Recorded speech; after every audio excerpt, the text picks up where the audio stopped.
Platypus would say. Spitball. You ever play spitball as a kid? Is that the one where you hit people? You got a straw and you spit little balls at people? Right. Generally, you could or just blow little balls at people? you're in. It's after lunch. You've got a straw. You're like, I'm gonna make a spitball. Get that wad of spit up in the teacher's hair at keyboarding class because I hate the way she tells me to type faster. Right. And then you do that. That's a spitball. But you could also have like a spitball war. And I don't know if you've ever been about that life, but some crazy shit I've seen. Many tours of duty in spitball wars, hanging out with my dirtbaggish cousins. No, yeah, I was thinking about like making a little paper ball. You might have to put a little spit on it to make it nice and circular. No, you want it completely wadded up and like reconstituted, almost like pulp. Oh my goodness! But no, I'm long past those days. It stays like right where you put it. You know what I mean? Like it just glues itself to something because it's effectively that. Not like just some wadded up newsprint with like some spit on it. That's gross. You know what I mean? I'm talking about chewing it up in your mouth, make a little paper cud or something like that, like you're a paper cow, and you put it in your straw like a normal person, then spit it at something. I don't know. Sometimes you can get tactical about this, but you got to put up pillow forts and all kinds of things. Hold on.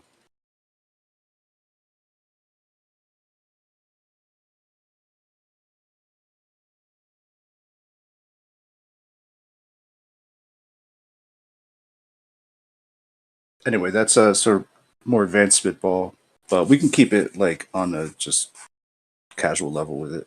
It's fine. Yeah.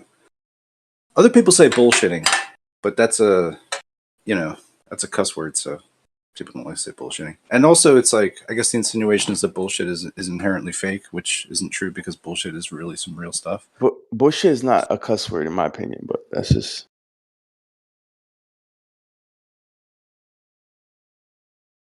Yeah, bullshit is right up there in scientific vocabulary for me. Is a technical word.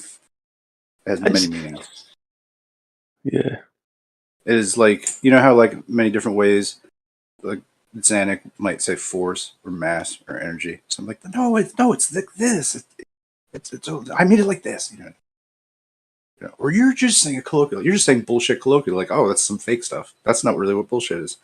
And bullshit is definitely not just actually the bull's poop. It goes a lot deeper. I'm not going to get into it here, but anyway. I already have. Too far gone already. Jeremy wouldn't approve. Be like, yo, is there a real topic? What are we talking about? Yo, when's that eclipse, he'd say. Like, this is some non-issue thing. But it's something we deal with all the time, right? The mundanity of bullshit, right? People bullshitting. There is some bullshit to do. I'm going to bullshit here with this person just for a little bit. But it doesn't mean you're coming up with lies. It means you're coming up with discussion. So we do bullshit here. So, but that's maybe a lowering of the grander discussion to call it that. But I also do think that bullshit is also divine stuff, and it represents a whole philosophy called divine fecundity. So even bullshitting can be a divine pastime, endeavor, whatever, some shit. These papas fritas, baby. I think I found what it is. Nah, it makes sense, dude. I heard about this weeks ago, bro, and I didn't think I was ever gonna get it, bro. But I think I got it, and my son got it. Because it was going around in the local schools around here. Hand, foot, and mouth disease. Now it all makes sense, dude. You have hoofs? Hand, foot, and mouth disease. Oh. It says here, okay. Sure. Hand, foot, and mouth disease, or HFMD, is caused by viruses that belong to the enterovirus family. Coxsackie virus, A16, is typically the most common cause. Symptoms of hand, foot, and mouth disease usually include fever, mouth sores, or skin rashes. The rash is commonly found in the hands and feet. Yeah. So probably some kid at the water fountain. You know what I mean? Didn't whatever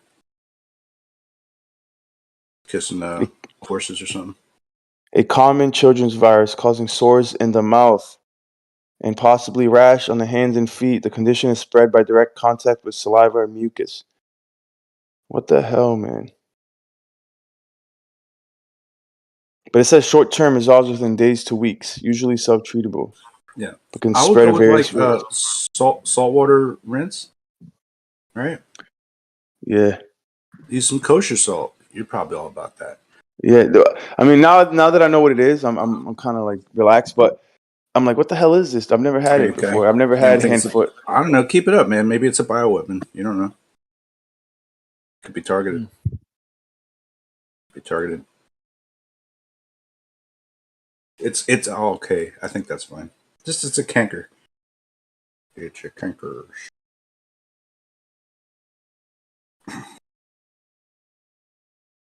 And yeah, I just hate pictures of stuff that's like any kind of ouchies. I'm like not into it. Only if it's better than before. Yeah, pictures are okay.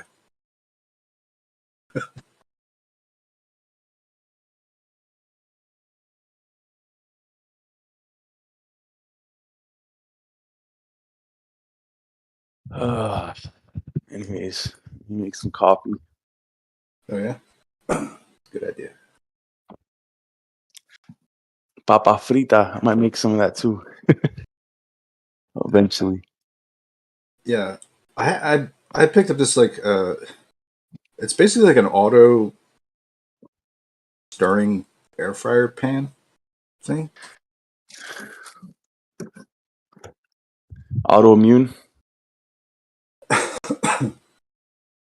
It has like a little motor and it stirs the thing around. So it's like an air stir fryer sort of.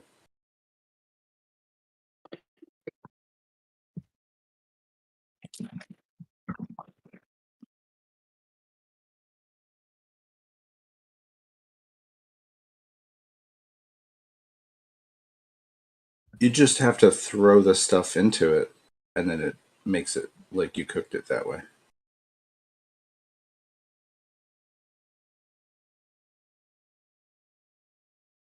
That's amazing. Like as if you were over the pan, slowly and patiently stirring that bitch the entire time, never stopping, and keeping the temperature completely consistent on the pan, never getting a hot spot. That's how this bitch cooks. It's like impossible to cook it like that. Maybe not. Yeah, it's probably very possible, but it's nice that you can just walk away from it and just like chuck the shit in there. Be like, hey, So right now my microwave is running, right? I'm just testing my mic. Can you hear me? yeah. Mic check. I'm just gonna count to 10 to see if I'm breaking up. Uh-huh. 1, 2, 3, 4, 5, 6, 7, 8, 9, 10. Good. You were good throughout. Yeah. 1, 2, 3. Let me see if I get closer to it. 5, 4, 3, 2, 1. Good. Yeah. Yeah. What's Yeah. up? Seemed fine. All right. Good. Now I'm wearing my headset. It's wired. I just Oh, was just okay. wondering.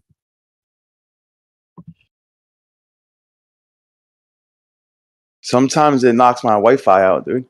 Like I'll literally lose my Wi-Fi on my phone. I'm like, dang. Damn. I got all these seeds now, man. What the heck? Let's got some seedy shit here. Could grow some of this business here. Yo, Pete, Pete's listening. I know he is because he's in the text. But I want him to send me music, bro. Listen, I legitimately like his music, bro. Legitimately, like.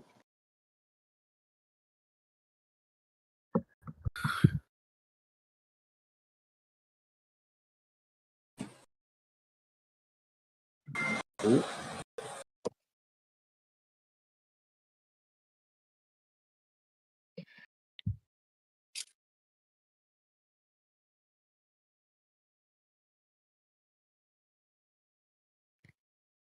Yeah, Pete is You know, quite a troubadour, I think. Pizza Trip. I watched one of his. He's got 2 YouTube videos posted on his YouTube account. Right, they're both He's a like 6 bard. years old. one's of a dog, dude. He got like a dog and he's filming it in perfect silence for like a couple minutes, and that's it. And then the other video is him talking about the moon, and he's comparing it with a galaxy. I don't know exactly which one, or a nebula, something. He's comparing something. I don't remember. But dude, I didn't know that. I got to give credit to Pete. I mean, I don't know where he found it. I don't know who influenced him to look at that. But he's seen like patterns in the sky that matched the moon, bro. And he actually like matched it up with the moon's surface with the craters and stuff. Um, and like I had not seen that until Vibes the Cosmos did it with the moon map. But Vibes the Cosmos did it with the Earth, you know, the land masses, and found it on the moon. But he was using like the nebula, and he was able to find the nebula on the moon. And I was like, wait, what? You ever seen that video?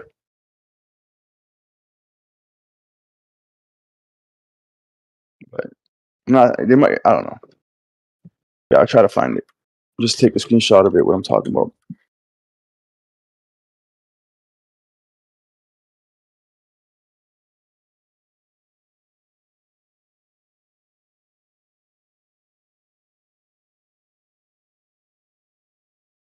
Oh, I got to go to the live one.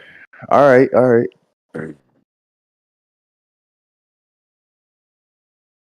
Was Pete got a stream up for you now? Now he says on his YouTube he has over 150 live shows there. I got to go to the live section because I only seen 2 videos on his account, but I didn't go to the live one. So that's probably why. Let's see.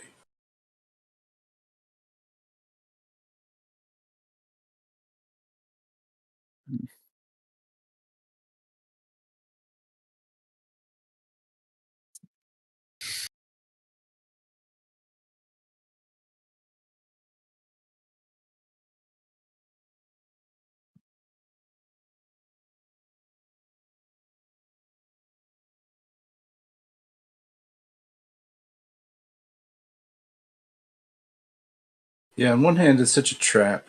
We can like archive all this stuff. On the other hand, what a tremendous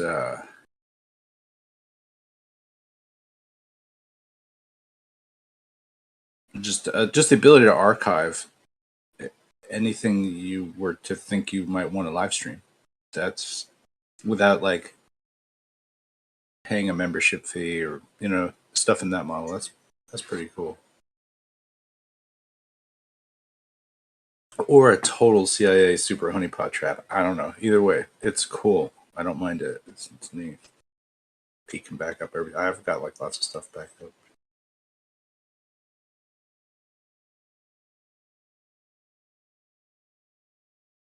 I wish it was. Maybe eventually the rubber meets the road, and I can just feed some kind of AI pre-processing bot to tell me what the fuck happened in the 6 hours, where it's like, it's just free space like this. You wouldn't know anything's going on unless you wrote down what time something happened, basically. Yeah.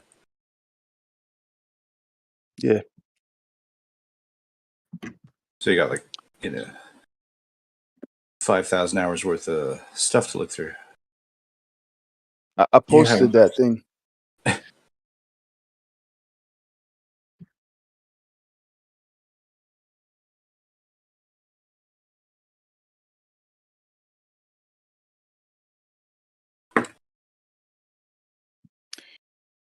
You might have something there, P. I mean, I don't know.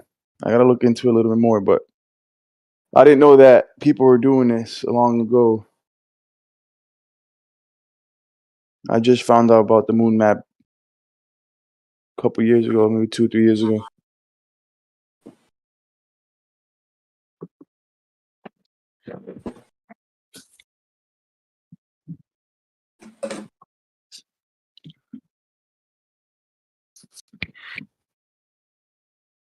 Yeah, I like the moon map idea as far as I can throw it.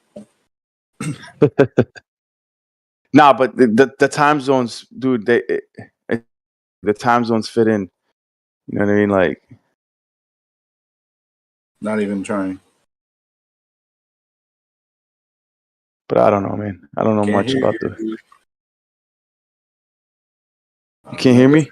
listening. I'm not listening. Oh, he's playing around.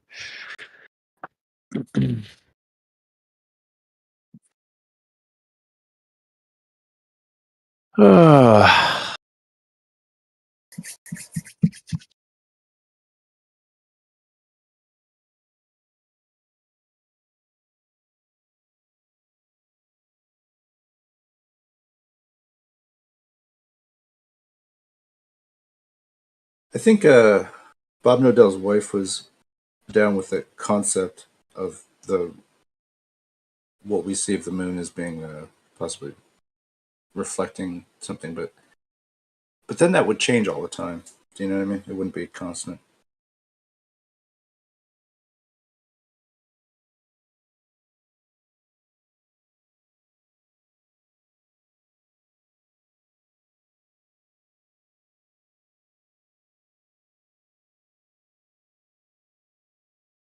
It's like if you pay attention to everything, it's no good either.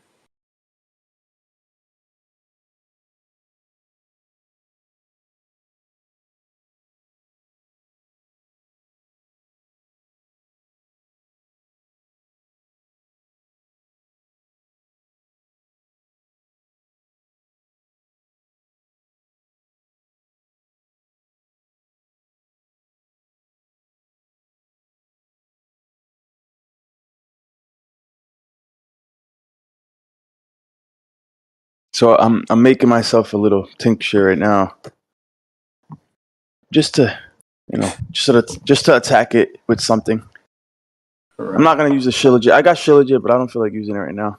I'm not. I'm trying to drink my coffee. You know what I mean? But I have it right here. Yeah. I'll show you what I got. I'm gonna take a picture.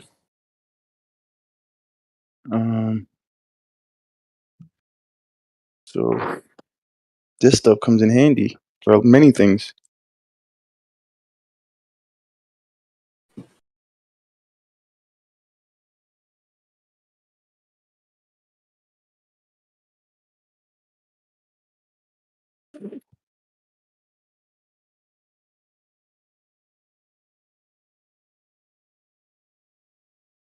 Here it is.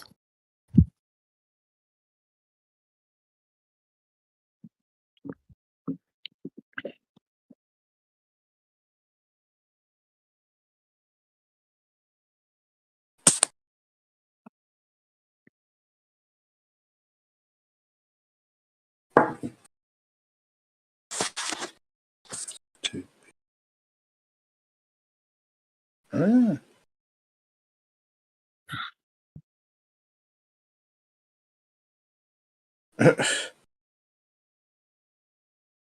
Yeah, get that Morgellons disease out there. Okay. I mean, there's a lot of success with potassium iodide treating it. It seems like to be the only thing that works against Morgellons. I'm And super potassium. interested. Personally, I'm super interested in RF frequency or radio frequency. I'm too curious about it now. I think it can do accomplish what a lot of other things do, but just with energy. You know what I mean? Yeah. Like the red light does that too. Like it's like some spot pain relief. It's like right. So it does something like I could. What's that like? Ah, damn. Anyway, it's like a type of like flower, and it like kind of numbs the area. It's like a really good painkiller, like for like local stuff. I forget what it's called right now. But anyway, there's that. But I think this works pretty much like could be as good. Um, it's also doing things like activating sites, so it's like causing like steroidal effects almost like that with just light. It's like red light steroids.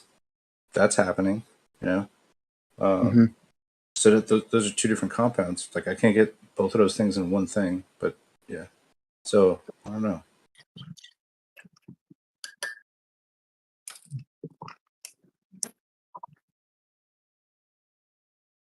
I got yeah. It's like even when you get like a bug bite, like there's still stuff in that bug bite, right? Like the bugs carrying stuff too, like not necessarily parasites, but other like little things, right? They're not sterile. Ticks, especially, bro.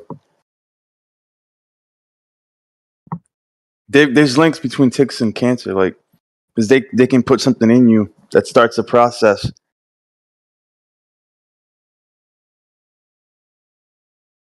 But I don't know, man. Germ theory. I don't really, You ever I'm get no like expert.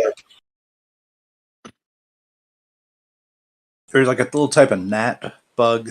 You might not even see them. That's why in New Mexico they call them no-see-ums, and also called like chiggers. Some places they call them that. But they will like literally just gang up on you. You don't even see them. You're walking through some tall grass, and then your shit is like blowing up like you just got stung by 20 bees. And it kind of hurts too after a while. And it doesn't go away very quickly either. So you could have this situation for like over a week. And you're like, what the fuck? The only thing that actually took it away was the mystical Indian rivers, no, the water of long life in the hot mineral bath. That's the only thing that took it away. And I tried all different types of my know-how. Nothing worked. But like one day, and I was like, instant recovery. I really wanted to make Ormus out of that because, like, what the fuck's heating it up, right? It's got to be some radioactive bullshit that's happening there, right?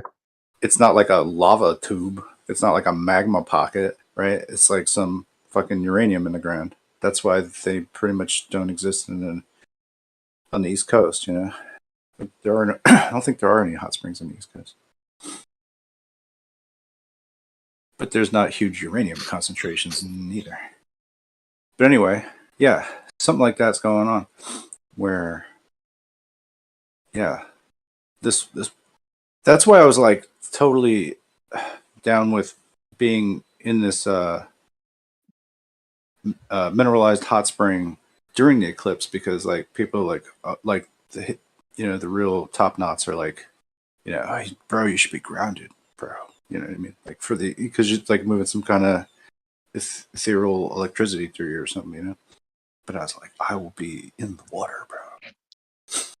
Like I'm way farther tied down, right? Like I'm more grounded than grounded. Like I'm on detention. You know what I'm saying? Anyway. Yeah. You ever like sun gazed and stuff like that? Yeah, dude. Naturally, not even really practicing sun gazing, bro. It just feels good to stare at the sun and just chill there in one spot and just feel the rays hit you, man. Especially in the morning. Yeah, man. Yeah. I mean, I'm not saying I'm better than anybody, but I feel like I've always been in tune with that, like naturally, bro. Some people just naturally, and then you figure out, oh, this is a thing. Like people do this, like they call it sun gazing. Like we all do that, bro. They're like the The people. sun, dude. Yeah, Come no, I on. hear you. The sun's a lot of things. I'll tell you that. You know, even beyond what we call it, it's meaning shit to us internally.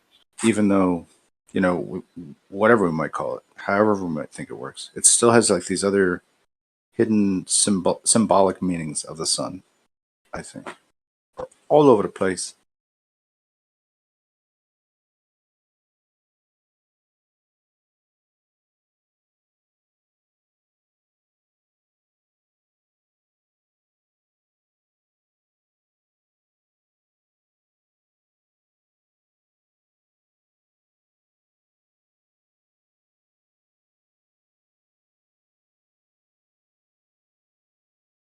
I'm gonna give my son some potassium iodide.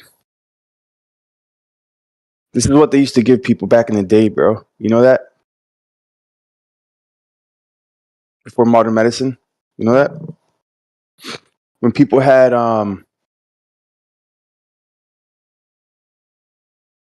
what was it? Forget what it's called, dude.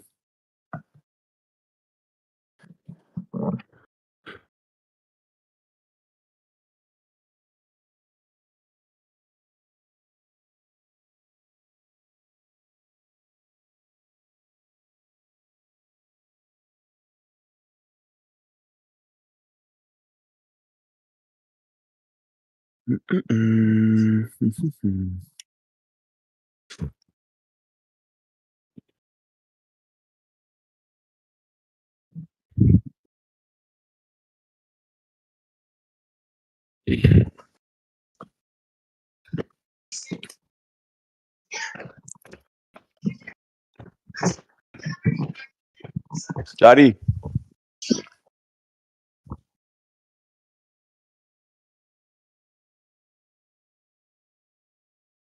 drink this.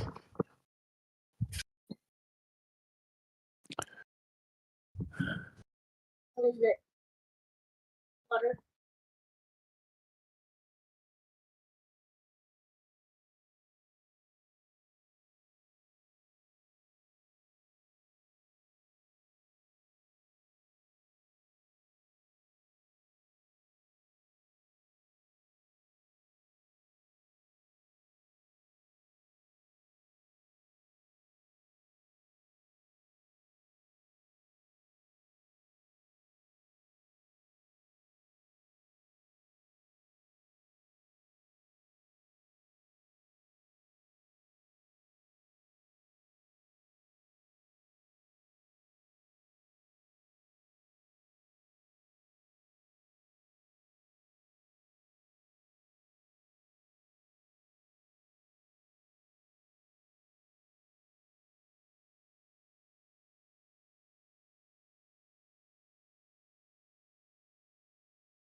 Yeah, Lion. Remember when I was like going a little nutso on the whole thing? Base 7, pyramids, all that jazz. And I was saying I thought that there were like two cultures in the time before all the changes went on. Before the Sea Peoples, which would effectively sort of put a cap on Egypt.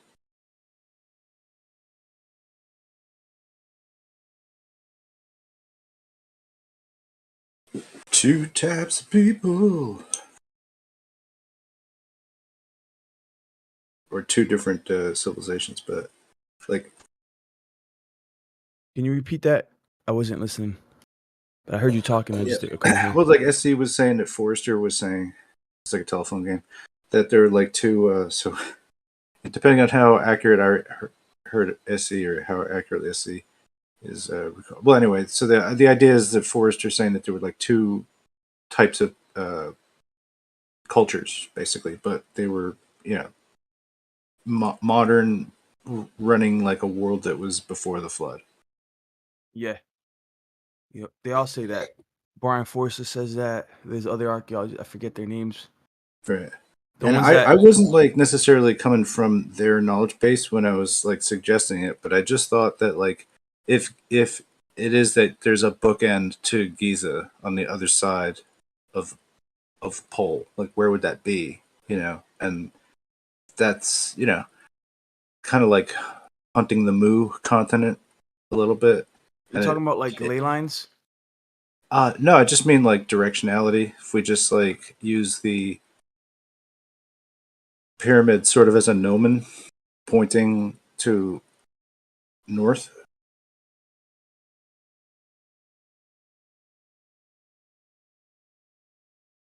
Right.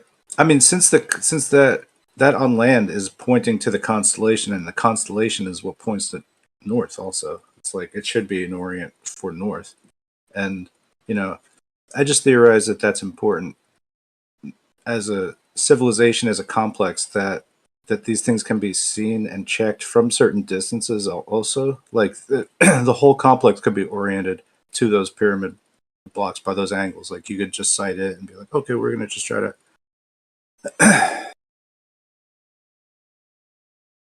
work within that geometry. Other things like just being able to set your bearings, make sure your compasses work right. I don't know, just other things in that navigating from or to somewhere. If you were moving on land, like maybe it'd be easy to just utilize the pyramid for knowing direction if you didn't have a compass. I don't think a compass necessarily was something everybody had back in the day. Yeah, I've heard ideas that the Great Pyramid originally was used as a beacon of light at night Could because be. the moon because it had white. It was like it had another be. layer. They say they had another layer. Now, how do they know that? I don't know. I think that they found the shell, because what we see now is actually the skeleton. It's like what was underneath another layer that was over it that got like over time people like Yeah, so they're took saying it. that casing stones. Well, that's allegedly right. That there's casing stones on top. Not but- just the casing stones, but like all around the whole pyramid, there was a whole nother layer of stone. Yeah, like a layer of it's just forming the same shape or whatever, like a tiles or something like that going over top, like a fascia of some sort. For whatever reason, it might have been sought after. Maybe I don't know what material it was, but I heard it was limestone. But yeah, if it was limestone, I mean, it's like on that. If you think about, that's like a lot of material, though. You know what I mean? They would have. It's just weird. It's so stripped. I guess that like so when you get into the sand, there's still like parts of it left behind. That's how they know that it used to have another layer. Maybe, or maybe some hundreds of years later, people did that too. Like they put some things there that could be confused for something else. But I don't know. I guess all I'm like, other people like report that they pick up like megahertz frequencies from them, and that what I mean. And then there's the whole mystery of like what's underneath the pyramid, going down to the Nile, and then it being like some sort of hydro electric fucking some kind of weird generator, some sort. You know what I mean? Something within that realm there. Like, but we don't know because we don't have the power switch. We don't know like how to turn it on, so like it's not going to work. So that's it. Yeah, I guess that the pyramid is itself like a machine of some sort that we don't know how to operate. But all that aside, it's still like oriented towards north. It's still, I think it's mirroring Orion. I think, all that stuff rings true. And then you think about the Osiris connection. That all the Oriental stuff lines up just across that latitude because they're all seeing the same stars go by. You know what I mean? That's why it's like agreeable that there couldn't be gods that people can understand. If like they start pointing up to the sky like that right there, that's like totally a god. You know what I mean? It's like those are our stars. Those are our stars, brother. Do you have different stars, brother? I don't know. People would just be fucking chit chatting about it, right? If they weren't like getting into bar fights about it, They'd exchange wisdom, and it'd be like, oh yeah, well, like yeah, our people also fucking do this shit. We've been doing this for a while. It's like, oh yeah, okay. So I think most of what we know of is pretty much just like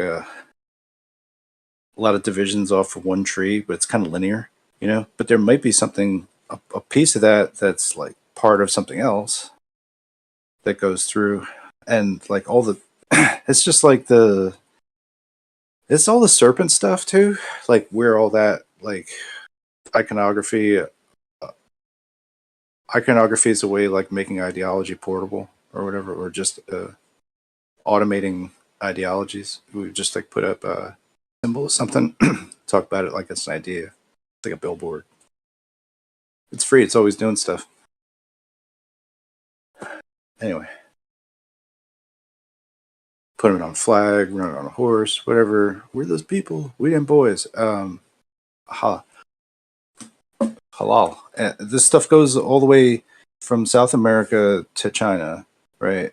I was breaking down how the currents work, how people can move across.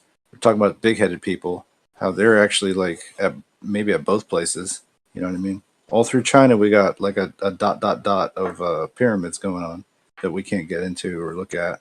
We don't know if they got mercury jacuzzis at the bottom or what the fuck's going on with them, why they're built in a row, what the fucking purpose was at all, whether or not they were just some type of central place to like form a mining camp around and extract metals for whatever purposes. I have no idea. Were these people all on drugs? Was there a ringleader? Is there end monologue and end transmission?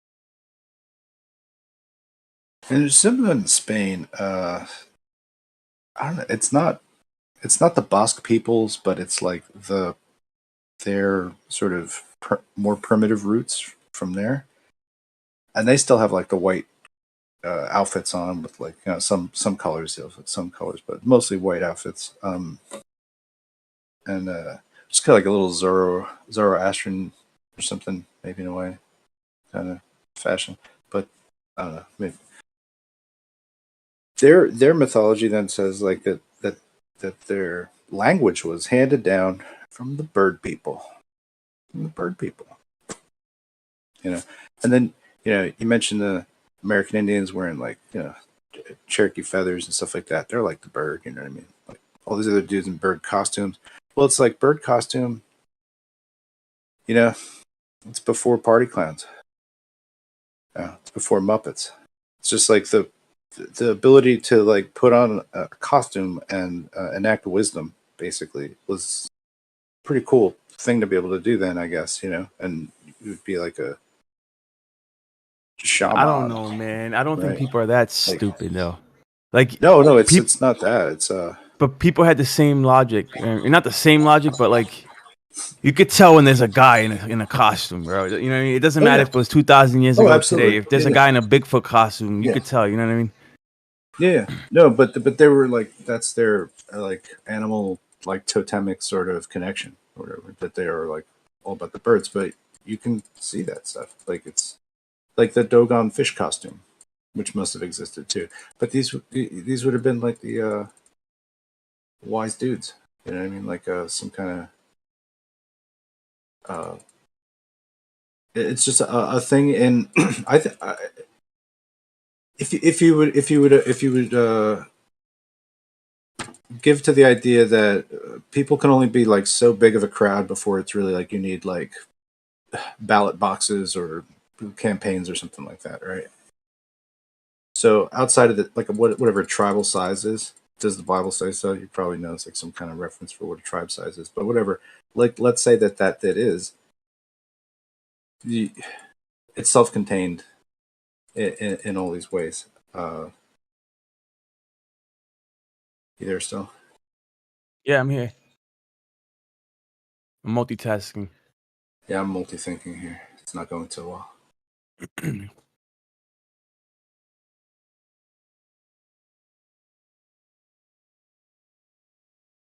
Given the size, we have like a function of size, let's say, but we can have like a maximum functional size, and then it's too much people, and they'll start either fighting with each other or divide off, form their own new tribe, and become their own thing.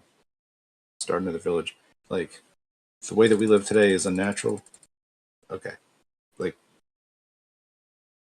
given we need the appliances of like economy and automotives and industry, we need all these things to make this even feasible.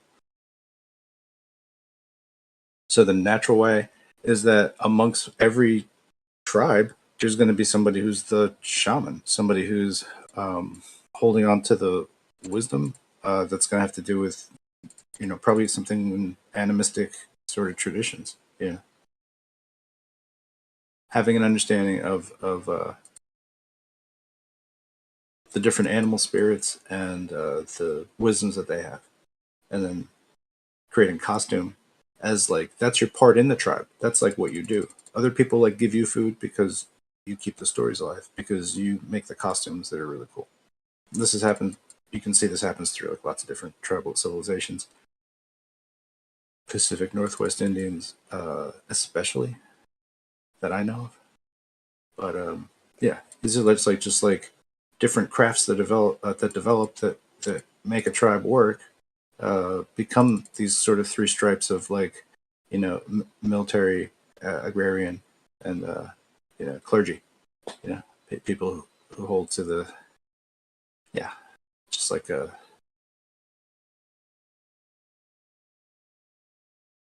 It's all got to happen, man. So yeah, so fish costumes, so bird costumes.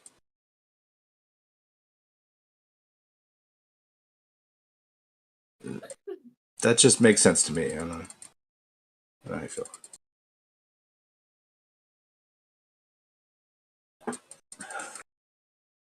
Goat costumes. Who knows, right? Any kind of costumes. It's just we're just anthropomorphizing something that's like this is like our shit, right? Like if you're bird people, then fuck it. If you're gonna put some fish costumes on, you're not fish people. The fish people are like we do fish all day long. We catch fish all day long. We make all kinds of stuff. We're in the ocean. That's what we do. We're like of that cult, of that culture. Like that's like centrally what their lives would be dependent upon, especially like the Sea of Galilee, right? It's just like it's a bunch of fishing going on there. I'm just posting random stuff, bro. All right, I'm just talking random stuff. So. Yeah, me too. So while you're talking random, I'm posting random stuff, bro, because I'm just finding all this good stuff in my galleries. I gotta just to spark up conversations.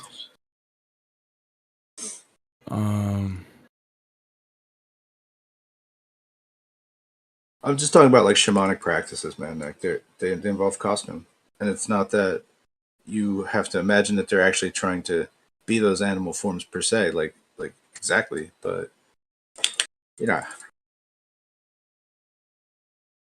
I get what you're saying, but I Yeah. think that you have to at least ponder the idea, entertain the idea that maybe there are entities, right, that aren't wearing costumes that do have bird heads. You know what I'm saying?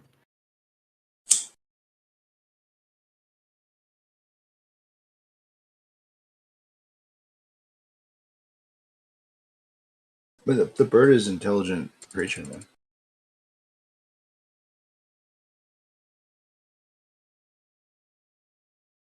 The bird's an intelligent creature, but like, as far as like my thinking is that even this Egyptian mount that later they're going to build the pyramids on was before that mounds, and it was bird people, people of bird culture. They create like, I think they position and try and like place these birds even near settlements that they had, or they would form a settlement near where a bunch of seabirds are at, because if there's a bunch of seabirds, then there's a bunch of fish, and you can like live on the fish and the seabirds will eat the, but then the seabirds, they'll all poop somewhere the poop is really useful. You get the guano that helps for agriculture, make cement, gunpowder, all kinds of things. So the bird becomes a link here. You know what I mean? There's a possibility that you could do the same thing with fish fertilizers. I don't know, man, but it's just all things in nature like require some kind of dependent other. You know, dog's man's best friend, or like, Eskimos couldn't be without huskies. Toucan birds only really eat one type of fruit off of one type of tree and are specifically like built to do that somehow. So these two things made friends a long time ago. So when you think about it, like there's almost no species that just like does it all by itself. That's interesting.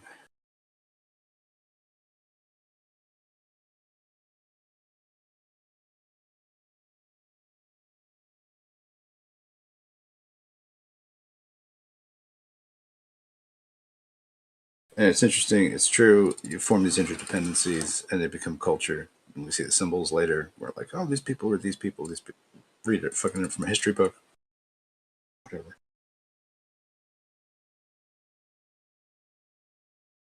There very well may be a way to trace people's lineage via chemistry, via genetics, but there's really no way to trace the ideology tree that really can transform like what culture and civilization can become.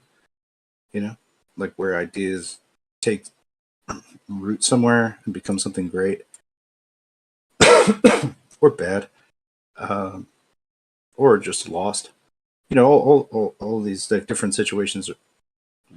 We're seeing like every way that this could turn out happening simultaneously, and then we interpret this fucking smoothie of bullshit as like what we have to derive truths from. So I don't know. We're in a tough spot.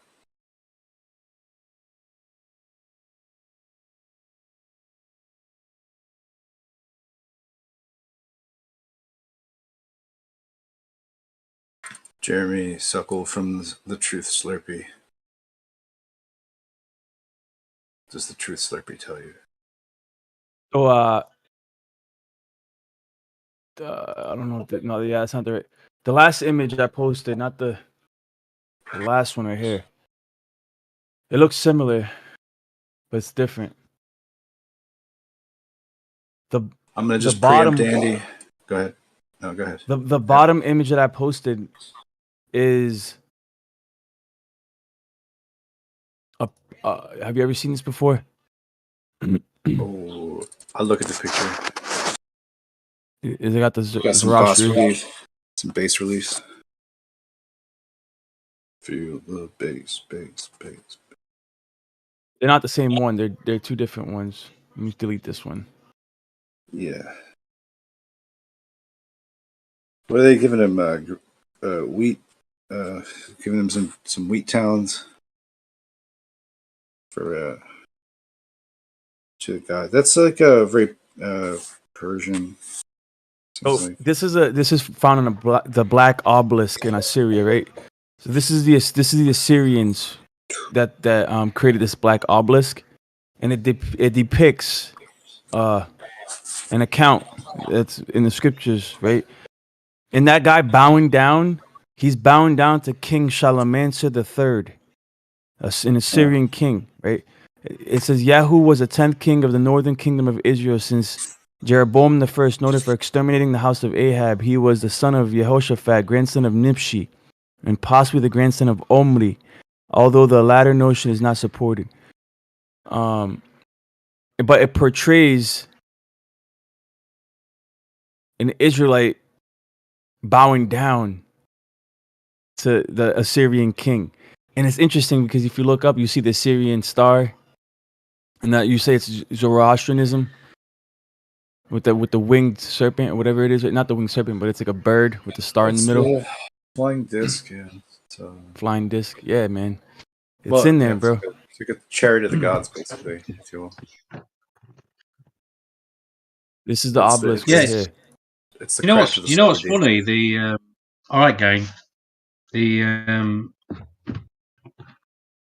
when they talk about these the Scythian line, they talk about a separate.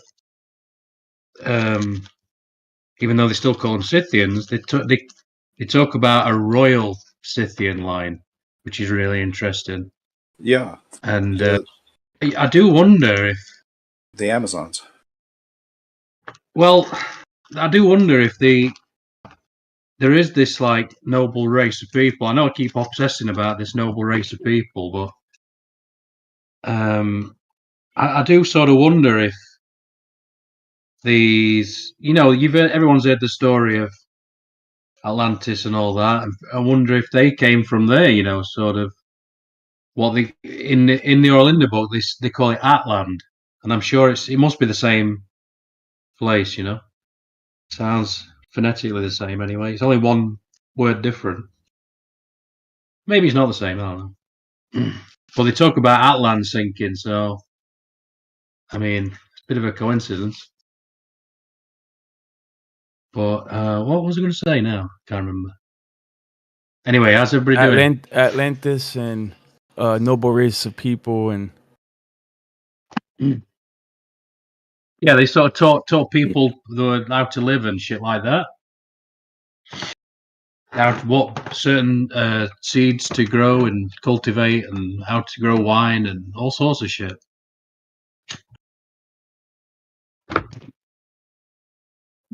I mean, even according to the occult, in my own understanding biblically, Atlantis was a civilization that existed before the flood. Yeah, it was. Was it? Yeah, Plato said, what were it, 9,600 or something BC. Which and Plato sort of got that with information from the pharaoh of Egypt at the time, which was what was his name? I can't remember right now.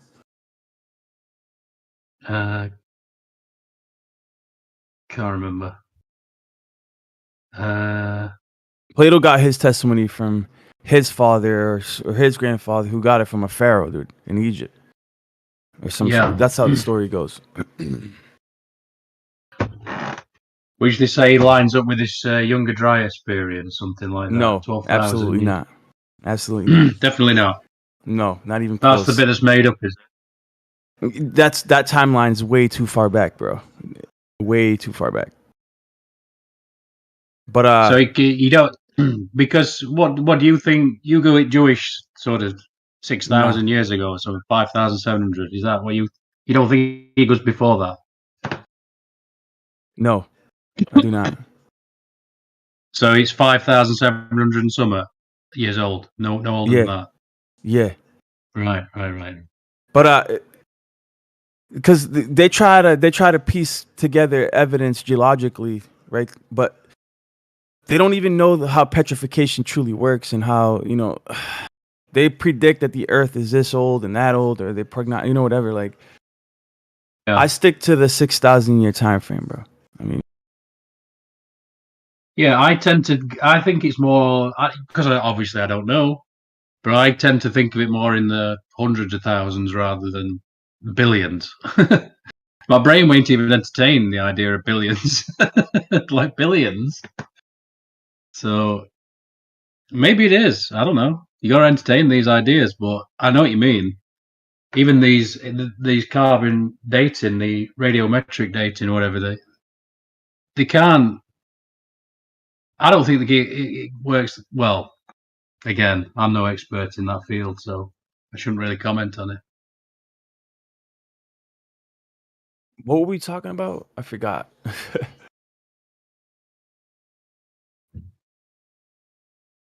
What's un mil in MIL in Spanish? It's not a million. Un millón is a million. Mil is 1,000. Right. So that's interesting. Well, what mil? What? Say again. What's 1,000?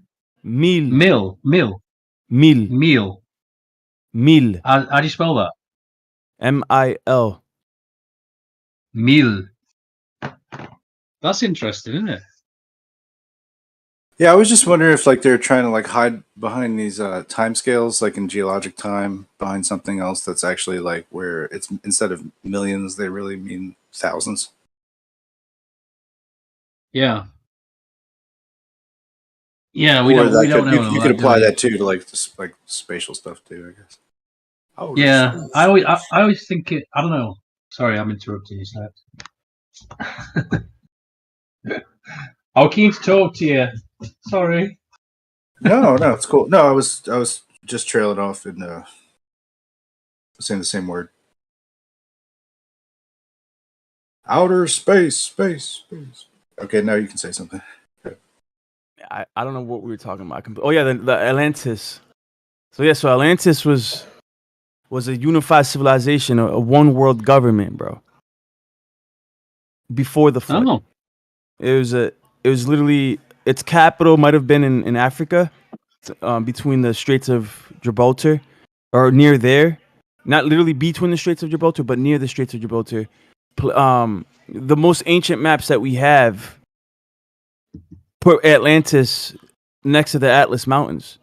And it's called the Atlas Mountains. It's named after Atlantis. It's still today. It's called the Atlas Mountains. And there's a guy who was on the Joe Rogan Experience who popularized this area as the the Eye of Africa. The what's it called? The ricochet structure. Ricochet. I believe that's where it's at. That was the capital before the flood.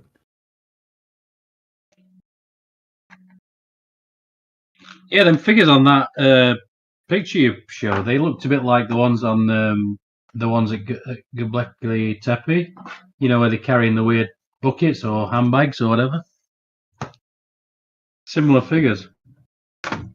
But this is what I this picture, right? This is what this noble race of people kind of look like in my head. Fucking legends.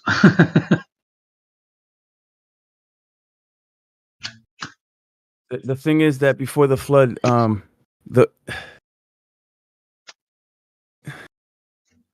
I don't know. The thing is, I think that's if I actually go Alex. I think that's Alexander if I go by what because he's I've got the read, right? lion thing on. There was it was just regular human beings on the earth until Jared's line. And in Jared's line, that's when you had these weird chimeras pop up on the earth. Like these weird, that's where the genetics got all messed up. But that wasn't like that right off the bat. That happened after like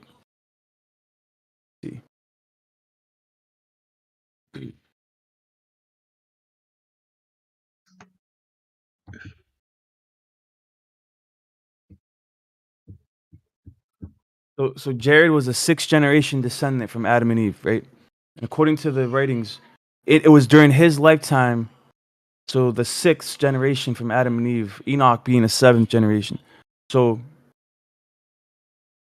and his line is when all the genetics on Earth started to become corrupted, because these Anunnaki, let's call them Anunnaki, so I won't be dogmatic.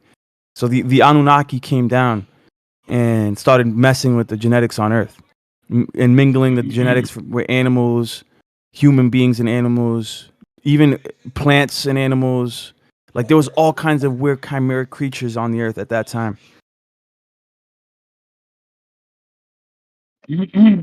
Where's that idea come from? Then is that like a Sitchin type of thing? Where does that come from? Anunnaki, Anunnaki, that's Sumerian. That's a Sumerian Sumerian, account. right? Yeah. Oh yeah, cool. Yeah, that sounds a bit wacky to me. I don't know.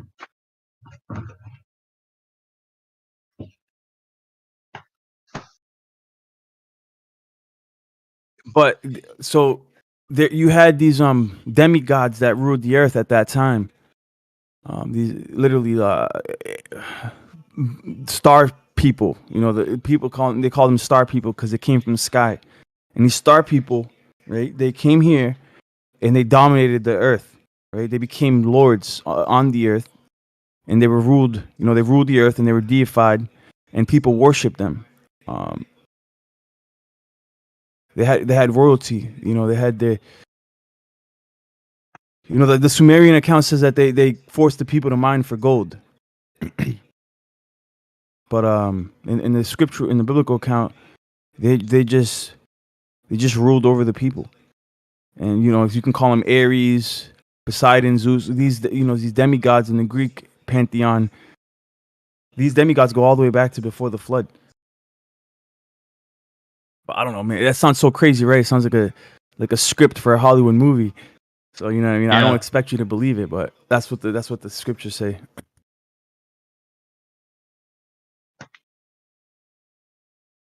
Yeah, I don't know. I just like to. I'm sure there's. I just treat it like there's like today, basically. Like if you look at any sort of gravel, what do? Well, they give us some truth in it, and I think there has to be some truth in it just for it to stand the test of time. But then they sort of go along with whatever suits the narrative. So the truth's usually somewhere in the middle. That's the way I see it. Uh, I wouldn't argue with someone about what happened 2,000 years ago. I think that's a bit silly. Hilarious. But I was just listening to Cranberries this morning, Snakes, on my little drive, and You said the Cranberries? that song. Yeah, that song "Zombies." That just reminds me of this fucking zombie. I was singing it. Yeah. What's in your head? It's got a very interesting this sing like that style. Like it's kind of like this almost like tribal European style. Pretty interesting. Yeah, it's good. I didn't even realize till many years later that song were about the IRA and all that stuff that went on over there. You're from that part of the world and you didn't know that? No, well, I'm not really from that part of the world, but you're like, what are you talking about? That's like being in the United States. It's like it's within your. Yeah, I guess it's in Ireland though. Well, isn't that like part of? You'd have to. I have to catch a boat to go to it. It's not exactly my part. It's like me saying like, oh, I don't know about shit that's happening in Florida. I don't know about Marilyn Manson's. That's probably further. Yeah, that's a lot further. That's a heck of a lot further, in fact. But still, okay, you know what we like now. in his little bubbles. So yeah, I just saw a breakdown of it on YouTube quite recently, really. I mean, it's still a few years back, but recently, relatively speaking. And it were talking about why the song came about, and it actually brought tears to my eyes, because I just fucking hell, I never even realised I wasn't this massive fan of Cranberries or anything, but I knew of that song, and I thought, yeah, of course, one of the main bits is like, with their tanks and their guns and their bombs and their guns, and I'm like, hello. I'm such a denner at times. I just don't think about things. I'm like, what's in your head, yeah. Zombie? Yeah, exactly. What's in your head? Come on, What are you even thinking? It's like, was it like you're destroying life? It's causing me to sing these sad notes, and then what's in your head, Zombie? What are you doing? You're ruining everything here with your tanks and your And it just reminded me of Israel and Palestine. I was just thinking, can't we just all go and have a sit down at the beach? Like in all of our heads, they're fighting. Yeah, exactly. Terrible. But I was singing it to my mum, and she was like, "What the fuck are you talking? I don't know." And I'm going, "With your tanks and your guns." She's going, "I don't know it." Like, you do know it. What are you talking about? No, I mean, I think it's a pretty it's a listenable enough thing, but it's for sure it's like anti-war, anti. Yeah, I don't know, whatever that shit is. Huh. So I was telling her that when back in the day there was this, huge shopping mall that opened, and we went to the opening of it, you know, and it was like in American terms, it's probably quite a small mall, but in our terms, it was like the biggest fucking thing I'd ever seen in my life. And like I just remember walking around like with my mouth open, like fucking hell, this is incredible. And they had this big screen set up in the middle, made up of all little screens, but it were all one big picture. You know how they used to do it back in the day, before they could just project it, I guess. Right. And they were playing Linger, you know. Do you have to let it linger? And I was just walking around with my mum, and we were just listening. And like I said, mouse agape, just what the fuck? This is like, because there were a small, very, very small mall quite close to us. This were like that times 50. It was fucking just enormous. So How long does she sing the word finger for? It's like forever. Linger. Finger. No, link with an That's L, not finger. You It's got me wrapped Linger. around, because I'm such a fool for you. You got me wrapped around your little finger. Down your finger. Oh yeah, I should just say finger. Do Yeah. you have to let it linger? I always But this is thought like, that's like 7 beats. I mean, whatever. That's a long time. it's such a good song though. How many fart jokes have been made on the back of that song?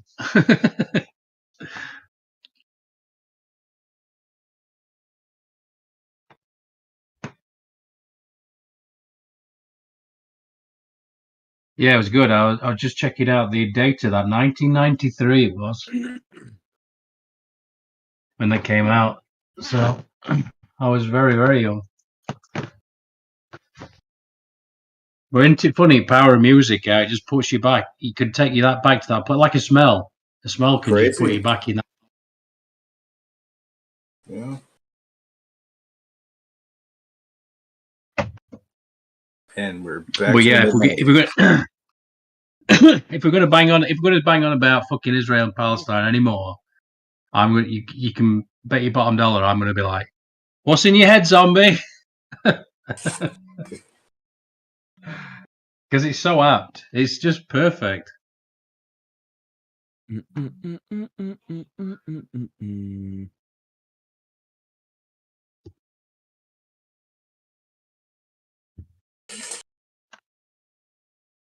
Are these your aliens then, Lion? My buddy.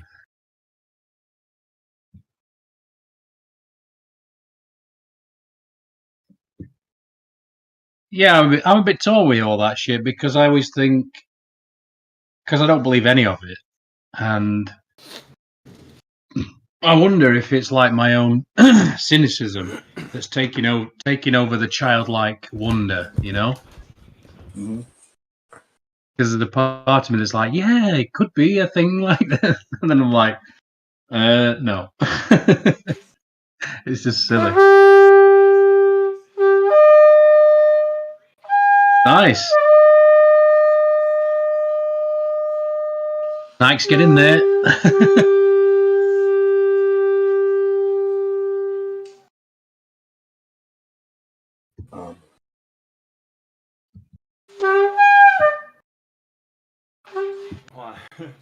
Oh, that's like fanfare for the common man, almost, isn't it?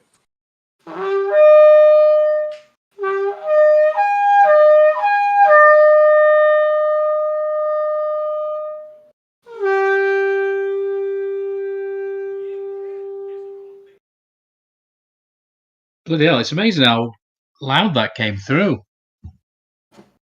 Oh, too I loud? don't think my microphone had actually picked that up. Salty Was that Snack too loud? Man Saxogram. Oh no, that was a shofar, I believe. Yeah. Ram's horn or a seashell. Something with some phi proportions to give it that weird overtone series. Yeah, I was just saying hi. Hey, what's up, world? How you doing, man? You know, the ram's horn, I mean the kudu horn and the ram's horn, they follow the Fibonacci sequence, right? Or the golden ratio, Or the shape. So the way that the wave resonates through the horn, it actually phi vibes. yeah. The sound of the conch. In the Fibonacci. Oh shit.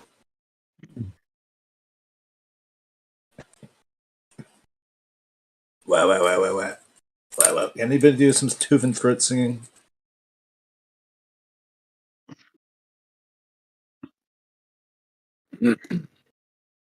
There's an excellent bit on that on that Ashalogos thing. There's an excellent bit where they're talking about like some wizards. I always think of them as wizards. I don't know who they were though.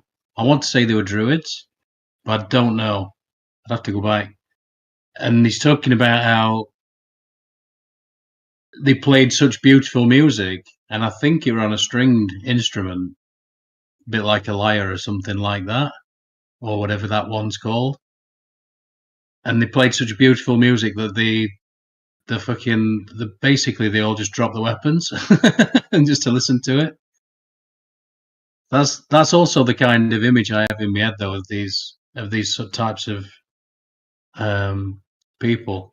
I won't be surprised if we can go back to that childlike wonder I was just talking about earlier. If it's these types that sang us into existence, sort of thing, I won't be surprised. Because Sorry. just coming from a frequency, type of thing. That's the way I kind of see it. Like almost like spellcraft. Because the more you look into all that kind of thing, you realize how deep it goes. Like they broke the wand at fucking the Queen's funeral and shit. This wand was as big as you. It was like 6 foot tall, not a little wand like you think. But they snapped it over a coffin at a funeral, and then it's like, what the fuck did they do? What's that about? But apparently that's what they do in the magic circle as well. The fucking even at the lowest thing, if this guy were, what's it called? Is that what it's called? The magic circle? Like when they have these, like at any level, they join that thing, don't they? And then the people that they have the funeral, they snap the little wand, and it's like, oh, okay, there's some ritual here. I don't know. Maybe I'm not making sense. Yeah, it's that culture's ritual or superstition when it comes to death. Yeah, it's interesting. Yeah, the lyre harp is the 8-string instrument, and there's a 12-string instrument too. I don't know what it's called, but they show up in the Psalms.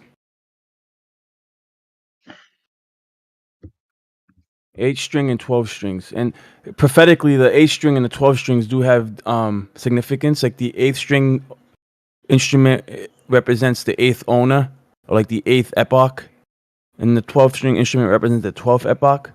So it gets real deep and mystical with the strings and stuff.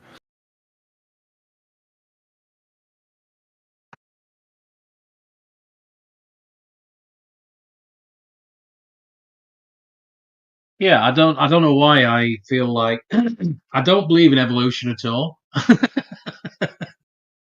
While not knowing a great deal about it, I've seen enough to go, this doesn't make any sense, and there doesn't seem to be any evidence anyway. No missing link. Every time they have you seen all that shit where they like found a thing, they proclaimed this thing, like, look at this, this is the missing link, and then they look into it and it's like, no, it's just a bit of this. It's a bit like several different animals or some shit just stuck together.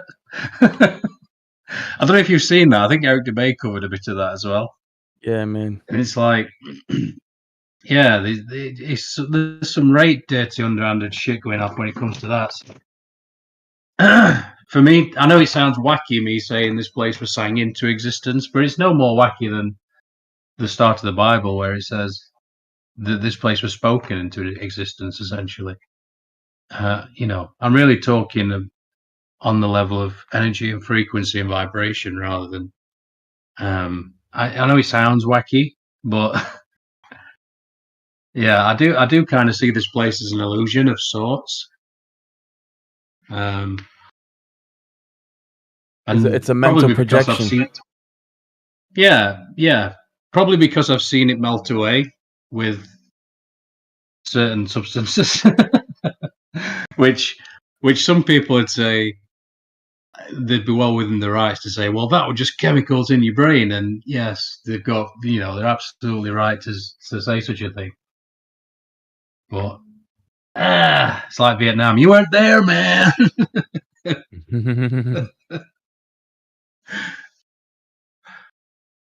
Anyway, I'm gonna make another cuppa.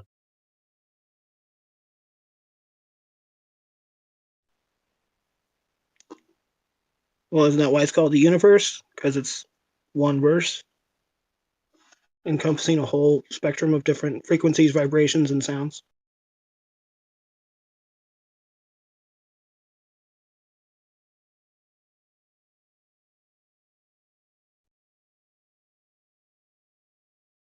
Sounds like a pretty good Magical. definition.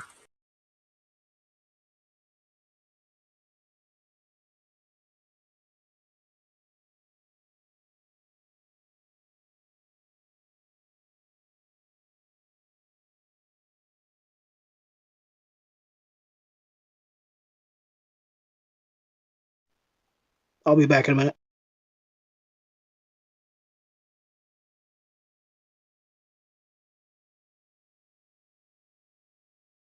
Random spamming, dude. Is this? Am I spamming the chat? Is this? I don't know. Yeah, There's just so many cool stuff in here, man. you're a mad spammer.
Yeah. Anyway, so you're talking about Atlantis, like it's some kind of time period, which I guess is kind of how I think about it, um, as if like the era of the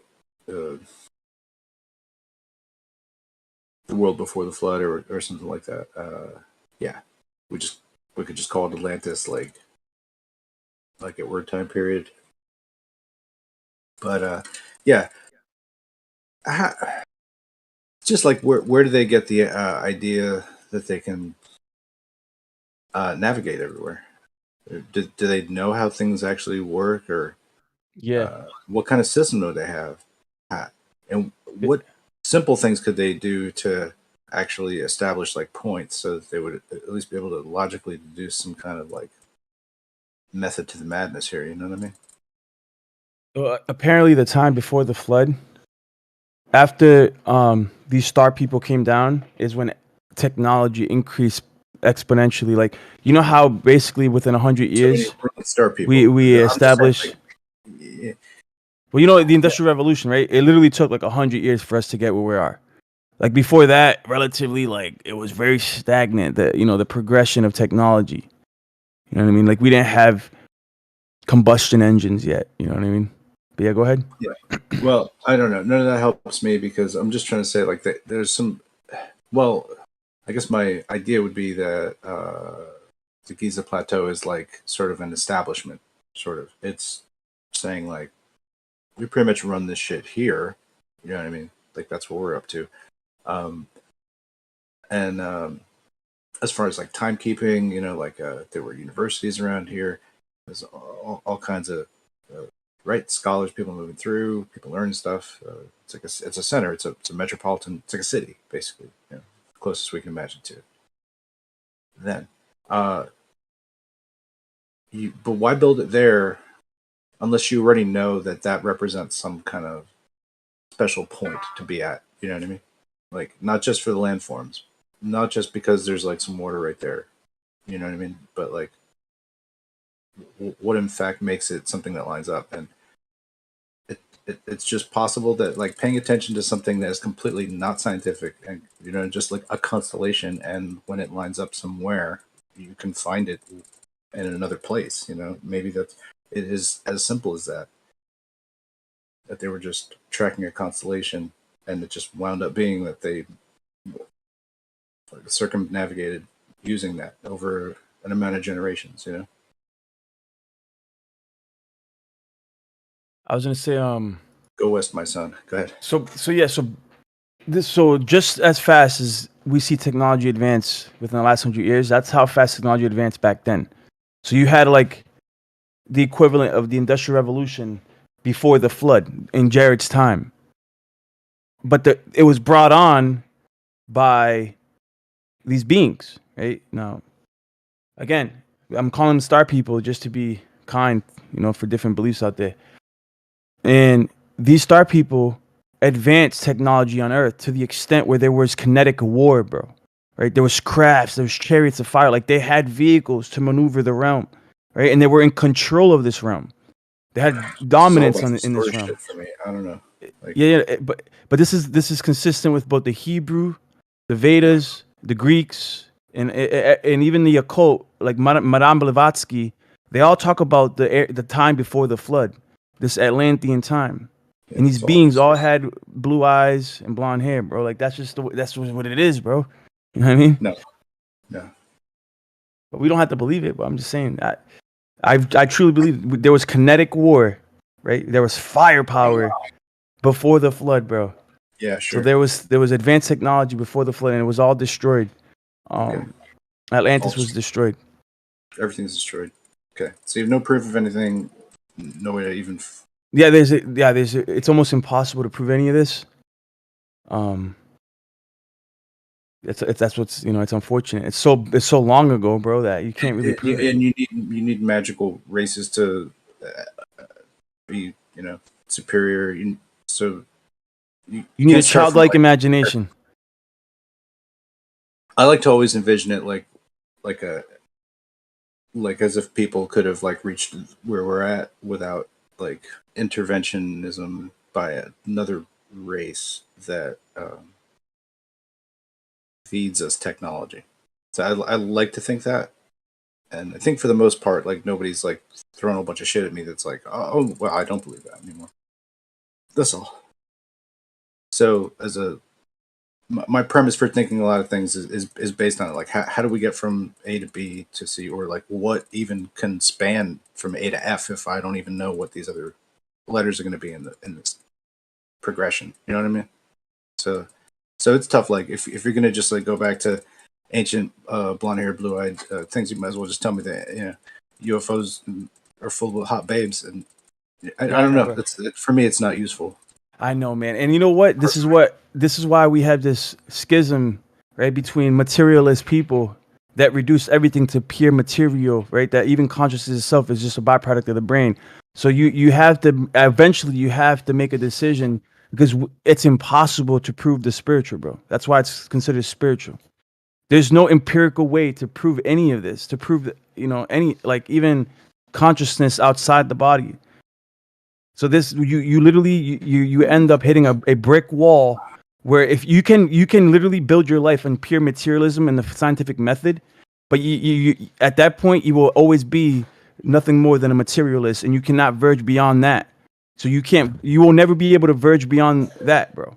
If that's your logic, then that's fine. And there's a lot of scientists like that, and that's why they're agnostic, and that's why they they don't believe in none of that stuff, because that stuff's beyond the realms of science. You can't measure it. There's no tools that we can use. You can't go back. You can't time travel back. It's really not about like will to believe anything per se, but it's just within my ability to actually speculate. I require like a linear method to some, like, at least certain points. I have to bridge these together and be like, oh, okay, this bit seems like it goes together, right? It's like putting a puzzle together. Be like, oh, I got little islands of things that fucking make sense, you know. And I'm trying to say, like, okay, how do we composite these things that already do make sense to me? and I could go through them, and obviously you've got your puzzle pieces too, right? But like, if we're to say that we don't know what the overall picture is supposed to be once we put it all together, it becomes confounding to say like, oh, well, there's already a picture on the box and it's in this book, and the book talks about what the picture on the box is, so like we already know.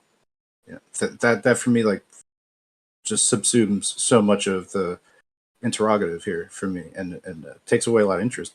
So I just like try and speculate about how things actually occur, rather than saying like, okay, a miracle mystical process is like coming here that I can't anticipate and that will never happen again, possibly. Yeah, but there is wisdom in sticking to the scientific method, like just strictly things that are replicable, reproducible, testable. You know what I'm saying? Like these things, there is wisdom in that, man. But you'll always be limited in your scope of field. Like you won't be able to ever verge into the supernatural because it's not testable, it's not provable. You know what That's I'm saying? okay. Yeah, I mean, it's out of the scope of the scientific method. I don't know. Yeah, you go ahead. It's out of the scope of the scientific method. That deals with the physical and natural world, not the spiritual or metaphysical or philosophy side of things. But for objective reality, it's pretty good for the physical and natural world, wouldn't you say? Yeah. But when you go back in history, like you can't even prove history, bro. It's impossible. You literally have to appeal to authority, which is a fallacy according to logical fallacy. So you literally can't go back in time and prove anything, bro. So you literally have to appeal to authority. So right there, you're gonna be conflicting with your logic if you accept anything in history, because you yourself weren't there to prove any of it that it ever happened. You don't have to prove it, but that's the whole point of science is you don't have to prove things. It's a way to learn things, and have confidence, a certain amount of confidence that it's true. And what you guys are saying about the spiritual realm and supernatural, and this is my this is my philosophy at least. I could be wrong, but maybe I'm optimistic or something. But I happen to think that if we live long enough, like human species, I don't think there's anything outside the anything outside of the grasp of science. Even things that right now seem supernatural or right now seem spiritual or something like that. I think all those things, anything that's true, is going to be something that we can eventually discover if we're clever enough to learn how to do the proper test for them. Yeah, like part of the scientific method is observation, bro. You have to observe these things to occur over and over again. Reproducible, testable experiment. You know what I mean? And history itself is not observable, bro. It already happened. You know what I'm saying? So you can't appeal to history, bro, according to the scientific method. You can't. You just have to accept it at face value. That these things that were written down were truthful. Yeah, but there's archaeology and radiometric dating. These are things that you can use science to, like I said, come to truths about the history. But these scientific tools like archaeology and radiometric dating and those kind of things. All right, yo, did you check your DMs real quick, Kosho? Thanks. You can't science history. Yeah, exactly. It's out of the scope of science. So you have to be reasonable with these things. That's what I'm saying. You got to be, at some point, you got to be reasonable. We all have to appeal to authority. At one point or another, you're going to appeal to authority. You don't know everything. You're going to appeal to either it's a scientist, a historian, a philosopher. You're going to have to appeal to somebody at some point in time. And to say that you don't do that, I think would be disingenuous. I didn't hear anybody say that. Yeah, what does that have to do with anything? That there's things that don't fit within the scope of the scientific method that we all appeal to, that we all believe. We have to make a leap of faith that, like, Plato was legit, you know what I mean? Or like whatever. I'm just using him as an example. You know what I'm saying? I see what you're saying. Like a historical figure or something like that. Yeah, I mean, you don't have to believe certain people existed, but like I said, the more evidence you have of these things, the more confidence you can be in them. And I think that's the way to go. Just have a certain amount of confidence for everything that you think is true. And the confidence should be based on the evidence, yeah.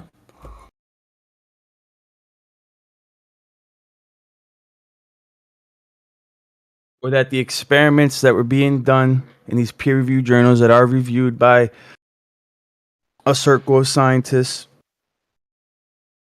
that their testimony is true, that their experiments aren't being manipulated, that the variables aren't being manipulated, that the control variables aren't being manipulated, that these things are true. You have to take a leap of faith. Because unless you do the experiments yourself, right, you don't know. You're just reading a journal that you found on the internet and that you expect it to be true. So you still have to make a leap of faith. And most people aren't doing all these experiments, nor do we have the tools to accomplish what these laboratories can accomplish in our homes. You know what I'm saying? So we're all appealing to authority one way or another. So it frustrates me when people try to use science. Oh, well, the science. Well, dude, like at some point or another, you're going to have to appeal to a fallacy.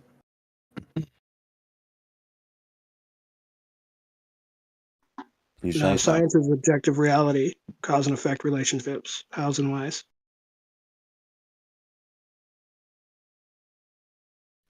Not what is.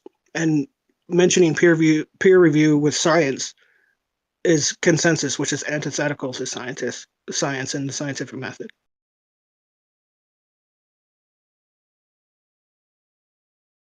Yeah, we got to be reasonable. That's all. That's all I'm saying. Use discretion and be reasonable. Because at the end of the day, you can't be that rigid in your thinking, right? Because I hate when people talk about like, oh, like you're a complete materialist, and if it has to be proven like exactly this way, but you're not doing the experiments yourself, anyways. I don't know. I like kind of a rigid approach to some things because it's like I can't pay attention to everything equally. I can only pay attention to what like absorbs best with me, and those are going to be my natural leanings. So it's like if I just track that out to its logical conclusion, then either what I wind up with will be so bad that somebody will be able to just like punch holes through it, and then that will help me out, and I'll have like outlined all of the logic that is not helpful.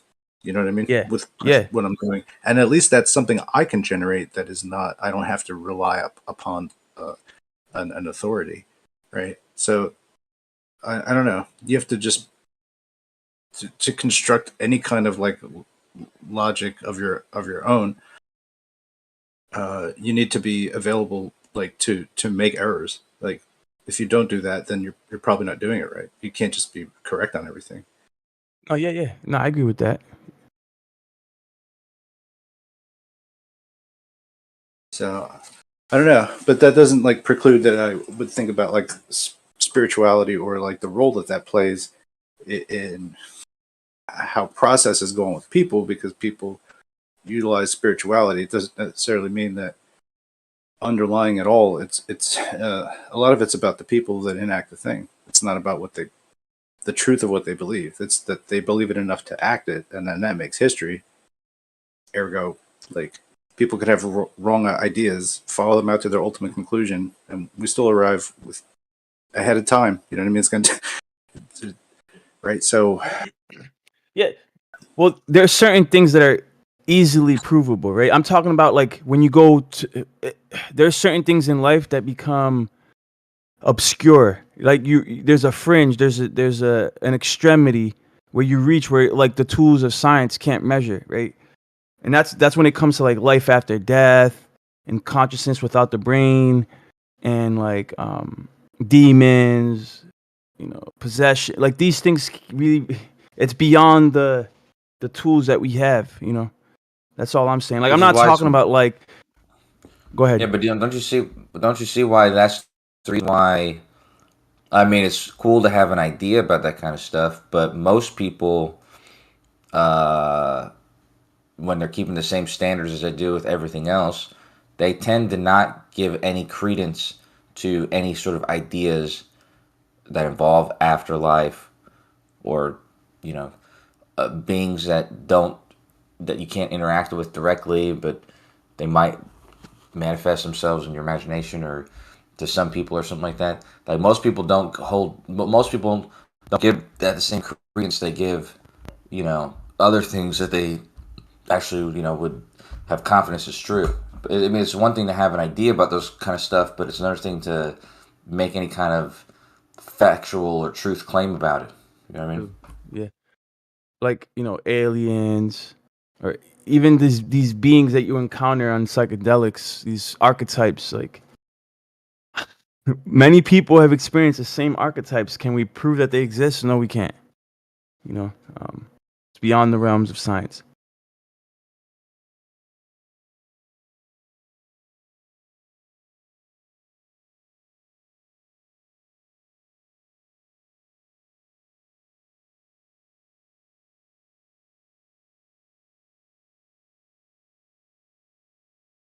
But when it comes to history, bro, like I have no idea how to go about proving that there was an advanced civilization before the flood. You know what I mean? All we have left are, at best, megalithic structures that survived. That's all we have, man. Well, that's what I'm saying, dude. This is why science is very useful. Is because, believe it or not, like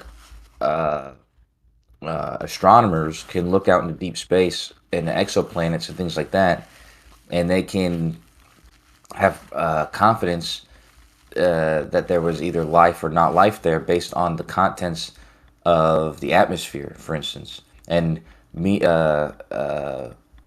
geologists can do the same thing with the Earth. You can see in the Earth, like when we leave a footprint and whenever certain life forms exist in a certain place. So it's like, when you look at different layers, you can see what kind of atmosphere, waste, and all that kind of stuff we produced. It's going to end up as evidence in the layers.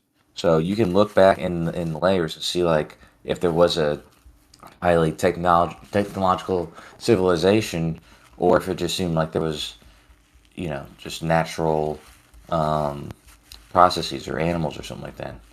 Like in the future, people can see that there was a technological civilization living in our time because of all the types of waste that we have and the things that we produce and the earth and all that kind of stuff.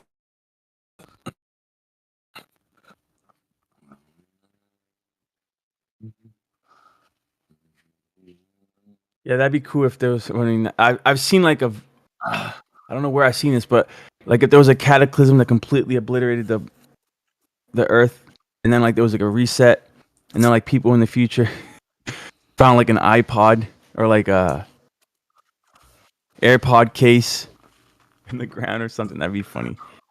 But yeah, man, we're not finding anything like that. Funnily We're enough, not most things finding. actually, even a car is not going to last 10,000 years.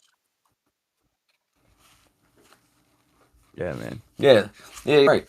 Because if people had cars and iPods, 100,000 years ago, we wouldn't be able to see those actual objects because they would have degraded or weathered away or whatever.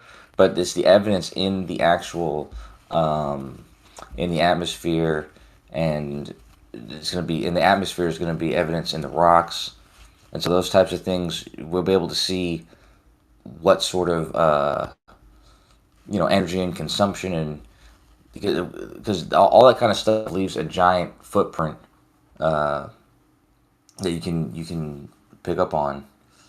So yeah, you can't actually see those iPods and cars and stuff, but there's a different kind of signature that's left.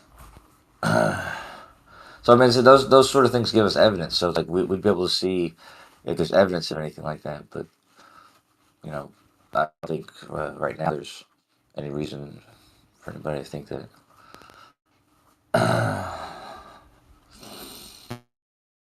Yeah, man. I mean, that's why I like being in the server, because it's a battle of the minds, and we have scientists on one side, right, or pseudoscientists,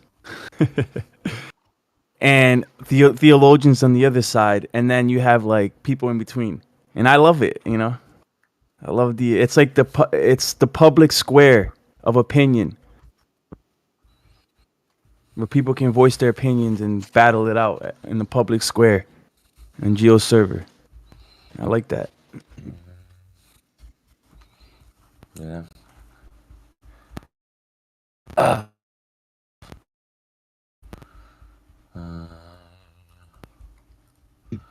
Hey, how's it going? How's it going, Kosho? Hey, what's up, Andy?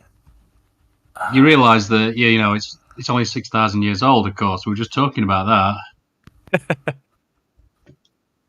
Yeah, man. That But comes Kosha, from what do your you brother. consider yourself? That's what I mean, though. I don't know what the fuck you're talking about. This is literally your brethren who told us that. So, Okay. Well, my dad told me things when I was a kid, and when I got older, I learned the truth of what he was saying and the parts that weren't true. And so you can look at the truths in the Bible, and one of the things that's obviously not true is the age of the earth. Because, like I said, when you look at the evidence, it clearly isn't only 6,000 years old. So it's like, you have to, So the Bible lied, right? take it with a grain of Oh, salt. man. Oh, man. I mourn for you, Kosho. I'll pray for you, bro. I do. I mourn for people that Okay. lack faith in the word, bro. I do. Lack faith in the word. There's a lot of words in the Bible, and if you have faith in all of it, you're going to find yourself contradicting yourself. So it's important to have discernment when reading those books, because there's words that you can have faith in, and then there's other words that you got to see, you got to take them for what they're worth, which is not very much. And one of those words being the calculated age of the earth. When you set something in there, and then clearly reality shows that's not the case, you have to decide how to discern that. And clearly, yeah, that's one of the things you got to set aside. I mean, there's obvious things that are old, that are even a little bit older than that. So it's like, I don't know, it's impossible to cope with. Yeah, no, it's funny because I used to find these things unbelievably false too. And then, like, little by little, I started shifting over in my, like, I believed in evolution, bro. I did. I believe in the 13.2 billion year. Well, they keep switching it up, but the age of the universe, I believed all that, man. Big Bang Theory, the rip in space and time. You know how they talk about the infinite dense point that blew up within a fraction of a second to almost the size that the universe is right now. It just expanded within a split second. From a hole that was ripped in the fabric of space and time that they call a singularity. Like, dude, I believed all that, man. But you're willing to accept that, right? But when it comes to the word, you're like, oh, no, this can't be true. You know what I mean? It's kind of like hypocritical. it sounds silly just hearing you say it. It just sounds silly, doesn't it? I don't know. That the universe expanded to basically almost the size that it is now within a fraction of a second from an infinite point smaller than a pin of a needle, or infinite dense point smaller than a pin of a needle. And now Yeah, they're saying it was because of a supernova, or like a giant star exploded and caused a collapse in the field that made a black hole, and that black hole then ripped open from another universe and then opened up in our universe and started spewing light and matter into our universe. Like, dude, that's what they believe, bro. With string theory. Like, trust me, I'm familiarized. I'm not like as smart as you when it comes to the science aspects of it, but I was familiarized with it. Go ahead, Andy. Yeah, he's talking about kosher when he says smart as you. Everybody. Yeah. Talking about kosher. Not me. But yeah, some things just don't make sense to me at all. Like, what's he expanding into? I don't get it. I just don't. Sorry. Linda, yeah, I've already made it clear before, and I've conceded that the authority that I appeal to is the word of God. I've made that very clear before. But yeah, that's what I'm saying. Like, everybody appeals to an authority at one point or another. whether it's Einstein or Stephen Hawking's, right? We always appeal to authority, whether What we about realize it your or own not. authority? No, I don't appeal to myself. I try not to.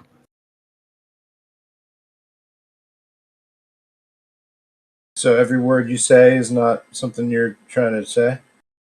It's just kind of happening naturally? No, well, that's kind of like a trick question because we use discernment and discretion to try to understand the truth, right? But I try not to use my own biases. You know, if you're wise, you want to be reflective. You want to self-reflect and be retrospective and continuously reevaluate your beliefs and adjust. You know what I mean? You don't want to die in a hill because of pride. You want to put your pride aside.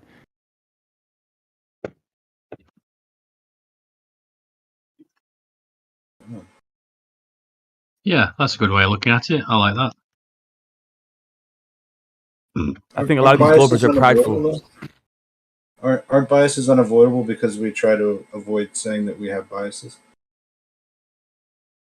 Yeah, they're You're right. They're unavoidable. But once you're aware of it, because sometimes we're not cognitive aware of our biases and our pride. Yes.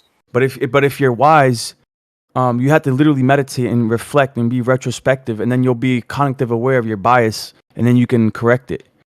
Because sometimes, because of pride, biases will arise, and like a lot of these Globers, like I think that they're just prideful, bro. They don't want to be wrong, and you can show them all the evidence to the contrary, and they just won't accept it, bro, because they're pridefully blind. They're willfully ignorant. Well, they'd say that to you, though, wouldn't they? Yeah. That goes both ways.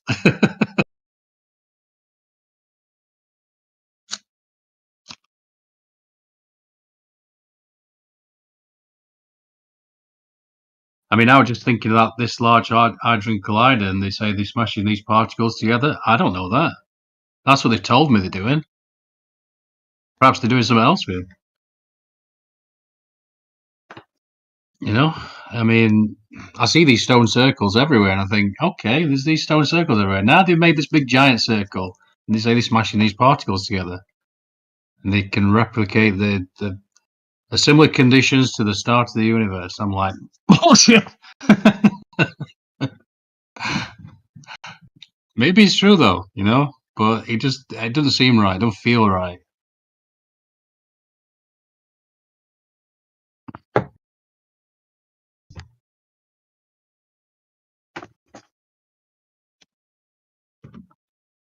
But hey, if it's like you know, I talk to Tim quite a lot. I like Tim, and when I try and talk to him about God, I'd use a lot of words like feel, and he'd be like, and in his rebuttal were, "That's your feelings, man. That's your feelings." He's And right. I completely understand what he's saying because it just doesn't make for a very good argument, does it? It just doesn't. Well, hey-ho, there you go.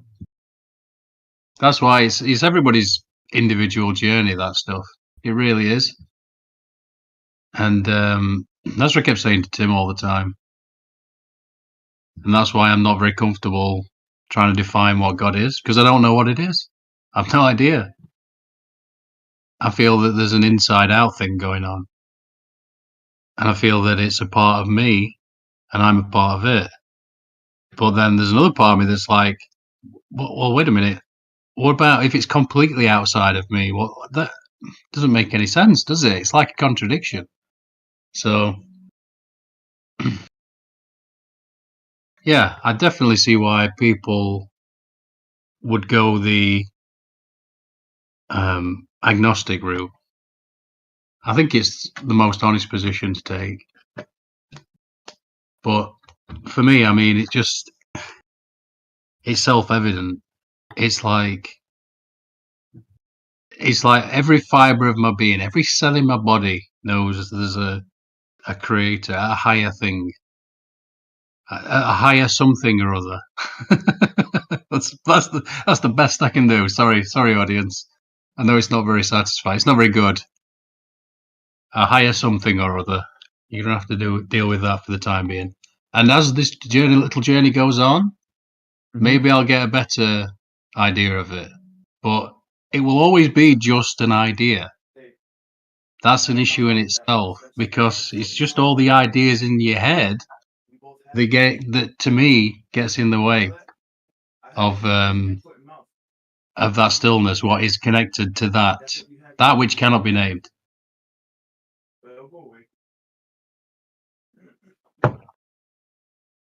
I was thinking about that story about the. I ought to look it up before I start talking about it because I can't remember it. Because it was in The Power of Now, so this is going back 10 years or something. But it's a story about a Zen monk, and he's walking with a young lad, and he's telling him to end. I just remember the bit where he's trying to help him to enter the now, right? But essentially, I'm kind of spoiling it a little bit, but yeah, it's okay. And he's saying, try and listen to that stream. Can you hear that distant stream? There's a stream flowing, basically. He's going, try and listen to that stream. Can you hear it? Enter the now from there, he's saying. And so the sort of apprentice, young lad or whatever, he's listening for the stream. And suddenly he hears it. He's like, Master, I hear the stream. And he has this little moment, what they call Satori, this little sort of aha moment. And he's really pointing at the spaces in between thoughts. The spaces in between thoughts where there's no thinking whatsoever, right?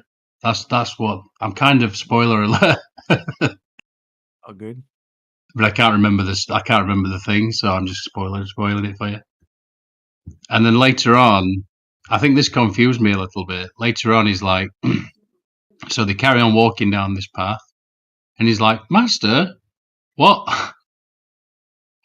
If I couldn't hear the stream, what would you have said then? He says, enter the now from there. He still says the same answer, you know. And I remember when I first heard that, I was like, that confused me that bit. Because I felt like I got the first bit, and then the second bit, I was like,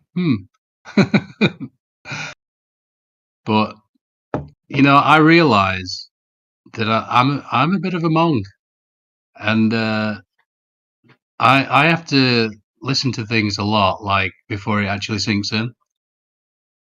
Like, I was going to come back and tell you, Lion, that I was just reading a bit of Joseph Campbell's book, A Hero with 1,000 Faces, and I saw the word Anunnaki, but I can't remember the context of it at all. This is a person brought up on TV because I weren't used to reading as a kid, for sure.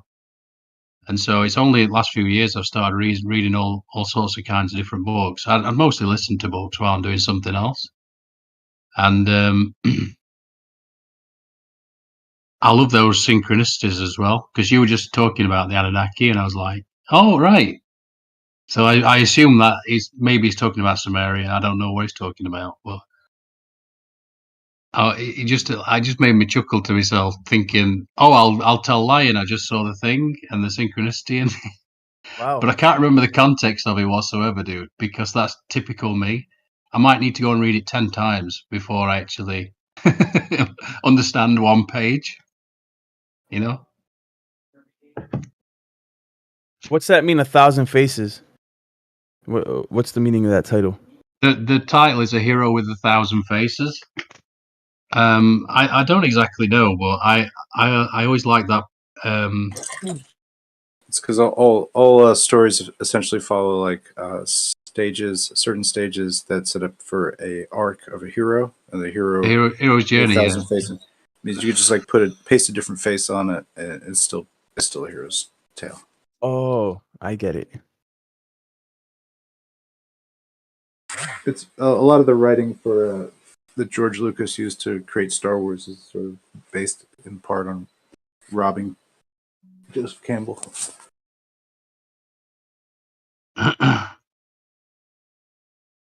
Yeah, I always like that poem. I can never remember the fucking guy's name though. You remember the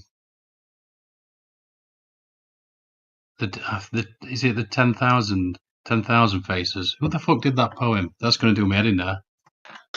I've got to look it up. Give me a minute. I'll wait for my brain to kick in. Come on, brain, you can do it.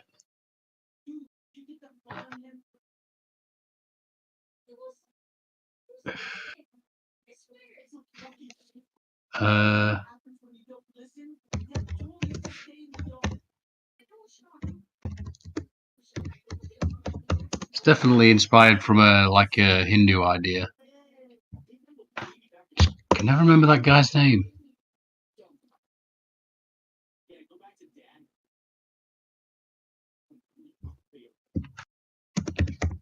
Who are you talking about? Indian? I'm talking about an old poem. It's an Alan.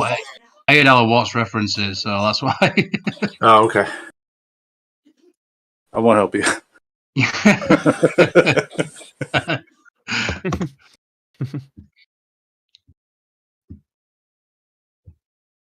No, I'm not a big fan of Alan Watts myself. No, neither is Snacks.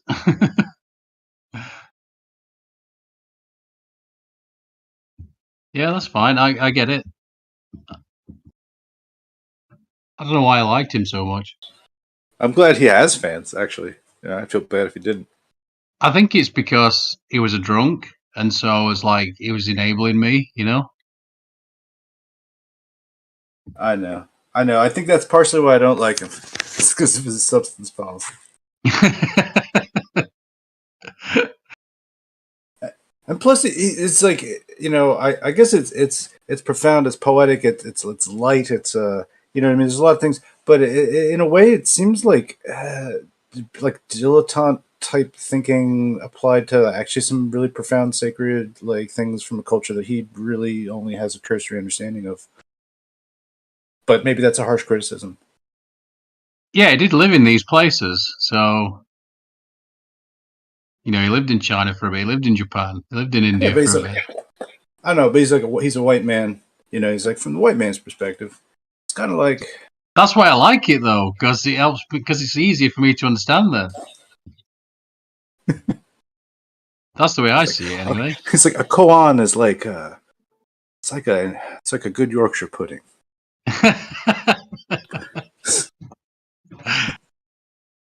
That's why I like Eckhart Tolle, because he, in a very German way, he puts a lot of spiritual ideas all together and goes, look, there's a through line. They're all sort of saying a similar thing. You know, he organized it in a very German way. So that's helpful to me. That's why I liked his.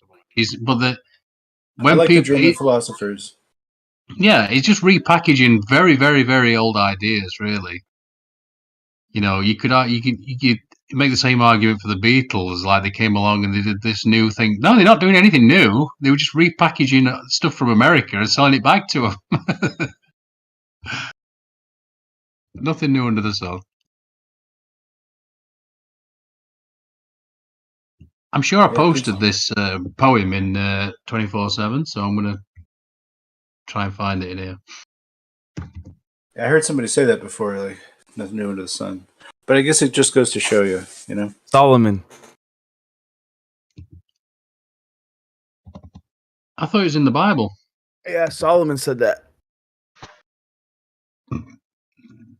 You ever check out Ethiopia? It's like Ethiopia. You just put an A on the front of it, and it becomes a Wikipedia entry for the original spelling of Ethiopia. Ethiopia. And the Ethiopian Ocean, now known as the Atlantic Ocean. Oh man. If you do that thing in the corner, it shows you every post you've ever fucking made. Does it?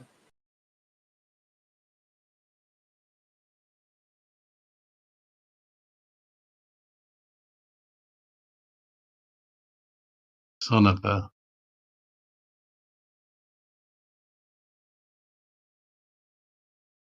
Jeez, 149. That's a lot of posts.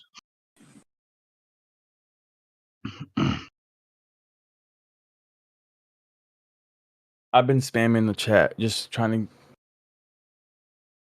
to spark conversation.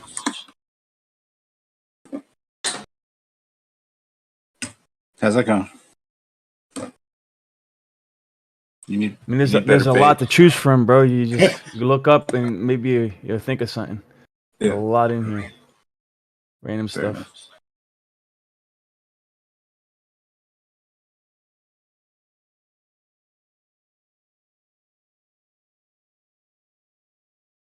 Oh yeah, we started with the pyramids and then ended up with some images I found. What's underneath it?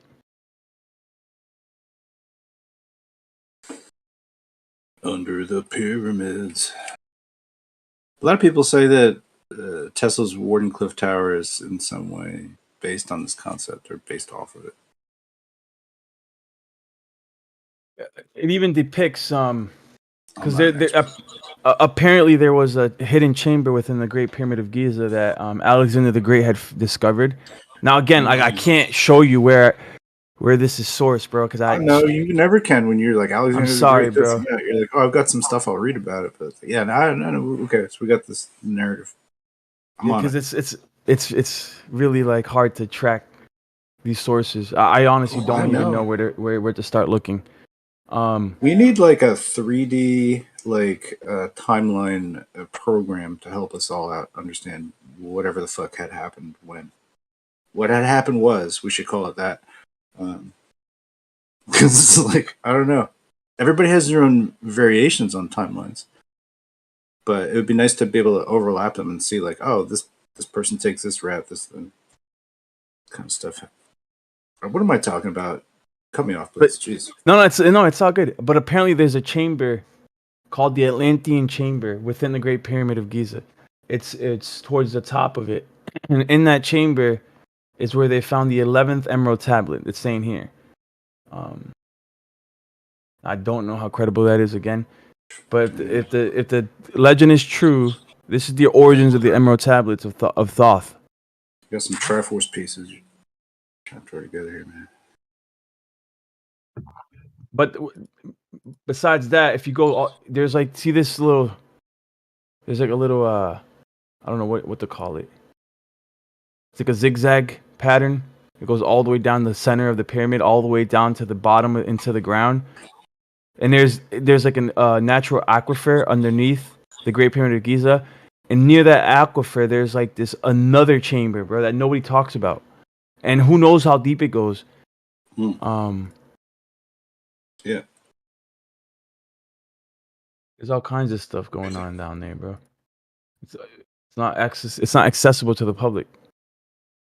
Same thing with the Sphinx. It's like, what the hell, man? Yeah, Jeremy will tell us this. Yeah, dude. It's a wasp, Wahiri, you know what I mean? Fucked up all our stuff. We can't even check it out now. To paraphrase Jeremy.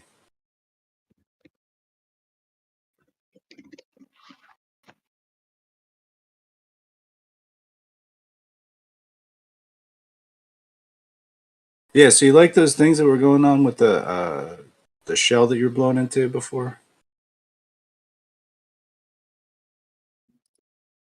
Yeah, The different tones you're able to get out of it.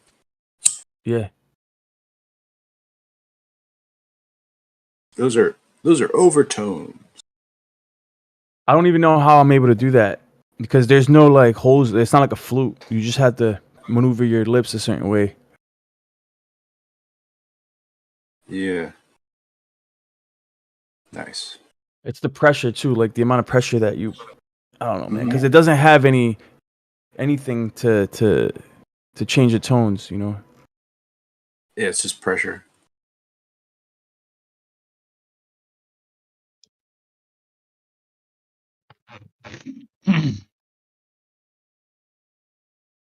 You have an instrument you want to play? I mean, I can do the same thing on the saxophone. Basically, just Yeah. like hit overtones on it, like that. Those notes just come out at a lot of different notes, not every note. Can I get them? But they're actually happening on every note. I can't pull them off on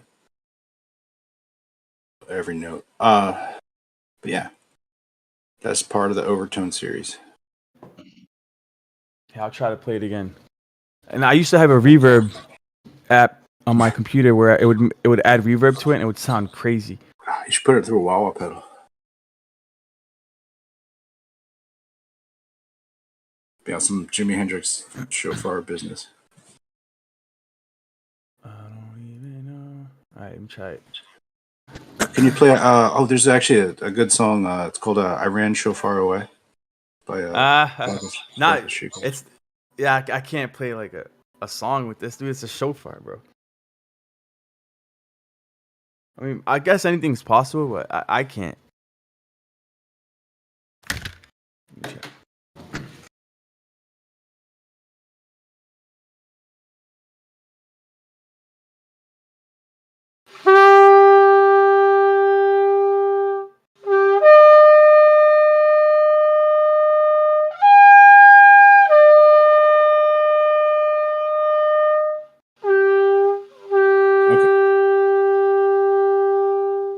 That's Superman's theme.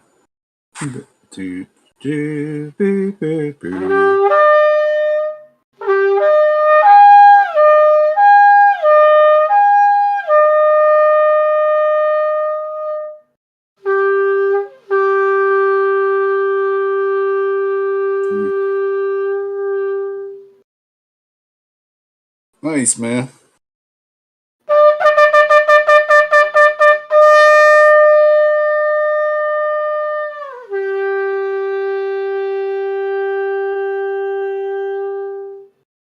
You need a cornet, man. A little cup mute. I bet you can play trumpet pretty easily. Yeah. Did it cut? Or was it clear? It was good. All right. It was good. I didn't realize you couldn't hear me talking over it. Sorry. Such an ass. Nah, I didn't have my headphones on. All right. Thought you had earbuds in or something. Yeah, but it's the those notes are the same notes from the Superman.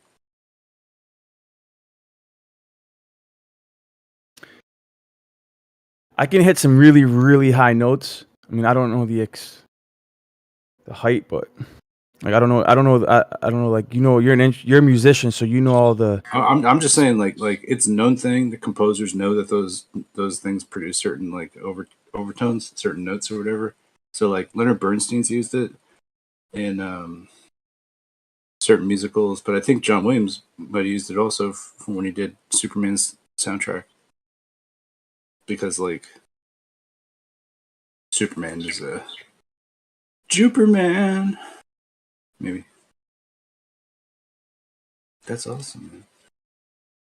Yeah, there's like sacred tones, bro. Yeah. Yeah. Yahweh, bro. Yeah, totally. Way, bro. Brando got $1 million. Bless him. For his walk on part. This is the horn I'm playing from this animal. And do you know what it that made pattern, me think on? It that made me spiral think of pattern. it made me think of that fucking episode of that Larry David show where he's got that horn. I don't even remember that. He's trying to blow through. He's like, nothing's coming out. And what's that called? Did you like that Jewish horn? Kosho, help me out.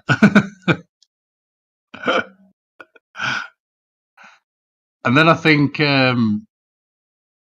something happens where is somebody breaking into his house, or some shit happens where he blows it right at the end, and it's like Jews assemble. Oh man, Curb Your Enthusiasm, such a good show.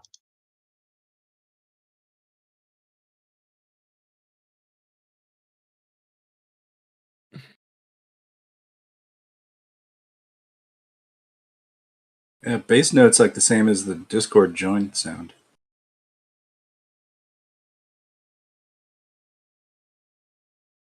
Yeah. I can't find that bloody poem. It's doing me head in. That's it. Is it Rami? Rami you're looking for? Nope. I'm done with it. I'm done. I bet it'll come to me though. For Sufi? His brother Johnny? Oh, okay. Johnny, Sufi, the boys. Rami, they're making poems out in the alleyway. Is it new Rick and Did Morty you tomorrow say it then? started- 15th? Thursday 16th? I can't remember. Cool. New Rick and Morty. Oh, it's over. It's over. It's over. Andy. Yeah, they changed the guy, didn't Andy. Justin Roiland left the show. they? Rick, Morty, Mr. Poopy Butthole, and a number of other characters will no longer sound the fucking same and no longer have the same comedy beats. Fuck, it's over. Know. It's over. It's over. We had the greatest cartoon ever. And that, we just have to be happy about it. We can't be upset. I can't deal with it. Are you even going to watch the new one then? Bro, all I gotta watch is the cold open with Mr. Poopy Butthole, and it's just my soul hurts, and I'm like, oh, corporate fucking bullshit. God damn it, art doesn't stand a chance against the fucking raw. They didn't even want him as to be part of it. They want to just build a franchise they could have nameless, mindless bullshit fart jokes on. You know what I mean? Make it into something nobody can think about. You know what I mean? Turn this piece of beautiful art into a piece of corporate nonsense so you can push fucking PJ bottoms from the motherfucking department store. That's what they fucking want, Andy. So true. So true. Sorry. I'm passionate. Tell us Isn't it funny though? It's a similar thing. It's a similar thing to like, you discover that band. Like, can you imagine the people that the Scousers basically discovered the Beatles, or they were like they were just playing in the cavern. They were like, they're our band, and the next minute it's like the world's band. And isn't that funny how there's lots of situations I imagine experiences in many people's lives where they found this little thing, this little niche thing, and then it became this huge thing. And then they sort of went off it because it was like mainstream now. That's just par for the course, isn't it? I don't know.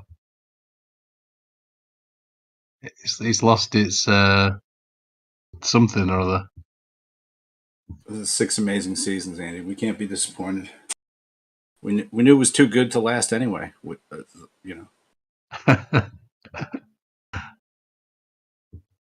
Yeah, I used to watch It's okay.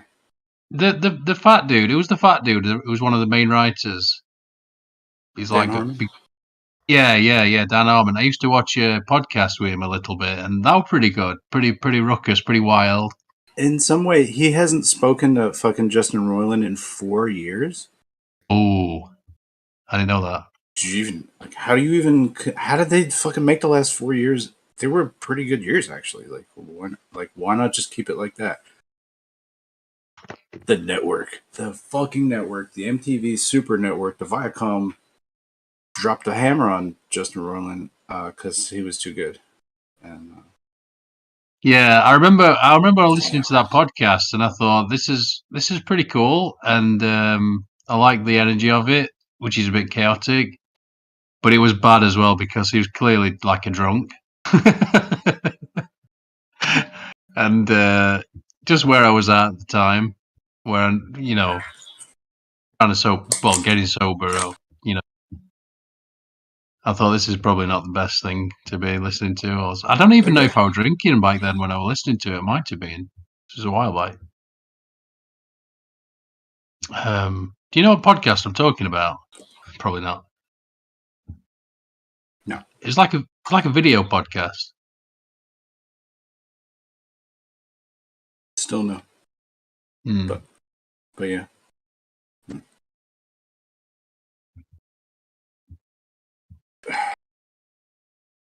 Like that Dan Harmon, he just seems like the most. Well, he did anyway. Seemed like the most anti sort of Hollywood person, and then he makes it. Okay, I mean, so you were talking about Here with 1,000 Faces. You're talking about the guy who's repopularized that and made it his own. Dan Harmon's story, Hero Wheel, is well known, and he uses it throughout every piece of writing. Every episode of Community is written using the hero's journey. Community, yeah, that was another one. Shit, yeah, because Chevy Chase was in it, wasn't he? Wasn't he? Yeah. So every one of those like characters has their own hero's journey that's like written and like a story wheel. Wait, am I thinking of something different? No, you're thinking of Community with Chevy Chase. Oh, right. And the way that they write that show is the way that Joseph Campbell basically outlined for the hero's journey to be.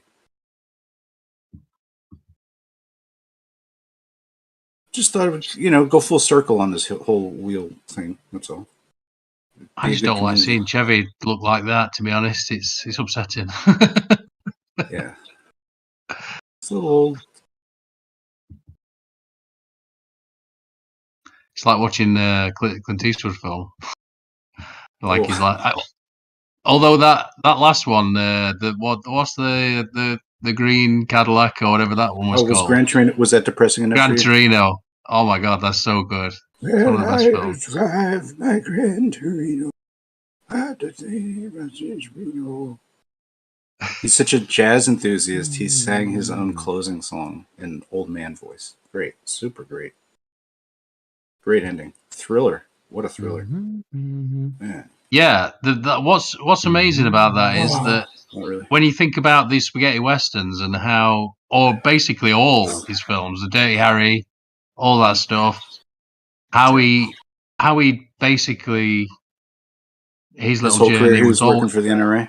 Is that what you mean? Well, it was always the same. It was always like, he just basically killed everyone, and then at the end of this one, he still gets what he wants, but he does it in a very different way. It's like a very good evolution of a I don't know, a life or something, right? Don't you think? Maybe I'm looking too much into it, but I don't know. He's modernized the way to sell a gun to somebody through narrative fiction. Yeah, I think you're correct. Yeah, a hero in this regard, trendsetter. No, but he still achieves his goals by doing it a very different way, and he was dying anyway. So yeah, it was just brilliant, absolutely brilliant. I mean, there's a gun that's made after his character's gun. Like, you've achieved your goal of working for the NRA. No, just saying. Sorry. Anyway, guess we all love the shit out of Clint Eastwood. I clicked on Mountain Bear because I love his cartoons, and there's a Clint Eastwood. I have to post it. It's only 6 seconds long.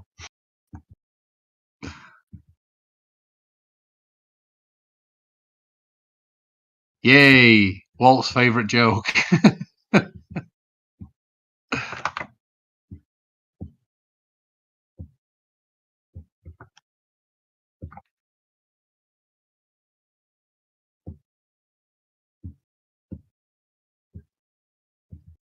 Like a pterodactyl baby outside, I guess.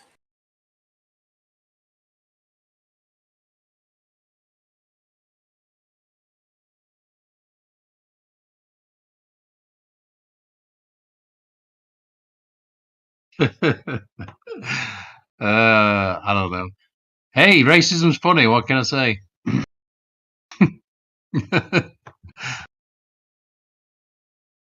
Racism is back, baby.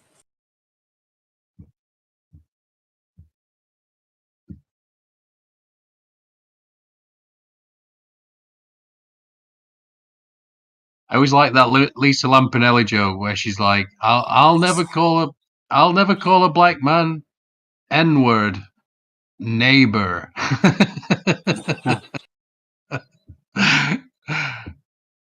It's such a good joke.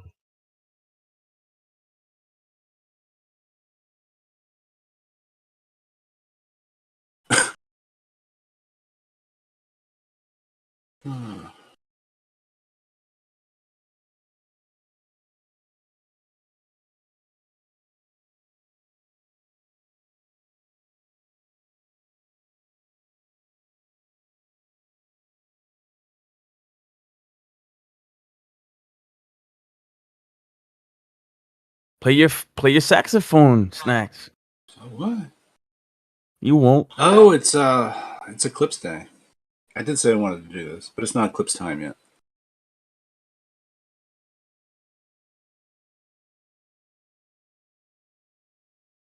By the time it's Eclipse time, everybody will be here and I won't be able to play. Yeah, play it during the eclipse. When's the eclipse then? I thought it had already happened, to be honest. So that was a 10, but not here. 10. What time's it now? 11. So it's already happened. Like in a time-space relativistic way, yeah, but not actually. God, just speak normal. It's like, no, I think I think it should happen in a couple hours, actually. All right, okay, there you go. I think it's like a 10:30 start, but it's not 10:30 here. We're 3 hours different from where I think. But I don't know. I've been pretty bad with this so far, so just to let you know, I could very well be incorrect. Hopefully, some other people will be paying better attention and drop it out in the chat or something. And it's only going to be 70% coverage, is that right? Yeah, I don't know. I think. I thought it was 97.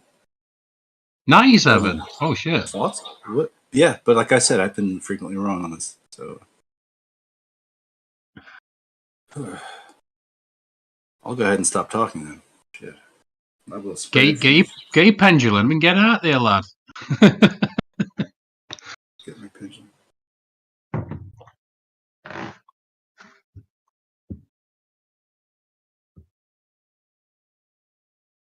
Didn't they say Falco's pendulum were acting different underneath the eclipse or something? Or or that's something else? Probably dreamed it. Claim.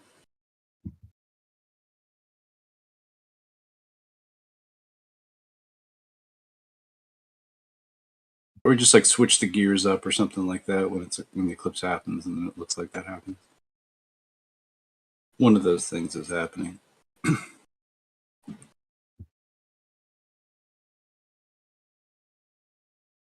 I've been watching that. You know I can't think of his name. Like he's always on the debates about religion and whatnot. Atheist. He's like his name's like Aaron Ra or something like that. Oh yeah, that guy. Yeah, there's something not right about that dude. Yeah. He even looks like a demon. He looks like Satan or something. Looks like he has a prescription that never runs out. And he's like, and I'm an expert on evolution. I'm like, yeah, all right.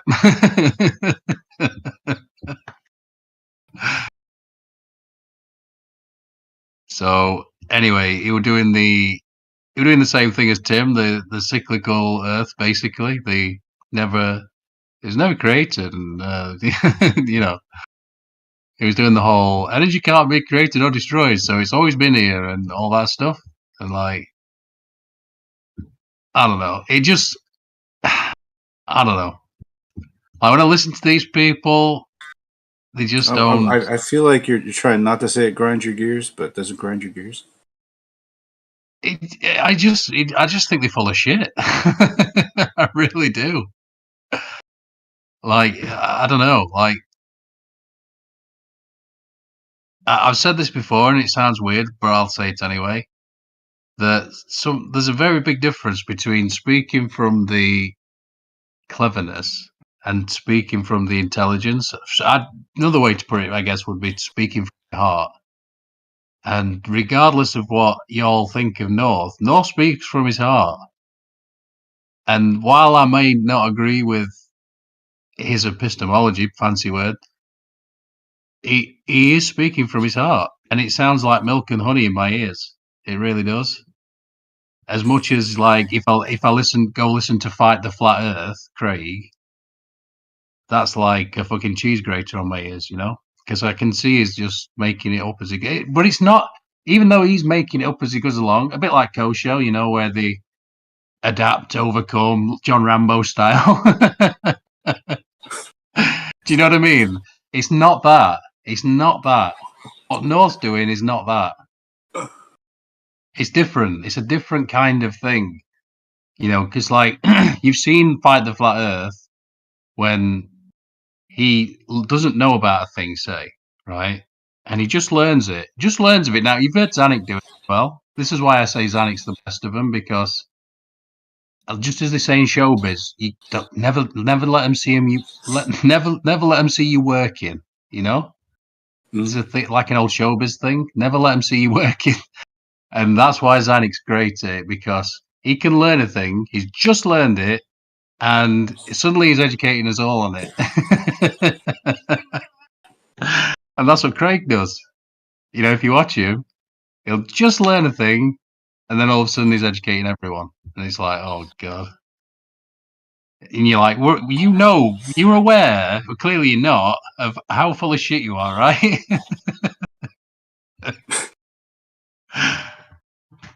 So it's just, I don't know, it just makes me laugh.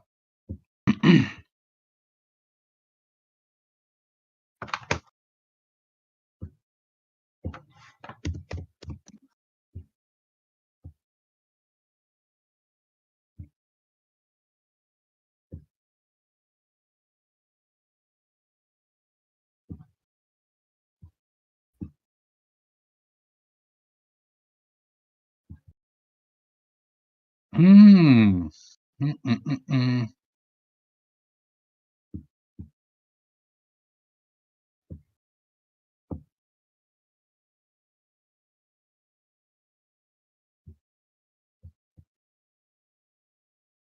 Right, I might go play some Zelda.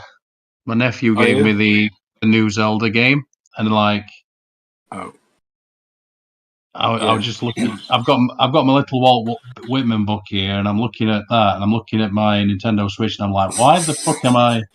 I could read these, grass. Yeah, He was an amazing writer. He spent so much time contemplating nature and life and everything. Yeah.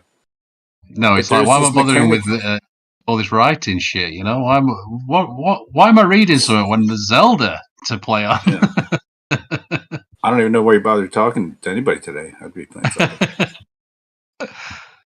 Well, the thing is, I got the Nintendo Switch back in the day just for Breath of the Wild. I think most people did, to be honest, and then they just sold it on eBay. But I don't. I just tend to hold on to things, whatever.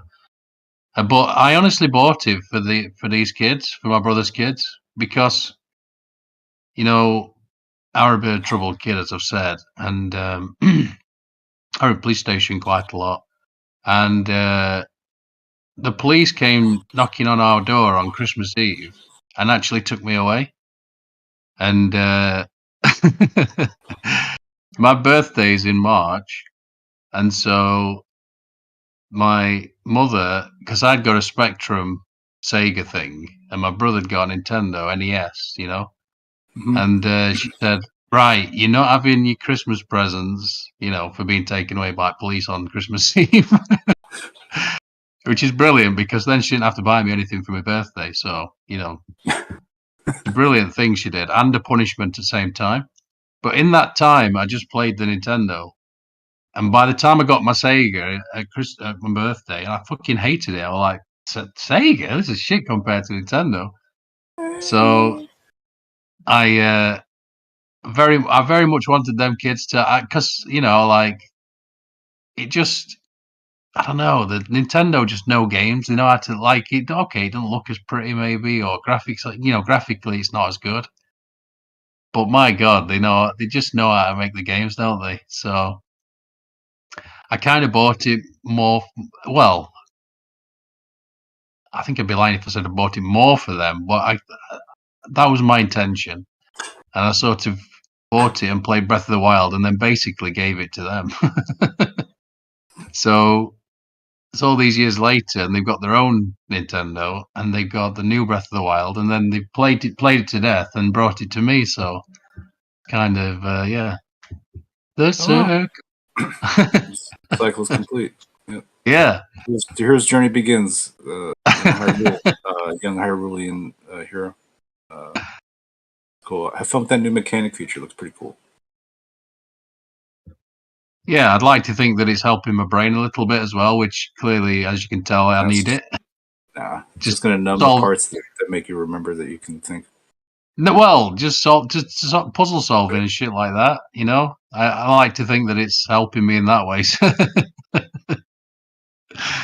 No, it is actually. There's a bunch of ways to like. There's no particular one way. I think there's like multiple solves with a lot of that stuff. So it's kind of neat.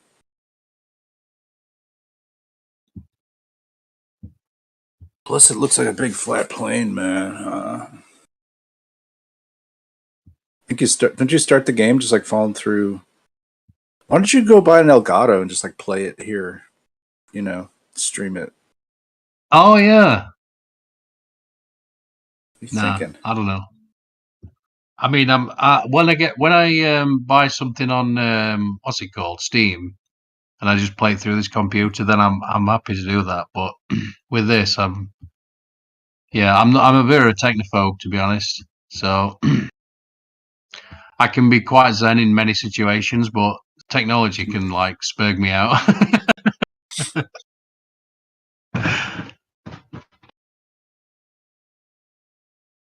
I love that Eckhart Tolle where, because I watched many of his talks, and he's like, I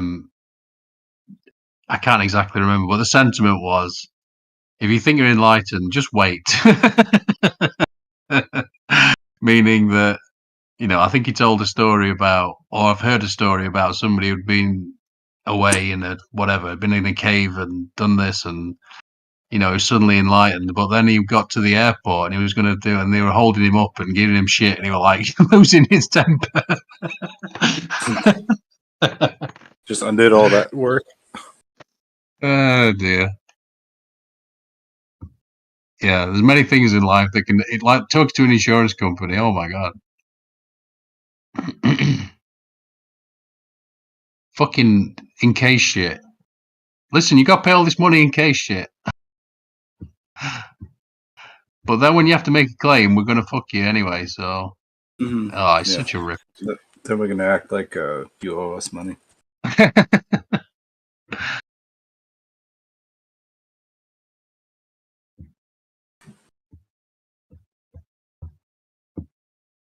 Then they like to hand you off like from one person to another. Like, hi, I'm your caseworker. You can trust me. Everything's great. You know what I mean? And just like hand you off to somebody else. Yeah. Well, what happened to my? Yeah, I'm in the fourth person now. This is great. I've explained the story 18 times. This is excellent service. Yeah, it's like Eustace Mullins talks about with the lawyer situation. He's like, look, they might tell you they're on your side, but they're clearly not. they've got allegiances to the court for a start. And they want to, fill their own pocket. First and foremost. No, there's probably some good lawyers out there, actually. I shouldn't say that.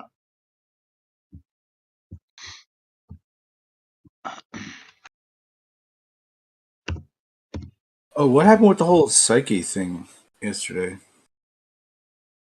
What Psyche thing? They were trying to land a super fast satellite machine on a moving meteorite or something. Oh, I don't keep up with that stuff.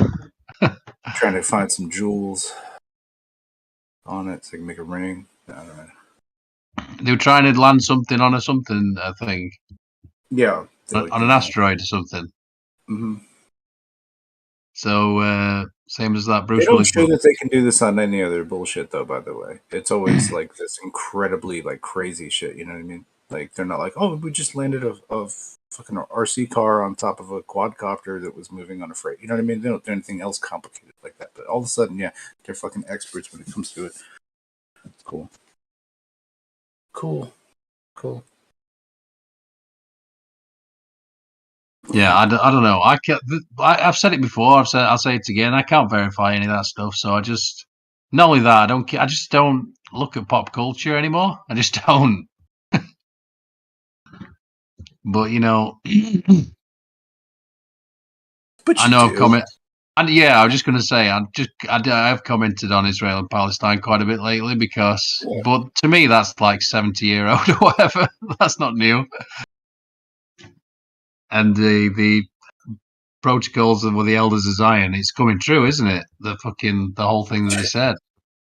Well, they're making it come true, though. That's the thing. So they're just playing it out. Yeah, it's like Laverne and Shirley. So that's why I get a bit frustrated and I comment on it. I shouldn't, because it's I imagine it's draining, and also, you know, it takes people's attention. That's the point, part of the point of it.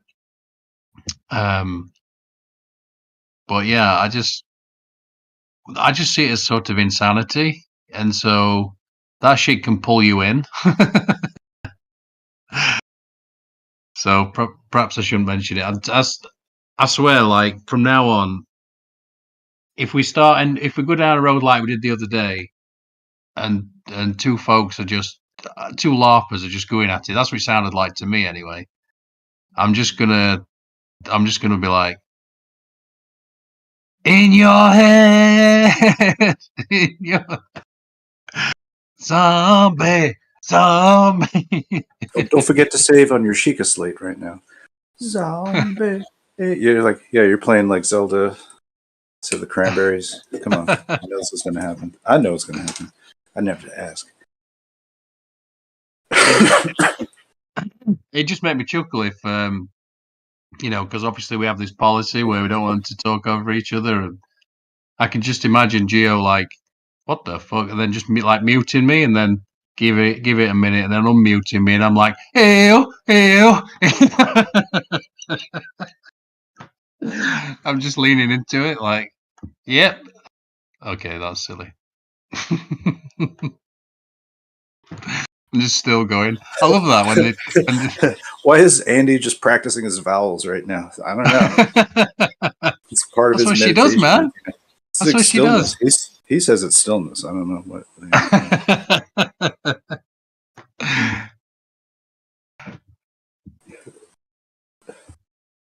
I don't know. It's an Irish thing, a Gaelic. I don't know. I think it's like it's like a country that doesn't even exist anymore. I think Estonian. Is they Estonian? Or am I thinking of something? No. Oh, maybe I'm right. No, I'm wrong. Where did that? What am I thinking? Who knows? Let me check. I was thinking it cranberries. I'm not sure what you're thinking about.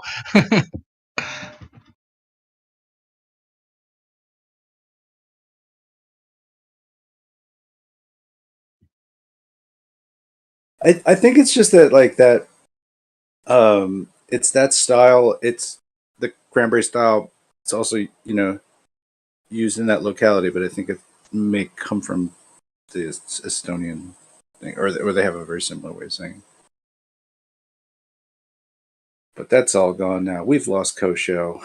It's just Jeremy. Me and you're going to go play Zelda. You know what I mean? I am going to play Zelda, but you've got to look at that eclipse and then let us know how it goes and that. I'm not here to. It's not here for me to see it really. Yeah, dude, you're going to make at least a little bit of effort and have a look outside, surely. Maybe. Yeah, I don't know why. I mean, it's going to be nothing over here. They're pretty local, in my opinion. Oh, like I thought it was like over all America. It is. I mean, technically, but it won't be. It's going to look like stupid. You just see like a little bit of the eclipse from this point. Well, yeah, with that attitude. I'll probably. I mean, I feel like it's like is it a 10% eclipse or something like that. But I've seen 97.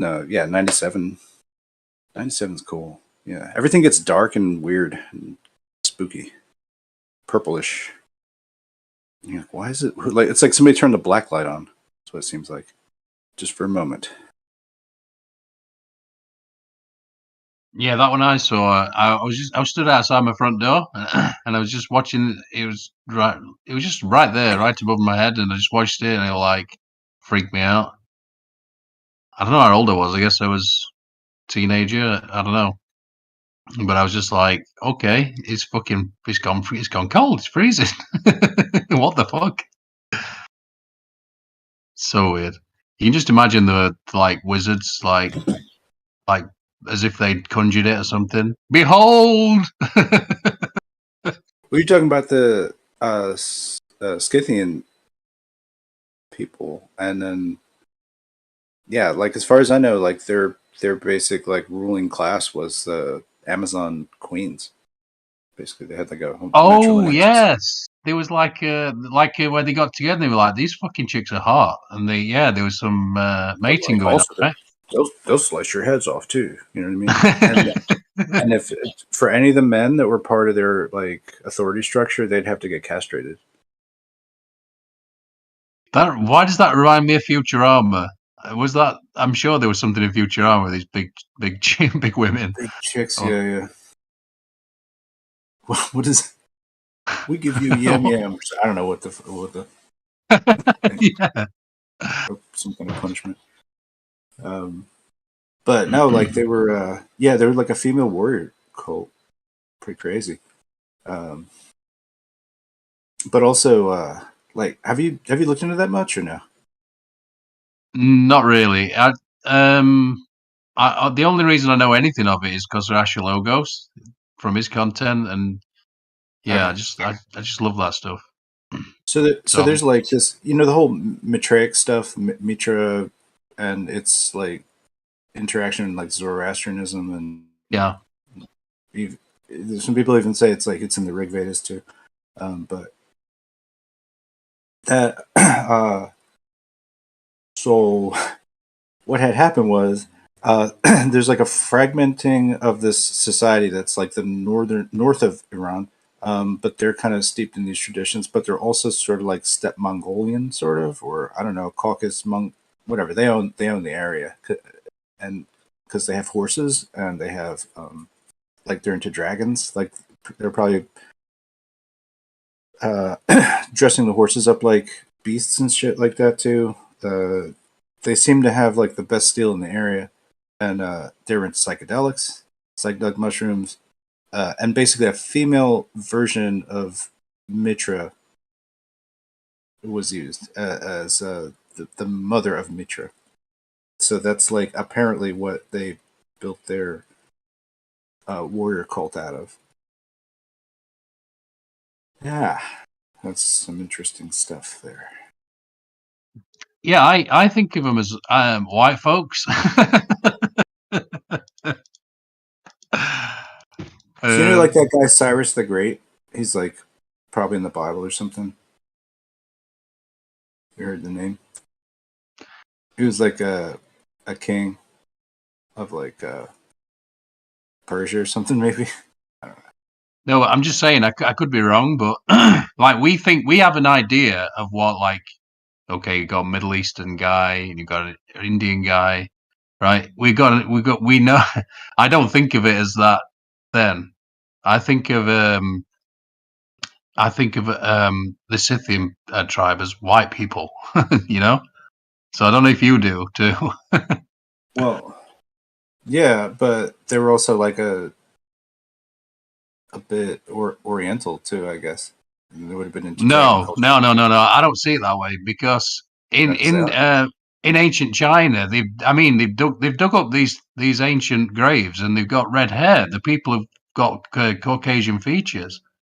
So what the fuck's that about?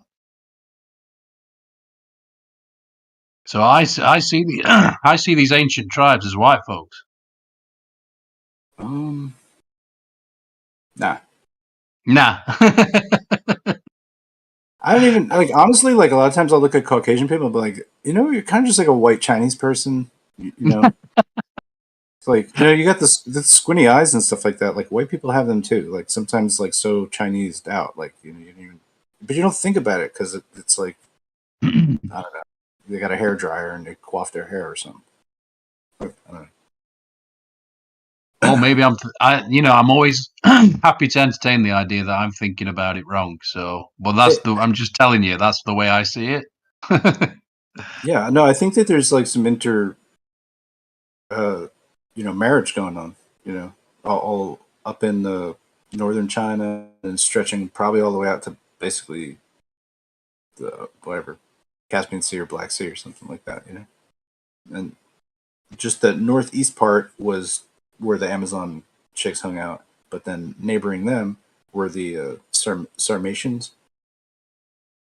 They're also kind of like Iranian, also, but they're like it's like Indo-Orient or something like that. It's a blend. Like a blend is happening. You know, these people are blended people.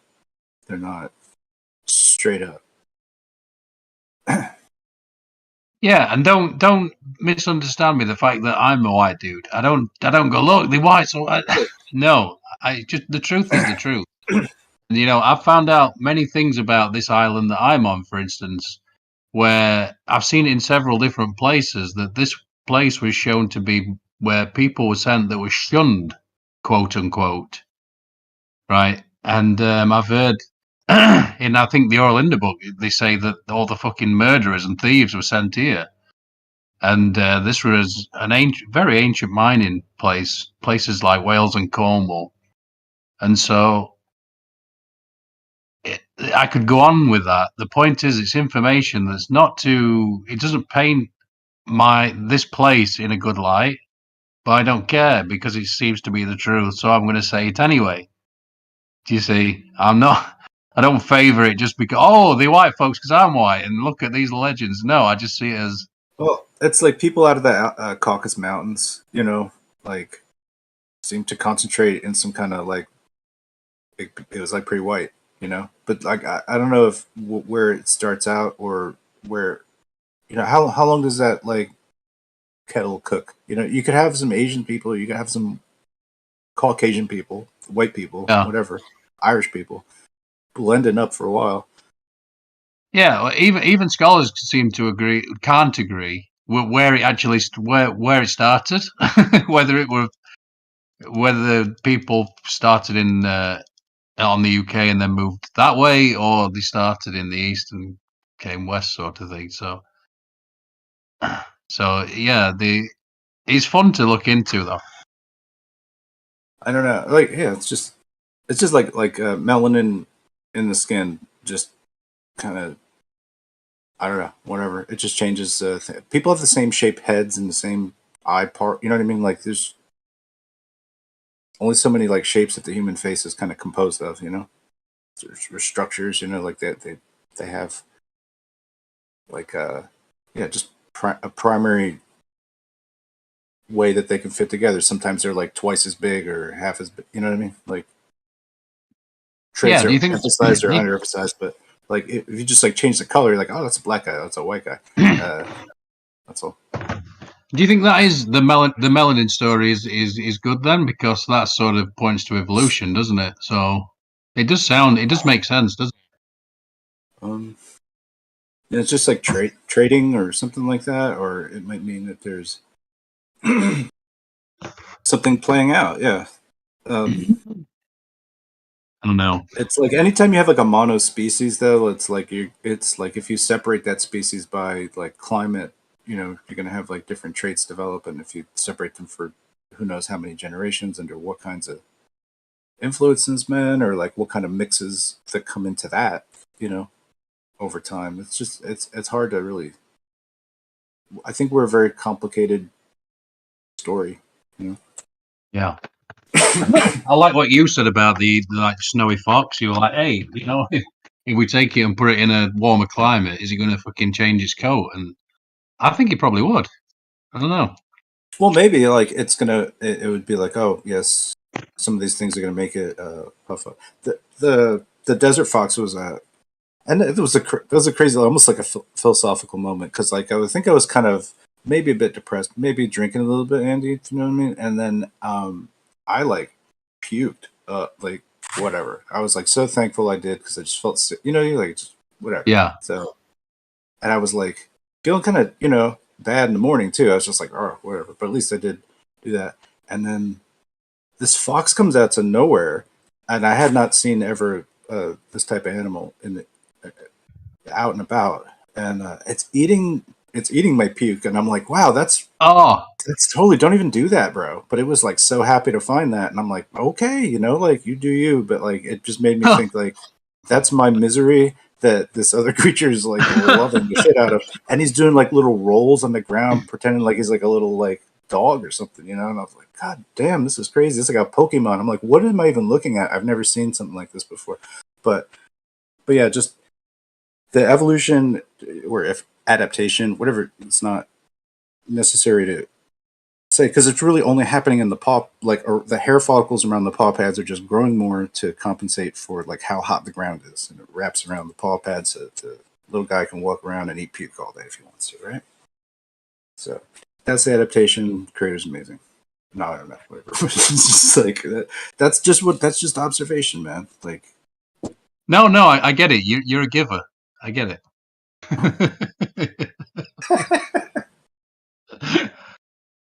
I'm not like I'm eating his puke. Come on. Jeez.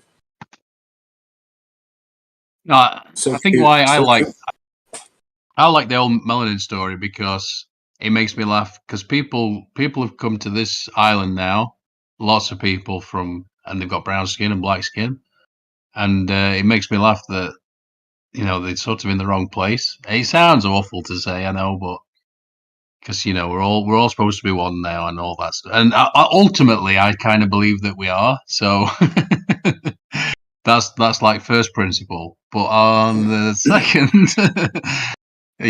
Like what Miguel loves to call the really is level, then we have this, we have this story about melanin and how much of it you have in your skin and how it's changed its color and all that. And it makes sense to me. that's not Anyway, just in your skin though. It's in your eyes, yeah, your hair. yeah. That definitely makes sense to me. And it just makes me laugh, the idea that they think they've been told this is the promised land, basically. But then they come here and it's fucking freezing for like 9 months a year. And it's like, Yeah. just imagine them with like 3 scarves on and 4 hats.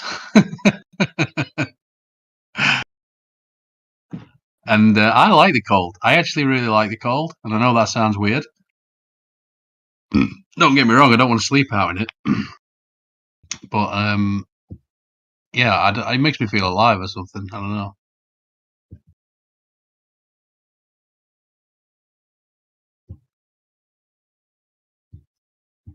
Yeah. I know this. Yeah, actually, no. I think that there probably is like, I mean, just like I was talking about how much I like the red light therapy, and other people will comment and they'll be like, "Oh, it's like when I go out in the sun." It's kind of the same thing with Stacy, and but there's also like health benefits from like cryotherapies and stuff, extreme cold. Like somehow that's also helpful, and something we also don't like talk too much about what the mechanisms are for that or why that occurs like that. You don't know? Yeah, I've known a few people. Smurf does that, and I think Loggy used to sit with a red light on. Do you do that as well? Oh yeah, I love the red light. That's the thing, isn't it? It's weird. I don't know. I've never. Mm-hmm. Yeah, because I just realized like I'm falling apart.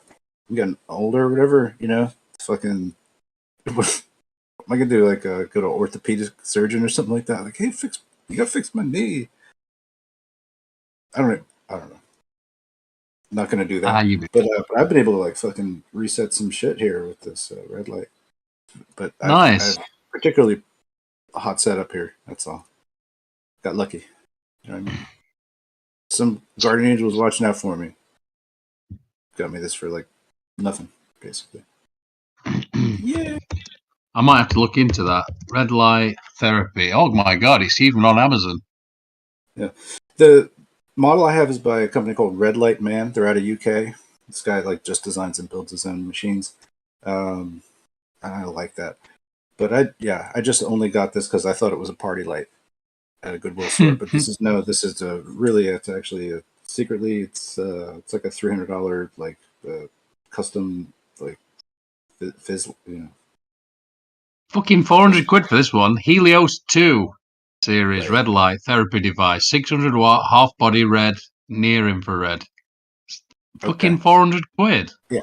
So what I have is like a near infrared. It's 4 color spectra.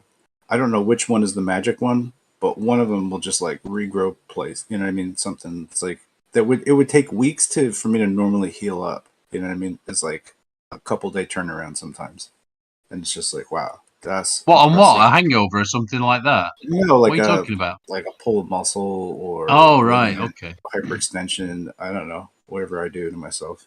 Bursitis. I got some plantar fasciitis. I got a whole range of problems here, right? And it's like, what am I going to go to? Like a fucking doctor every time? I have to no, just turn on some kind of frequencies and fix the shit, you know? Hmm. And then I was like, I just found out that like the red light doesn't work so well on the plantar fasciitis on the bottom of my footsie, right? And then like, but I found out the radio frequency is actually something that they use to treat it. So I'm like, I have one of those. I'll try that, you know? And that rehabs it real quick too. So like, it's just about like, it's like impact massagers. They're fucking great too. So they'll just like break up. That's what we need to do is just break up our tissues, and we actually don't like appear to age as much, you know? Like you feel the aches because you're all wrinkled up because you slept wrong for 30 years and you know, you woke up and worked on it. You know? Like just you iron that shit in. So it's just coming up with tools that undo those processes that we've done to ourselves. You know, well, that's about all I can figure on at this age. Yeah. No, I like it. I like it. I mean, my thing is not for everybody, which is to die before you die and realize there is no death. Because ultimately, if there's no person, there's no problem.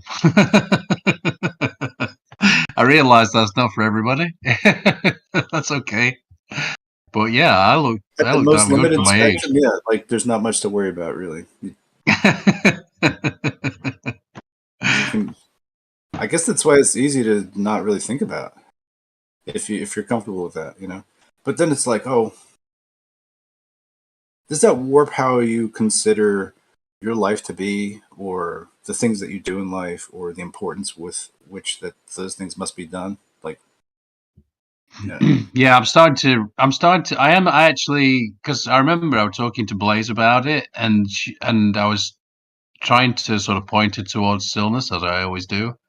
And she was like, oh, it doesn't sound very fulfilling, you know. And when you think of it from her paradigm, that makes sense, doesn't it? Yeah, because she's got this. She's like all of those guys are on the hopium, right? They're thinking of this next place rather than now. So I don't even know how to even where to even start with that, you know, because Yeah, I don't know. I think it's like really that myself, like I kind of feel that it's impossible for me to know whether or not I'm the viewer within the body living out one of 50,000, 100 million rolls of the dice of like all of what reality could be, and just being in that driver's seat. So does the me go along with this reality, or is it reset back to another point where it doesn't even remember this whole thing, you know, or it might have inklings of some things, and just kind of reincarnating into your own stream of time, into your own body over and over for infinity. I can't disprove that can happen, and so therefore it's like almost comforting, Andy, that I can't explain that I can't prove it or disprove it is like enough, you know, to not ask and not fucking need to, right? Yeah, when I go into that stillness, which is not often these days because it's always sort of there, it's always in the background somewhere. It's just a bit more distant. But when I was constantly like I'd literally had so much time because I couldn't get out of bed for 2 years. So that's the paradox. I needed lots of time to realize I didn't need time. But in that place, there's no person, there's no you, there's no. This is why I wonder if that's where I like to, like when I'm playing the saxophone, I'm there. Like I don't know that I'm around really even. Like I melt into whatever the function of paying attention to what I'm hearing and playing what I'm hearing. Like no, that's good. Like, that's good. It's like these different parts of my brain are doing these different things, and overall I'm supposed to just pay attention of like, oh, okay, this is all okay, everything's going according to plan here, you know what I mean? Lucid, like, oh well, that was a little different. Oh, okay, well, you know what I mean? I'm supposed to be like just kind of chill behind the wheel here, like all these other things are going on. And that's kind of, I try to approach life that way too. Yeah, you can sort of I don't know, it makes. This is why you should listen to Alan Watts, dude. Because he talks about life as being a game, you know, and that's kind of like how I think of it as well. And you know, he talks about why do we dance? Because from my part of the world, I'd say dance. He says dance. But you know, Are we the human or point. are we dancer? You know, you gotta wonder. The point of the dancing is the dance itself, right? That's why we're doing it. I love that where he talks about, you know, what's the point of playing an instrument? It's not to be the what is it, to get to the end as quick as possible, or the best players in the world would be the fastest players in the world. Something like that. I can't remember how he puts it, but yeah, the point of but it is funny that it's interesting because it's like that saying where they say dance like nobody's watching, you know? And then the point is that somebody in your life, your mum or whatever, she might see a young girl dancing and then she's like, oh, look, oh, she's a. And then she sends her to a professional school and then she learns how to dance and then she learns all these techniques.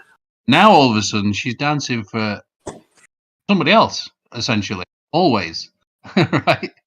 Oh She's yeah, never just in the moment I and hear just you. Yeah, actually like doing it.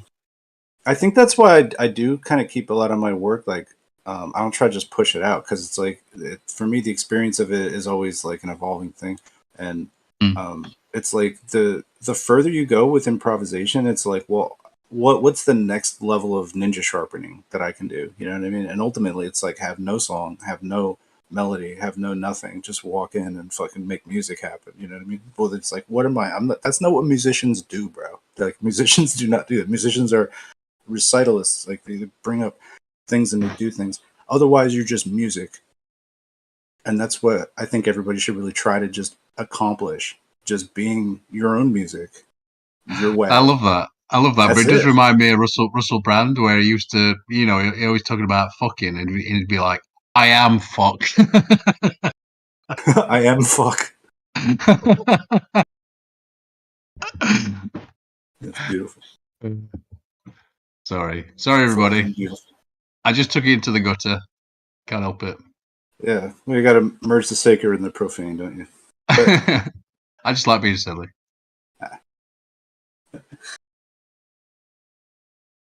Dude, it's the these infrared lights are they're vast.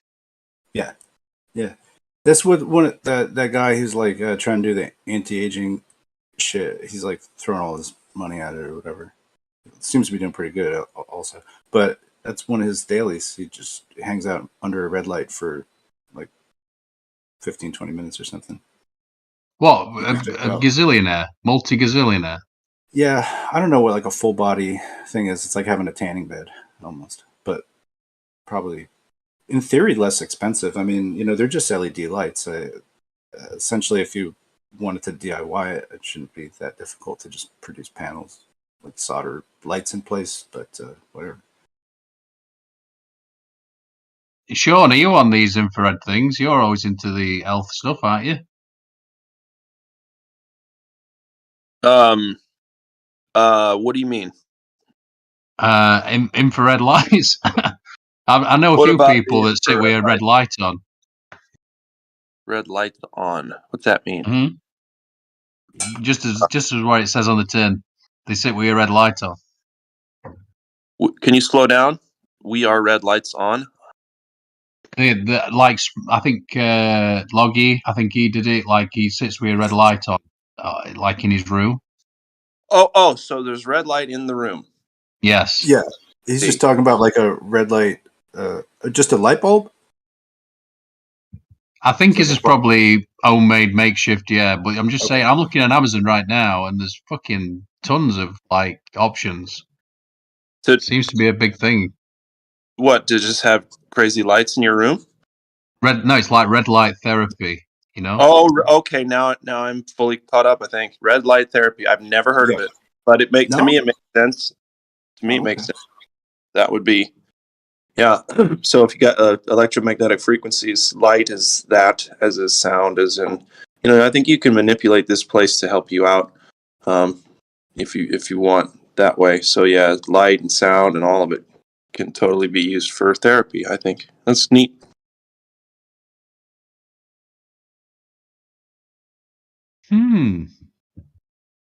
I suppose I'll have to look into that now. Yeah, because I hadn't heard of red light specifically yet. So Yeah. So what it does is like stimulates testosterone development in the areas that you shoot it at, but also generally because your blood's always moving and the light's stationary. You get the idea. So you generally get a higher testosterone from it. So awesome. not only that, so what that does, like if you target it specifically to some tissue, like when it gets into that tissue, it's like it'll regenerate that tissue if it's fucked up, you know, like if it's torn or whatever, and it would need to regrow, it's going to increase that cycling through of that area faster, and it also has a tendency to somehow dull nerve pain and things like that. So I think it's a really good like physical therapy. It's sort of my thank you for telling me that. My father-in-law is a total hypochondriac, and he's also one of the like a holistic healing, you know, like fuck doctors and fuck everything doctors stand for and all this, that, and the other, which is an extreme way to go. And I don't agree necessarily with that way to go. I mean, I see what he's saying, but anyway, so I would love to tell him about this because he's got one of these wands, like a $350 wand. He says that it's like it aligns the ions like in water and therefore in your blood and all kinds of things if you hold it over this area.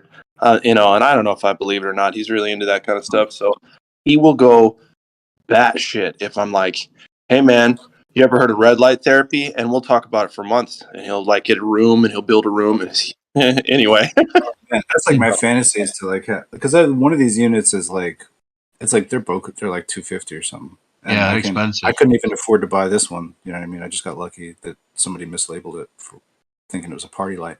So yeah, but making a room, you know, with these, like I don't know, I feel like I could just like lay down for 15 minutes and be like, holy shit, like I'm fucking improving every day. I could just go take a break for 15 minutes and like lay down and get yeah, dude, you could call it your Wolverine room, right? Your Wolverine healing room.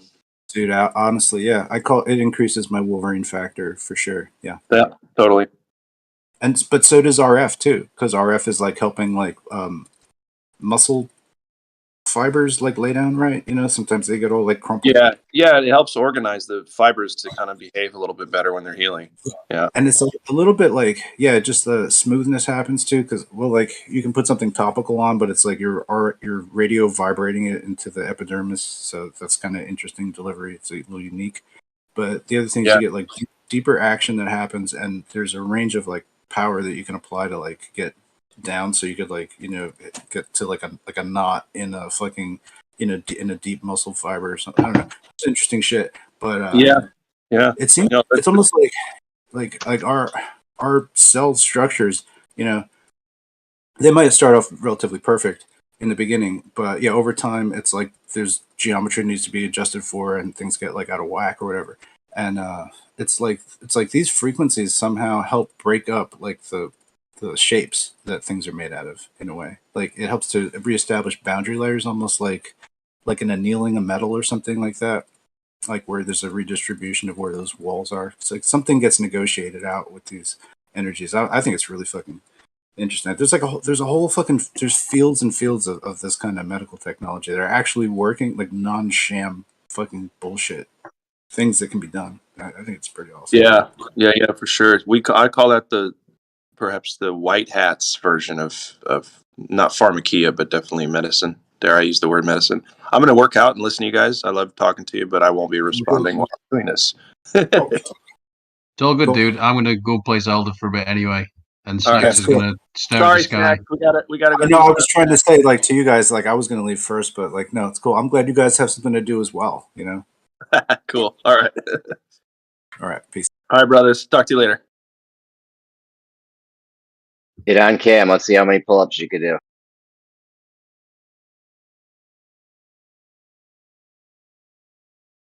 Oh man. Well, I could probably only do like 10 or 12 at once, but then I'll do that like 4 or 5 times, and then I'll call that beast mode. That's beast mode, bro. 10 legit pull-ups, bro, all the way down, all the way up. That's fucking that's tough. Like half the workout can be pull-ups if you're doing it right, for sure. You could do a whole upper body workout with pull-ups.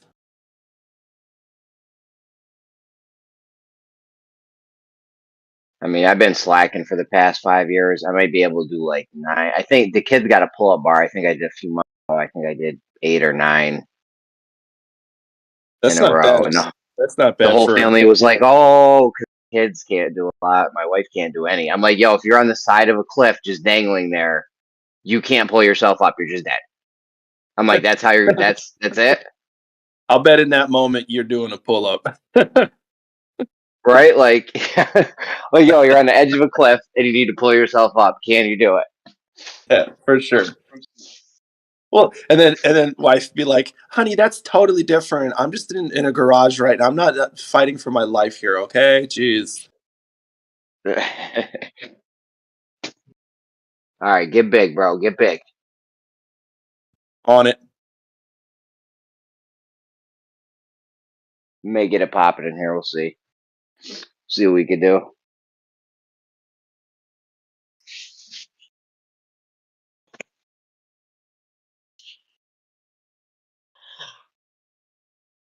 Oh.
Yo, homies, I'll be right. I'll be back here probably about an hour.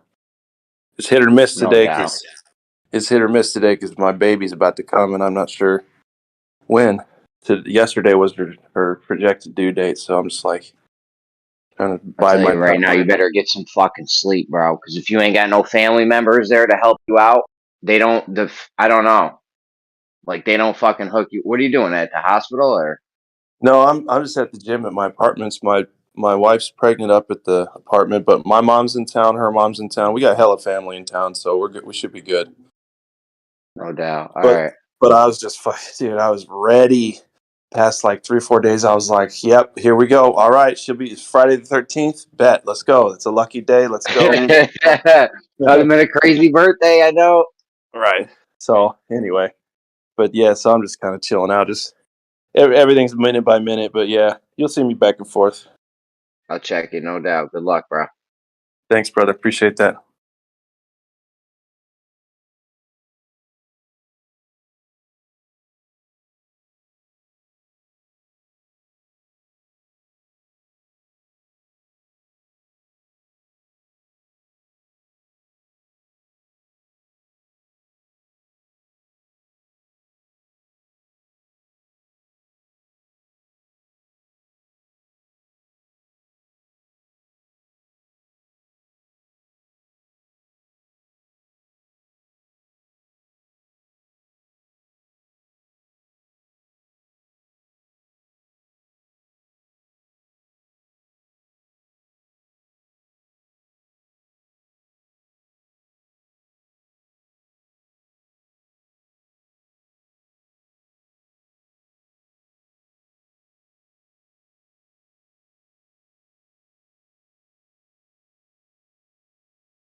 Yo, the Geo, you watching this eclipse right now? I was like staring at the sun, but this is pretty crazy outside.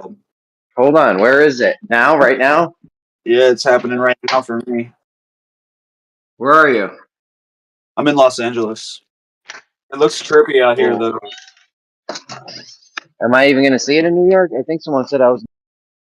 Oh, I just looked at the sun. Am I gonna go blind? I can't be playing games outside, bro. I got one. I looked at the sun too, dude. I'm fine. Just don't stare at it. Like do a quick glance. Just like quick. Are you guys all watching the eclipse right now? Yeah, I'm on the West Coast. Yeah, likewise. It's mad cloudy here. Yeah, dude, you're in New York. I got clouds over here in Ontario. It's mad cloudy. I can't see shit. I did get blinded by the sun. Clouds even. Yeah, blinded by the lights. I squinted at it just a little bit, and I'm fine. I'm okay, but everything looks really trippy right now. I kind of feel like I'm on mushrooms. Yeah, dude. Me and my buddy were just saying that. Well, he said it. He's like, imagine taking mushrooms right now. It's fucking crazy. Dude. It's so dark out here. Yeah, that would be nuts. I have some chocolates in my fridge, but too late. It's too late. It's too late for the eclipse. It's also 9 a.m. I got to go to work in like an hour, so I can't show up on mushrooms. That would be. What do you do, Flatty? I do a lot of different stuff. Today I am. Today I'm fixing an irrigation system for somebody's like permaculture setup. Yeah, you don't want to be inebriated for that. You kind of got to be functional. Oh, dude, I've already been. My friend group has been swatted twice. Whether that's because of my online activities is not determined. But I will say, never mind. It's not a big deal. I try not to tell people where I'm at publicly. Yeah, don't dox yourself, okay? Yeah. Appreciate that. Some random do-it-all fix-it guy shows up to my door, sounding like some guy I've been listening on YouTube, talking about getting high. Like, are you this guy? I don't need you for the job, thanks. Appreciate it. No, I mean, yeah. No, I mean, probably, well, yeah. No, I probably wouldn't want to work for somebody that was like off-put by that. But money's money, dude. It is so trippy. It's like you're wearing sunglasses that you can't take off. That's kind of what it's like. Does that mean it's always nighttime? Oh shit! I just looked right at the sun. That was stupid. Oh, dude, that fucking burns. Retinal scarring is a thing. Yeah, well, I can't afford LASIK eye surgery, so I'm kind of just doing a DIY, like quick glances to fix the nearsightedness. Don't ruin what you got left. That's my advice to you. No, I know. I'm just messing around. So, how's everybody doing?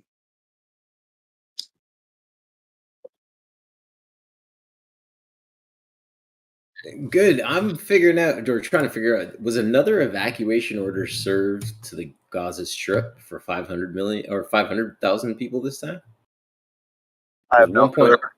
1.1 Palestinian people from the Gaza Strip, but apparently Israel has also issued some kind of an evacuation order to the Strip as well. I don't know if it's one and the same, if I'm terribly mistaken, or if they're two separate orders.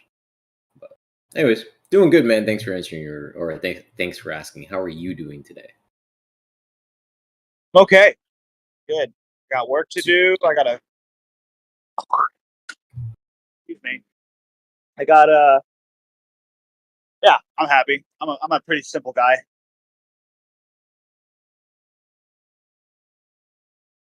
Super fantastic. Happy Saturday to everyone. Good luck finding that eclipse.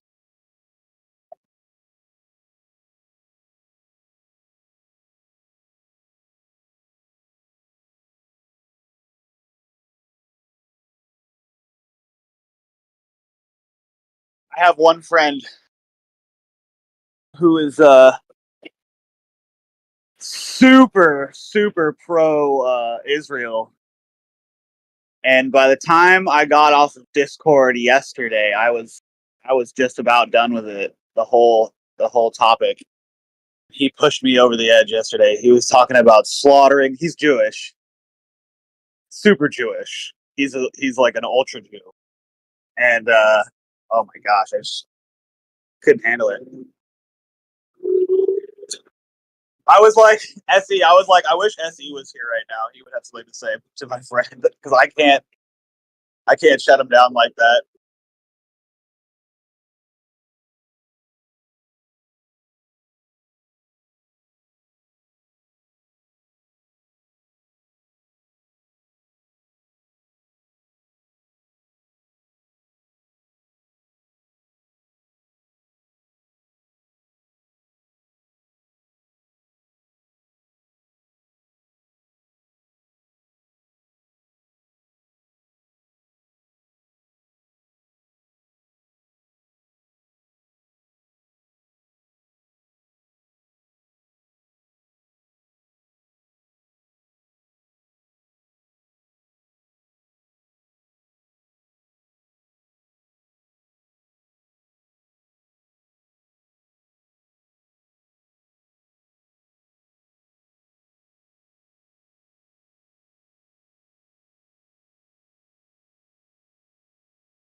Now, is this supposed to be as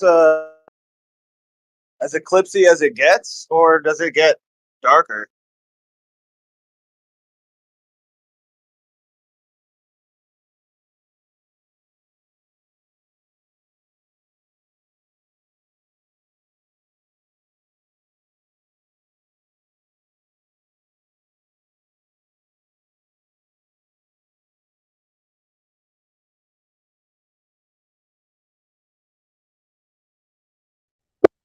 That all depends where you're at, bro.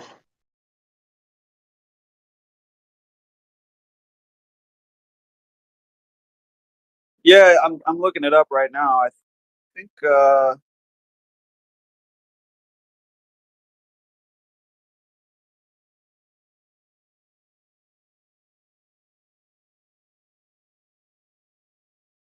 I guess it started like 15 minutes ago.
What's up?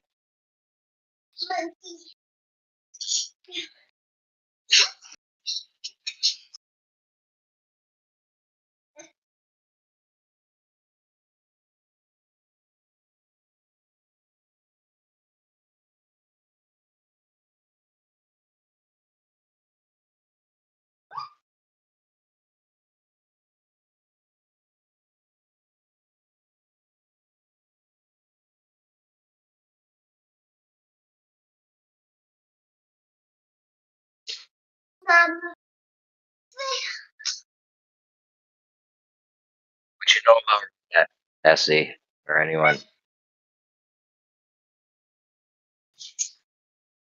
What do we Are know you guys about into that? harebrained gambling schemes?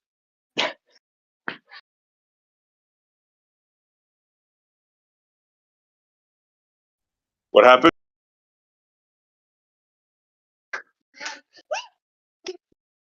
Is anyone into harebrained gambling schemes? Yeah, You're into it? I just got my buddy 10 grand actually yesterday on something that I too was invested in, but I ended up selling because I needed to like do stuff. But yeah, that shit pumped. Into what? What are you guys talking about? Sorry, I missed it. I'm talking about crypto. He was talking about harebrained gambling schemes, and I said, gotcha. yeah, because crypto is about as harebrained as it comes. I like how Jeremy classed it, and I like your rebuttal. Well done. So look, there's this roulette strategy. The guy in the video said he had a guy back test it 1,000 times on 2 different simulators. I had someone back test it 10,000 times on one simulator, and the shit had great fucking results. I'll post a TikTok.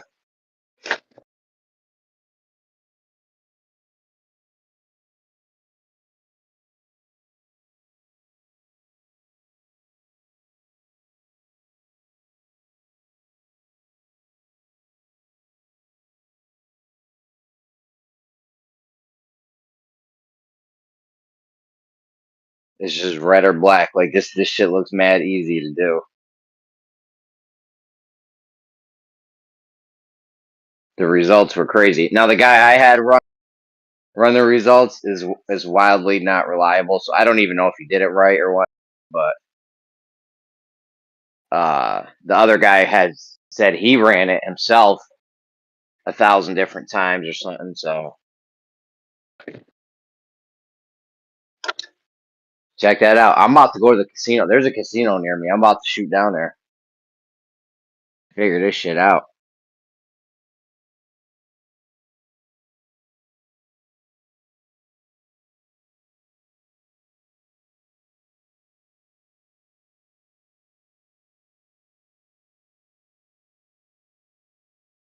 It must be right because it's not available to Canada residents.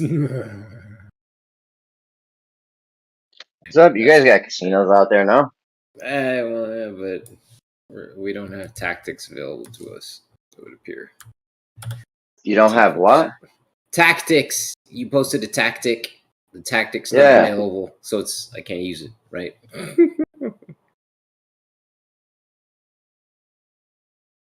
I mean, you can. If you got a casino near you. I don't know how much I would trust an online thing with this. He's talking that that video is not available in his country. Canada has made it so that it has censored that video. What?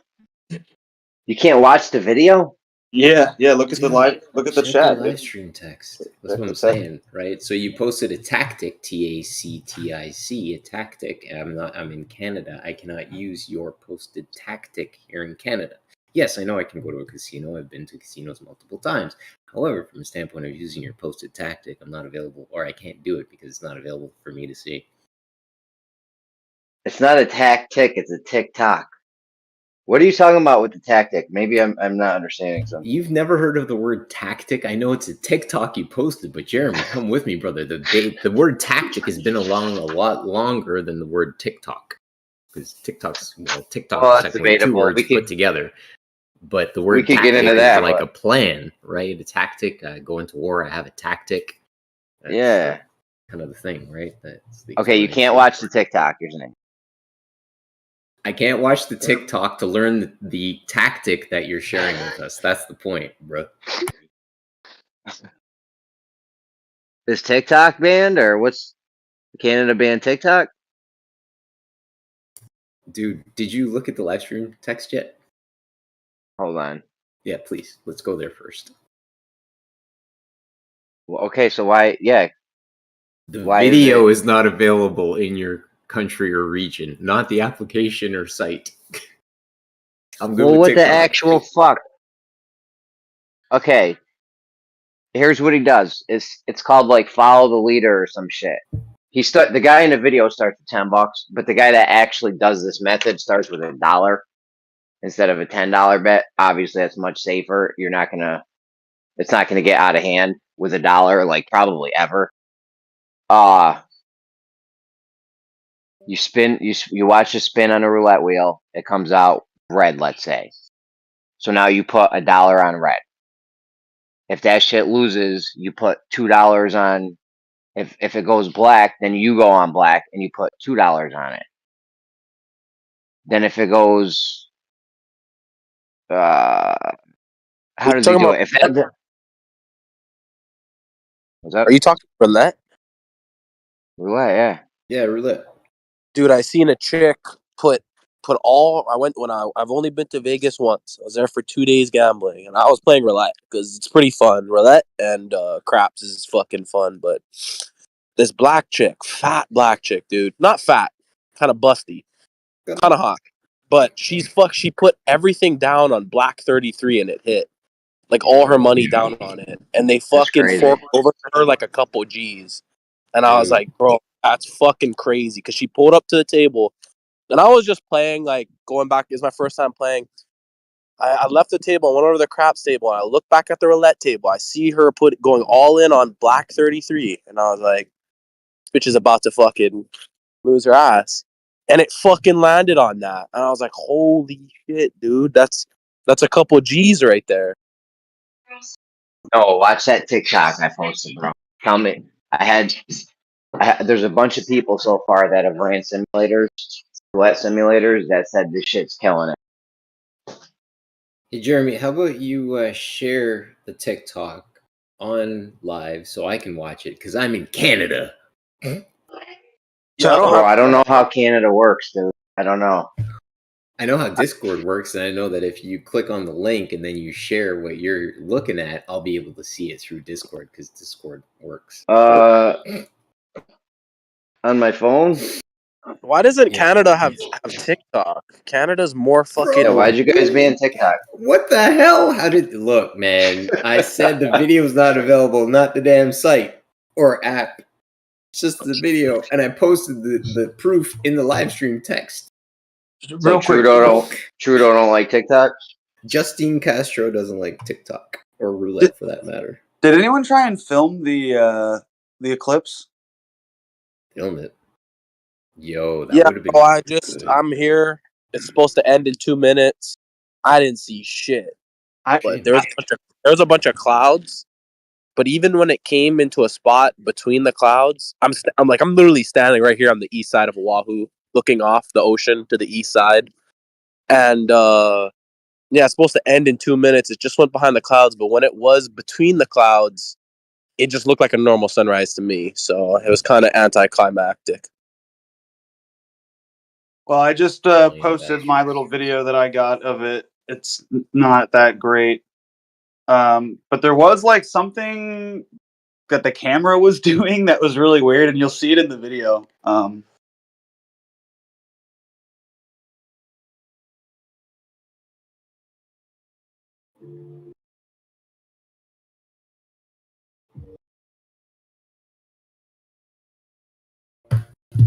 Isn't the big one supposed to be in 2024?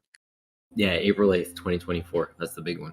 That comes. It starts at something like the 33rd state, and it ends at the 33rd parallel or some crap like that. But yeah, April 8th. Total lunar eclipse. I thought it was a solar eclipse. Yeah, sorry, total solar eclipse. Thanks, dude, for the clarifier. Apologize. Yeah, I've seen 2 lunar eclipses. That shit's pretty freaky. And then I've seen like a partial lunar eclipse, which was even more freaky. And I was trying to catch a solar eclipse, but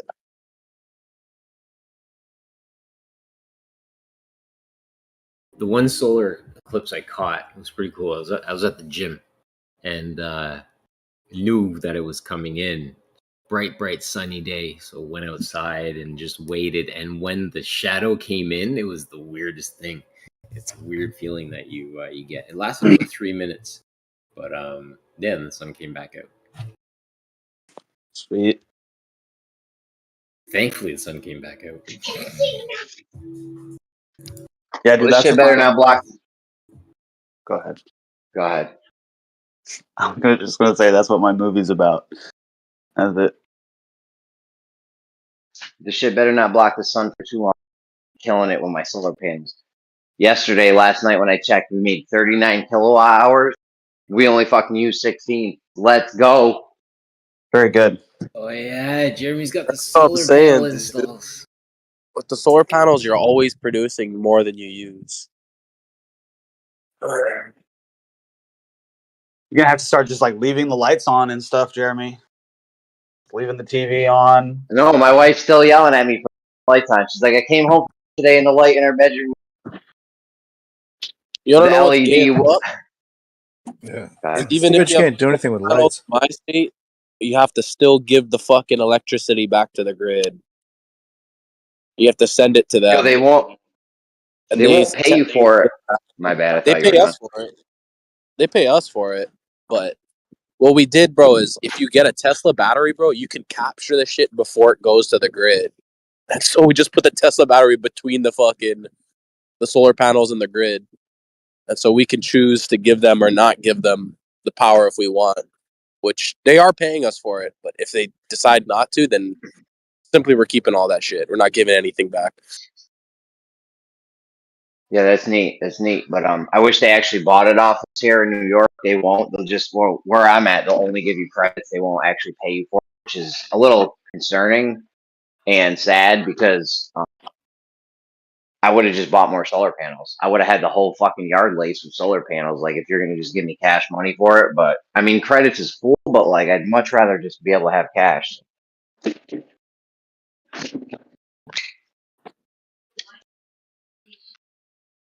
Like, why won't you give me cash?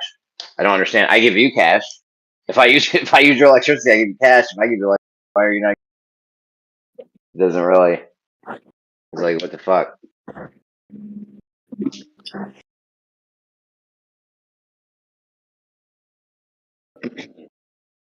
Can someone stream that TikTok for Killian or something? I'm sorry when it comes to Discord. Yeah, It's the funniest thing because I don't really give a shit about it. I'm just giving you the gears because I can't see it. Okay, fine. I won't do it. Then don't do it. Yeah, No, yeah. no, That's it's it. all No, you're exactly. You're out. No, Okay. that's boys. That's just it, right? It's all fun. I truly appreciate you guys. You're out. It's Kicking going in your shit. file. It's in my file. What the hell? I'm That's in being your written file. up for it, bro. Is this going to It's in your result in a pink file. slip? Some kind of strike. I see how this works. You're just out to get me. Is that what it is? Is this cancel culture? You're trying to cancel Killian, aren't you? Is this what you're trying to do? Cancel Killian culture. You're getting me That's too. got a little. God. No, I was just chirping, chiming in. That's got a ring to it. Cancel Killian culture. It's like a what do you call it? It's not important. The important thing is, should I go to the casino right now with that fucking roulette thing? You're making Like money off somebody- your solar panels and you want to go make more money off of some TikTok video you saw at a casino and potentially risk getting kicked out of the casino. Bro, you go ahead with your No, I business. never even go to the casino. I don't give a fuck. Do you want the I'll get fun kicked out right now. or do you want the adult answer? First of all, Killian, you have no idea how many hair braid things I got going on. I got about 15, 20 cell phones. I got the DoorDash thing going on, the solar pan. Like I'm trying to get it everywhere, bro. I got this cans and bottles thing going on. Tons of shit, bro. Tons of stuff. All kinds of operations. I was listening to a basketball player, an NBA player, talk about the hustle and the fact that he's like, look, I get up in the morning, go to the gym, I lift, I work out, I shoot hoops, whatever, right? This is my hustle. Hustle doesn't define who I am. This is just the hustle, what I do. And you're talking about it, buddy. You got everything going on. It's the hustle. You got to All respect you the are hustle. is your hustle. There's nothing else. What are you talking about?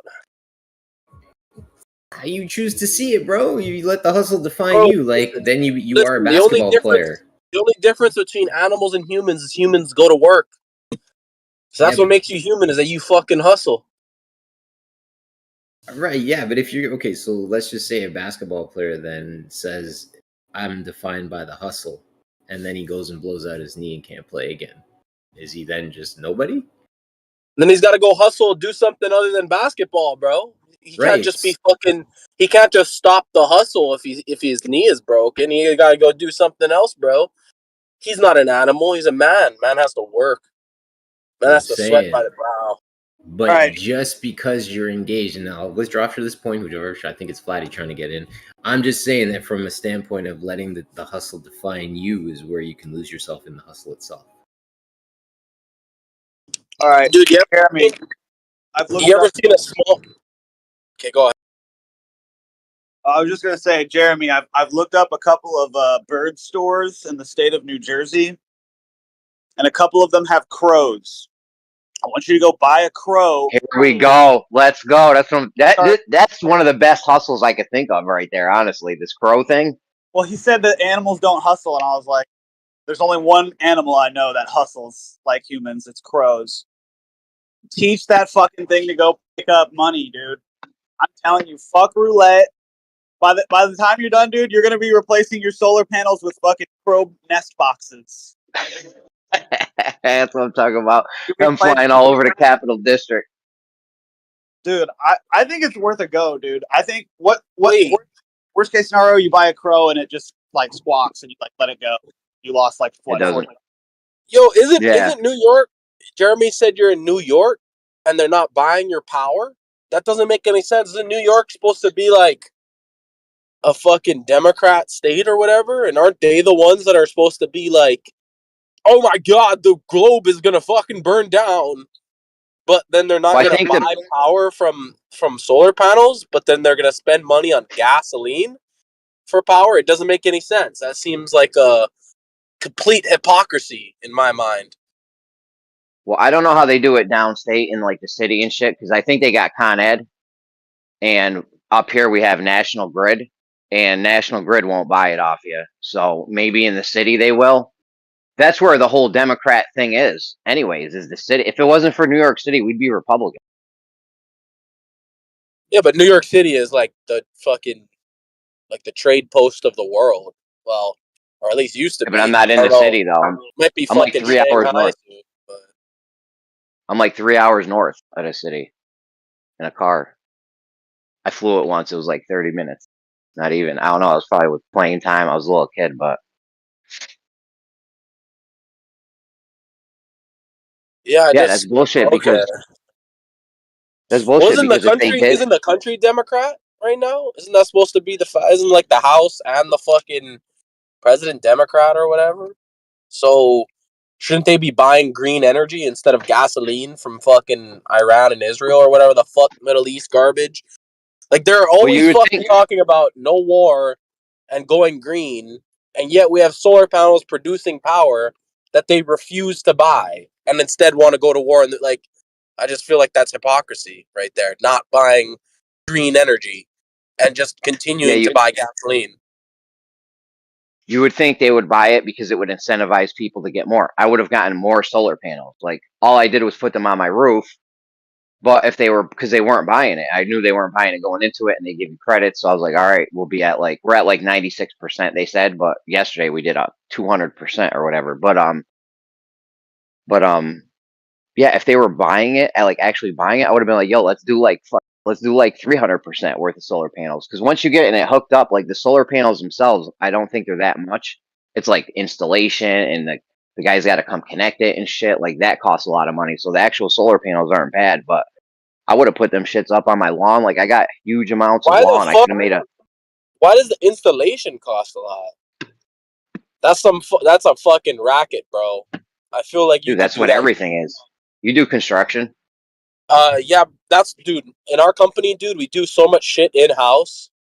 I'm pretty sure I've saved my boss thousands and thousands of dollars at this point in just fucking doing small things on machines that fucking mechanics would charge an arm and a leg for.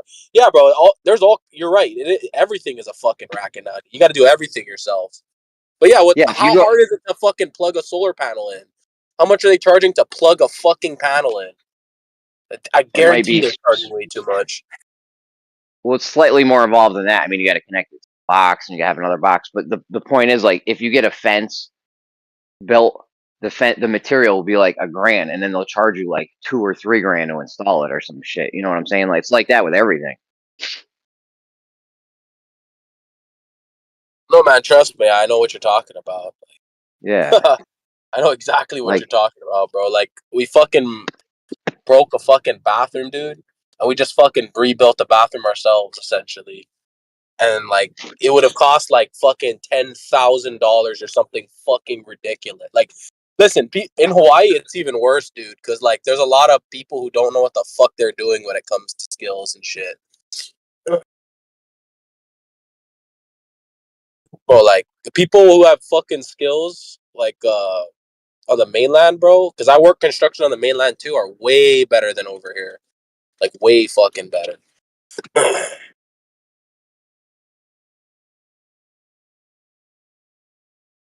yeah, I mean, you'd think they would.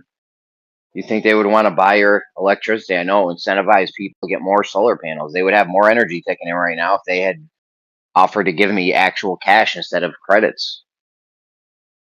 Well, that's called National Grid. No, I'm not saying I don't know if it's a privately owned whatever or publicly, but the name in it is called National. So I'm assuming that it spans multiple states. And I don't understand how there can be a political party. Like, listen, we all know it's a puppet show and it's all fake shit. They're all on the same side. But for a second, let's just pretend like there is a two-party system and we can vote for either side. Well, one party is giving lip service to green energy and green power, but then just completely missing the opportunity on buying it locally produced. It just seems like an obvious hypocrisy, like a gaping hole contradiction that like no one seems to address. I've never even heard of this before. I thought they always bought it from you. Yeah, you would think they You have would. I know. You'd have to fucking essentially, if you believe in the Democrat Party, have to somehow resolve this contradiction in your mind, which I don't think you can. You just have to fucking, like, how do you resolve that contradiction? Like, oh, we're the Green Party, but we won't buy green energy. Like, that's a direct contradiction. I don't, like, how much of a Stockholm Syndrome bitch do you have to be to fucking, oh, these are my guys? Like, that, it's just an obvious lie.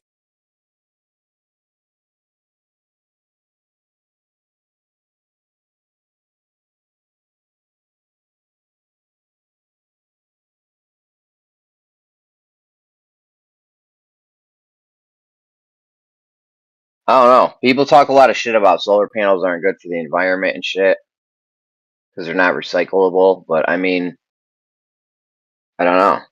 They need to think of something else then. Because I heard they were coming out with solar paint like 30 years ago, and I ain't seen that shit since. Solar paint. That's what's up, bro. You just fucking paint your whole house that shit. The roof, the sides, everything. The fucking driveway. Be like hitting your Bro, kid's forehead on the way to work. Like, hey, before you go to school, come here. I'm just saying, like, with the whole solar panel installation, dude, my dad has had a solar panel on his sailboat. I mean, since I fucking remember, and he installed it himself. And he's not a technician, bro. He's a doctor. So I mean, all he did was read the instructions and install it. So how are these guys that are hooking it up to the house making like thousands of dollars per sale and bro, this solar panel has been on this boat since like when I was a kid, bro, and I'm 25. So like, it's been on that boat for 20 years. So like, Yeah, the but technology is not new and it's not complicated to install. And then they're not buying the energy. It just seems kind of weird, bro, that you're gonna preach that you're green and then drag your feet as hard as you can whenever anything that is considered actually renewable is being done. the installation is different on a boat than it is for a house. First of all, they won't even consider doing like you'll never get approved. Like National Grid has to come out and approve it, and if it wasn't done by a licensed electrician, then it's not even going to fly. Second of all, to install these things, like you gotta, they're like giant. You gotta like bring them up to the roof and shit. That's not even something I could have done on my own. I mean, it takes a lot to install these things. Wait, you can't just buy the panels and then get a crane truck and fucking lift it up onto the roof? I'm just They being brought them like, shits up on ladders. no, but I'm just I saying, mean, like, maybe. you're saying, like, if I had some solar panels, like, somehow I got them, right? Let's say I fucking shipped them from fucking Nicaragua or something. I don't know. I had some solar panels, right? So are you saying that if I tried to install them on my house myself, the government would come and like essentially kidnap me and beat my ass and like fucking No, throw me in court and no, shit, or like break no. down I'm my saying door and put a gun in my face? no. I'm saying National Grid won't even consider the shit if it was just if you connect. Dude, this all has to be connected. I mean, unless you're doing batteries, then yeah, whatever. No one's gonna even fuck with you. But when you want to connect to the grid, like it has to be done by like a certified, licensed, electrician and shit. And they're Yeah, but drilling holes in the roof. So the guys that are drilling holes in the roof, they warranty the roof. Like if it starts leaking from any of the spots they drilled holes into, they'll cover it and shit. Like it's just Hey, no, question. Do you guys have building permits where you live? Like, do you have to go to some government office and get a building permit if you want to build a new house? we had to get a permit for this too. Also, Not you, I didn't I'm ask you. not too sure. I think I think so, but I think it So- depends if you're inside a municipality or you're doing what is that? Homesteading. I think there's places where you could just build whatever if you're technically homesteading. But I think in the municipality of Honolulu, there's statutes and shit that have been made. But I'm just thinking like not in the municipality, but like if I had a farm, right, and I just put a solar panel on my house, is like is the FBI gonna come down to my house and like put a gun in my face and like where'd you put the solar panel?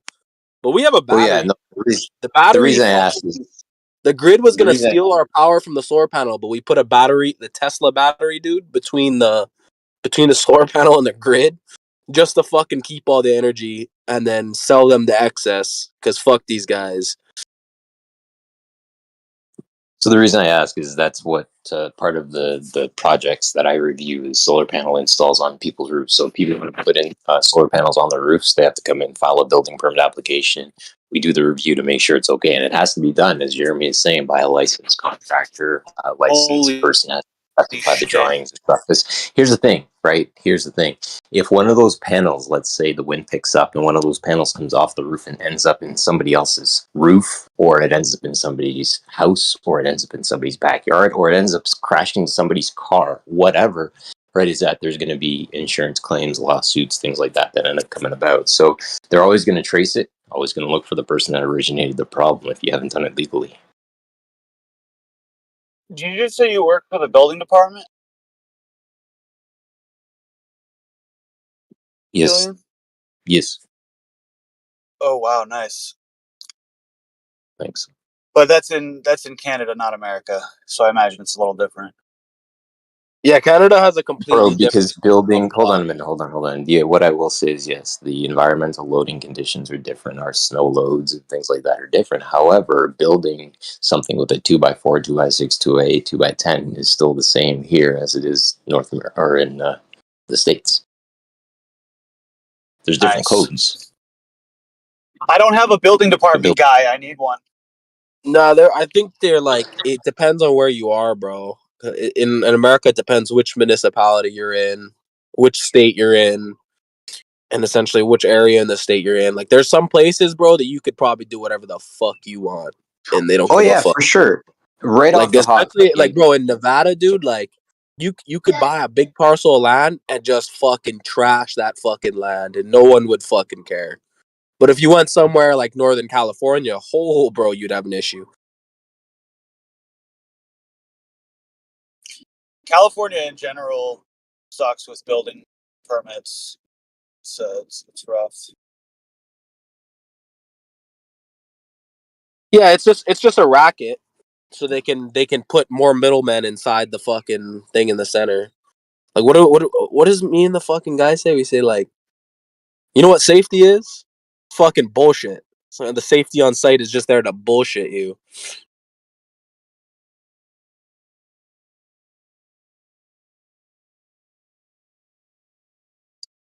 You know, that's interesting because I started doing this stuff, like building code type stuff, when I was 16. I've been doing this stuff for like 8 years now or something. But I've been a municipal servant, public employee for 20 years. This is my 20th year doing it. And what's interesting is I initially thought the same thing, like bureaucratic bureaucratic bullcrap red tape. But dude, I've bumped into some really stupid people that have tried to pull some fast ones, and you literally just point at it. You're like, you can't do this because of clause X, Y, Z, and they're like, oh, sorry, they end up having to change it. If people actually stuck to knowing what they were doing and being respectful about it, not trying to do it the cheap or fast way, I would agree with you. However, dude, rules and regulations, we need to have them. China's a good example of that. It's really the difference between public and private and being in the country versus being in a municipality. If you're in a country and you install solar panels, it's not going to fly off and hit anyone because your neighbors are far away. Whereas if you're in a municipality, if your fucking thing falls off, it could go down 2 stories and hit someone and kill them. So it just has to do with where you are. Like I said earlier, like if you're in the middle of Nevada, dude, you can fucking pour oil onto the sand. If you're in the fucking northern redwood forest, if you start pouring oil on the ground, you're gonna have a fucking issue. So it's like, it really just depends where you are and what exactly is the government set up over there.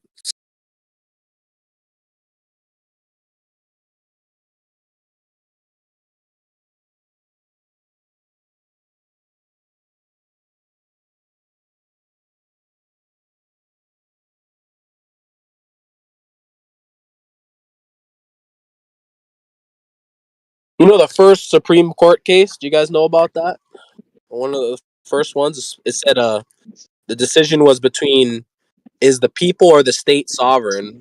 And they said on record that in America, the people are supposed to be the sovereign, which is like the kings or queens, not the state. So, yeah, you just essentially have to know, like, if you're not in any type of municipality, bro, then because when you enter a municipality, you have to give up a certain amount of your sovereignty. Everyone does to interact, right? In the fucking, you don't have to go to the municipality, but if you do, you have to give up a bit of your sovereignty to get along with everyone else in that small area. Kind of like if you go to a fucking castle, you have to fucking act differently than if you're fucking gallivanting on the fucking countryside.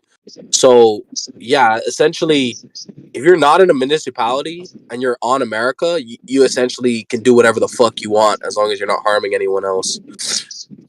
Yo, Noah, do you surf? Sometimes, not. My friends surf. I fucking work a lot, and then on the weekends I just do fucking jack shit. Except for, like, I go to the beach, but I'm not that active on the weekends, dude. I'm tired. No, it's all good. I feel you. I just figure you live in Hawaii. There's good surf.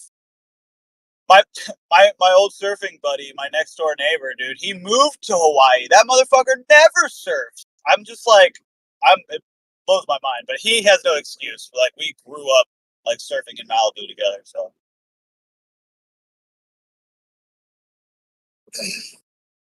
Yeah, you said something earlier. You were like talking about people in the state, and it's like they have Stockholm syndrome. And I wanted to like change the subject, but like we were kind of heavy in on it. Has anyone here ever met somebody with actual Stockholm syndrome?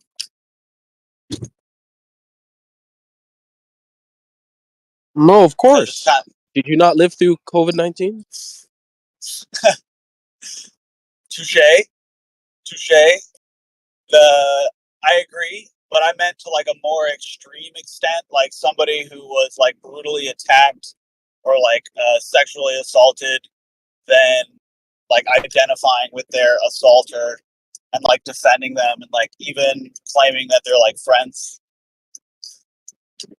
I've seen it only once in my life, and it was really intense. That's all I'm saying. It's a real thing.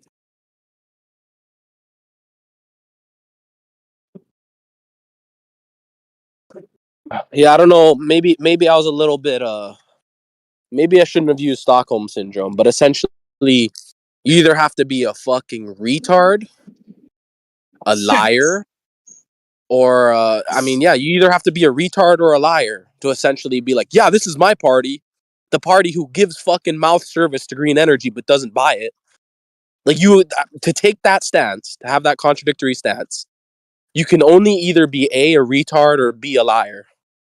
And honestly, I don't want to associate with either. So that kind of puts half of the population in the garbage bin for association and ideas in my mind.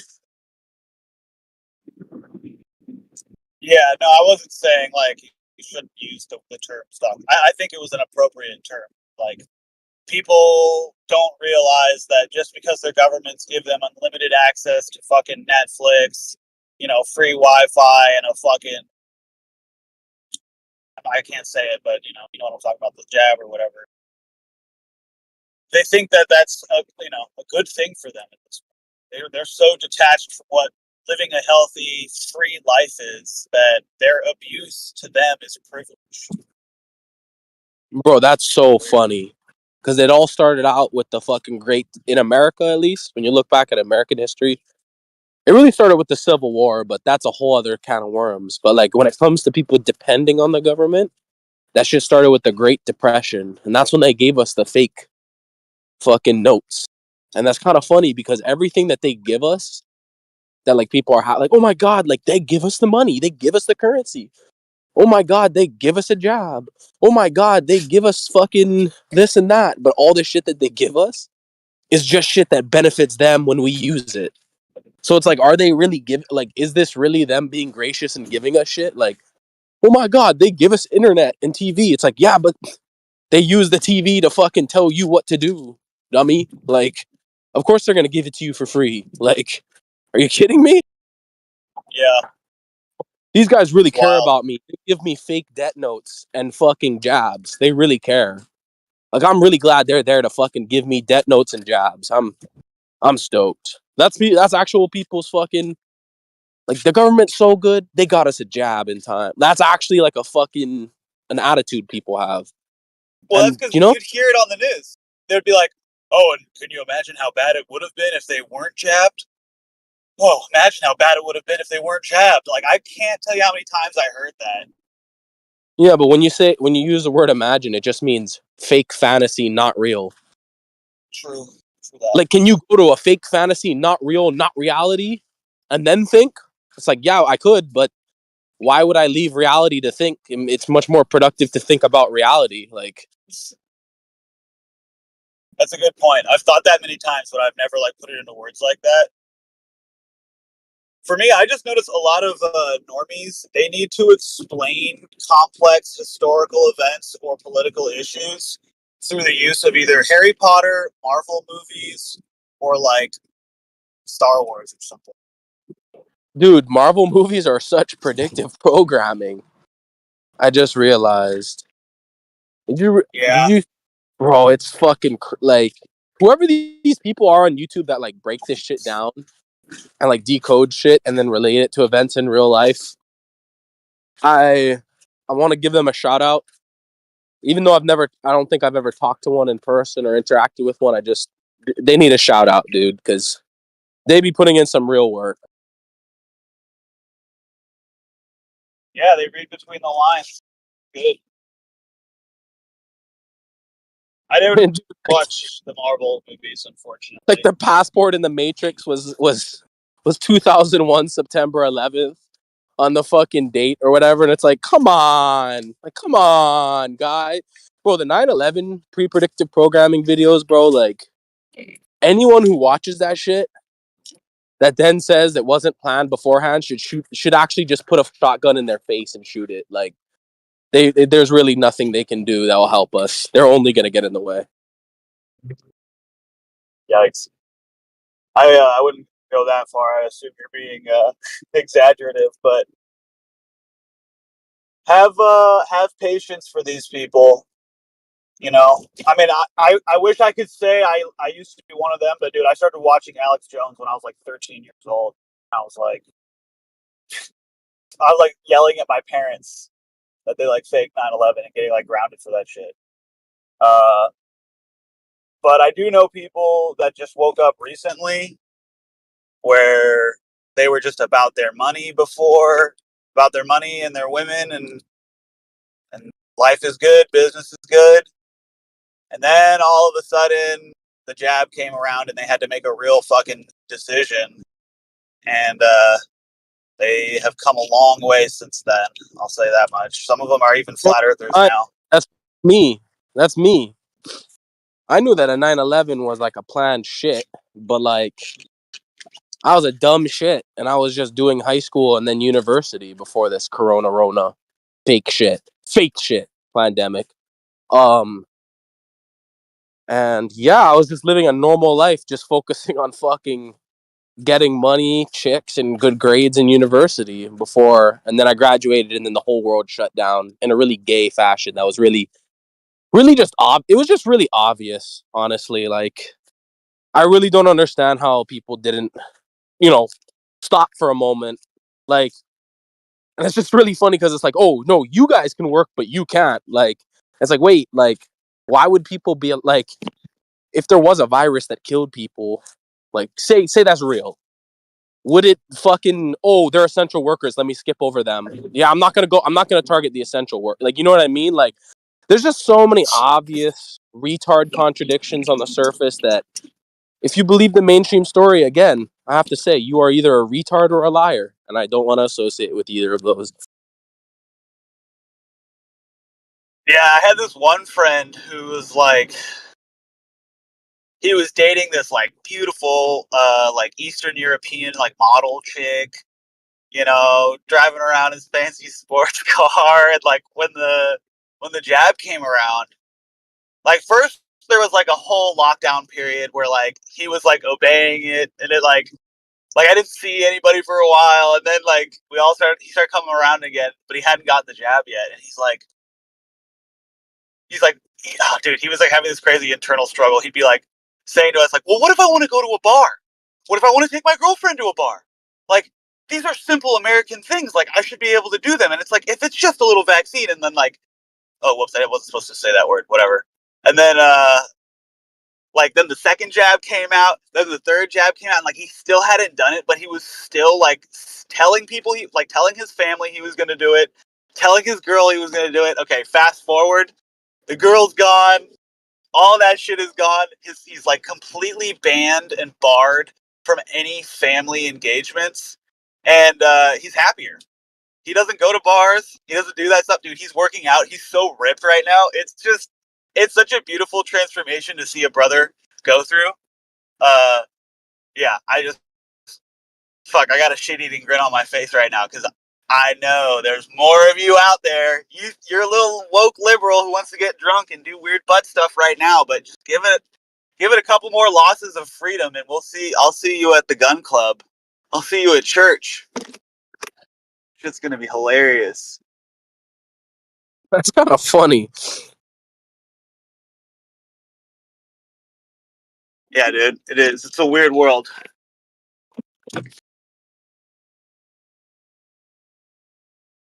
And I was worried, dude. He was talking about like, maybe I'll just get the jab and buy the new Xbox and play some game. And I was like, no, dude, don't do either of those things. Like, both of those decisions are terrible. Yeah, like I an old remember surfing buddy. When that shit first kicked off, I just graduated, and I was like applying for fucking I honestly applied for over 1,000 jobs and got rejected over 1,000 times. Not 2,000. It definitely wasn't 2,000, but it was like over 1,000.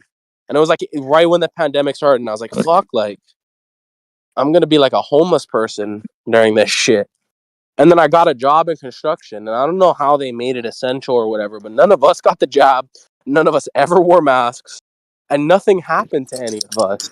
And that's kind of what, like, I was just going to work every day, and as we were going to work, we would always play the radio, and then they would stop the songs for like, oh yeah, and there's like 2,000 new cases, and it's coming up, and there's 500 deaths, like, and then simply nobody I ever knew was affected by anything personally. And yeah, it was just, I mean, there was people who said they had COVID, and they're like, yeah, I know I was sick. And it's like, that just sounds like the cold, dude. Like, that just sounds like you were sick for 2 days, like the normal cold is. Like, this is what it sounds like to me. Like, they'll describe having a cold and then say that, and like, no one died, no one was injured, nothing fucking happened. And that went on for like a good fucking year. And after like the fucking third month, I was just like, this is like mind control on a global scale. It's just complete and utter bullshit. Like, this is just garbage. Yeah, and it was just pretty obvious that it was some sort of thing where they're like, they want you to pretend something's real that's not real, so they can get you like into their fantasy or whatever. Kind of like if I was wearing a black shirt and I controlled you so much and I said, "What color is my shirt?" and you're like, "Oh, it's white, sir. That's a white shirt." And like, you know what I mean? Like, just some sort of fantasy / lying type of deal. That's what they're into, it seems. Into some fucking non-reality, essentially, and getting other people to like role play in their fantasy with them.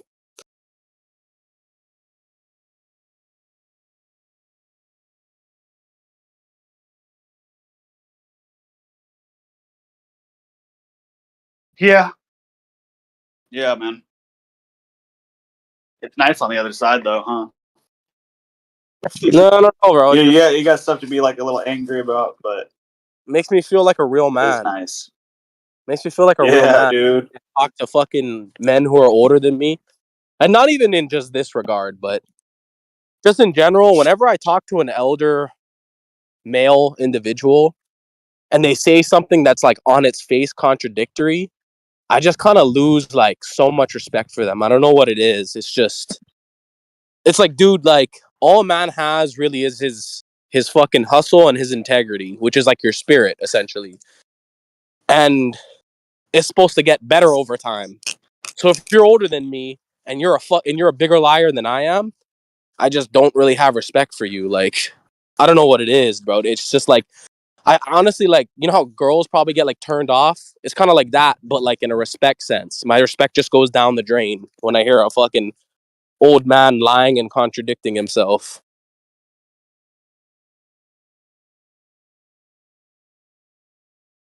Yeah, especially because they had it so fucking nice, dude. They bought a fucking house for like a paperclip, a nickel, and some pocket lint.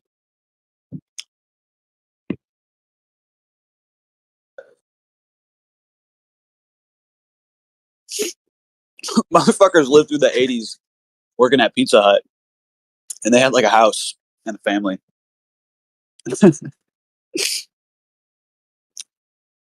You know, that's the problem though, is they live so easy and they're distracted by the bread and circuses. While the fucking guys who are working hard, who have no morals, because there's two types of people. There's people who work hard and have integrity, and there's people who work hard that don't have integrity. And the people that don't have integrity but work hard are called criminals. We call them like politicians and shit in normal colloquial whatever, but like they're just criminals. Like people who essentially get a bunch of shit for doing nothing. That if you didn't even make a deal, like you just stole it, theft is a crime. Like you're a criminal, you know?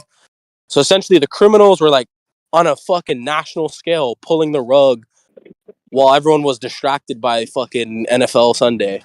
Essentially, what happened. Life was so good that you just sat back and watched the circus and ate your bread. But the criminals were literally sneaking in the back of your house, stealing all your shit in the meantime. And the kids fucking grow up and they're like, "Oh, dad, all the shit's gone. They stole it all. Oh, my bad. I was just watching NFL."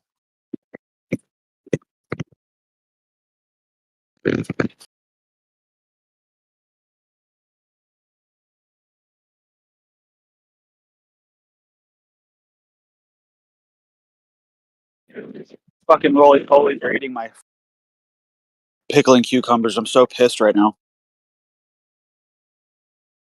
I'm about to go fucking Israel v. Hamas on these motherfuckers.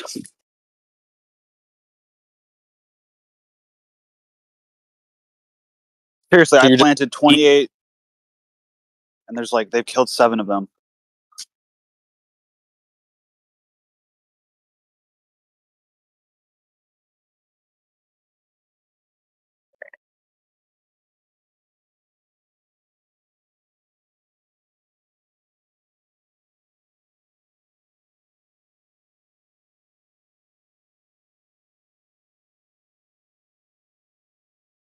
Yeah, that's a bunch of criminal shit. America fucking funding both sides of fucking every war in the Middle East and then going to war, like that's criminal. That's like major criminal shit. Like that is fucking like you're fucking Blackbeard at this point. Like the people who run this shit are fucking Blackbeard at this point, man. Yeah, someone told me a long time ago that pirates literally just figured out the best way to be pirates is to just do it under the guise of like a country, and so they formed America. But I never really believed that, but it could be true.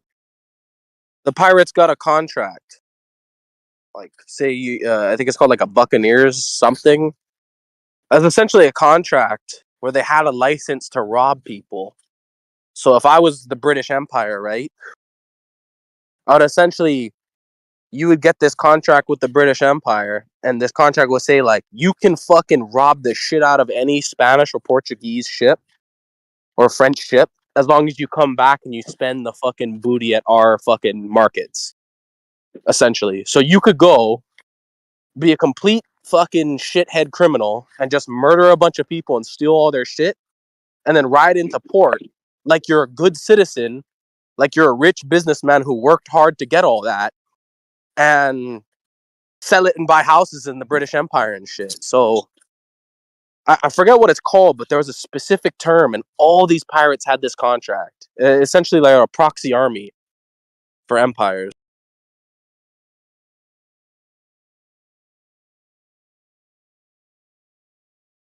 Yeah, I heard some similar stuffs.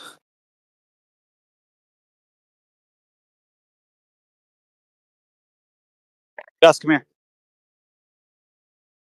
Go inside.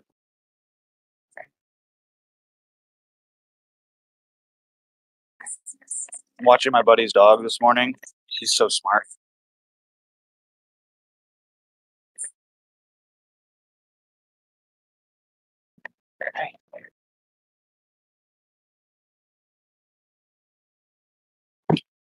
I believe it was called a privateer's license, is what it was called. Privateer's license. And essentially it meant that if you put up on a ship and it wasn't part of our government, you have full right to just slaughter and rape everything on board and pillage everything.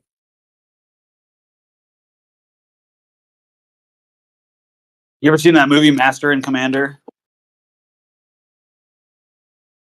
It's about a British Navy vessel, and they're like fighting the French on the open seas.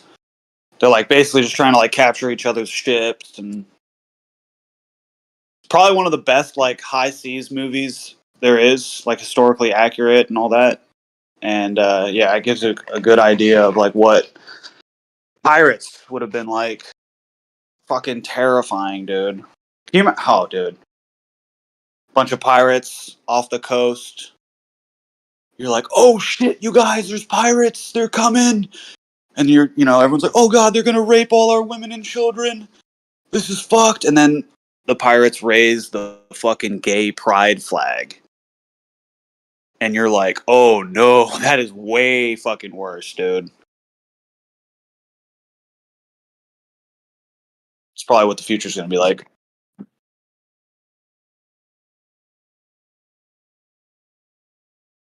Yeah, so I think the 13 colonies originally were considered a business venture of the crown, in which I guess because he owned the venture, the profits would be owed to him, or something like that.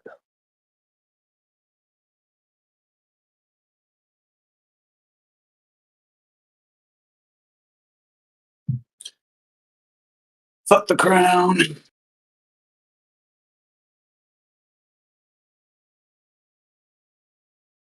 You know, it wasn't actually the crown that was levying the tax though on the people in the colonies in Boston and shit.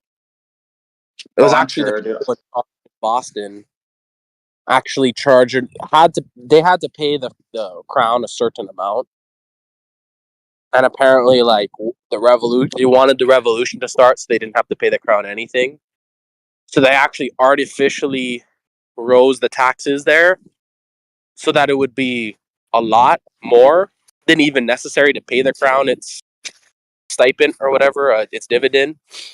And essentially they rose it that much to cause people to get angry and have a revolution, and then essentially kept the money and didn't send it to the crown. So actually, the founding fathers were kind of jackasses. They kind of manipulated the people in that sense. I wouldn't be surprised, dude. I've heard some things about the Boston Tea Party. Like, it was like a fucking insurance scam. And they just, like, used it to go to war. Yeah, it wouldn't surprise me in the slightest, honestly. I'm not British. I don't have any British DNA in me. I'm not, like, from the original peoples that started America. I got, like, South American and Portuguese and German. There was Spanish, Portuguese, and French people also in the New World, right? And I think even Dutch too. Wasn't Jamestown Dutch before it was British or something like that? Ooh, that's another thing. Had a different name, or like that's called New Amsterdam because the Dutch were there. So it's kind of like the Dutch, the Portuguese, the Spanish, the British, and the French. But then the Spanish and the Portuguese kind of fell off later. They did, though. The Portuguese fell off so hard. Oh, man. They messed up with Brazil, really. They shouldn't have moved the capital to Rio. That was dumb. But that's really neither here nor there. And I can't verify any of this historical stuff. Seems like a bunch of hooey to me.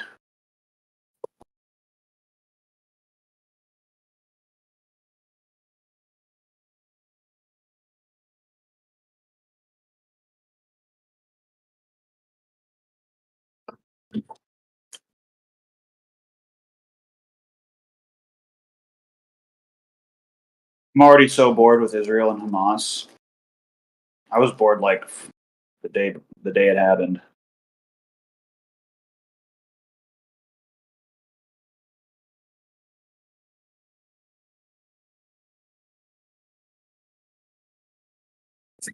I haven't really kept up to date with that, but it really just seems to have been that one day, right? And then now they're just giving hell to pay. That one fateful day.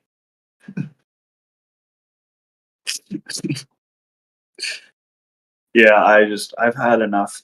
Dude, I don't know. I lived through 9/11, the Gulf War, Afghanistan.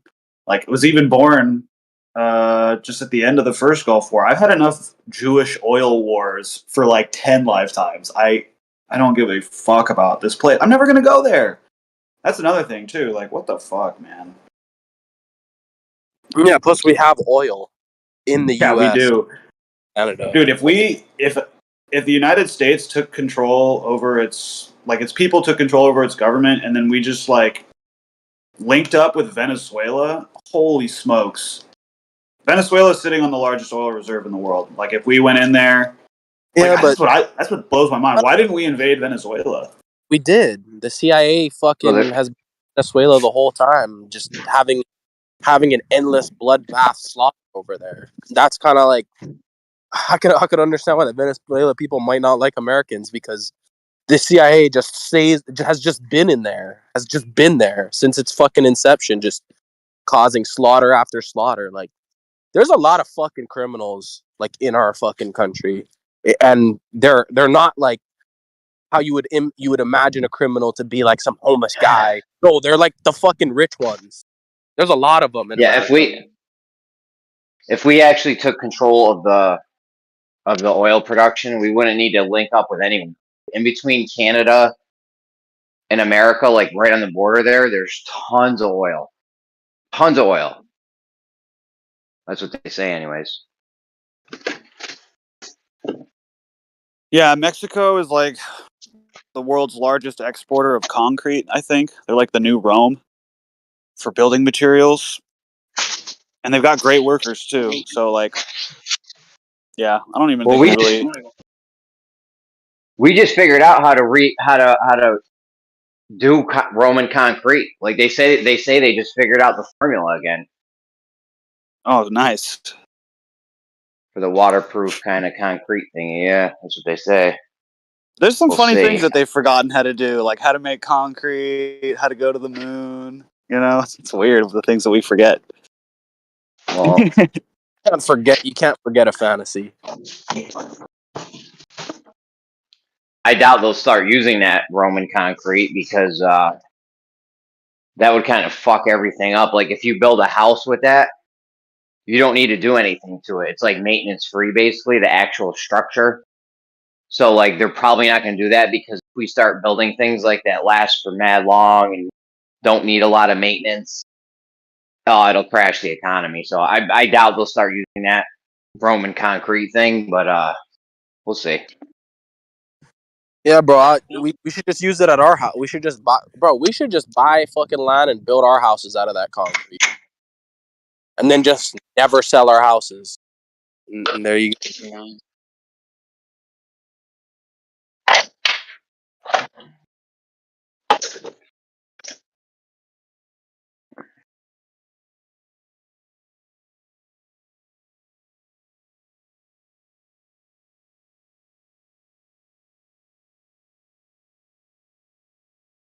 I saw a bunch of Jewish flags, like bumper stickers, that are like freshly put on cars on the freeway this morning on the way to work. That's not good. Putting the Star of Remphan on your car it will curse you. I'm not even joking. That kind of. I know you're not. I'm sorry. Yeah, I said it like completely serious, but it came out kind of funny. But like, no, like you will get cursed for putting a demonic fucking sigil on your car. Dude, I say it all the time. If you're on like television or if you're fucking putting up flags or signs and you're messing with that kind of energy, ooh, you're gonna get it. That's why I'm laughing, because it's like that's dangerous stuff, man. I've seen it. I've seen people get like tattoos of like pentagrams and stuff and then get into like car accidents the next day. It's bad.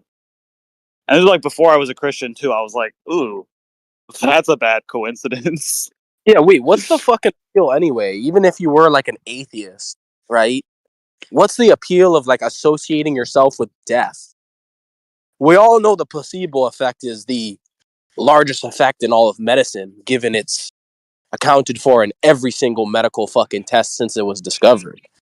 So if the placebo effect, which is not a magical effect, but it's a scientific effect, real and most effective thing ever, why would you associate yourself with like death and darkness, even if you were an atheist, not a believer in any higher power, but just you thought everything was in a material plane?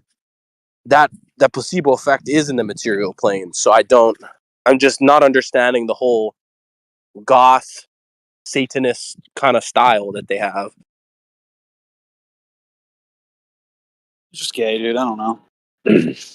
I mean, goth girls were a thing when I was in high school. I'm not proud of it, but I wore skinny black jeans and fingerless gloves because those goth girls, man, I gotta tell you, I would have done anything. I wore skinny black jeans before when I was in Canada just because I didn't know what else to fucking wear, dude. It's either that or fucking joggers, man. And I'm not going to be a jackass who goes to work in fucking joggers or out. I mean, not to work. To work, I would just wear work pants. But I'm not a jackass who would fucking pull up somewhere in joggers, dude. That's like, I don't know, dude. You just kind of look like a fucking schlemp. Yeah, I mean, I have like some nice clothes. I just wear Goodwill stuff these days. It's so cheap, and there's like brand new clothes. If you know which Goodwills to go to, you get fire stuff, dude. I got like a pair of $90 511 tack pants for $9 or something. Do you guys have Savers? No. There's this thing called Savers. I'm pretty sure it's like Goodwill. But yeah, same deal, I think. Nice. Yeah, bro, I bought all my work clothes. I was a Dickies guy for a long time. Bro, Dickies are kind of nice though. Like actually, yeah, Dickies are kind of nice. Like they're good quality. You shop at the Laguna Beach Goodwill? No, dude, I go to the Fillmore Goodwill. That's the one out by Santa Paula, and it's just like conservative country out there. So you have all these people giving away like good, like I don't know what it is. Conservatives just know how to buy decent clothing, like reliable, with like the zipper's not going to break. So yeah. Or I go to the there's not a Goodwill, but there's like a couple thrift stores in Big Bear. There's some good stuff. There's a lot of, it's pretty red in Big Bear. Big Bear's nice. There's a Yeah. place called Big Bear. Where the fuck is that? That sounds lit. Oh, yeah, dude. It's an hour and 45 minutes away from Los Angeles. It's the closest slopes, and there's a huge lake up there. I don't know. That's kind of close to That's kind of close to the fucking city of Fallen Angel. Yeah, I mean, I live here. Trust me, I know. Oh, I know. Shithole? Holy shit. God bless you, bro. Listen, I've only been in there at LAX, and I didn't even leave the airport, but just looking at the sky and all that smoke and shit in the air, dude, I don't know how you guys take that. I mean, I smoke weed, but like, fuck, bro, that's another level. Like, Big Bear feels a lot farther away when you're there than it actually is from LA, it seems like. Well, the thing is, in some kind of emergency or like apocalypse scenario, nobody's coming up to Big Bear. That's the fire department and the sheriff's department up there is so well funded, it's kind of weird. And I guarantee, dude, they lock that place down when there's too much snow. If there was like something, dude, during the pandemic, you couldn't even shop at the grocery stores there unless you had an ID saying that you lived there. And so I was living up there, but my ID said that I lived in Los Angeles, so I had to have my neighbors buy groceries for me. That place is going to become an interesting. If anything ever happens, that place will be very interesting to look at. That's so gay. You can't come shop at our things because you don't have a fucking ID. Well, dude, there were people. There wasn't a full blown revolution, dude. Like I was ready to burn down the entire city I was in. Like I was ready to fucking wreck shit at a certain point. Like, and I don't understand how everyone else didn't feel. Like bro, I feel like I just fell off a wavelength with the mainstream so hard during COVID. Like to the point where it kind of disgusts me to be anything like them. I don't know, bro. I don't know what to say, dude. You don't want what you were thinking about doing. I was thinking about doing it too.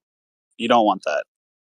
It's bad. There's going to be a lot of hungry kids and stuff, and it's just, you'll never be able to comprehend how bad it actually was if you participate in like bringing about that type of chaos. In my opinion, my humble opinion, even if it seems like a losing battle, you still want to be doing the right thing.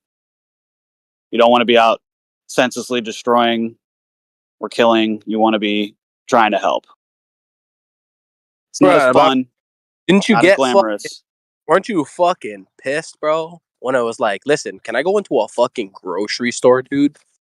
Like this, dude. Y'all fucking role play fantasy garbage.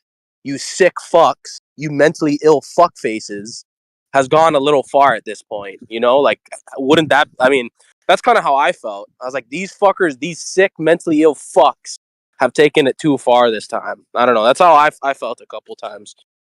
I didn't go anywhere without my strap, and I usually had two.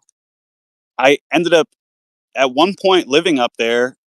People were just like ignoring all the laws and all the rules, and people would take their big ass fucking dog, like unruly dogs from like the city that have never been outside, and just let them run wild.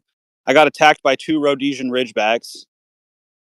I shot my gun off just to like make them stop biting me because I was on my bicycle.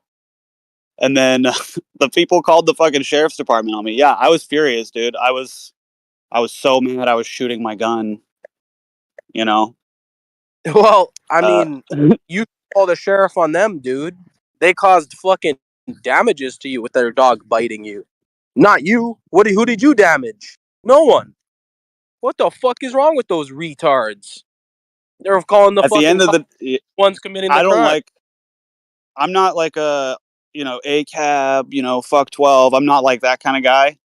But once I saw that the police were enforcing the mask mandates and that they were enforcing other types of lockdowns, I decided that I don't want I don't ever want to deal with the police ever again. Like, if I can help it, even if I need their help, I'd rather not call them.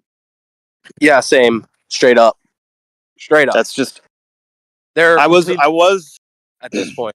They've been made completely obsolete and useless, and are only used as a hindrance to the people at this point. In 2008, I was walking to my little sister's elementary school to pick her up from 3rd grade.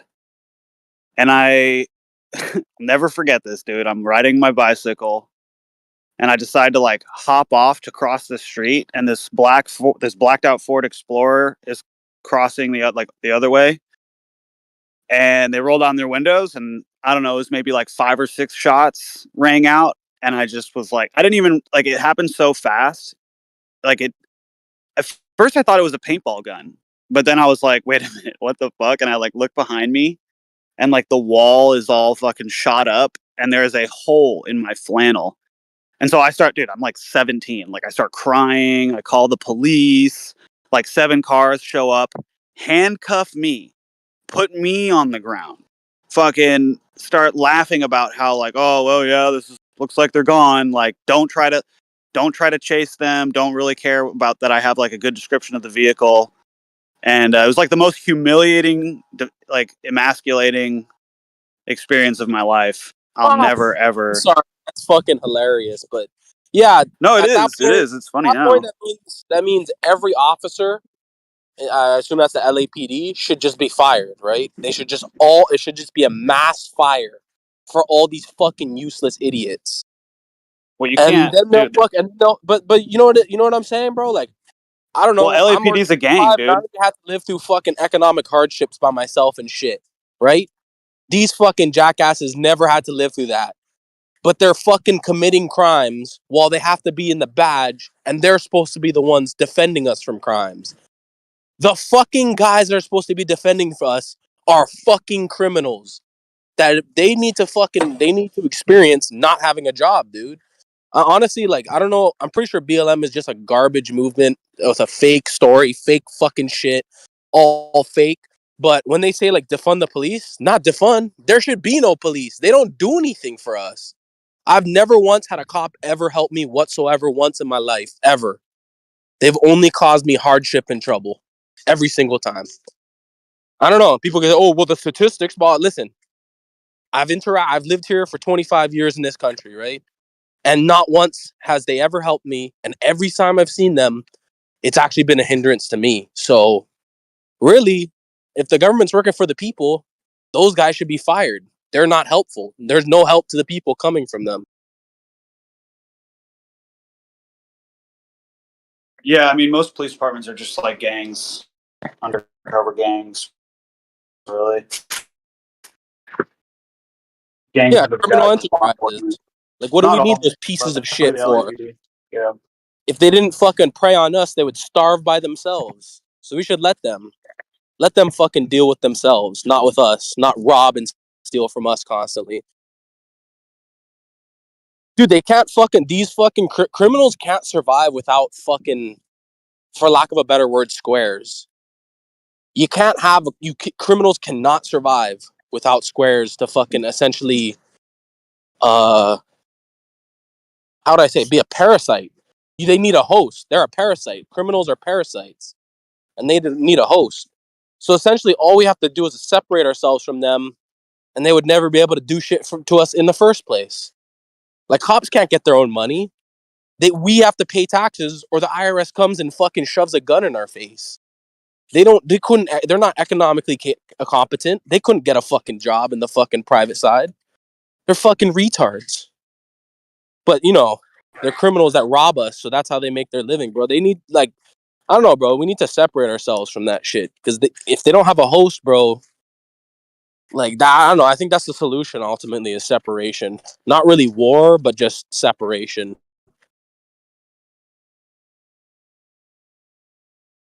I guess Peach's trying to get his mic unmuted. I'm not looking at the chat. Hold on.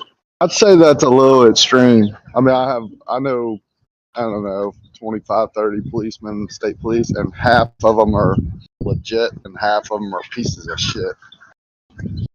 So to go to the extreme and punish the other half might not be the right thing. Good to go, Pink Chair. Pete, you're not muted. Yeah, you're not muted. Hey, cheers, Platypus, and thank you, Snacks. Go ahead. Yeah, thank you. Yeah, it's not really a punishment. It's just the fact that there's a department that exists under the guise that it serves me, but it's never served me. So it just shouldn't exist. Like, if your oath was that you defend little kids and then you shot little kids, you know, like, you essentially shouldn't exist as an organization. You're doing the opposite of what you were intended to be. Like, listen, if my boss paid me to do something, oh, put this concrete over here, make it nice and flat, and I just dumped it wherever I wanted and ruined the job, I would get fired. And the same thing should be for these fucking criminals. But no one can fire criminals that have control of the government. Yeah, again, I just think that's a little extreme. I don't think every policeman's doing that, but every group has its good and bad, right? And when I say every, I mean my church, my family, you know, police department, et cetera, et cetera.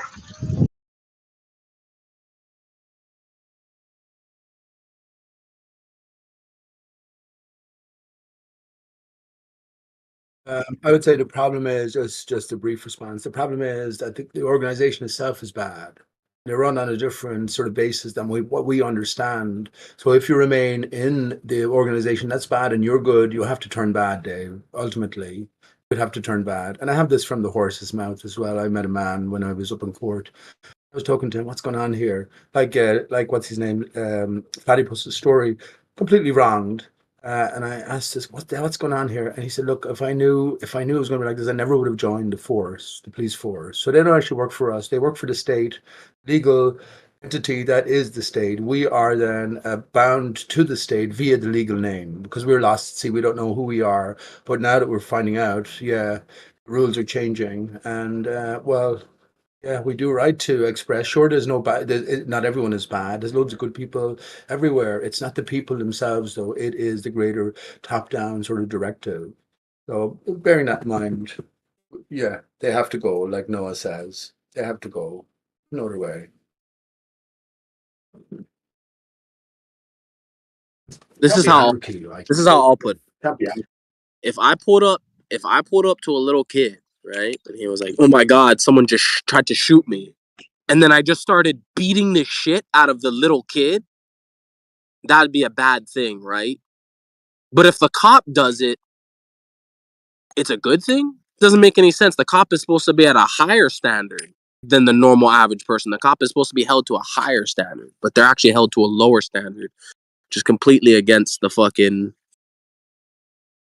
against what they're supposed to be doing, bro. Like, you shouldn't even be you shouldn't be working at all if you're not at least performing at a higher standard than the fucking person who's not hired. Like, if I'm a normal person, I'm expected not to just beat the shit out of random people, then the cops should be even more so. There should be even more of a fucking punishment to them, not less. They shouldn't get off on it. It's just completely backwards garbage. Seems like a random incident you're talking about. That is definitely not the norm. They're subservient to us, right? But the problem is that, well, again, with part of the state system, the prisons are privatized now. So, you know, all these new sort of acts and statutes or whatever, well, if you think about it in terms of a business, right? You want to encourage sort of commerce. So yeah, you have to make the numbers shit. It's a desperate situation. It really is. That's ultimately what's happening here. And the court itself had no jurisdiction. There was no jurisdiction on the land. There were invaders on the land. So once we get to the root of the issue, I just say I have a story to tell here. It would fascinate you. And it goes to the core corruption of everything, because during the pandemic, I was arrested for playing music. music, and the whole saga is a fascinating tale, but how they all of them in conjunction had to lie for such a minor thing as well, but they all had to lie and inculcate themselves, I guess. The one thing, let me just say, the one thing I think, coming to Flat Earth, the most important part is knowing that there's a creator, knowing that our sense of right and wrong was always sort of innate and imbued within us, you know what I mean? So now that there might necessarily be a price to pay for all our wrongdoings, I think that's what terrifies lots of people. I really do. I'm not scared I, of it at all. Yeah. I would suggest if you feel this way, you know, like I do, the police are the fourth call I make. The first three are to my neighbors that I train with, by the way, at the police training facilities, the shooting ranges, and the different training facilities. But the fourth call would be to the police after I called my three neighbors who I know can get there quicker and are actually better trained than the police. So maybe think along those lines. But the police are definitely not the narrative of what's being depicted here. Most of them are just normal everyday guys trying to feed their families. Some of them are just bad apples, and that's who gets the publicity most of the time. Yeah, but the problem is that they're just men and women. We're all equal here, Dave, but actually they're subservient because they take an oath, well, to you, or they don't necessarily see it's all twisted and corrupted. But ultimately, all these people in positions of influence, they are ultimately subservient to us, the people, the true man on the land. That's why each and every one of us, we have been given dominion of this land. And if you're not king, you tell me who is king of your land. You know what I'm saying? It's that sort of thing. And they all know it deep down. And I think everything is being shaken up to the ultimate level. It's all been preparing for something. But yeah, I think that now the onus comes back on the individual to realize your relationship, to the state and to these people. Hold them to task, the ones who choose or take an oath to serve you. You know what I'm saying? But at the same time, listen, you don't need the police. In general, your life doesn't involve the police, only in emergency situations. And I think all of us would if we think about all of the dangers in life, that we'd rather a police force in play than without. You know what I mean? Where everything being sort of cry havoc, that sort of thing. You know what I'm saying? That we have to straighten it Well, I out. was just The gonna whole say thing. there's actually I don't know what kind of what cops are doing where you live, but in America, there's actually a Supreme Court ruling on this. The police have no specific obligation to protect you or anyone. This is the 1989 decision, DeShaney v. Winnebago County Department of Social Services. Yeah. That's because they know that, see, they're a private corporation. They work for the private corporation that is the United States of America. So every country now is so they're making it clear. You know, when Donald Trump comes on with all of his parading and all of this theater, and you see the gold rimmed flag there, as opposed to other times when it's not. Also, he has a red tie on, and other times he has a blue tie on. So I think there's a distinction being made for all of us here once we come to recognize the different sort of powers in play, to pay attention to what's being presented. So I think they're letting us know the truth. In other words, they have no jurisdiction. They have no jurisdiction over the man or living man. None of them, and they know it. They know it as well. So maybe in that sense, they're just telling the truth. You remember Mitt Romney said that people are corporations too. Well, they are. What is a corporation? That's the next question. That's the next question. That's what I said to Noah in chat, and I do really believe this. It all comes down to the legal name. It all comes down to the legal name and who you represent yourself as being or present yourself as being in relation, yeah, to the greater, what are you going to call it? Trickery? The greater establishment, I guess. That's the better word. Every one of our bills are paid. We've all heard this before. We've all heard. Imagine you know your bills were paid. Yeah, go ahead, though. Go ahead. Pete, no, just make a point and let somebody respond. Please don't do too much Okay, monologuing. Okay, all I was going to say was every one of our bills are paid because we're dealing in debt currency. Go ahead. You can respond, Platypus. I don't even know how to respond. Never You heard of the didn't really legal make name fraud? Come on, any man. points for me. You honestly never heard of the legal name fraud? No, I'm actually well versed I'm well versed in understanding your straw man. Right. But I don't see how it applies to anything, to be honest. Have you You gave up on that? ever met somebody that can show you the receipts? Yeah. No. Have you ever met anyone who can show you the receipts? Where they're like, yeah, I went ahead, I filed with the State Department, that I am not lost at sea and that I've taken ownership over my straw man. They set up a trust. They turn their legal straw man name into an international bank. They become a foreign, foreign national in a strange land. No, I'm very well versed, but I have never ever met a single person in all my travels and studies of this who can show me one receipt. One receipt. Yeah. There's nobody Yeah. can show me any I know anything good or like fruitful I know what that you're has saying. come from It's any like of the that black stuff. card. It's Yeah, it's like the unfortunate. black. A lot of people can. Yeah. No, I know what you're saying. It's like the Yeah. black So card. It's like I you don't. have a three part. So with the legal name, right? You have three possible relationship. You have your trustee, your administrator, or your beneficiary. It's like the black card. So the true beneficiary, which is actually you, if you choose to participate, right? I think that the people, the proof that you're looking for, the people who actually get it, well, they do get it, but then they have to remain silent. They're probably brought into a room, they're given a black card and told the true nature of this endeavor. That's what I think. And what would be the point in handing you, Yeah, it's but like the Midas, why? the, So you're yeah. gonna spend hundreds of dollars on like these little online courses to learn all this stuff, do all the strawman stuff, and then you like somehow just get free money, and then you get pulled aside by some tools who are gonna threaten you with violence. It seems like a retarded plan. I've never met anyone who went through with this fucking retarded plan, and so when I start hearing like we're lost at Hey, take it easy, man. sea, all the courtrooms are wood or. I'm just being real with you. Like here's the thing. As a truther community, we've endured quite a bit.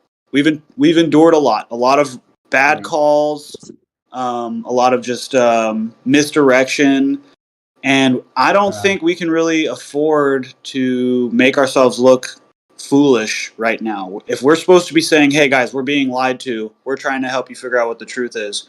We can't be running down all these rabbit holes that don't produce any good fruits. Who do you speak for, bud? Who do you speak for? I'm speaking for myself. Okay, good. So what's your relation? Are you your name is a platypus, obviously, right? So what's the relationship between you, the living man, the flat earther, the child of the creator, and the legal name, persona? What's the relationship? You know It's that how already, right? it's just how I deal with the Yeah. government. My friends call me Yeah, but something the else government that's works not for on you. paper. There's three Government things, works for right? There you, was man. the administrator. What did you say earlier? The administrator, the trustee, and the The oh, beneficiary. You are the beneficiary. Yeah, yeah, that's what but you are. they make you the trustee. So you just have to essentially get rid of. Exactly. Your silence is your consent. You don't understand the The relationship. So having trustee is the one with established the that. liability. My fucking god, dude! I'm trying to help you out here, bro. But go ahead. No, you go ahead, man. I guess you haven't heard what I have to say. Go ahead. Well, essentially, I think Piche is right when he says the relationship, because if you go from being the trustee to the beneficiary, but the whole thing is where they say that there's a trust, right? And this is a trust. You can come in as the administrator, whatever. And so, what's in the trust though? Like, what is the trust composed of? Is it the actual gold? Like, is it a percentage of the gold that they took from the United States when they took it all, or like, is it just an amount of reserve notes? Like, what exactly is the in the trust that is the actual material substance? It's debt. It's more debt It's debt. notes. That's what I was That's the going to thing. say. Yeah, it's a debt currency, But but here, it would. Yeah, go ahead. but Pete, why is it that you want to wake? Okay, like so you want to wake people up to claim their strong so they can just use more fucking debt notes? Like that? No, I'm not saying that. That doesn't track with you. That's not leaving Listen, I'm not sure what you the system. That's just becoming like them. Yeah, but I'm not sure what you Am I breaking up? what you're hearing, what you think I'm saying. You know, I'm not sure that I'm just approaching it at a sort of a flat Earth and beyond level, right? Because it's about establishing relationships. I'm not saying that, yeah, that you know you should go down this pathway, but we're trying to recognize it. But yes, it is a debt currency. So now, as we deal in debt, right, the dollar is you owe. If you have a dollar, you have a note which owes a dollar, right, or whatever a dollar is.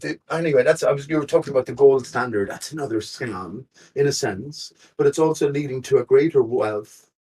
Adding gold, all you do is insert the L. Yeah, that's funny. But anyway, my point is that listen, it's about us establishing our true relationship now to the earth, to the land, and well, to the creator. Once you do that, you don't need any money in that sense. Now, but if you wanted to take advantage of the relationship that you have with the legal name, then you can do that. Then, by due diligence, I should think, Platypus, everyone doing their own thing. It's not about sharing this with anyone, doing your own thing. And then you can go down the black card pathway, or you can go down the established, I think there's recognized I don't know about the black card, but I think when it comes to essentially being in a court of law and being charged, there's only like 3 different jurisdictions in America, and so you could essentially, and the judge has to tell you like what jurisdiction you're under. They have to actually tell you like what is it, like the nature and the facts of the case brought against you. They can't just bring something against you, not tell you. So like you have the right to know what jurisdiction it's under, and you have the right to ask them. And there is only 3. You have the right to face your accused. Yeah, and essentially no, but there's another there's another one. I think it's like number 6 or something, where you have the right to know the nature of the thing being brought, the charge being brought against you or whatever. And you could so it's your right to ask the judge in America questions, right? And so you can ask questions. Shut the fuck up, dude. Yeah, You sorry, can go ahead. Yeah, you can essentially ask him questions like which jurisdiction is under, and there's only 3. It's like common law, no, it's like civil, common, And commercial law. Yeah. and admiralty or whatever, common law, maritime, whatever you want to call it. That third one, and essentially, like if they say it's statutory law, you could just tell them, "Oh, there is no like." I'm sorry, Your Honor. There is no statutory law in the act anywhere in the Constitution. Could you please? And essentially, once they admit to you which type of law that you're being tried under, you essentially know your options from there or whatever. Right. But like, if it's No. in that commercial law, it does have to do with that name or that Pete Shea is talking. And essentially, you can transfer the trustee from being you to being the judge. And essentially, once you transfer it from being you to being the judge, then the judge is liable. And essentially, every case that the judge is liable, he's going to immediately dismiss. And that's apparently what people do is you just get your case dismissed. You just change, you just essentially notify the court that you've made the judge the trustee. And once he's liable, he's not going to essentially charge you because he's going to be responsible for the charge. Now, here's the thing. That's why I was sort of, I wasn't being rude or anything, but here's the thing. And I sort of had a confirmation of this recently as well. I'd have to tell you the story, but we're still under a state of emergency. So all of these standard rules of operation sort of go out the window in a state of emergency. And in a sense, when we look back at it, World War II never ended. So beneath the covers, beneath the guise, these are the justifications that all of these upper level, it's all theater at the upper level. Someone talked about the Supreme Court. Jesus, man. But yes, but they're all operating in the theater of war under emergency rules. That's what I think. And something happened in Ireland recently here, and it just slipped in under the covers, you know what I mean? But people don't pay attention to it. So yeah, all the rules go out when you're in a state of war. So that's the thing. That's how to justify it. That's how they've justified everything up to this point. But the creator is always in control, as we all know. The creator isn't going to test each and every one of us. You could take the easy way out. Platypus was looking for some evidence that this works well, but I had given up on this a while back. But if I wanted to go down this path, there is plenty of evidence. People haven't paid their bills. I didn't pay my own electricity bill for ages, and they never cut the electricity off. You know what I mean? But there is plenty of evidence. I It don't know depends on where about you look. I don't know about getting free money. I don't know about that part. But I do know people actually get their court cases dismissed and shit because, like, it's actually true. Like, they actually did replace all the states and countries with essentially corporate franchises, and essentially it is a commercial court, and they don't want to tell you essentially because they'll say, "Oh, it's a statutory court," but there's no such thing as a fucking statutory court. So it is true, and the thing is, if you start asking questions and shit, the judge is gonna fucking essentially grandstand and be like, "Oh, we're upping your charges to a felony and shit." But like, if you go all the way and you want to go to trial, dude, a lot of times they'll dismiss it before it even goes to trial because they don't want it. They don't want it to go outside of their like. Bro, there's so First many. thing The you do, whole game nowadays is just plea deals. People don't. People just give even if you're fucking innocent. All they want you to do is plead. And that's the Right. whole. There's lawyers who are full-fledged lawyers and don't even know any law whatsoever. They just know how to do plea deals, and that's like the majority of courts nowadays. So it's kind of the whole system's garbage at this point because like why would plea deals? This is what I'm saying, Noah. This is what I'm saying, bud. You're exactly correct. And if you're yourself, this is an individual sort of journey here. If you yourself are going to challenge these things, you want to have your wits about you, your wherewithal. You know what I'm saying? The first thing you have to ask is: are these proceedings on and for the permanent record? Do you notice that you can't bring a camera into court, or you can't just have a big sign out? I was in court not so long ago, right? But I brought in my phone. I put it on record and just voice record, right? And yeah, no, I wasn't questions or search or anything like that. And I recorded away, and the proceedings went along, or the morning proceedings did anyway. So, but when I came out, because it was put off because it was a bit difficult with the judge, if you want to judge my arse. Anyway, yeah, when I came out, no recording was there. They scrambled it. So obviously, yeah, they. I was thinking they're so flippant about this. Anyone can just put a phone in and press record. But yeah, they have some scrambling mechanism inside in the court here in Limerick that should you try, you won't be able to record it. But yeah, that's the first thing you have to ask is, and I didn't do that, although I made myself clear in a different way, but are these proceedings on and for the permanent record? Because if they are, then everything now is well official, and now that comes back to you knowing your pathway now from there on, and depending on what you're accused of, depending on the circumstance, it doesn't even matter. Even if it was murder, I think you could challenge the jurisdiction. Do you know what I'm saying? If you knew exactly, the relationships in play. But anyway, that's what. That's what it is. What do Well, you think Mason's that's the thing is, court? if the fucking system was an actual like legit system, and you murdered someone, they would try you in a criminal court, and they would have a bunch of jurors, and the jurors would do it. Right? It would not be some fucking judge, and like it's a completely different system when it comes to like certain things. You just have to know which one you're in. But yeah, no, if they try, I don't even know if they can try you on murder in a fucking that type of court. You have to go to a different one, dude. I think you're wrong about that. Not sure. I don't think I am, but let's not No, dwell on dude, yeah, that. no, The point is because ultimately about it's establishing. Let me just say this. Yeah, the point is ultimately about establishing it's in the jurisdiction. Constitution. Yeah. It's in the Constitution of the United States that you be tried by a jury of your peers, right? So if you're a murderer and you're tried in the under the Constitution, a criminal court of the Constitution by your jurors, they definitely can convict you, definitely can charge you. But that's think about this. a completely different court as Yeah. opposed to Think these about this. courts go to for say a parking ticket or whatever. It's a completely different. That court that you have a parking ticket for is not. It's like a fucking. It's not even like an American court. It's not even. Yeah, it's like an But administrative here's court. the thing, Noah. Here's the thing, bud. You mentioned the Constitution, by the way, pros and cons, Constitution, prostitution. Now we're flat earthers and beyond. We would question history and the motivations of all of these founding fathers, whatever. I mean, what are we bound by? Yeah, but Now, that's the listen, law. That's the law. listen, the law. At the Well, end of the listen, day, here's the deeper that is the conundrum, legal. though. That is the law.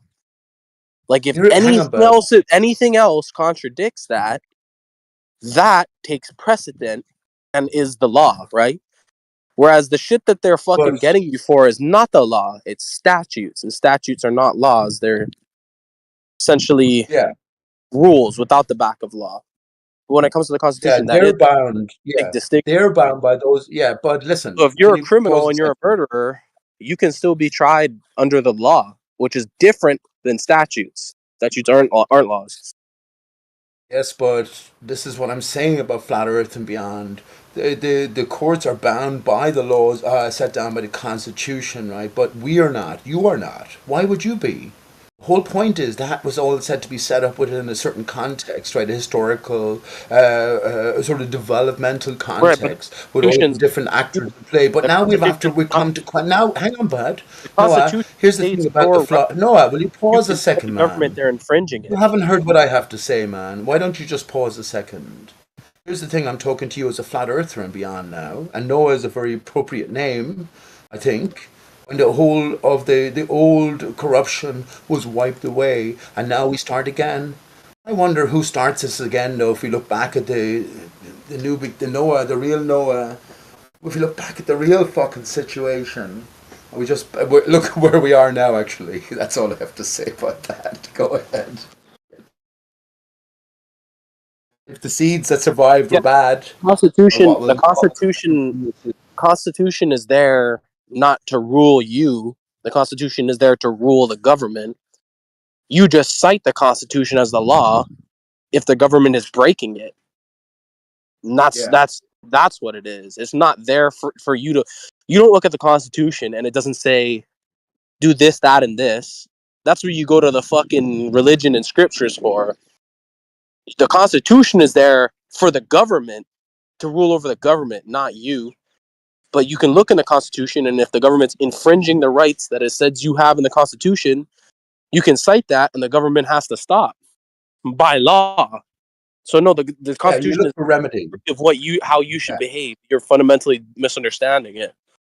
No, I'm not. So, no, I'm not. No, one second, please. Let's go back and forth on this, Noah, because I'd love to come to understand it better. All I was simply saying, because I'm talking to a flat earther, if you weren't a flat earther, you were a ball earther, you would say the exact same thing, correct? I'm saying to you now, as a flat earther, hopefully you've looked back. Okay. Anyway, listen, the point ultimately is yes. I agree with you. If the government is held to a certain standard and the constitution is at a sort of documented standard, well then you yourself as the individual who lives right now have to establish your relationship to the constitution. In other words, if you are the victim or if you are the perpetrator of a crime, a knowing crime, we don't need anything written down to know that if you murder someone unjustifiably, or even justifiably, I don't know, let's say unjustifiably, that there should be morally, there should be consequences, right? Otherwise, well, how would things work? But anyway, how do you? Let me ask you a question. How do you?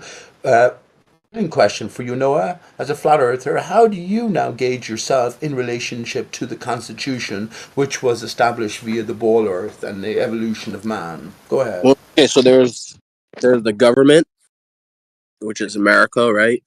And then there's the franchise, which is it's a private corporation that operates under the jurisdiction of that government. And there's me, and there's a constitution is the law of that government. So that's how I guess I would relate to it. Is I'm a dude who essentially lives in a government that is essentially the Constitution is the law of that government. It has to uphold that standard. And if it doesn't, then I can literally cite it to them. And essentially, there's supposed to be a process of appeals to where if someone essentially impedes on my rights, they essentially will get some sort of consequence. You're just a dude, you said. I'm just a dude. Hey, we should write a song about that. You're just a dude. You're a flat earth dude, man. I mean, are you not the highest authority on the land that you're at? You're talking to the king of Era here. You might think I'm joking. Era is the whole of the land of Ireland, north and south, Ireland, angry land. It's all sort of predetermined to represent a greater story and a greater relationship between us now, the living man, and the land, the earth, if you want. You know what I'm saying? What's the standard? What is the rule? If you go away from the rule of man, well, then all that's left is the rule of the creator. But how do you decide what's what there, or what's the distinction? In God we trust is written on the dollar bill. It's written in the Constitution. All man's rights are unalienable. You know what unalienable means? That means that man cannot give or take away from the imbued rights given by the Creator. It's understood. We don't understand that. We engage in inalienable rights, which are, this is where the Constitution comes into it. Okay, you've got to sacrifice some sort of freedom for the sake of coherency or cohesion, you know what I'm saying? But yet you still understand the greater relationships in play. So yeah, I think this is what I'm talking about, flat earth and beyond. Abraham Lincoln was John Brown. They're all a bunch of fakers, man. They're all a bunch of fakers. The whole history of the founding of America is nonsense. We know it now. All we left is to have faith in the Creator. And sure, listen, if you kill someone, if you kill your neighbor because you're jealous of his crop or something, and you know that the Creator is in play, you know it is a punishment due. And that's where it comes back to what's the just way to go about it. Ideally, Constitution is brilliant. Ideally, the Magna Carta is brilliant. But they all apply to the spinning ball earth history, fantasy, which is exposed and broken and seen through. Do you know what I'm Right, but it's saying? like if the fucking government is doing something that I don't like and it's also against their own laws, I can essentially point it out and they have to fix it. So there's no disadvantage in knowing it. There's only advantage. They will say to you, right? Hang on now. This is the ultimate best argument if you think about it. Before the Constitution was established, there was a state of chaos. So there was no there was this emergency No, laws. So we have the basic Articles of laws, but we had to adapt. I'm saying to you Confederation. that state of emergency has never left. Okay, go ahead. Go ahead. You're incorrect. There was the Articles of Confederation before the Constitution was formed. So there is legal documents that precede the Constitution in America. Who wrote them? Who wrote them, and where did they get them from?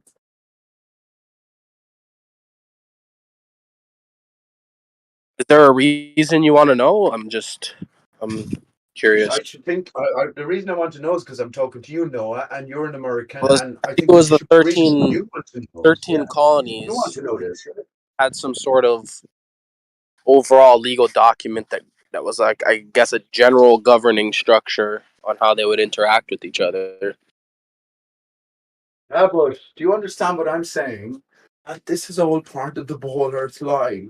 Where does that leave us then as truthers, flat earthers, inheritors of the Creator's will? I mean, honestly, that's what I'm saying. All I'm trying to point out to you is, listen, this is where it's most important. I think where every country with a central bank is under a state of emergency. They're still, and that's how they operate and do all of these heinous things. Seemingly do all these heinous things. There's loads of fakery in play as well, but how they get away with it, how they justify it. I think ultimately it goes back to the Creator. It goes back to the hidden hand. And well, this is the new flat Earth and beyond reality. We are now central in this universe, something we never would have dreamed of because we accepted wholeheartedly the opposing position where we relied on science and we relied on the giants, the giant minds of science. You know what I'm saying? So yeah. If you mean between the heaven and the I'm earth, not against you, in other words. I'm not against you, bud.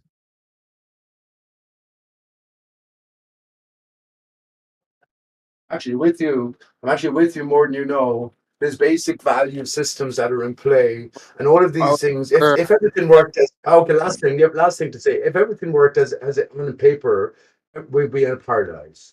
But obviously, we're not. Maybe we are.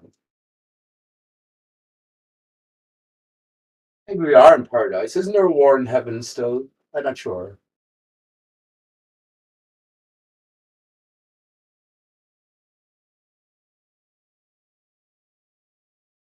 Someone answer that? Isn't there a war in heaven still? How can heaven be happy when the earth is so sad? I'm almost sad when I said that. I'm very sad myself to say that.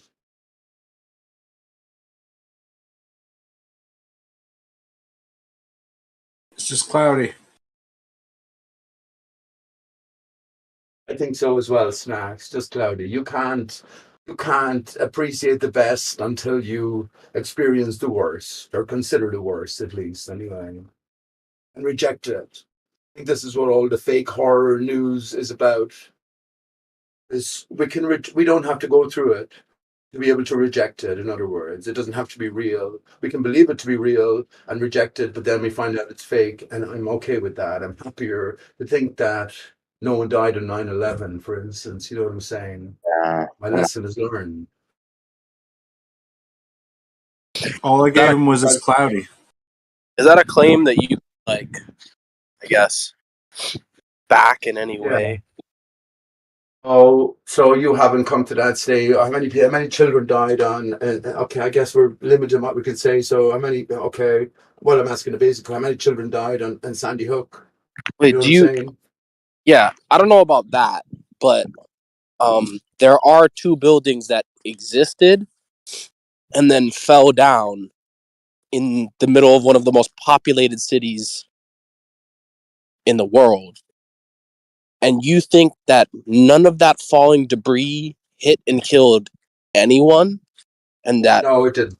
one was No, it fine? Is didn't. that what you're saying to me? Yes. No, it didn't. It didn't kill anyone because everything was evacuated. Everything was taken down in a safe What? and controlled Wait a manner. minute. Wait. Stop right there. No. Stop! No, Stop stop right interrupting there. me No, now. stop Because right there. yeah, Stop go right ahead. there. Stop right there. Or else you're just doing a monologue jabble fucking garbage. No, you're You just said being a bully. Go ahead. you said it was evacuated.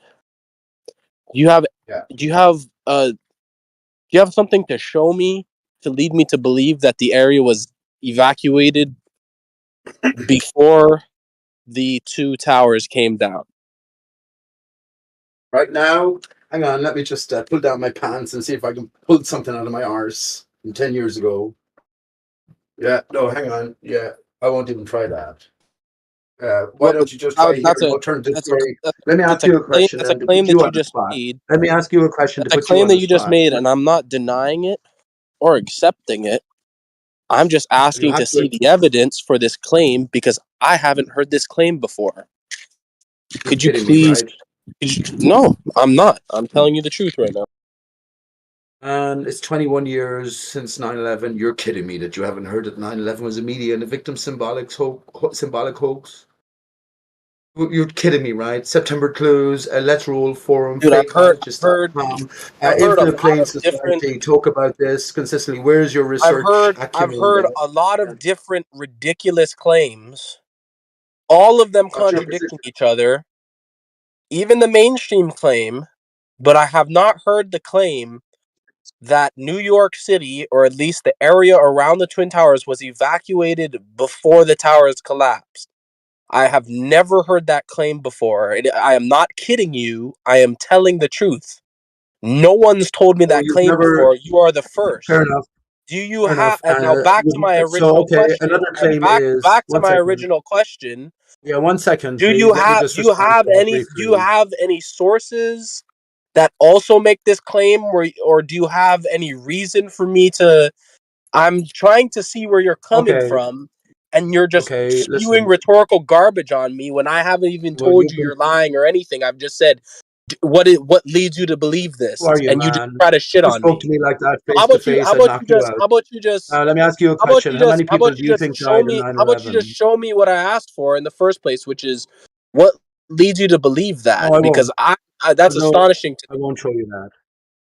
Is that fine? I won't show you that, right? Is that fine? Can I do that? Can I say no? I won't do that because that's only a minor point. May I ask you a question?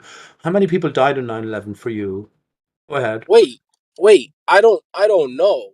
But 2 buildings collapsing. Oh, okay. Yeah, 21 years dude, later. you're being completely childish. Okay, but listen, I have to go back to You're being completely childish now, bro.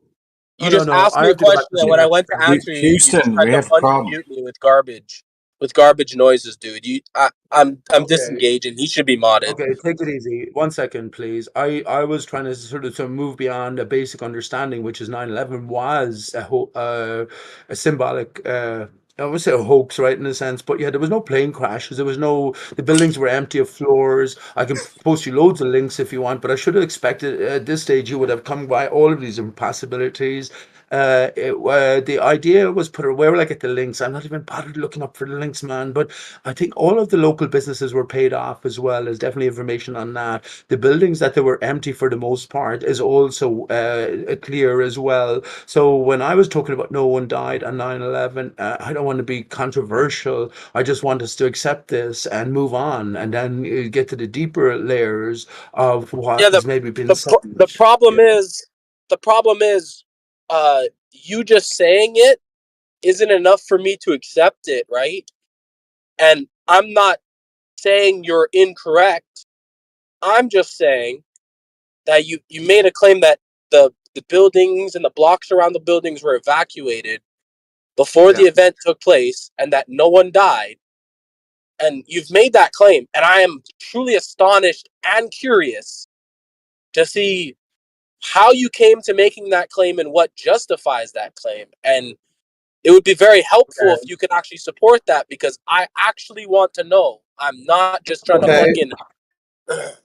That's fair enough then. How long do I have? The problem is I get muted so often for talking so much. So how long do I have? I could reference you to loads of different research forums where all of this stuff, to a greater or lesser degree, has been broached. I mean, do you know what I'm saying? What am I supposed to do? What am I supposed to do? All I think the onus on me is just to, or on you is just to listen, hear it, and see where it might lead. Just accept it provisionally. If the links that you desire are forthcoming, well, then they will be. But allow the story to continue. I would say before. So, would it That's be a better? demand. Suppose it would be hypothetically if no one died at 9/11. Blah blah blah. Make your point instead of saying except that nobody died at 9/11, but then I don't give any support for that. Like I I don't know what to say here, man. the approach just seems very strange. I don't know what to say here regarding your approach. You have had 21 years. What's your bottom line in 9/11 then, Noah? Let me ask you that at this stage, at this point in time, this moment. What's your bottom line? Well, obviously was an inside. 33 days after the 22nd anniversary of 9/11. That's brilliant, Snacks. That's fucking brilliant. Well, obviously was an inside job. Now, if people died or not, I don't really think about that, but I would assume that there would be some sort of evidence of the entire block getting evacuated beforehand. But obviously the towers were there and they came down, and it was some sort of a ritual. Now I just don't see how, like, why, if you're gonna bring some towers down, what would matter if people died that were inside the building? If you were like, I just don't see any evidence for the evacuation, so I'm just still kind of astonished and waiting for the evidence that the place was evacuated. I think you're faking me out, Noah. I think you chose your name purposefully. I think you're faking me the fuck out. Yeah, like it's just weird because every time I ask the same question to you, you just come back with like random rhetoric, but nothing I can actually look into. So I just Okay. Have you ever heard of the Vixen report? Have you ever heard of the Vixen report by Hoypolai, who talks every time I'm about in the middle of this my back in sentence, 2010? going like I just feel like you're Go giving me ahead, some man. background, dude. It's Yeah, weird. you're faking me out again. Now you're saying I'm faking you out, dude. If I was faking you out, wouldn't you just go on mute? No, but I assume that you were a more advanced sort of level of investigator than what you're presenting to me right now. You're presenting a polar argument in the sense. I'm trying to investigate your claim, and every time I go to investigate your claim, it's just emotional rhetoric that I get back. So I'm just Okay. wondering what's going on with you, Pete. Why aren't you just cold hard facts? Okay. Okay, because I'm not so interested now in looking up specific references for you in this moment. Anyway, I'm just interested in talking, right? Because I'm going to move beyond that. But stop talking, man. Stop talking. So the first thing I would reference you is: have you ever heard of someone called a flat earther called Aaron Dover? He talked about no floors on 9/11. He'd been there. So have you heard about Aaron Dover, who's a flat earther and beyond? Have you heard about him? You know that name? Aaron Dover? Yeah. No, who's that? No floors. No So I'm floors in assuming 9/11. Yeah, no no floors. floors. And he was a prominent, he came onto the scene, a prominent flat earther back about 216, 217. And he had lots of great information. He had videos to show about him taking an elevator trip on in the Twin Towers, and you can only stop in a couple of places, right? You go up to the 30th floor, and then the next elevator stop was like 50th, and then the next elevator stop was the Windows on the What was World, the right? name again? But he went on to, hang on, bud, he went What was on the to name again? produce the idea. Excuse me, please. He went on to produce the idea.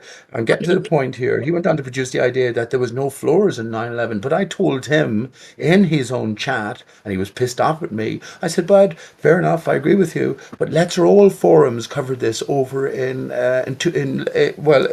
2010, and they went to a great detail. I posted in the link to the thread. Soon after, the man vanished. He disappeared. He died mysteriously, and we had a eulogy by some guy who was dressed in female garb as well. So yeah, because you don't know any of this, what am I supposed to do? Explain my last 10 years, 15 years to you? Come on, man, go ahead though. I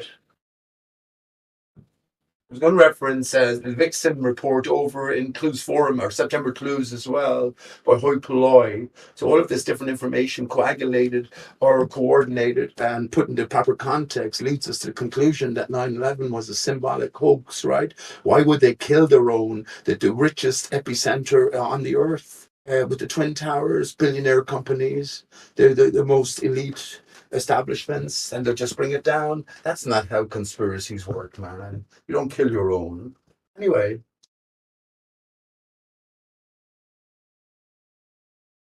I mean, there's a couple other examples in American history, such as like sinking the Lusitania or Pearl Harbor, that also have The Titanic, that's one. American dead being the provocation for warfare. So, what's it going to take to start the war, guys?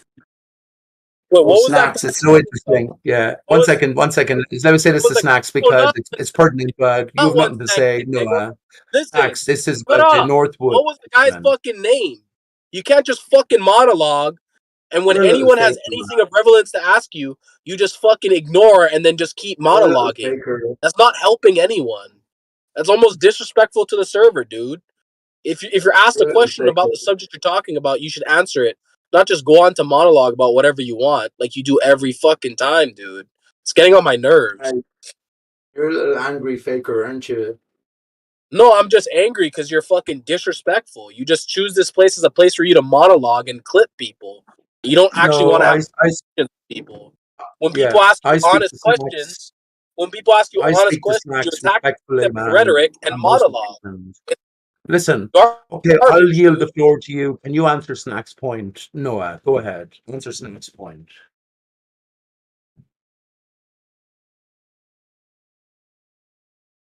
Bro, I'm just fucking venting, dude, because it pisses me off, man. I'm pretty sure it pisses everyone else off.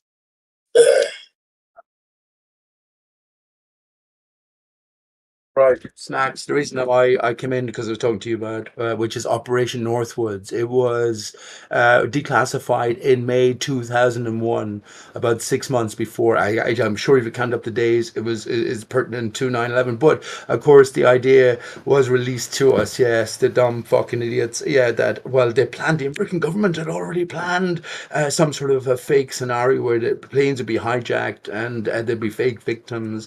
It's all too fucking obvious. But this guy Noah here doesn't seem to be aware.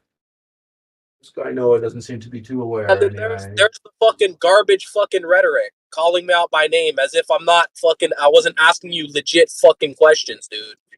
You have a You're an fucking angry garbage. man. You're gonna fucking say my name and say that I'm stupid and shit while I'm in chat. Like, it's just no need to say that. Like, it's ridiculous, bro. You should be modded for just that alone. What's up, man? I just got home. What happened? Nothing, bro. He's just pissing me Pete, are you off. off the chain, Pete? Okay, let's bring it back on track. Snack just mentioned about other psychological operations. He mentioned Pearl Harbor. What was the other thing you mentioned, Snack? So I was just comment on that just to get it in before Noah could come back and comment on what Snack said. So go ahead. Go ahead. Lusitania. You said Lusitania, yeah. I said Lusitania, yeah. Pearl Harbor. We need to have a war. What's it going to take?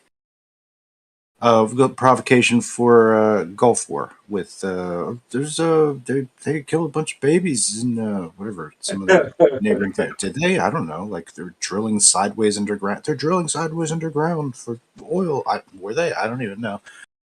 These are just provocations, right? Yeah, but Snacks, we got to put all this stuff Excuses later. together. Isn't time of the essence now in the mind of the individual inquirer?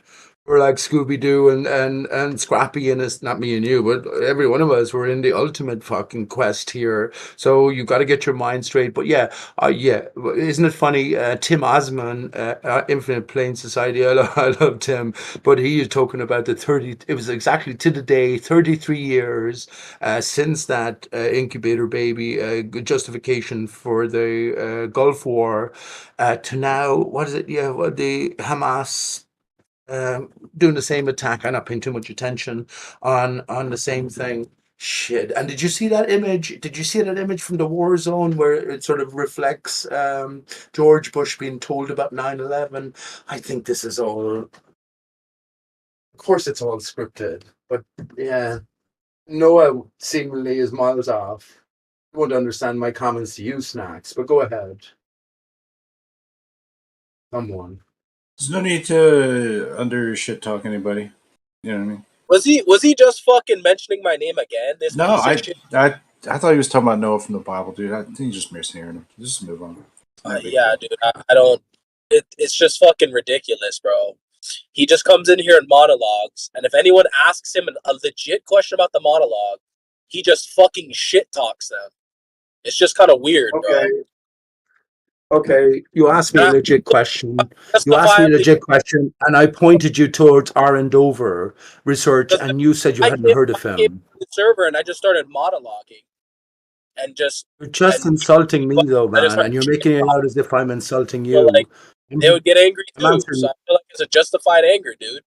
Like you could Okay, just keep but let's start again then. not addressing you. Okay. It's just Let's kind of start weird. again then. Kind of a weird predatory behavior to just keep mentioning Let's me start when I'm again. not even fucking talking to you. Yeah, That's let's kind of move weird. on. Start again. I was It making is weird. reference It to a is weird. Hold on, conversation. Pete. No, let's not start again. Hold on, Pete.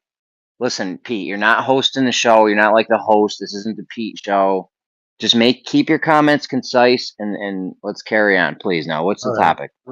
Don't tell me about all the bullshit and all the petty nonsense. Okay. Just what is the topic? Okay, the topic was Not you, there's a somebody movie else. called Not you, somebody me, else. What's the okay. topic? Yeah, thank you, boss Jeremy. Thank you, boss. It's just you never stop talking. You don't stop, Pete. You got to relax. We want you to be a part of this. We want you to join in, but you can't do what you're doing. You do it every fucking day. Snacks, what's the topic, bro?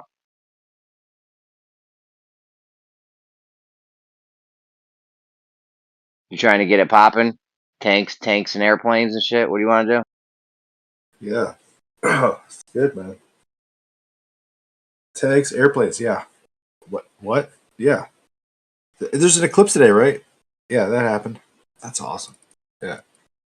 Shit. Did you see That it? eclipse was not good where I was. I went out to see it, and it really didn't. It just looked like a normal sunrise to me. And I was there like at the time. It was just 12 minutes, and I was there for the whole 12 minutes looking, and it just it was pretty anticlimactic. Sorry to say. Okay. So somebody in California would have seen it potentially better. I felt the eclipse today, Snacks. I felt Yeah. it seriously, and I can't Okay. see it. I couldn't see it because it's not visible from Ireland here in Limerick. But I felt it, man. A drastic decrease in temperature. So I had to close up my coat and everything. But interesting. I wonder what's the flat Earth explanation, Jeremy? What's your explanation for an eclipse? As a flat earther, you've already landed that okay because the Earth surface isn't moving, all the skylights move together. Maybe the attributed Earth's motion can be attributed to the source of all the skylights. But what is the best explanation from a flat earther as to what's happening? Is a great line of inquiry for tonight, especially. I think. Which is funny enough what I wanted to talk about. There could be a multitude of things happening. It could be something going in front of the sun. It could be the sun is stopping its light. You know what I mean? Maybe the sun shuts on and off or whatever. Could be a lot of things. I mean, we're just playing guessing games with how the sky works, right? Do you think NASA play guessing games, or you think the governments around the earth are playing guessing games with how our flat Earth reality works? I don't think so. I don't think so, bud. I don't think so. I think they know exactly the extents. I mean, it can't really shut off as it is like it gets blocked. I mean, and if you see it from like different vantage points, it'll look unimpressive. But if you're like right dead beneath it, like the shit plums up, lines up, whatever, and then we got invisible sun.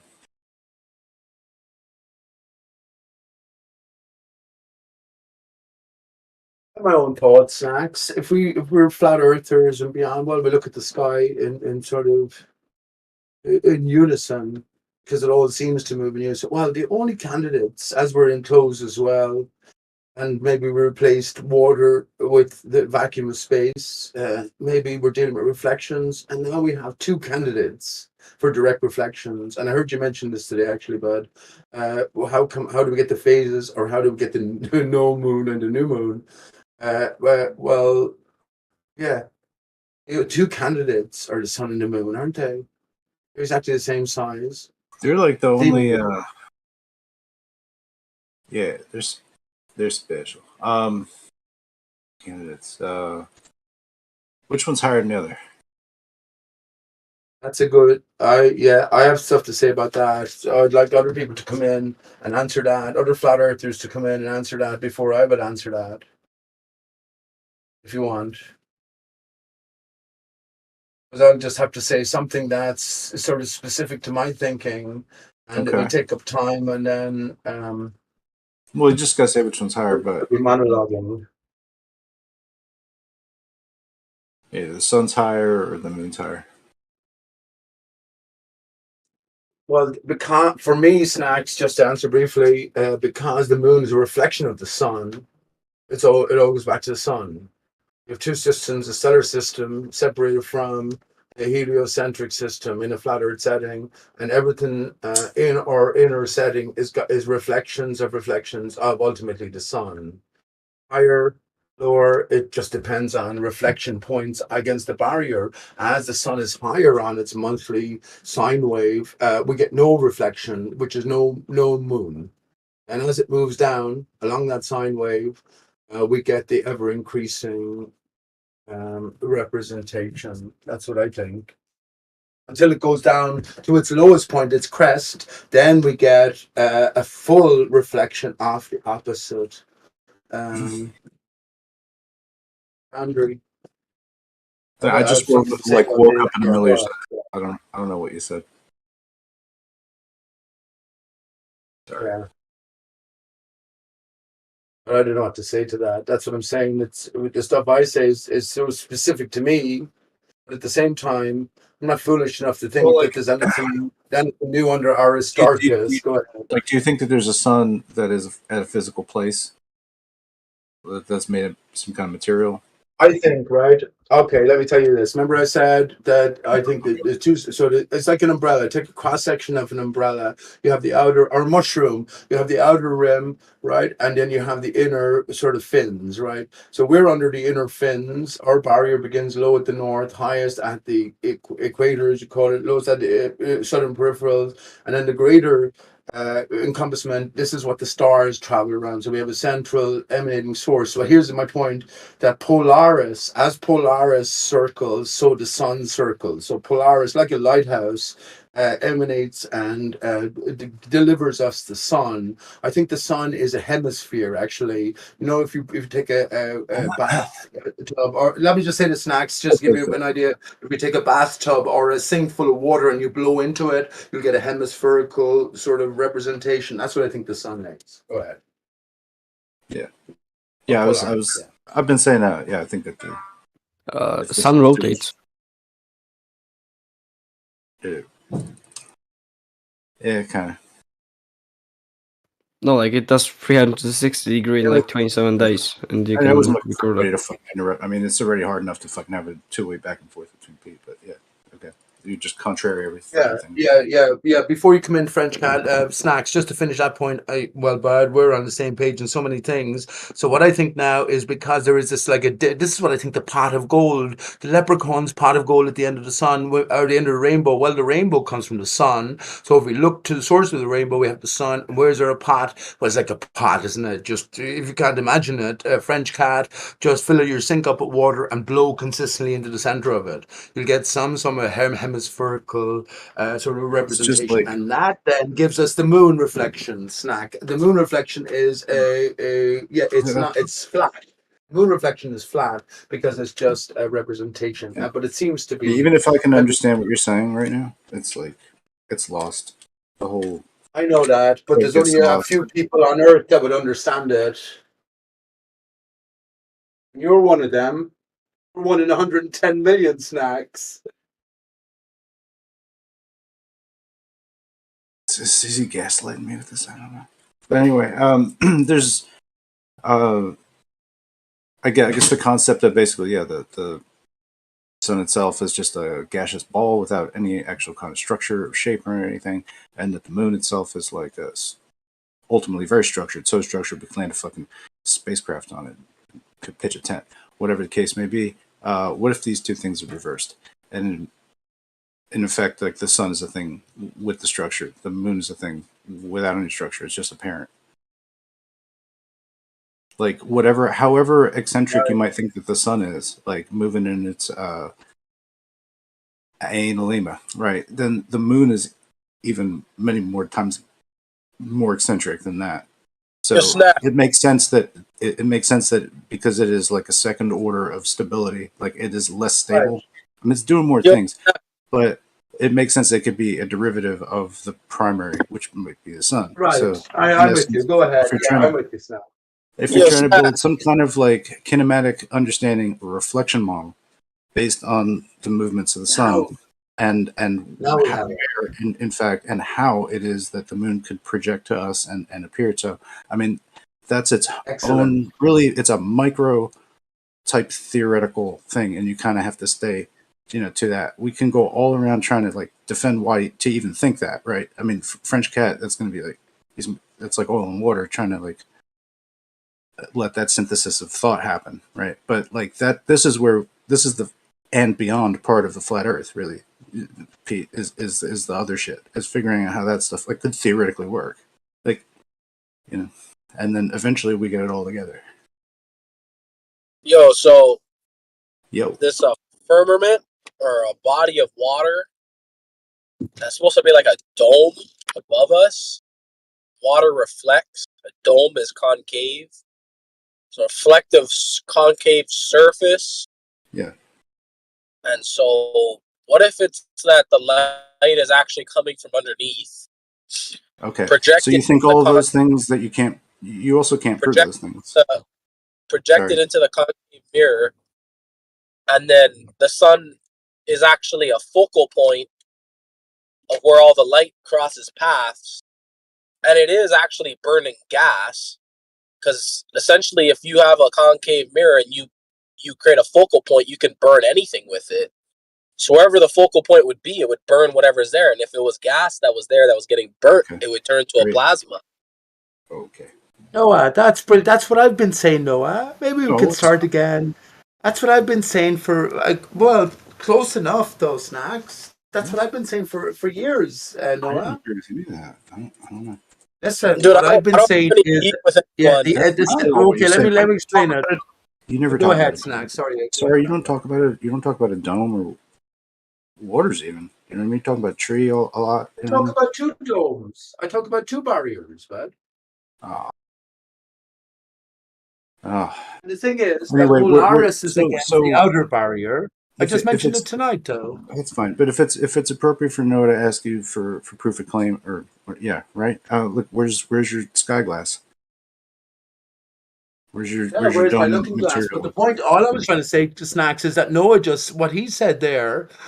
I was on board completely because I talked about the sun being a focal point of Polaris. So you have an outer barrier, and then you have the inner barrier we're under, and Polaris shines down like a lighthouse onto the inner barrier and gives us this sort of dimple or pimple sun sticking through as a hemisphere, and then all of the rest of the heliocentric planets in a certain plants in a sense are all reflections, and we have to understand the law of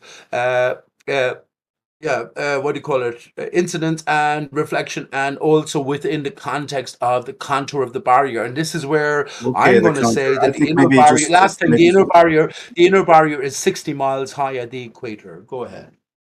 Oh, okay, we're talking about the contour, right? The contour is going to result in like what we see, right? Like the way that things are reflected, and not just like what does reflection mean in this case too? You know, up there's not a lot of material to absorb, or there's less material, right? So it's about an energy exchange too that's going on here. And if we think of it like that, About water. there's three speeds of gears happening here, really. You know, there are the stars which are turning yeah. faster than the days, moving faster than the sun is happening, which is itself faster than the moon. And these things do things like step down or step up, depending on how you think about it. You're right. So You're right, Snacks. yeah. So I guess Right. my thinking is that it's critical that the moon's drag, the whatever about hour, that lost hour, I think is actually like recharging the whole system, as like the sun itself is like just shitting all the energy out. It's like also at the same time generating what the moon is, Right. and then that is And itself here's what I restoring would say. Yeah. all that solar energy that's coming down here is also being projected up too at the same time. Like I agree. I agree, Snacks. Here's what I'd say about this. And remember, please don't be impatient with me. I have lots of things to say about lots of different topics. But what I would say, Snacks, is we have to establish a relationship between the son and the father. So, of course, it's not to get rude or anything or crude, but we have ejaculation. We have a meeting of opposing aspects, right? So I think that the biggest problem for flat earthers is, in general, is to imagine that Sheol, or it's a natural creation as opposed to maybe an unnatural thing, and that makes all the difference for moving forward. Oh yeah, nice one, Snacks. Nice one, bud. I was only last thing to say. I mean, I was only pointing out what I think the dimensions, because the you're dimensions, if the misattributing sun is shit to me that I 3,000 didn't say. miles away, yeah, Those are go like ahead. your Go ahead. ideas. You like you said nice one to me, but those are your ideas, and now you're gonna okay, pile some more onto it. I don't know. I'm No, gonna they're have to your agree. ideas. You expressed your own thoughts in it, and I take it that they're independent of me, Snacks, and of course, old due love and respect. So I'm just following on from there. But I think, as you mentioned, the laws of reflection, well, then we have to establish the boundaries. And I say, in my own mind, listen. Flat earthers in general will say, well, the sun might be 3,000 miles away or 93 million miles away. The trigonometry is the same. Okay, fair enough. But if we're dealing with reflections now, I'm thinking the clues are given to us, and at the highest point of this inner barrier, it's 60 miles up, the Kármán line distance. What's in a word? Maybe everything. We mentioned this today, but what's in a word? Maybe everything. So I'm. That's the context of my thinking. The outer barrier, lemon bird. I'm happy enough to love and respect. He says about 100 miles. So 100-mile outer barrier, like a mushroom cut in half. 100-mile outer barrier. Inner barrier begins low at the north, 0, 60 miles at the center, and then stretching out, splaying out like a squashed bubble top, back to 0 at the southern peripherals, all the way around. So that's what I mentioned now. Just because, okay, it's one thing to think of in terms of reflections, but if you have the wrong dimensions of the mirror, then you're going to be off. Go ahead.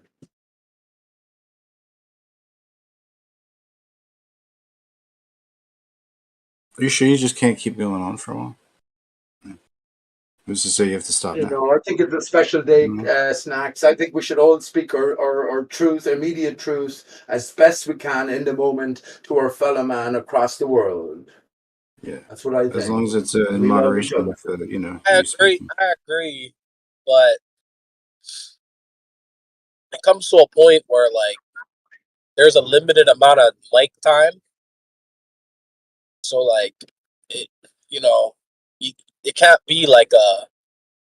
There isn't supposed to be a secondary game going on where people are playing a game to who can fucking hog the mic the longest, right? It has to be there has to be semblance of fairness at a certain point, like. Okay, I appreciate that. No, I appreciate that. Yeah, the key here is like, okay, so Noah, like, if you think that there's a dome, we want to classify what that is. You know, if it's made of stuff. If there's like an ocean above it, you know. Now we got another thing going on here. Drag forces, you know, are things rotating? Are they just disco balling up there? Is it just optical, like all the stars and planets? Like, what's going on? If there's water above things, and then why would there be? You know, because it just seems that we get thinner and thinner as stuff goes up, you know, and things have more and more mass as we go down. What do you think about that? I'm sorry, I don't believe basically the dome and the ocean above violates all the rules of all the stuff that we can actually observe. What? A dome? Like, how does a dome form? Like, I don't believe it would be formed. It would be created. okay, so it's just a structure that's blinked into existence. Okay, that's not science, and it's like in the same way, like we have no way to provide anything to support those things, just like what Pete's claims were.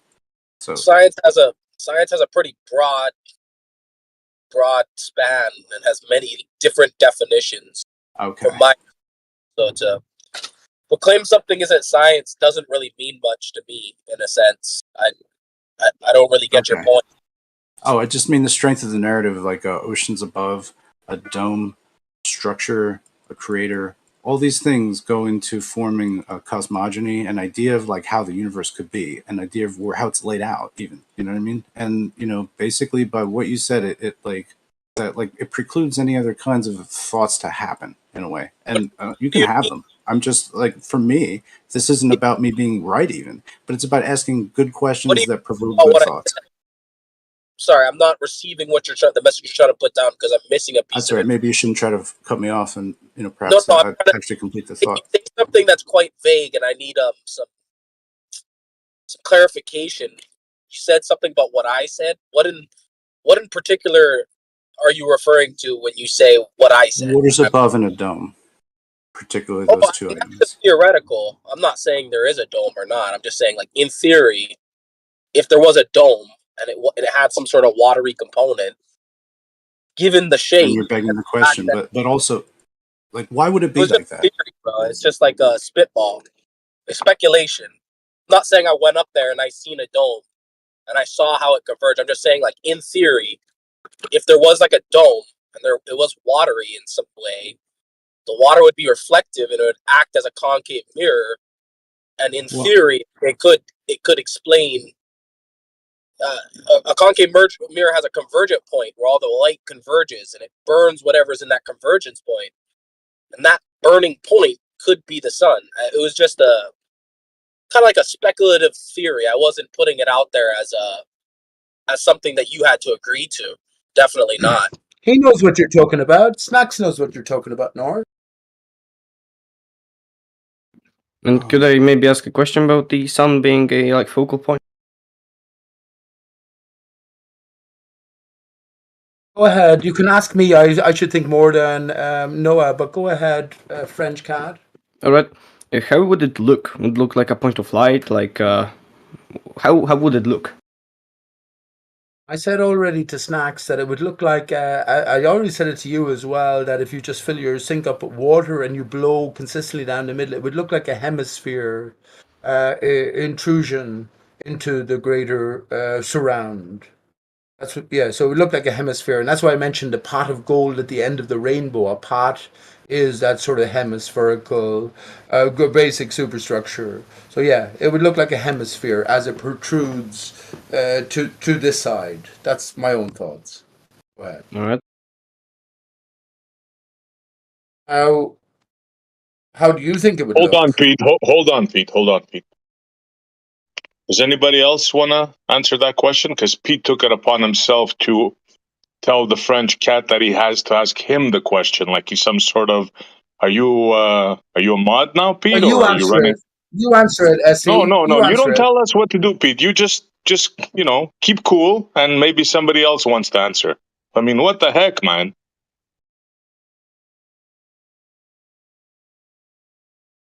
What You're was not the running the question? show here, Pete. Let's restate the question, please. Yeah, what was the question?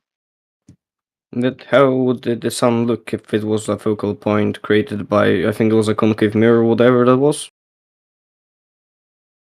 Yeah, that was just my speculative model that I had some sort of, I guess, not really like just an idea, I guess, that popped into my head. Yeah, sure. And it has assumptions, right? And I'm not saying it doesn't have assumptions, but like, I'm just saying, given these assumptions, in theory, this could be an explanation. That's it. That's all I'm saying. It's not a Supreme Court case. Like we can discuss it. We don't have to get emotional about it. Yeah, sure. I just asked a question. Sure. I don't. Yeah, like ahead. Like, no, it doesn't have to be. It doesn't have okay. to be water. It just really that shape has to happen, like a domic shape would. If it were to occur, then if the sun's below it as a light source, anything above it is going to form pairs of multiple. Like for every layer of gas change that's going to go on, if any of those gases are going to color that light, each one of those would like reflect down like separate lens coatings or something like that. So I don't know. I don't hate everything about what your conjecture is. You know what I mean? I'm just saying, like, for me, it doesn't like water doesn't help the situation, and and then you have to explain a dome and all that stuff. So for me, I'd just rather not. But the geometry. If the geometry works, the geometry works to me. And the water and even really if does. go ahead. Go on. No, you The go. water really doesn't help when you're observing things up in the sky, because I think it would be like clearly visible that there's some water, because when you look through water, it's like obvious that there's something in there. And when you look up there, you don't necessarily see any effects that will be caused by water. The reason I brought up the water is just because people speculate that there's another, I guess, ocean up there, and that it is composed of water. That's what people like say the dome is made of, right? Most commonly, I'm not saying it has to be that, but most commonly it's some sort of water-like substance that people usually speculate. And given water reflects light, it is a reflective surface. So if you had a surface of water that was concave, it would act essentially in sorts of ways like a concave mirror. And it doesn't have to be exactly water or whatever. I mean, but that's just seen people say, like, what is it, like the blue ice or whatever? Like, some people say it's like blue ice, which is like some sort of form of water or oxygen or something. I'm just saying, as an explanation for what the sun is, could be the focal point of a concave mirror, and that's why it appears in different places given your position on the ground below. Just like if you were looking into a concave mirror, the hologram would appear in a different position depending on where you stood, as opposed to the image. I must have got the waters above wrong because I always imagined that there was a dome and above that dome was like water. Not that the dome was made of water. Well, the more you know. Yeah, it's not really like the main point though to the speculation. The main point to the Yeah. speculation. Yeah, I was just saying that I got something wrong. If there was a concave surface, it would produce images that would act the same way as the sun and stars kind of do, given that they move depending on where you are in respect to them. Same way a hologram does.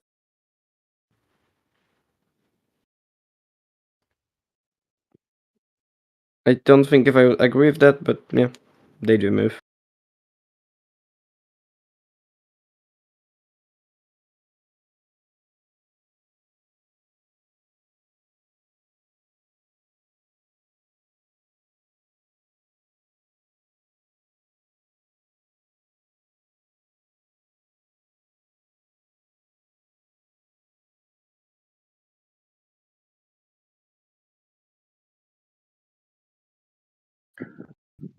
There could definitely be some kind of magnification going on in the sky. I don't know how anyone else feels about that. I actually think that's the reason for some of the optical things that we're seeing here. Yeah, because there's two things that distorts an image, right? Well, there's I guess there's three properties to an image. There's perspective, reflection, and lensing or refraction, right? Reflection being the light turning completely around, refraction or lensing being bending of the light, and obviously perspective being how far are you in relation to the source of the light. And so people say, oh, there's refraction in the atmosphere, but I'm saying maybe there's also reflection as well as lensing, and both of them in tandem show us give us the images that we see in the sky at night or in the daytime when we see the sun. Yeah, I also think there's a reflection and the magnification thing though isn't a stretch, because even Andrew Thomas Young admits that there's atmospheric magnification happening. Now, the Globers will tell you, well, all the Globers I've talked to will say, well, he's not using the word magnification in that sense, or he doesn't know what magnification means, or he's not using that word correctly, or some kind of weird shit. But yeah, I mean, even the top refraction guy says yes, magnification is happening. It may be, but it would be under very certain conditions. I don't think it's like noticeable when you look at something in the sky.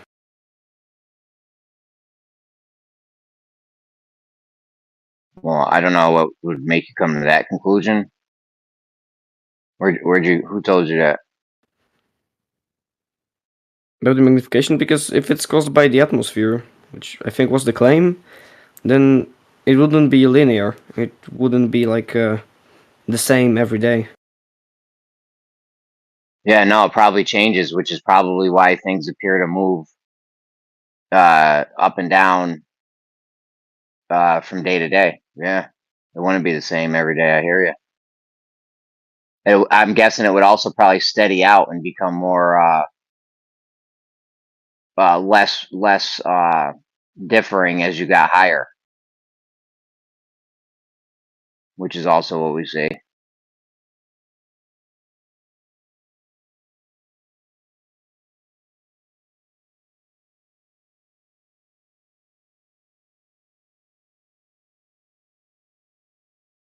I mean, we could speculate all day on what's happening. Because I actually got Xanax. This is the best you're ever going to do in a refraction kind of argument or discussion. I got Xanax to admit that he can never get an actual position on an object in the distance.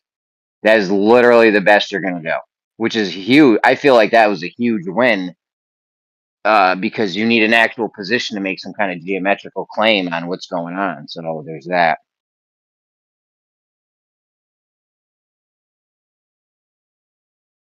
You almost had McToon or whoever you were facing that one day, Noah, but you were so close. Just didn't get all the way there. And I don't know if McToon or whoever you were talking to would have even admitted it, but because that was tough squeezing that out of Xanax. That took months. That wasn't just like, oh, first time, 5 minutes. He admitted he doesn't get an actual position. That shit took forever. So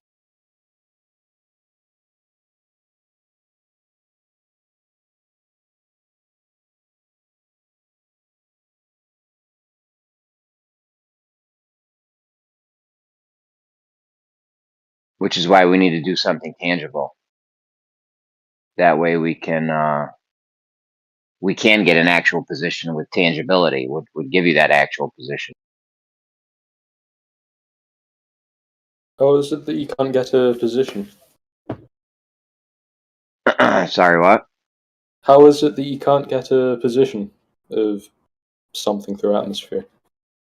You can get an apparent position. You never get an actual position, though. Yeah, but why not? I don't understand.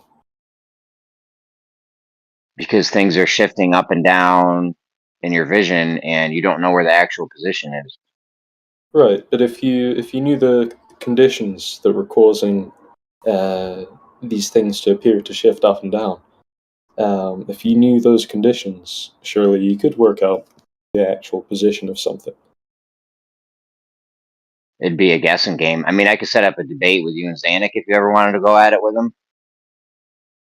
I don't know. You can do a whole event on it. Interested. No, What's that?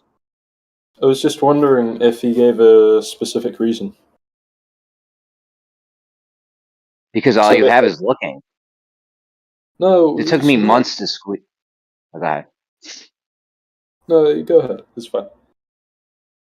Because when you're looking out there and you're like, okay, I see this thing, that's where it appears to be. And then you see it later and that's where it appears to be. Now you can play guessing games on temperature, pressure, humidity, angles, all that shit, right?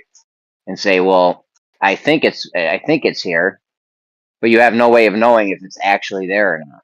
Like you can't get an actual position because of the atmosphere.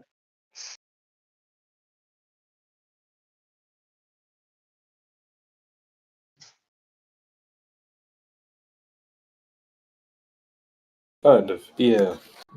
Unless you actually know all of the initial conditions, it'd be pretty hard to know. But Yeah, that's why. Yeah, I know. That's why you can't get an actual position. I'd love to have an actual position. That's actually what I'm shooting for, is to do something tangible. The thing with the actual position is it's not going to be. You can't do anything that has refraction in it to get this actual position, because the refraction causes you to not get an actual position, and if there's refraction, now you're just playing guessing games on which way the light's bending and by how much. So, which is why something tangible needs to happen. if we looked at an object through, say, a lens, do you think that we would be able to, and we knew how the lens behaved, do you think we'd be able to get the actual position? Maybe. So say just are like you gonna look through the lens and then later have a tangible thing to show you the actual position, or are you just gonna play a guessing game the whole time and never actually have anything tangible to show the actual position Well, of the object? say it's like a coffee mug across the desk, and you look at this coffee mug through a lens. You don't necessarily, you haven't done any of the measurements going to the coffee mug, but based on the way you know the lens behaves, and your measurements from the other side of the lens, surely you could detect or work out where the coffee mug is. But I'm sure that's a thing, right? Sure, if you had a lens, if you had me look in front of a lens and try to give you an actual position with the coffee mug, and I knew all the specifics of the lens, and I could tell you, all right, do some calculations, and maybe use Snell's law for just using a lens, and be like, okay, the coffee mug is here. And then the thing is, we could actually check it after with something tangible without having to look at it. You know what I'm saying? Or we would just be looking at it over such a short distance if it's only a desk. You wouldn't really need to check you wouldn't need anything tangible, I suppose, because it's such a short distance, but you would actually be able to remove the lens and check, which is in the atmosphere. You would need to remove that lens, which, we can't do. So how would you go about tangibly measuring the distance to the sun, or if the sun's even there? How would you start to do that? I wouldn't. That's not even something I would try to tangibly measure to the sun. But I was just talking about like observations with here on Earth, to see if the water's curving or not. All right, sure, okay. Yeah, the sun. I mean, I don't know. I thought we were talking about the sun the entire time. That's my bad. Well, I mean, that is something that you're just playing guessing games, not you specifically, but that is something we play guessing games with over where is the actual position of the sun. But I don't think it's something tangible. Go ahead. You can make educated guesses. So if you have assumptions that make sense, surely you'd be able to say the sun is probably at this point, or something like that. Yeah, you could guess on it. You could make educated guesses on where you think the sun may be or whatever. Sure, absolutely. But I mean, without some kind of tangible thing, I don't know if you had a tangible measurement on if Earth was curving or not, that would tell you a lot. If Earth was curving, then the position of the sun may be the actual position. I mean, you might still be guessing a little bit at that point, but you could be more certain. Like when we see the sun go below horizontal, I don't think that's the actual position of the sun at all. I don't think the sun goes below a horizontal. So what happens to the sun then? Why does it appear to go below it, but it doesn't? It could be a multitude of things. One of them being magnification. Another one could just be plain old refraction, just not working in the way the globe model thinks it's working. It could be some kind of reflection thing going. There's a whole bunch of shit. We could speculate all day on why it's not, why I don't think it's in that position. How is it that it could be either refraction or magnification? Sorry, what was the question? How is it that it could be either refraction or magnification? Well, we've demonstrated in multiple ways. One of them was Rob Skiba showed how things can cross the horizontal line due to magnification. And another one was Pebbles on the Pond due to refraction. He actually showed a light source, a static light and a static camera. And then we let some cold air in, and then boom, the light source disappeared and you couldn't see it. Heads couldn't believe it. We brought this shit to the top glober. He couldn't even fucking believe it. Right. So, in those two examples, you're doing something that you know would cause something to be obscured by even a flat surface. We can work all this stuff out. And because we know what does it, we can see if, in reality, these conditions are present. And if they're not present, then it makes no sense for, say, refraction or lensing to be the cause of the sun going below the horizon. No, it does make sense. I just told you we demonstrated it. Not only does it make sense, but you can physically demonstrate this in reality. But if the sun isn't if the conditions aren't there that causes these things to happen, then it can't be these things that happen causing the sun to go below the horizon. You can rule it out if the conditions just aren't there. Yeah, maybe you missed it. I was just telling French Cat a minute ago about how Andrew Thomas Young, I'm not sure if you're familiar with his work, but he is adamant that there is absolutely magnification happening in the atmosphere. So there's that. And the conditions that Pebbles in the Pond made, where we made the light disappear on the flat surface, those conditions can absolutely happen. They can. Yeah. They do. They do. There's cold air. The sun comes through and it heats it up. Right? And then what happens when the sun goes? It gets cold. That's what we did. We let the cold air in.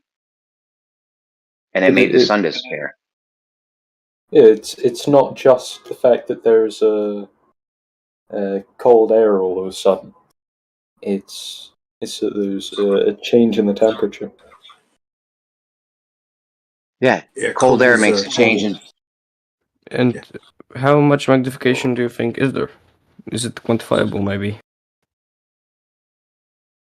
I don't know. All you would need is a tiny little bit over, hundreds of miles or whatever. Many miles. Probably just the tiniest bit of magnification might do it. I don't know. I'm just saying we've demonstrated both of these things physically. In reality, we've demonstrated them.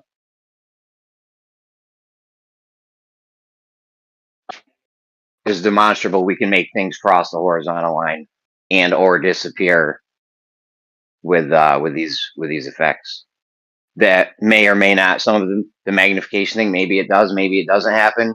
The cold air one definitely happens. The sun comes by, it's overhead. That's usually the hottest point of the day. Then as it starts to go by, what happens? It gets cooler.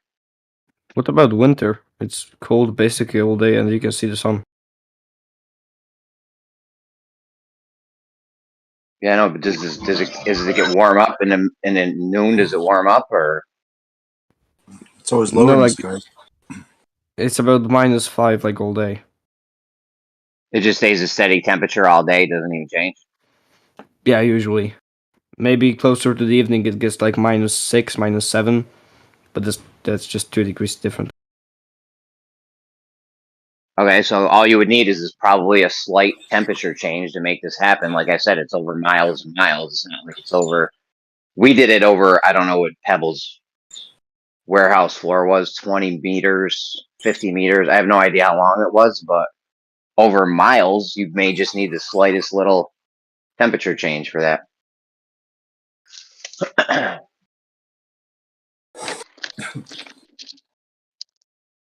And is there any way to falsify sun doing this?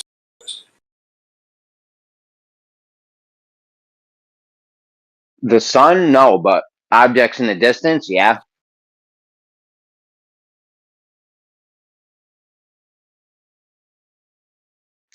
Dude, all we have of the sun, the stars, and the moon, and the planets just being literally meaning moving stars, is the image, the light.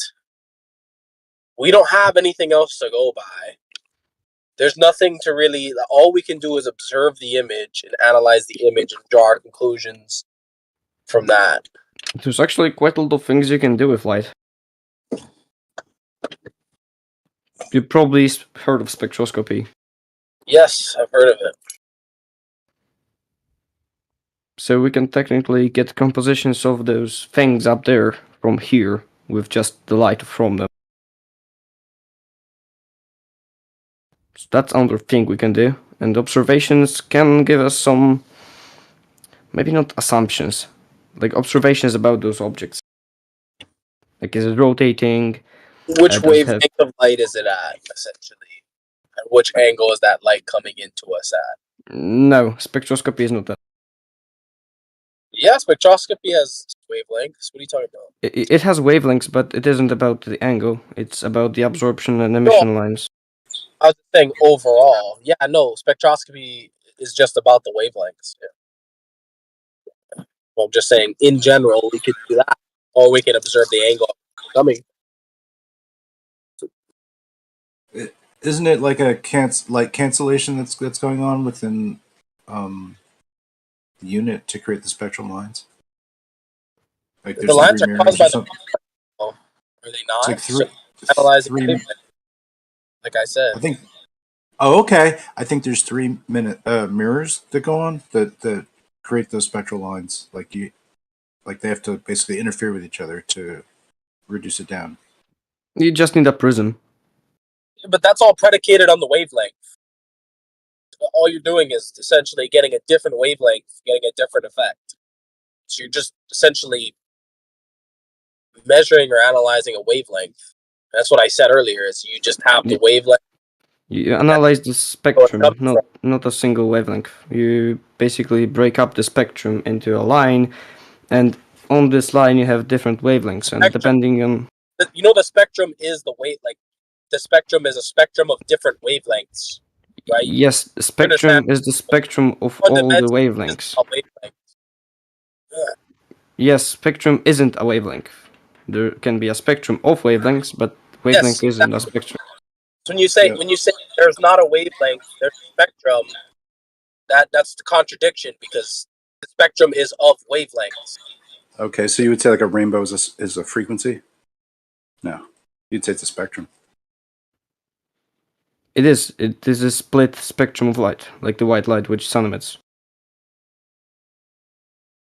You get the same rainbow with a prism, and if you have an instrument to split it up precisely, then you can get emission and absorption lines from the sun. Yeah, you're getting those different lines from the different wavelengths. So it literally is integrally measuring wavelengths. Yeah.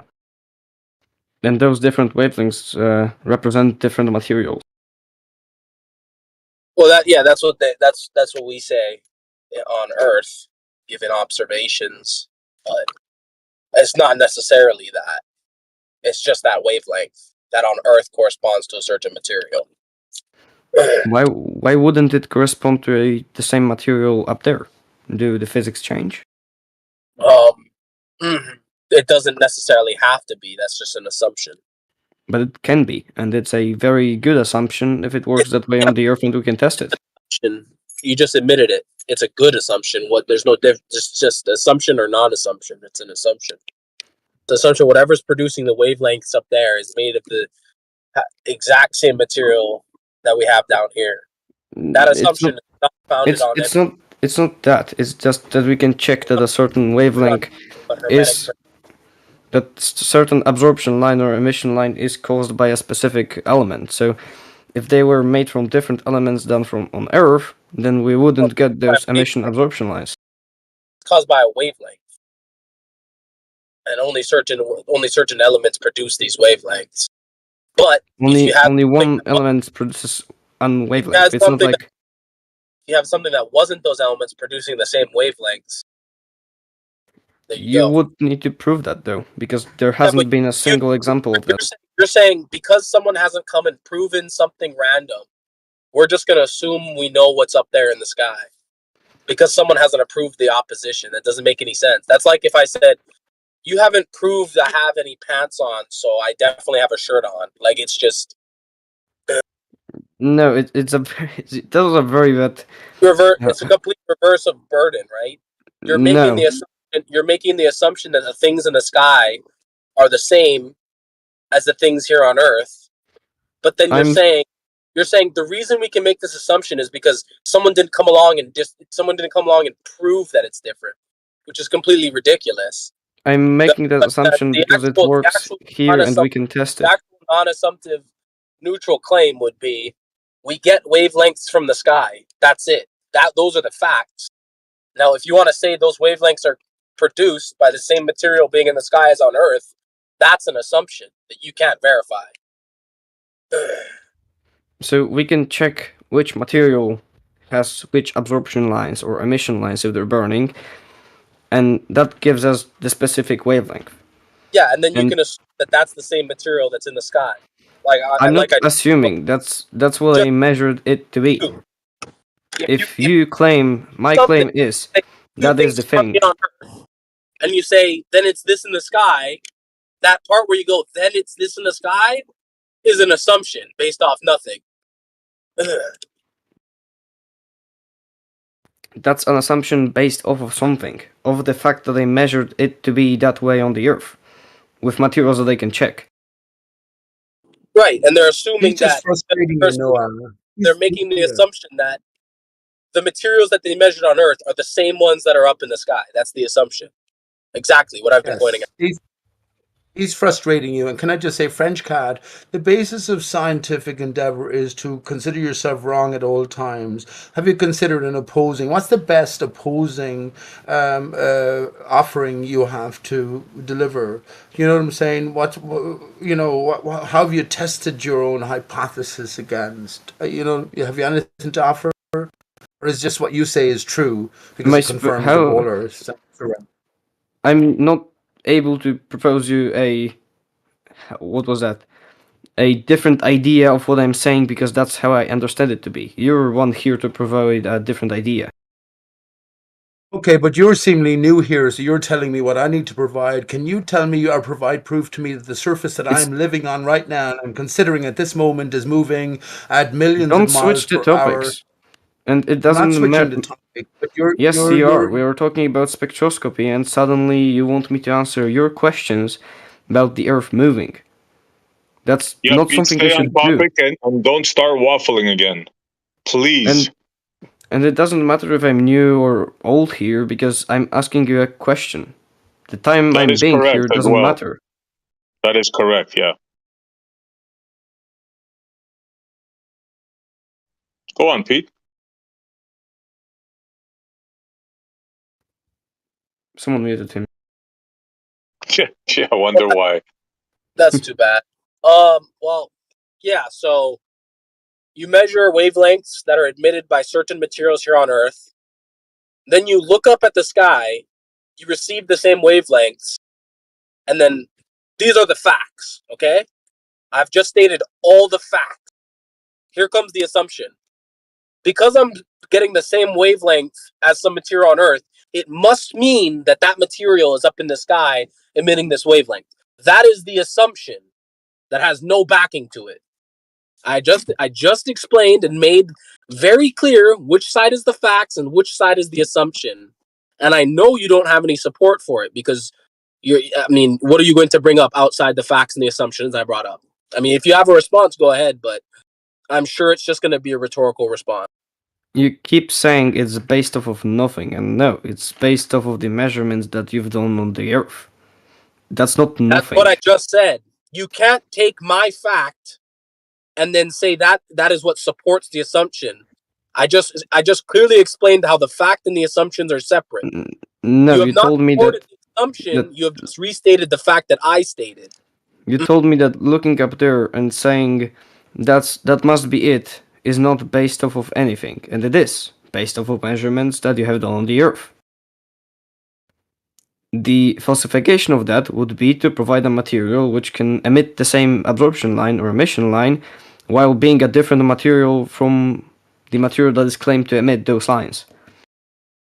So far there have been none, so my position is that when I'm looking up there and I see a specific absorption or emission line, that must be the material that I've measured to emit on the Earth. Yeah, that's the assumption. That's the assumption right there. There's the fact.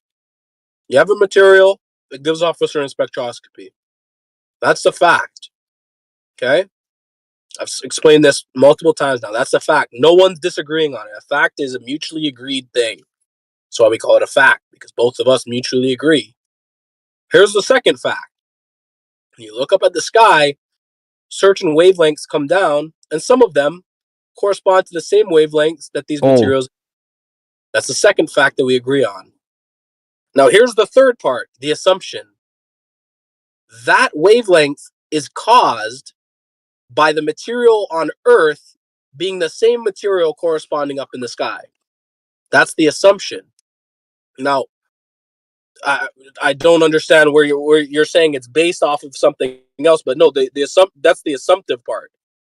I mean, that's the leap in logic. We don't have any of this shit. We can't test it. All we have is wavelengths. So we're just going to assume that it's the same material on the other end that's emitting this wavelength. That's the assumption, not supported by anything, because you don't have a star. You don't have pieces of Mars in your hand.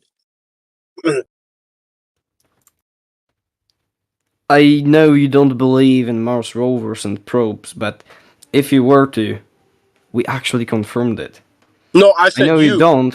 I said you. There's no we. I'm talking individual to individual. There is no we. You're not part I of can NASA. get the data from Cassini, for example. It's You're not part of. available. You're not part of NASA. There is no I'm we. not, but I can get their data for free. Test if you're saying we, because I'm talking to you. I said you, right? And I, as an individual, can get their data. Hold on.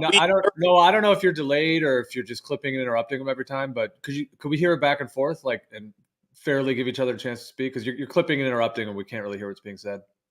Oh, I apologize. I thought it was my turn. Yeah, I'm speaking as an individual. I can get their data because they provide it to me. So I can type in Cassini data, and I can get their data from Cassini or Perseverance.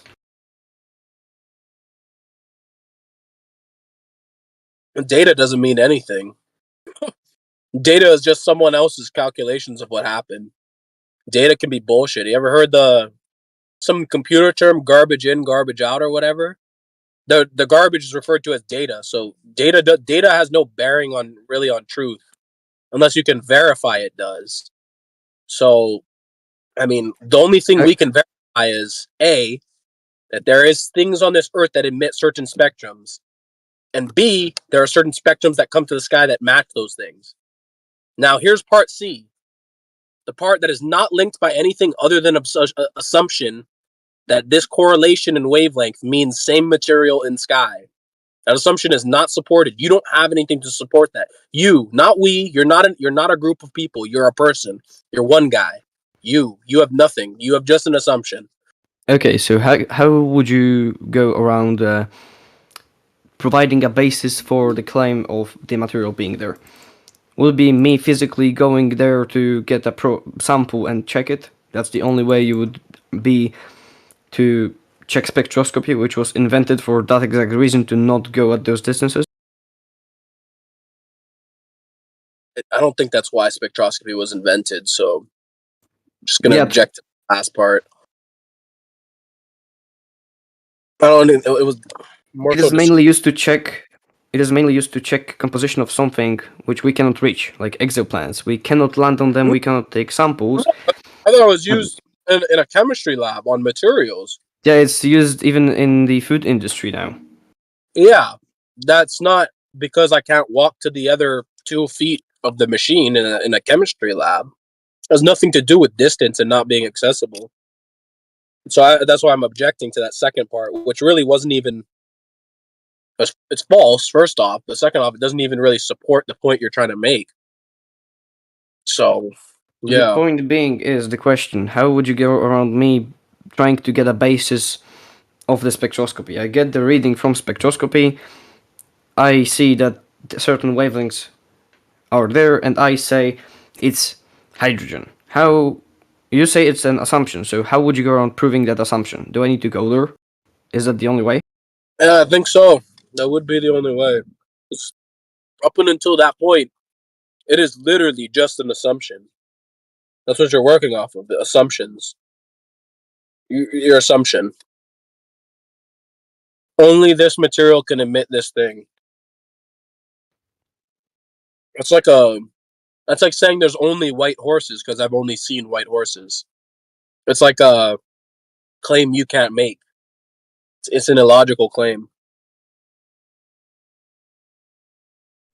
There also needs to be a distinction made, right, between terrestrial spectroscopy, what's done here on Earth, in a closed, controlled environment, a machine. No, and it isn't.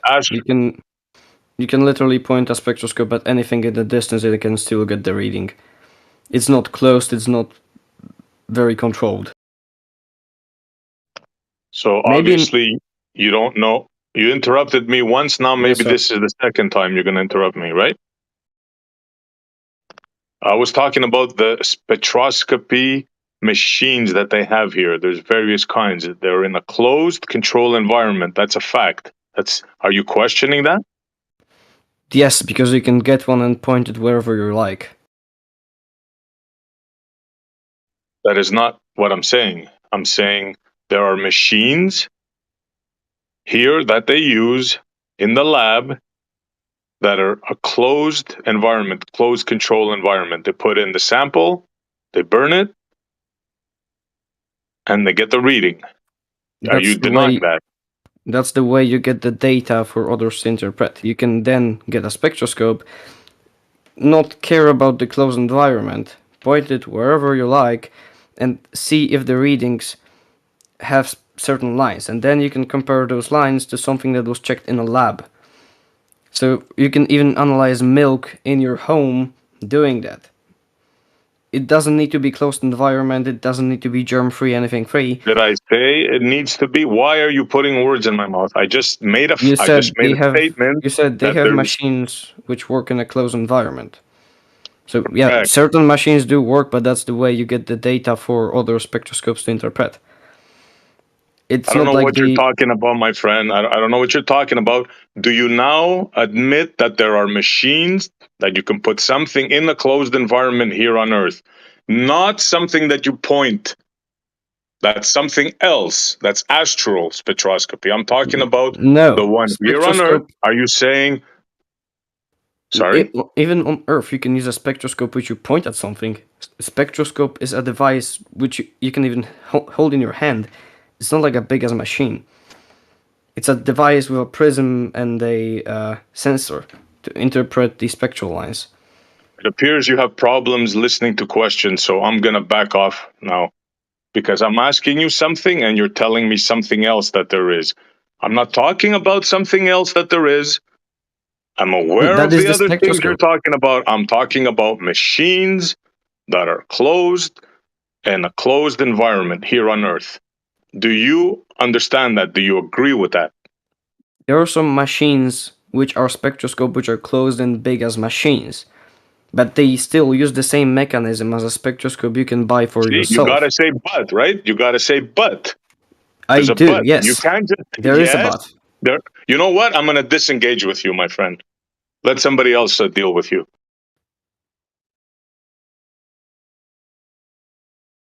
Well, what was the problem with what he was saying? I think he was just saying that there are spectrograph that are done in labs, but he's just saying that you also can point it to the sky and get readings. Is that kind of the summation? Yes, Yeah, because well, I was the getting same. to there, but he was cutting me off like mid-sentence. I was trying to get to there It is a lot of and interruptions. tell him there's a difference. Yeah. It's a lot of clipping. It's like if we're here spending our time, might as well let each other speak their thing and have it back and forth. It's like a game of tennis. You know, you hit the ball to the one dude, he hits the ball back. You know, but if there's interruptions, it's just like there's like 5 balls flying around. So okay, where was it at? Yeah. So I mean, I agree with what Noah was saying too. Is that it really is an assumption that those materials are, you know, what you in terms of the results that are the spectral lines. But that was the point from before. But It's an unfounded assumption. It's a correlation found in nature, and you assume the correlation is causation. It's like the first lesson in statistics or a probability that correlation isn't causation. That's the exact error or assumption they're making. Also, these two light spectrums are correlated, therefore it's caused by the same material. I mean, Right, it's but pretty basic logic. even if it is caused by the same material, let's just say that it is. Let's say that, you know, the actual material is that, but that doesn't mean that it's billions and trillions of light years away in a vacuum. Yeah, Meaning you can't get distance with it. Could be a lot closer. Yeah, there could be like a layer of material that is much closer that does actually have those gases and those minerals and things. Doesn't mean that they're out in space that far away. Yeah, you can't get distance with that. I wouldn't say you can. You just get a reading from light, and you can't really make the distance of it. You should use different equipment for that.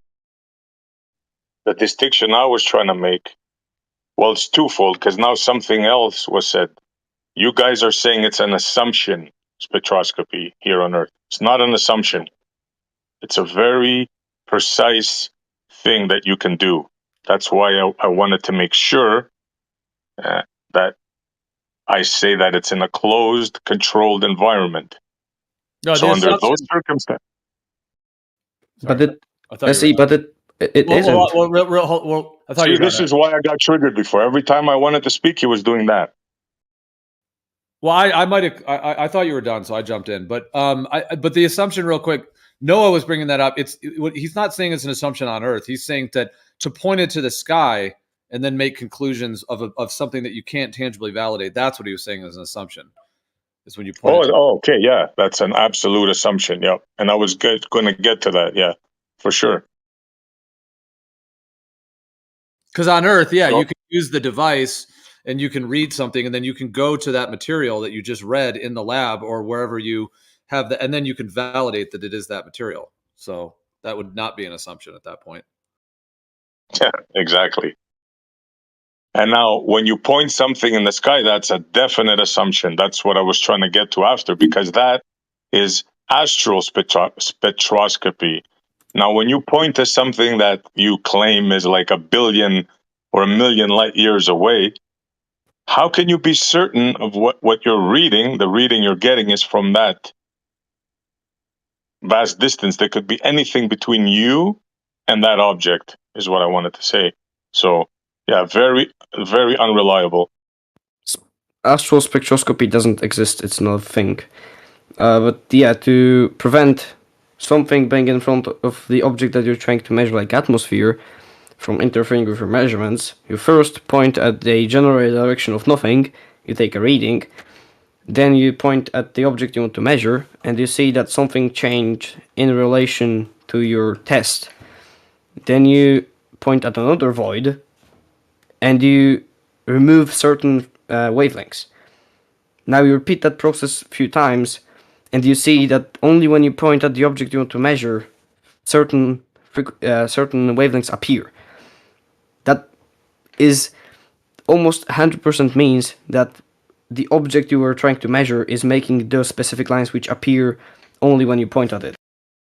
Have you done this with the sun, tactical French cat, if you don't mind me asking? Or the sun, with the moon, our nearest neighbor. Have you done with the moon? And what I'm interested in, genuinely, what are the results? What are the determinations you can I make? don't have enough money to buy a spectroscope for myself, but I have data from other spectroscopes, and it's basically sun, but dimmer.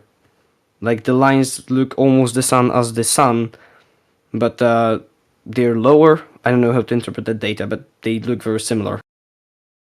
That's so mad to me, and it sort of ties in with what I was talking about with snacks and Noah in a different sense earlier on, just speculating what the flat Earth reality might entail. The one thing we will agree on is we experience the same reality. We're just trying to sort of figure it out. I would suggest to you, though, as you're looking at a distant star, how can you be looking at it directly if you're looking at from a terrestrial sort of setting, because this atmosphere is going to shift the actual location, and even the thing that you might be looking at mightn't exist anymore. So how are you going to make any sense? The light, only the light matters. The actual position of it doesn't matter because you only look at the light on the position that it is right now, and that it doesn't exist doesn't matter because the light is still traveling to you. Okay, a brilliant question. Outside of the heliocentric sort of consideration, which is a very minute in terms of the greater, all of the stars are made of the exact same substance. Is that No. the return to general? There's no No. distinction whatsoever. No, That's that's mad. wrong. That's very wrong. Okay, go ahead. How's that? There's multiple types of stars and they are made from different materials. They have different But they're composition all depending on the type. hydrogen-based, right? Yeah, they're all hydrogen based, right? So the vast majority of the composition is, you can put it down to hydrogen, but you have But slight that's like saying variations in all planets are the same because they're carbon based. Yes, but there's only one planet that we know of. I The rest observed is like speculation. other 5. So Yeah, I but guess that's you a know part of of the one, but I polar. know of 6. Okay, I'm not saying you're wrong. We already know the Ball Earth model. We were all there. So now in a flat Earth sense, the flat earther, the onus is maybe to try and come to some sort of terms. I know SE doesn't like to go there, and lots of people don't like to go there. I do like to go there myself. That's the ultimate point of all of this endeavoring. But let me just ask you this. So do you accept that for the flat earther, the planets are not what you say? So they cannot be sort of massive bodies of whatever composition in a greater spatial surround, exaggerated spatial surround. Yeah, sure, Yeah, do you but agree with that? yeah, sure, but when they start to disagree about how they look, then they're disagreeing with reality. Yes, but you should be a flat Reality. earther. So let's say Yeah, yeah, let me just respond to that briefly, Essie, before you come in. You should be a flat earther because you're a scientist. So now you should consider to the ultimate level what might extend or expand beyond, I guess, your basic consideration. For me, it's stationary Earth surface. Then with knowledge of water, it's flat, and then we have an enclosure with knowledge of pressure systems. So yeah, it's you should be the best flat earther as a scientist. okay, so you're so sure of That's this true. spectroscopy, right? That you point to a star. Let's say I give you the thing. You point it to a certain star. There's nothing in between you, right? And you get a reading, right? And the reading is corresponds to helium, let's say, right? Yeah. And let's say I'll even give it to you. It came from the sun here, right? Now, what makes you think that by you getting that spectroscopy reading, right?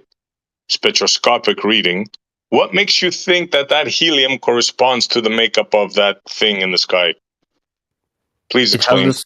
It has the same emission wavelength. Okay, so something coming from the surface of an object that's glowing, right? By the way, That's do called you know emission how line. long? Please don't interrupt me, dude. Do you know how long they say it takes the light in your model to reach your eyes from the center of the sun? Do you know how long? Yeah, 10 minutes, but that doesn't really matter as you're looking at the light Excuse that me? is Did you say 10 10 minutes. minutes? Yeah, it's 10 minutes. Yeah.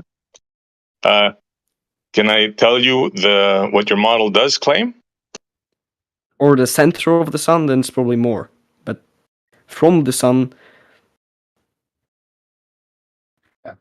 Thereabouts. It's about 8 minutes actually, and it doesn't make too much difference. But yeah, about 8 minutes. That's not what I asked. I asked in the sun model, which of course I don't believe, but I just want to shed some light on this. Do you know how long it said? Do you know how long that the model claims that the light travels from the center of the sun in your model? from the center of the sun, I don't know. From the general direction of the sun, I know. Yeah, well, I believe it's It's 8 like minutes. 1,000,000 years or something like that. Some crazy number. I forget the number. No, it's Yeah. not millions of Google light it. years away. Google it right now. Maybe I'm Well, wrong. hang on, You can catch me on something. Yeah, Maybe I forgot. yeah. Hang Google on, it. Oh Essie. god, Hang on, yeah. Essie. From our own sun, it's 8 minutes. 8 I now minutes. know what he means, because in the physics, the light gets trapped inside the sun, so the time that the light from inside of the sun leaves and then we actually see it is very long, but from the photosphere of the sun, it takes 8 minutes. Yeah, again, you're changing to what I said, right? Again, you feel the need to add on to stuff that I say, right? Is that your way of like, I don't know why you do that. It's very aggravating. But anyway, so we got that clear, right? It takes 1,000,000 or whatever years to reach from the center, and then it reaches, it takes 8 minutes. We all know the amount of time, right?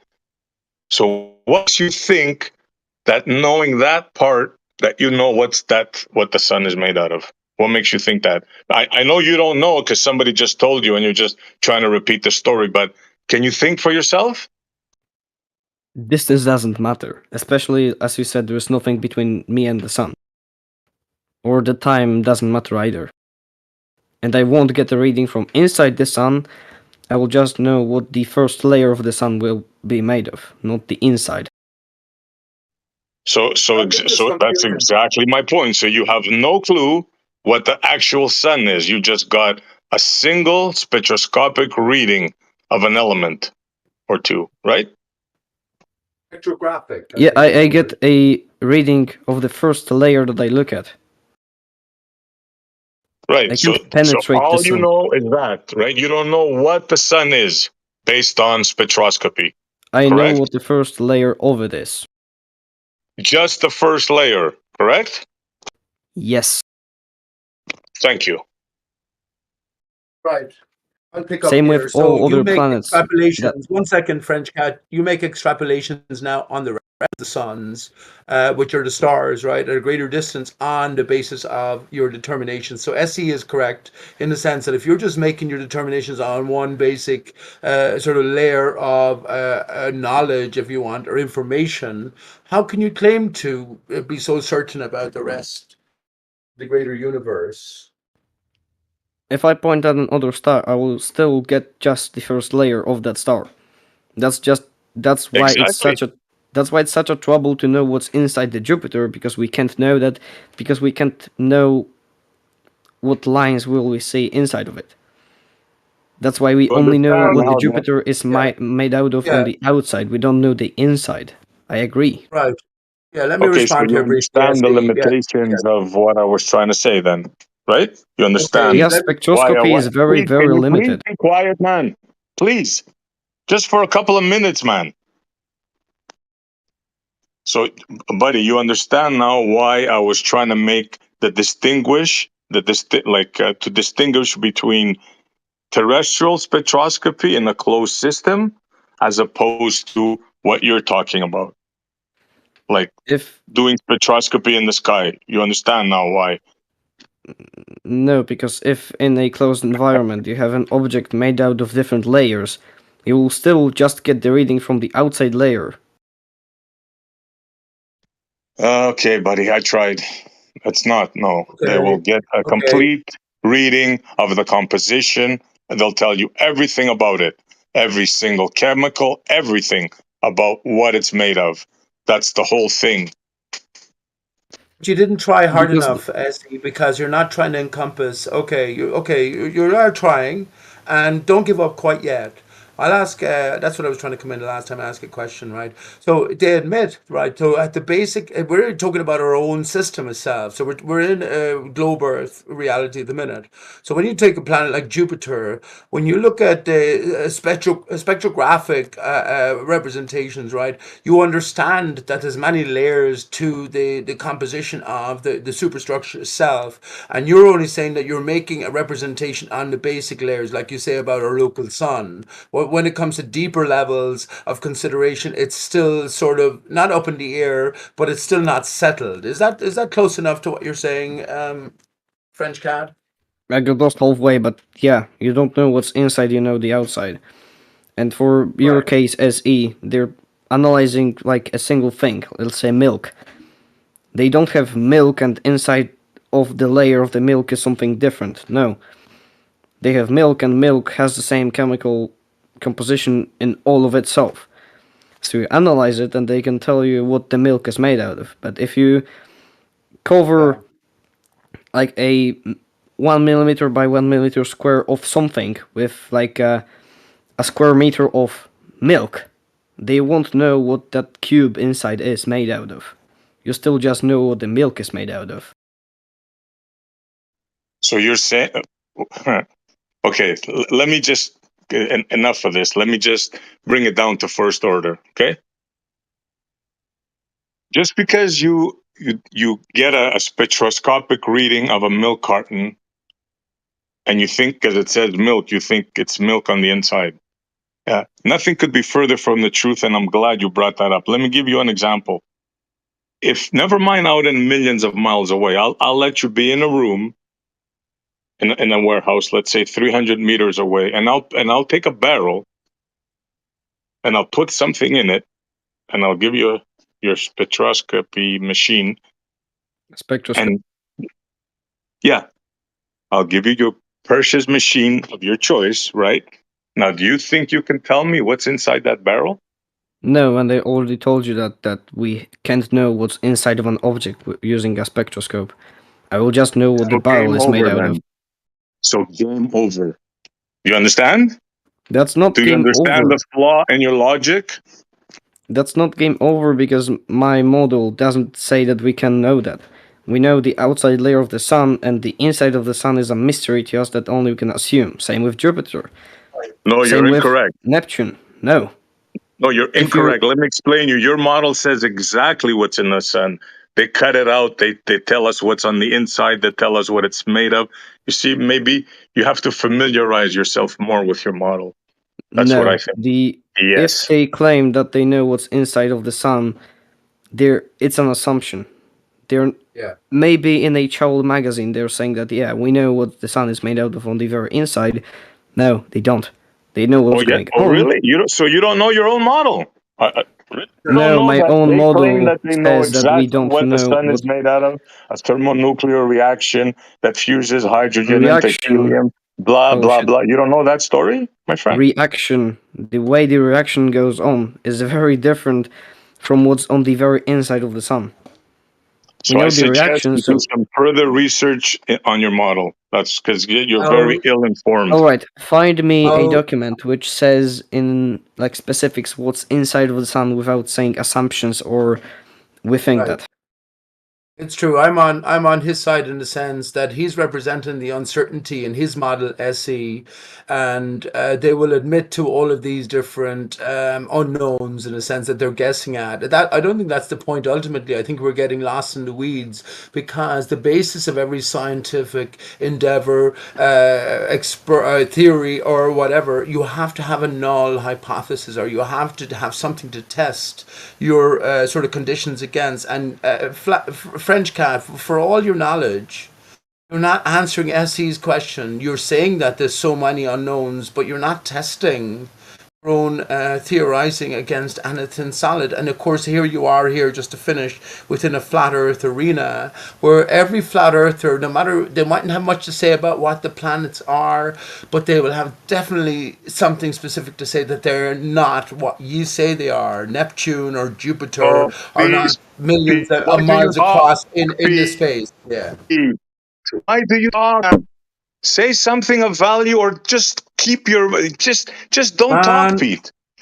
man, I'm sick of you judging me. I'm after saying more than what I'm you've sick ever of you, said. You got man. lost in You your own just come words. in, blah. First of all, you came in, you agreed, Who's this you guy? disagreed with me, then you agreed with him. What did you say exactly, Pete?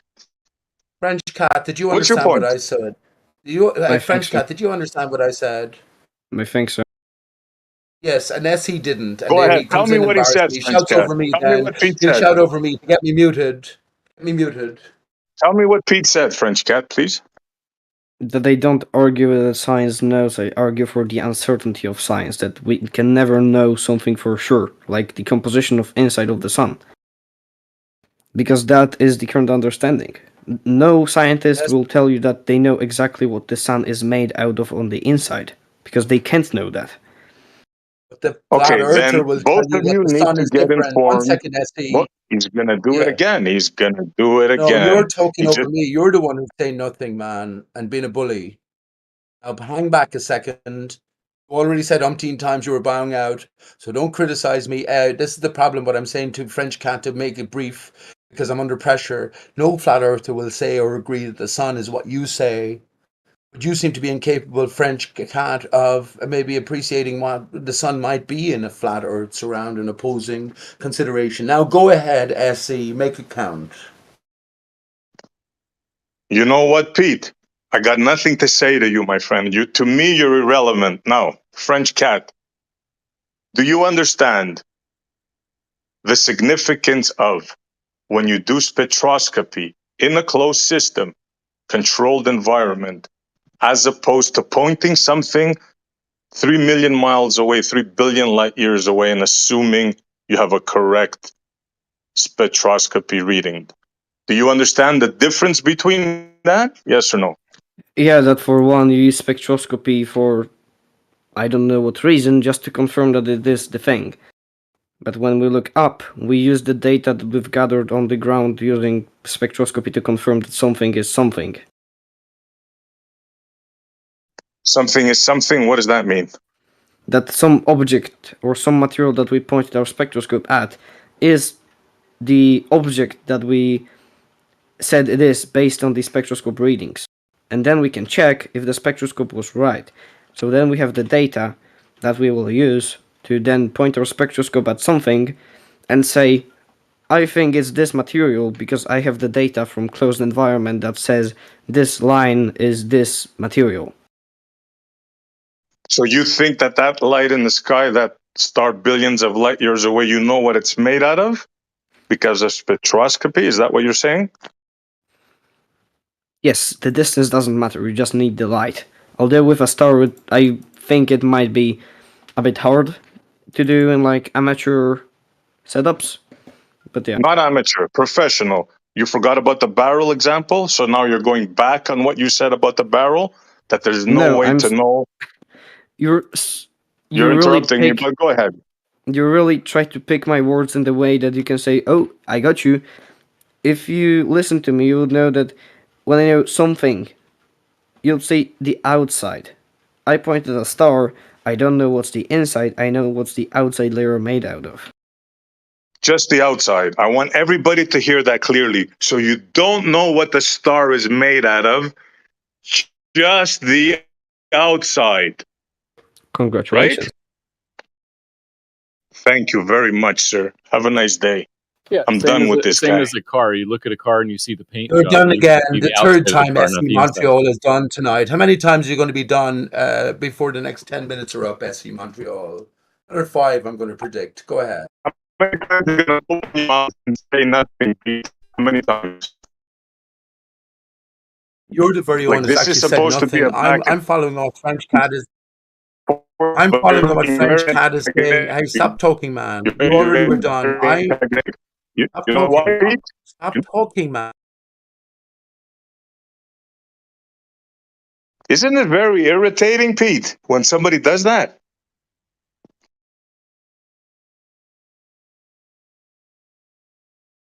Well, let's get back to the convo. So what were you saying, Matthew? Oh, I was saying, in reference to the fact that we can see what the outside of the star is. Yeah, when you look at things, you see what the outside is. So, like if you look at a car, you can see the paint job, you can see the metal, but you can't see the engine. So you're right. You can only see the outside of things. You don't know what's on the inside. So you understand the limitations of stellar, or call it whatever you want, out there spectroscopy. Do you understand the limitations of it, Matthew? Right. When you're looking at the light coming from something, that's all you have, and so you kind of have to figure out what that light means. I mean, and it's the same as looking at a tree or looking at a car or looking at a person. The light coming into your eyes, you interpret them based on what you know, and then kind of guess at the rest of the stuff. I guess, right? Right. So, for example, if you look at a tree. So let me ask you, Matthew, because since you're an honest guy. Go on. Let me just give a quick example. If you look at a tree, it's reasonable to guess that that tree has tree rings on the inside of the trunk, even though you can't see them. The reason it's reasonable to guess that is because we have knowledge of other things, like, hey, other trees, if we cut down other trees, we can see rings inside of those trees. So here's a tree. It probably has rings on it. And that's just a silly example of saying that even though I can't see the rings inside that living tree right there, I can guess that there are probably tree rings inside. So not everything we know about that tree is only from sight. That was just a silly example. Yeah, but if you have never cut another previous tree down, Matthew, would you know for sure that that tree might have rings? No, you probably wouldn't have any idea about that. Okay, let me ask you an important question now, please. Does the scientific, like the current model, explain how the sun works?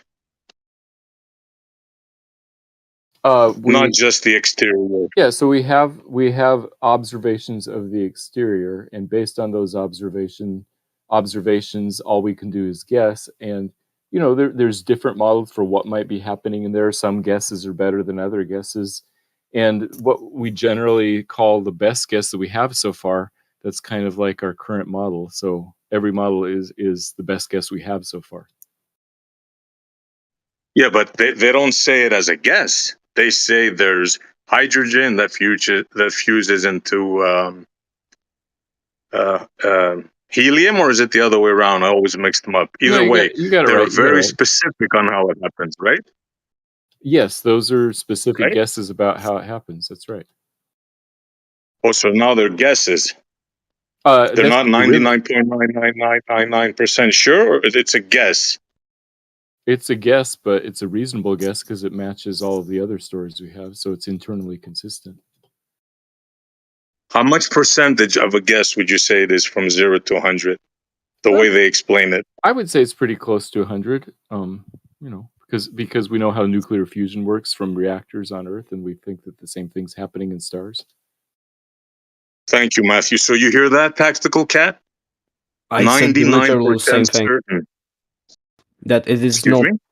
I said the same thing. We don't know for sure. Yeah, but 99%. That's still not knowing for sure. Yeah, it's okay. Don't worry about it. I just want the audience to hear. Thank you. But is it? If you're 99% sure of something, are you sure or are you pretty sure? Yeah. Mm-hmm. Gotcha. In fact, 99 sounds like a pretty solid number. I mean, between your margins of error and odds, 99 is pretty fucking strong. Yeah, so you heard him, right? He was trying to try to play coy before. Oh no, they're not sure. But now one of his guys says it, right? 99% sure. He still won't man up and say, yeah, okay, man. Yeah, because That's I don't just the think way if it that's is. 100% certainty. That's just, yeah, I think that's how it works, and I'm 99% sure of it. That might not be how it works. Nah, that's not what you were saying before, my friend. And everybody was hearing you. If I have a tablet, if I have a sugar tablet that you take in homeopathics or whatever, something like that, and I put 1% of LSD in there, what do you think? Is it going to be an LSD tablet or is it going to be a sugar tablet? That's a pretty minutia kind of question. Well, that 1% could make a big difference. Of one material over another, 1% can have an effect, but it's still only 1%. When we're talking about probability, we're not talking about dosage anymore. This is what you call games people play when they don't want to admit or say, yeah, okay, man, okay, right, you're right. They're pretty sure what the sun is. It's just tactics, That's all it is. Did you guys see the solar eclipse today? I'm in Europe, so no. Oh, sorry about that. I was lucky, bro. I think I got a pretty good shot at it. Well, partially because it was cloudy, but I got a bit lucky. I'm gonna download it soon. Nice. We saw 70. It was 70% covered up where I was. No way. Did you film it? We took a couple pictures. Yeah, we were running an event on campus. A bunch of students came by. We had a telescope set up, so it was cool. Nice. Anybody else catch it? By the way, was the telescope hydrogen alpha? If yes, I want to see the result. It was. I don't have any good pictures of it, but we could actually see sunspots and solar flares. Was it one of those fancy Coronado ones? I don't know. It wasn't mine. One of the science faculty brought the telescope, and I don't know much about it. No, too bad. I got the sunspots too, but solar flares not with the P900. No, solar flares are impossible to see in visible light. Yeah. I was trying to look up the filters that I would need for my telescope to see flares, but it costs like $2,000, so thank you, no.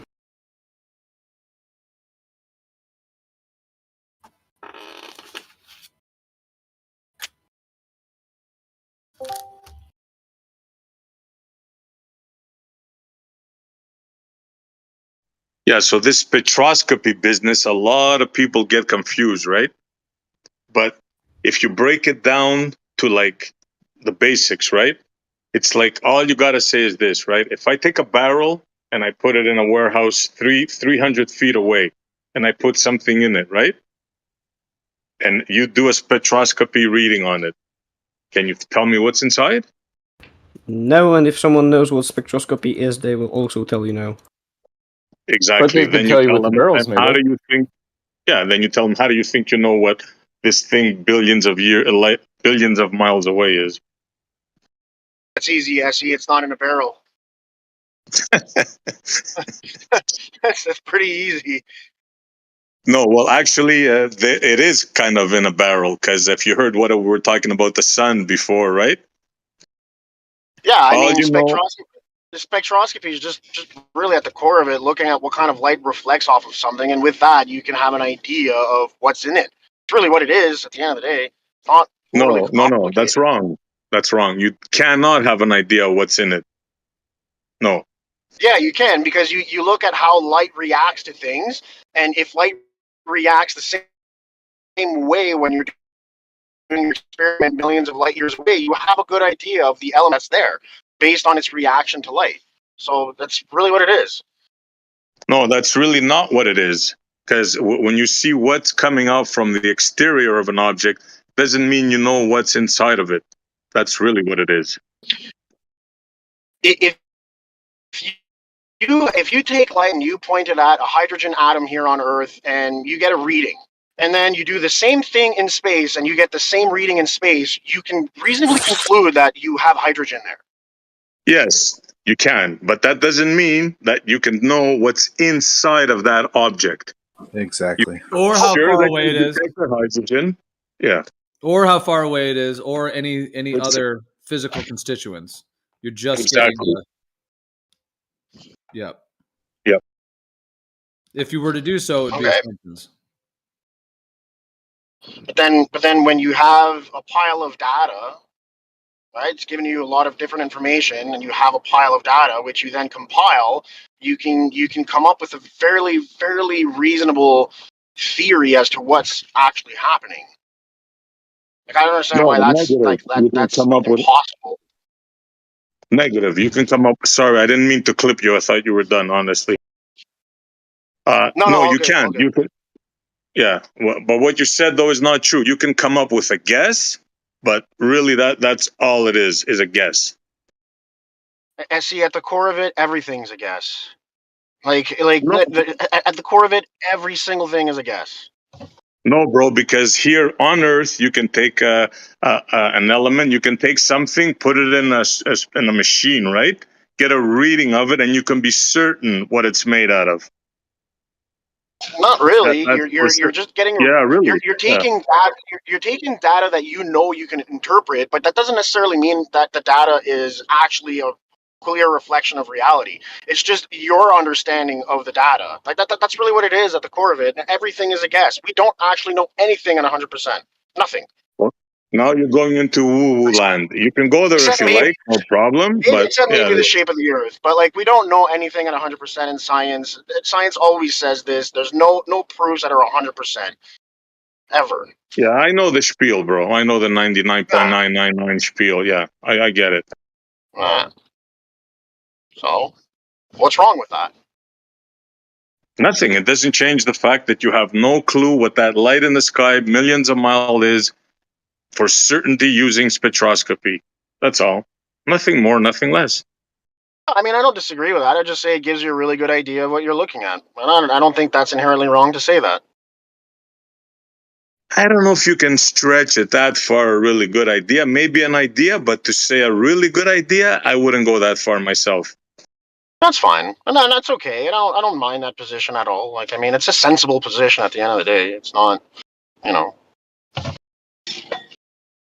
Yeah, think about it. Think about the vast distances they claim. Think about what could be between you and those vast distances. There's gases, there's rocks, there's hot regions, cold regions. There's all kinds of radiation, all kinds of stuff. Gases, you know.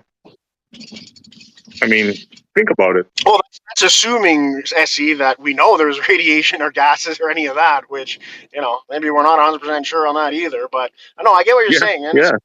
space is crazy, man. Like, the whole thing is absolutely insane. I agree. No, my only point was to make the distinction between terrestrial spectroscopy and stellar or whatever space spectroscopy.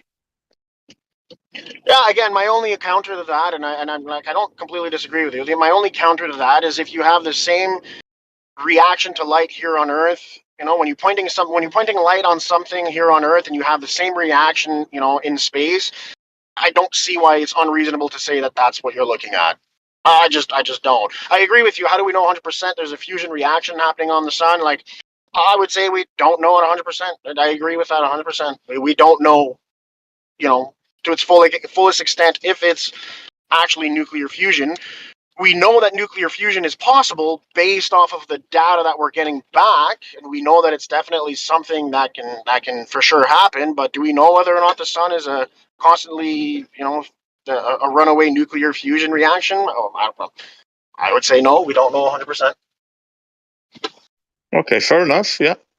If you're saying it's guesses and this and that, yeah, sure. Well, I'm saying they're informed guesses. Like, I'm not saying they're guesses like, oh, I'm taking a dart and throwing it on a dartboard and in terms of kind of a guess, and what it lands on is what it is. It's an informed guess. It's an informed assumption about what's happening based off the data you're getting. Okay, if you want to go that route, to me it's a disinformed guess, because if we go by the physics we know, right? Let's see what they claim they tell us this is, right? They claim this is a thermonuclear reaction, a gas ball in a vacuum, a contained thermonuclear reaction, millions and millions of atomic bombs going off, right? Every second for billions of years in a vacuum. Now, to me, that's a misinformed thing. I don't know how you can call that informed, but that's just me. Yeah, I mean, I wouldn't call them nuclear bombs because nuclear fusion is definitely, not a nuclear bomb. But yeah, I mean, listen, I get it. I get it. Your position is not invalid, Essie. I can't argue with your position. I can say it's informed guessing if you want to put it that way, and I think that's what it is. And you say it's disinformed. I don't think your position is any more right or wrong than mine. Yeah, okay, fair enough, because we both have no clue. Exactly. I guess we can draw that conclusion, Exactly. right? Yeah, Exactly, Essie. At the end of the day, neither of us know for certain. fair enough, bro. Fair enough.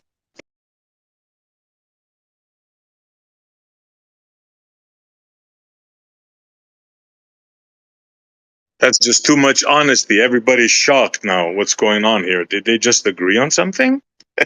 It's because we're Canadian. We like to agree with each other, even if we don't. The shock waves are reverberating.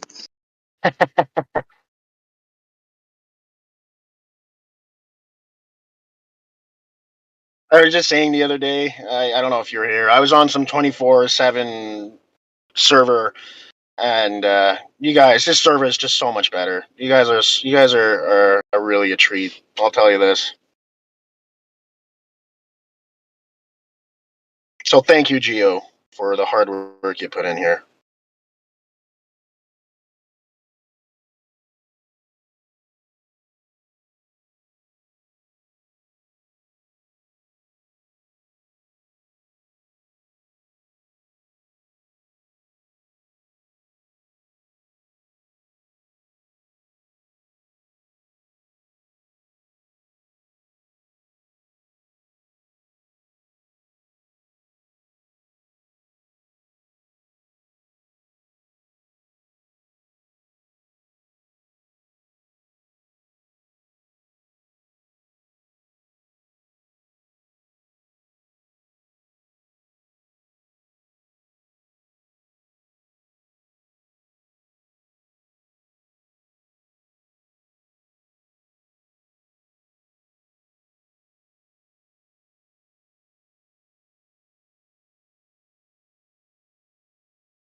Like that. Yeah, it come true.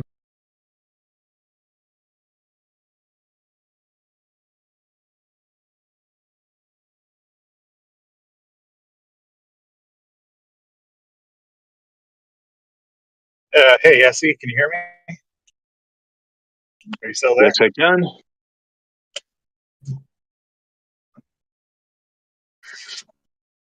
Essie? Yeah, I can hear you, bro. Can you guys hear me? Yeah. Hey, I agree there.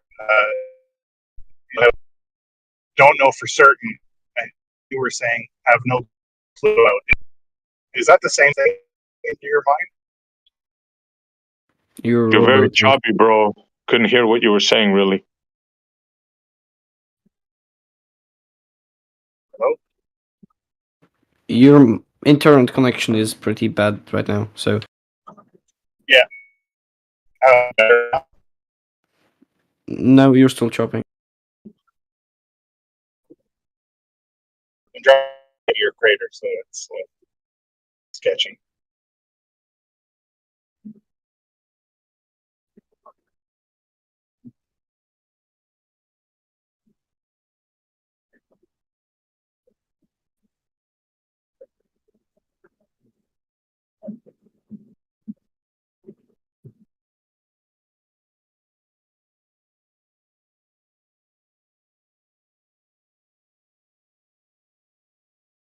Okay, that's got to be better. Yeah, it's a little bit better. Go ahead. Yeah, so I wonder if it's just a euphemism. Do you think have no clue and are pretty sure are the same thing? Negative. Okay, because you said you guys agreed, and he said we're fairly certain of what the sun is, and you say we have no clue. Yeah, I didn't think you agreed either. Well, you think you're fairly certain. That's the thing. And I say, nobody has no clue of what that is. Yeah, but that's not fair of you to say that, is it? Sure it is. I can say whatever I want. It's my opinion. Oh, got it. Do you think I'm wrong? Do you think that you know 99.9% of what the sun is? Maybe not 99.9, but yeah, close. A fairly good idea. Way more than have no clue.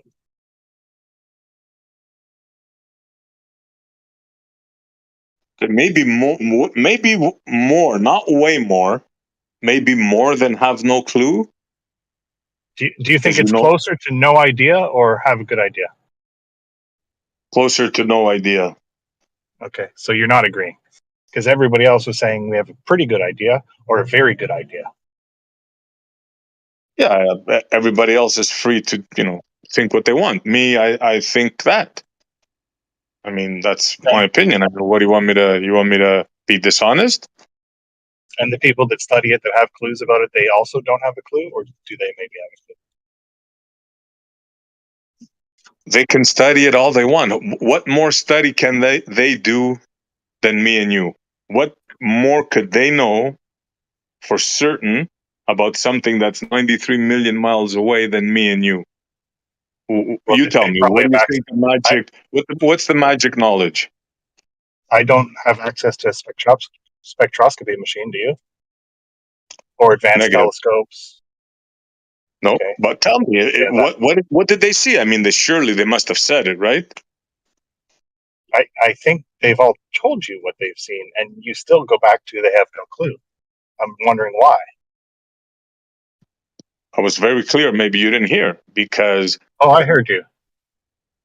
Oh, you heard me? Then there you go. Yeah, you answered it. You answered it. It's just your opinion. You don't know what you're talking about. It's your opinion. Negative. Let me repeat it because you're trying to be antagonistic. I know what you're trying to do. It's not going to work for you. Let me explain to you. And what we agreed, it doesn't matter what you think, right? Let me explain to you what me and my buddy here agreed on. We agreed that even with spectroscopy, the best you can do is say what's at the outside of this object, whatever it is. Now, maybe you have a different opinion or you're trying to come in to antagonize, but I assure you it's not going to work. Tell me what you think the sun is. Go ahead.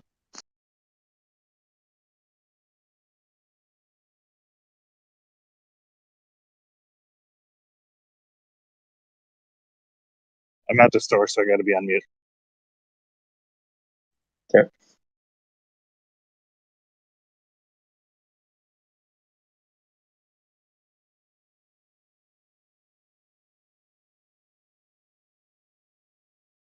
The fact of the matter is, nobody knows what the sun is. All we're going by is what they tell us. Thermonuclear reaction, gas giant ball in a vacuum. Now, for me, it's like, it's a no-go right there. It's like it dies right there at that explanation. Why? Because it's physically impossible, according to the laws of physics that we know. So I was looking up, taking a guess, what's the color of the sun as per some entries on Google, and I was getting a few blue stroke green, with NASA saying blue green and other things saying predominantly green. So I looked up what gas burns green, and comes up ammonia. And ammonia can be an additive to something like diesel, but it can be used in ignition compression engines. So if ammonia is the reason why it burns green, and we know that hydrogen burns blue, are we talking about ammonia at all present in space that's emitted from Earth, I guess, through our waste or whatever? Are you saying NASA says asking it's what the sun. green? Oh, sorry. It was either blue green or it was green, one of the two entries. But another source said the other answer. So it was interesting. So there's actually quite some sort of information on Google about considering a green sun, and if that's the case, and it's burning green the most, it might be the obvious answer, or it might be the fact that there's more ammonia All right, cool robot. present. Yeah, you're roboting. We got the gist of what you're saying, but you're roboting quite substantially. That thing where you got light and dark, and you differentiate green in one shade, but then it looks a different color in a different shade. You know what I mean? So if you got it, then you've got yourself a chemical reaction, explosive.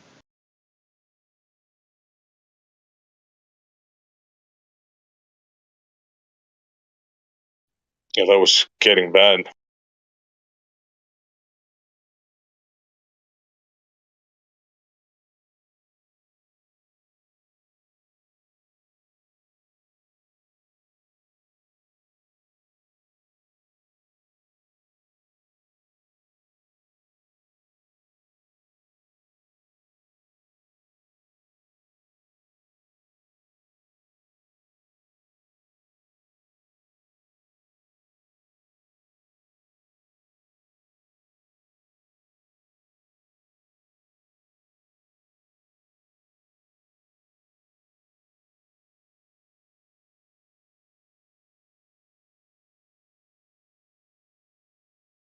Chucky, you there? Everyone's freaking having problems with their mics today.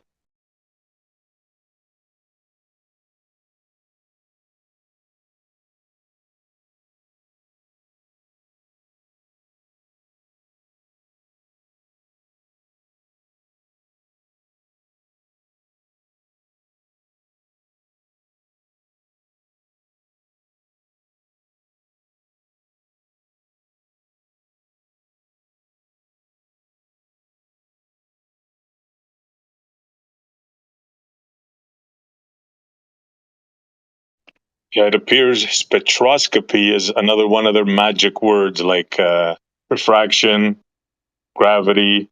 Yeah, the new catchphrase.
Hey, Ben Delay, what makes you think you need a law to tell you that you can't have a giant ball of gas in a vacuum?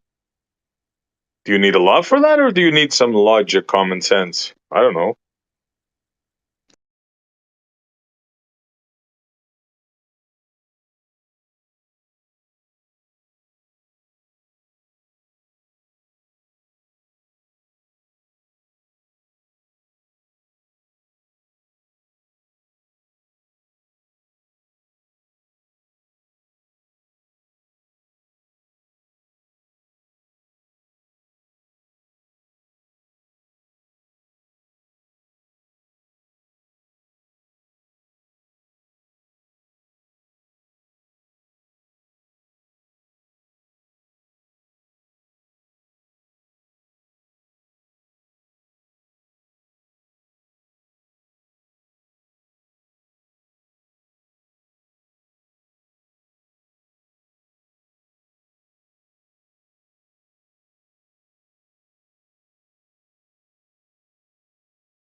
Yeah, Essie, you said the sun breaks the laws of physics. I'm just wondering what laws you meant.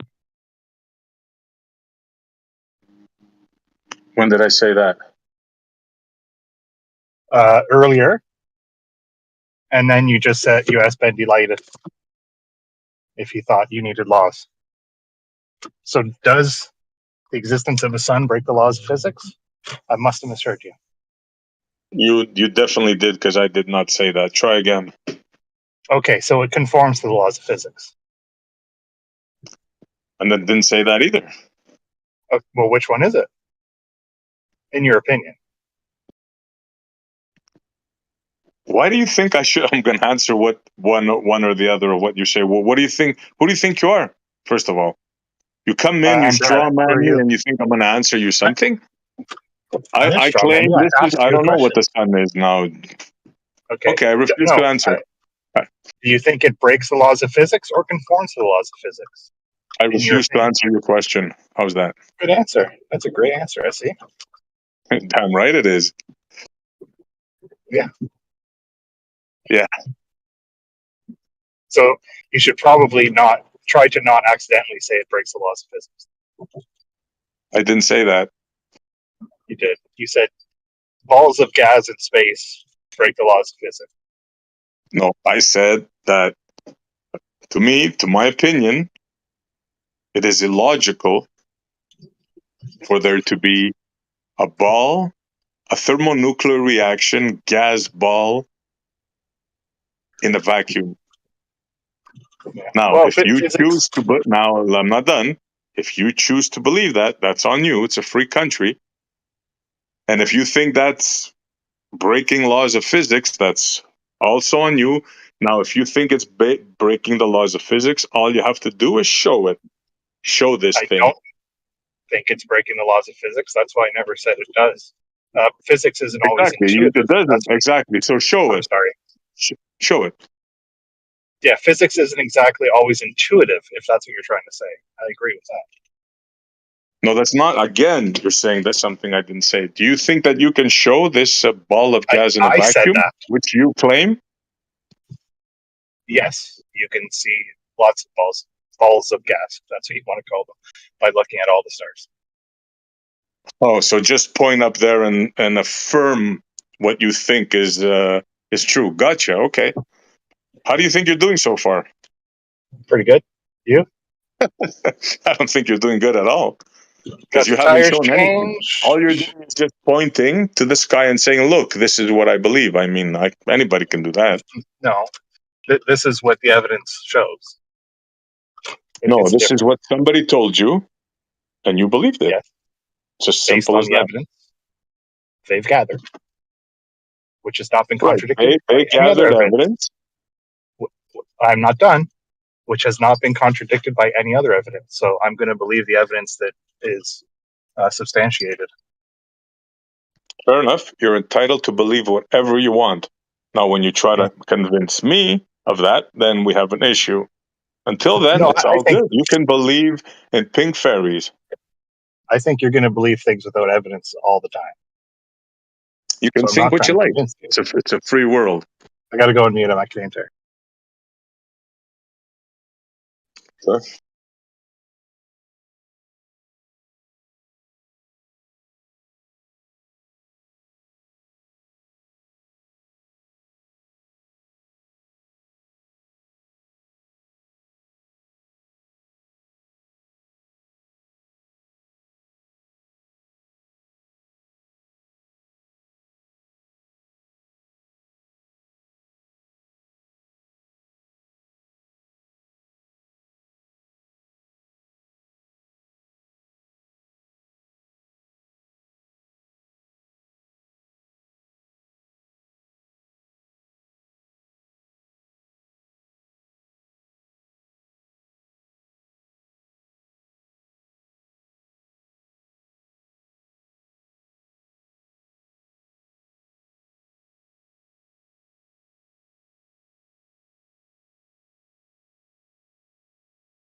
Hey, see, sorry, I'm picking up my daughter, but I got a couple more minutes. Sorry, did you see my text about the flaming splint in science class? No, I'm doing my son thing. Let me have a look.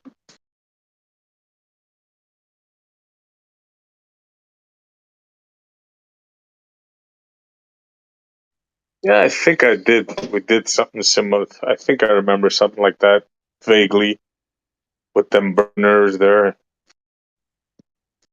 It's a long time ago. What's your point?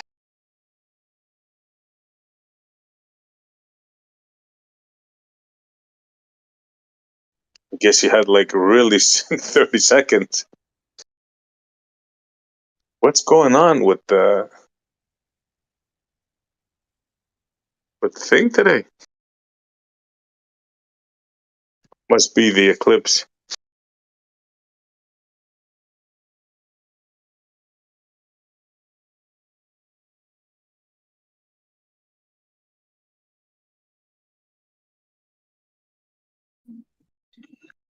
Hey, see, I'm picking up my daughter in a minute, but did you see my question about the flaming splint? Have you ever done that test? I vaguely believe something like that, but really I can't be certain 100%. But I remember in high school we were playing with the Bunsen burners and all that stuff. What's your point? Yeah, and you had a test tube with something in it. You had a flaming splint. You turned it over and you heard a pop. Like I said, it's a long time ago. Yeah. Well, I think you're younger than me, aren't you? 48. Anyways, go on, bro. What's your point? So you're when the teacher asks you, yeah. So when the teacher asks you, what do you think was in the test tube? Would your answer be no clue, or would it be hydrogen? Obviously, if I did it in the classroom in a controlled environment, what I knew exactly what it was, obviously you can answer. But when you point something in the sky and it's like millions of light years away, right? Well, it's a different story. You don't know exactly what it was. You did a test to see if it was hydrogen, and the test came out positive. No, you didn't do a test. You did a test in high school, yes, with the Bunsen burner. That's a test, yes. But you didn't do a test when you pointed something in the sky and you assumed something. That is not a test. Okay, but we know something what it is, and then we do spectroscopy on it and see how it behaves under spectroscopy. So we use that same hydrogen. Now we know what hydrogen looks like, right? Yeah, I already said. Yeah, you can look out and say, "Look, I see hydrogen." Okay, then what? Okay, so we know there's hydrogen and helium in the sun, right? No, you know that there's light. There's an element of hydrogen and helium that you see coming from the sun. Correct, but you don't know what's inside the sun. I don't know how many times, how many ways I have to say that. Right. We don't know what's in it, but we know what's coming from it.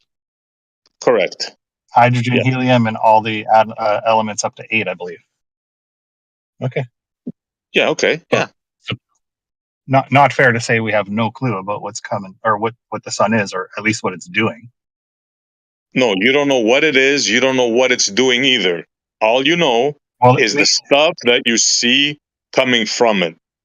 Now you can say, the sun grows plants. The sun does, its heat. No, but you I'm not going to say what that. the sun is, and there's nothing that you can say now that's going to change that, bro. So if that's what you're trying to do, you're wasting your time. Do we know that it seems to generate hydrogen, helium, and the other elements up to 8? No, we know that these things come from it. When we point to it, we see these things there. Yes, that's all we know. Okay, so we know that it sends those towards Earth and in all directions. We know that. Yeah. Okay, and we know that it has gravity because... No, you don't know it has gravity. You don't know what... First of all, you don't know what gravity... Now you're going somewhere else, right? Because you're done with that. You have to agree with me that all you know, and you don't know what's. First of all, do you admit you don't know what the sun is? Yeah, well, You just know. no, You just because know those elements holy coming fuck, from it. dude, shut the fuck up, dude. Okay, me and you Talk are about done. straw manning. All Me and right, you are bye. done, bro. You didn't let me finish a sentence, so just go back to your whatever you were doing, bro. No, I did let you finish a sentence. Then you wanted to say, "Oh, you don't know anything about it." So I started to say more things we know about it. Oh, now you're jumping to something else. Yes, these are other things we know about it. You're You're a triggered, child. right? You're triggered. I had you cornered, and you went to gravity. That's what you told me to What? shut the fuck No, up too. no, you don't have me cornered. You said we know nothing about the sun. Now we know two things about the sun. We know that it has gravity and how much gravity it has, and we know the elements that come from it. We also know the See, heat now that it you went to generates. gravity again. Yes, these are all things we know about the sun, and we also know No, how you much light it gives off and how gravity. much heat. No, no, I'm not agreeing that you know about gravity about the sun. Well, I know you don't know Well, about it. that's I'm not. saying what we know about it. I'm saying Bro, humanity are as a you gonna whole let me minus finish the SC. sentence? Yeah, go ahead. Forget it, bro. Me and you are done. I put myself on Come mute, dude. back to your comment.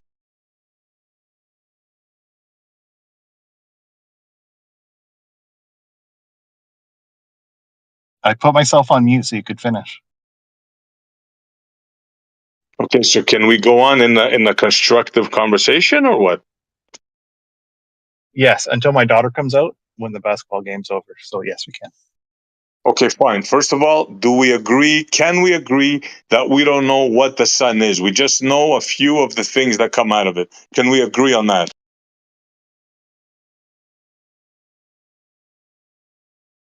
No, I don't think we can. Okay, then what else is there to talk about? Because that's a fact, what I just said. It depends what you mean by absolutely what it is, or do we have a very good idea of what it is? What do you mean? Absolutely what it is. Yeah. Oh, Like yes, with the we don't certainty that you absolutely know. guys claim, like 99.9% certainty. I'll just go over 90. I won't say 99.9, but I'll say over 90. Oh, I think that's one of my girls there. All right, come back when you have time, bro. Because maybe like you're in a hurry, you're a bit agitated. We can have No, a I'm not better convo. agitated. I just started a new job, so I don't have an hour-long commute anymore. It's only 11 minutes, but I'll be on for a bit. No, that's not one of my girls. It's the other team. Okay, so like I don't know why you don't want to admit the point that at best we know what elements seem to be emanating from the sun, but really we don't know what it is. Now you're saying that you agree with the current theory, but you're not agreeing to 99.9% that they agree. You're saying it's more 90%. Correct so far? No, right. I'm just saying I'm not going to say 99.9, but I'm going to say over 90%. Okay. But do you can you understand my point of view where I say how could they even claim 90%? All they know is just what light it's coming from there, and the rest is all assumptions. Yeah. I got to go, bud. Sorry. All right. All right. Be safe and we'll talk another time.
me tell you this as it's a sort of quiet time. What I'm ever trying to get at or towards is what actually is. I'm not stupid enough, even though I'm just sweet dodo, and I admit I'm a fool, but I'm not stupid enough to think that there isn't greater minds out there who are in superior knowledge as to the greater external state of affairs of this earth. I'm not stupid enough to think that. What I ask myself in these times, today especially, is well, what is a flat Earth? What's my explanation for the annular eclipse? What is going on? And because they can predict it down to the second, they can tell you exact path, whoever they are. I'm using the term loosely. Obviously, there's people in possession of greater knowledge than I am, and I don't like that. SC, I don't like it. I don't like it at all, because what qualifies you to be in said possession? You have to take an oath. Did you work it out yourself? And did you know that the Earth was flat, stationary and flat, or the surface was, or whatever? You know what I'm saying? What competition am I immersed within here? Well, I believed within science, and that I was privy to via the works of like Stephen Jay Gould or Dr. Barrow. It doesn't matter. But, via these works, I was following along with the best endeavors of mankind, with the highest of motivations to try and explain the real reality. You know what I'm saying? Now that I find out this all bollocks, it's not bollocks quite, but yeah, it's not literally applicable to reality. There's a deeper encoding to be had from it. Now I need to know, well, what is the true nature of my existence here? So that's what I'm trying to get at. When I put people like French Cat on the hot plate, like that French Cat on the hot plate, well, it's only just exposing him in a sense that the impossibility that he is presenting to us as a reality that he sticks by, he can't entertain an opposing foundational development theory. Yeah, so that's all. Sort of brush him aside like I brushed all the rest of the bowlers aside over time. Now we have to get to the true nature of what is. And if you're going to say, well, there's no knowing yet, Theo was talking to Pillbox today, Mr. Maestro, and well, that's his story. We don't know it. Just forget about it. We live in a linear existence. Well, what the fuck does that mean? You know what I mean? We're left no man's land. We're left nowhere. That's not the point of this endeavor. Unless here's the thing, unless it's all a psyop and it's part of the enemy's scheming and plotting, lead us down the road to nowhere, down the rabbit hole, which leads a million other rabbit holes. You find yourself lost, and then there's no way out. Oh, it could be a devious plot, but I'll tell you this much: I have faith in the Creator. I have faith in the Creator. I have faith in the higher power. I have faith in my son, fellow man. So that's all. That's all. It becomes a personal journey after a certain point, and there's maybe no relating things to anyone outside of those already maybe in the know, the ones greater possessed of knowledge, however they came by it.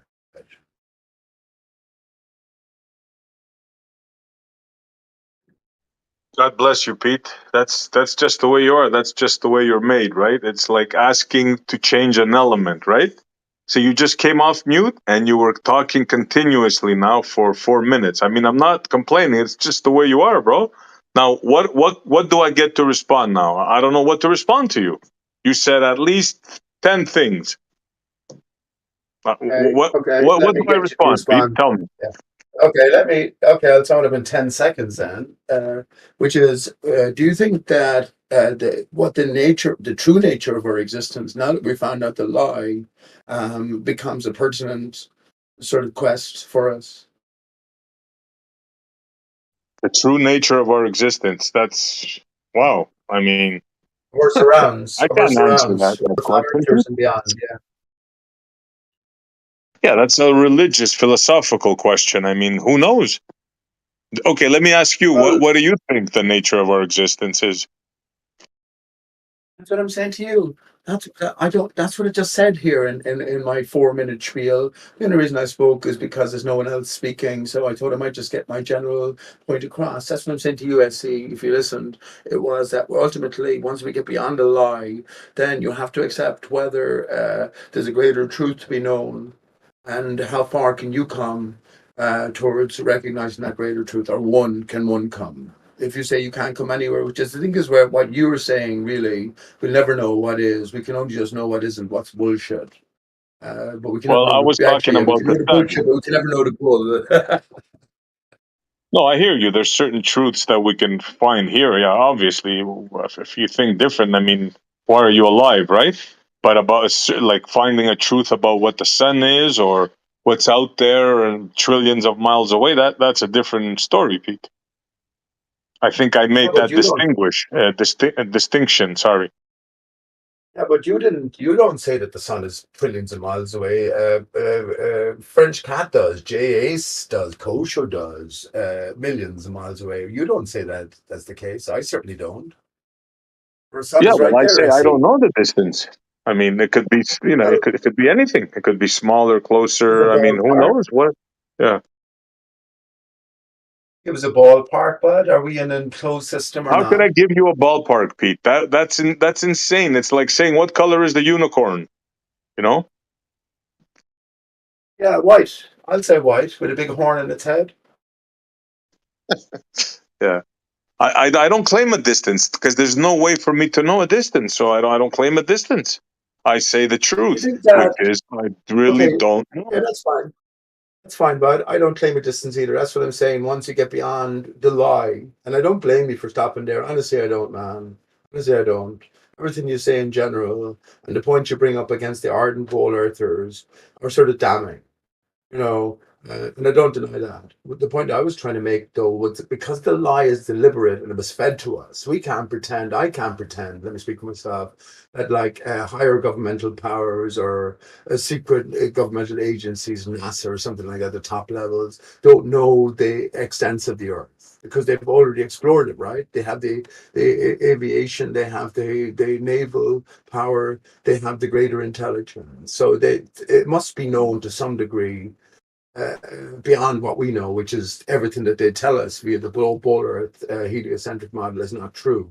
But there must be out there at least some greater grasp on what is possibly true. Do you know what I'm saying? Of course, I say it all the time. There's got to be some generals, some 5-star generals that might have a clue as to shape or as to what's higher, like a view from higher up, right? Because that is the ultimate thing. If you want to learn shape Yeah, or what you're on, yeah, you want to observe the object as a whole. So the obviously the U.S. Air Force and all the air forces have the upper hand yeah, with the rockets and stuff. yeah, So yeah, there yeah. are people that have a greater knowledge than me and you, Pete. Yeah, for sure. Right. So that's what I was saying.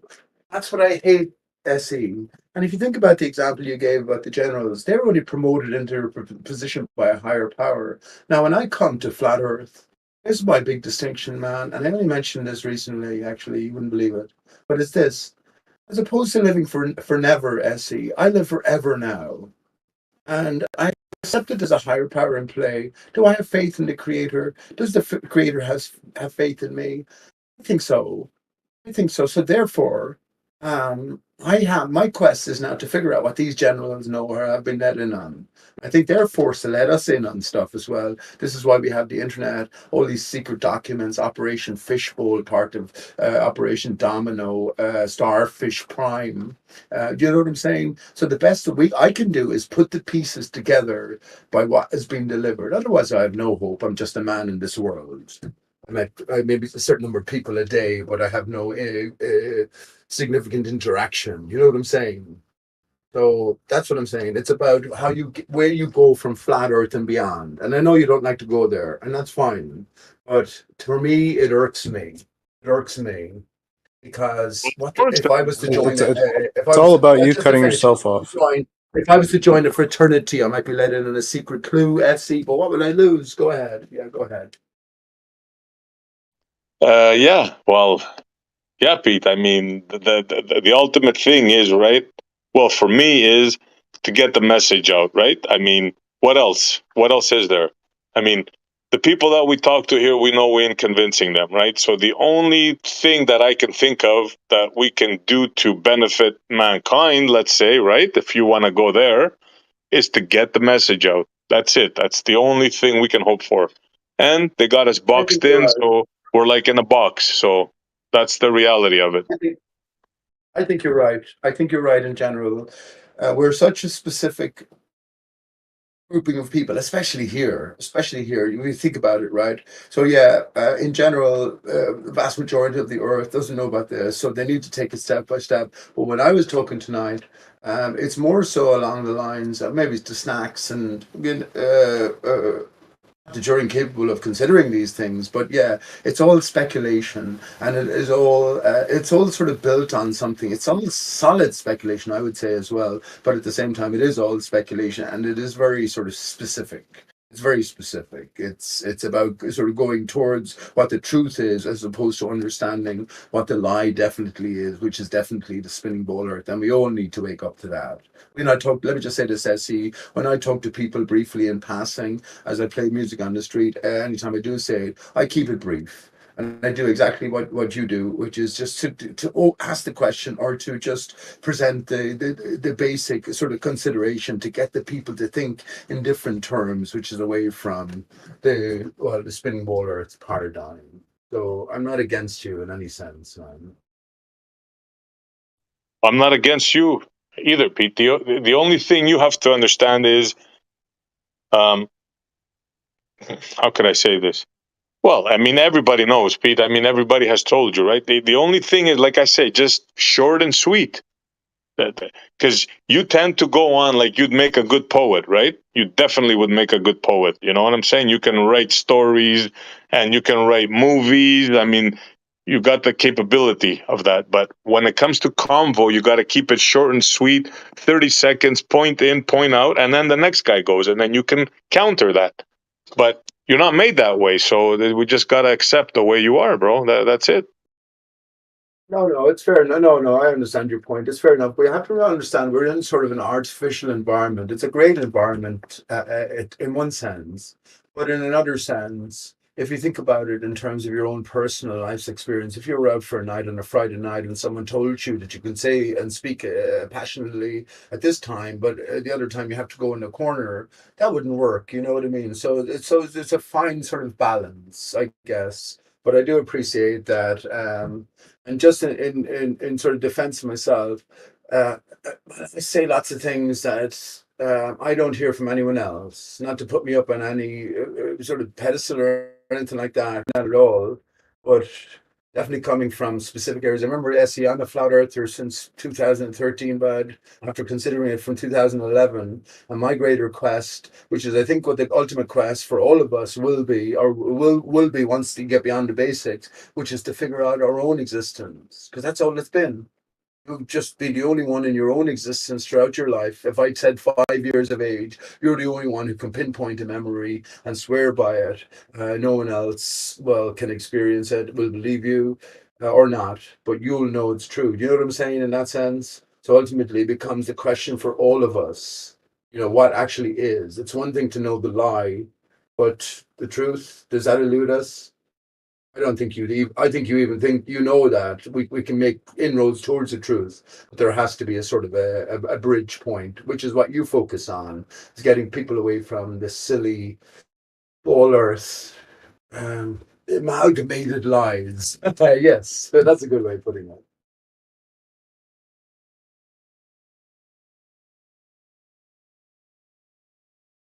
Essie, do you know what? After due consideration, remember, as again, I've been in this for years, thinking about this for years, but and talking about it as well.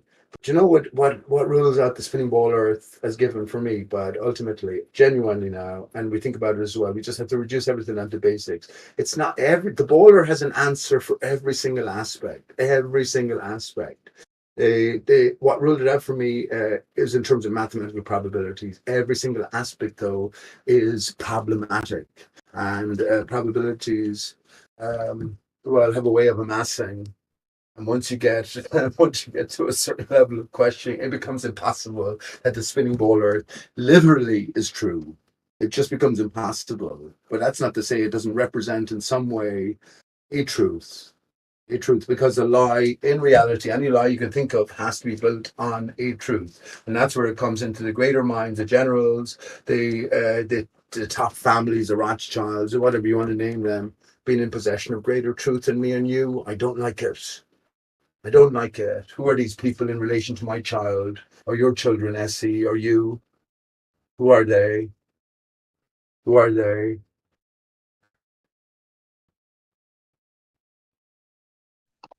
Yeah, that's a lot of stuff you said there, Pete. I know, bud. You don't have to respond on anything in particular, but I think you get my general point. You just don't like the thoughts of cheating. You don't like the thoughts of unfair. We talk about it, SC, and I know you're passionate about. I'm passionate myself about this. Leave sexuality out of the children's education, in a sense. We shouldn't be sending our children to school. It's all corrupt anyway. But anyway, but yeah, that's the point. Whoever is setting these agendas are already in possession of greater knowledge or greater awareness. And that we are being manipulated. So it's one thing to fight against the matrix and come out of it, but then what's our direction forward?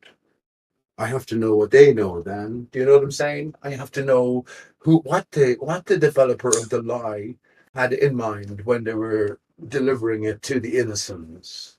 You know what I'm saying?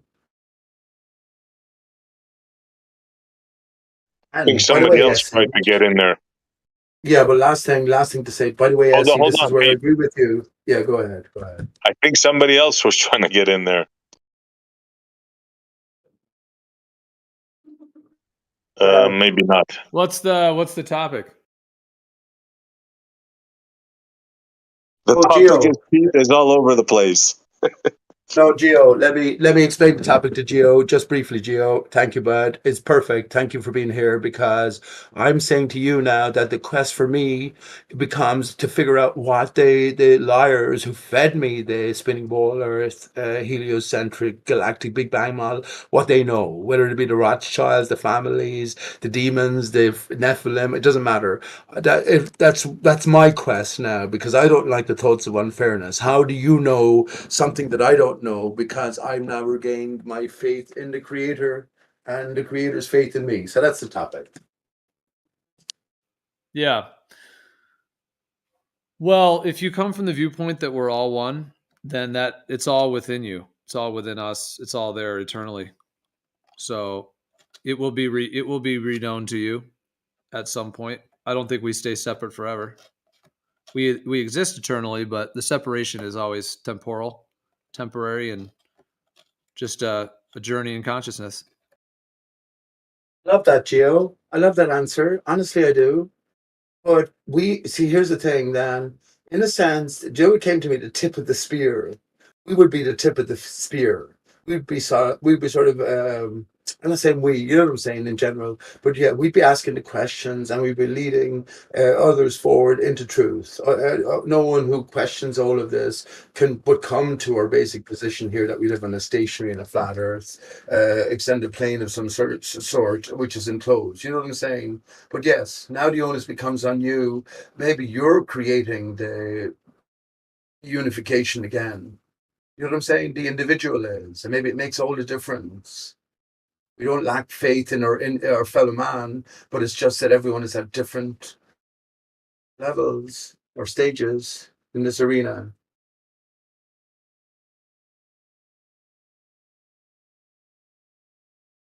Yeah, it's a topic, Gio.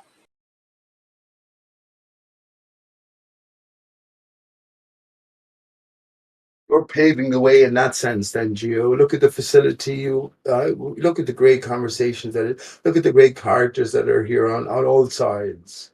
Look at this facilitation. It's wondrous. It's wondrous. It would never have happened 30 years ago.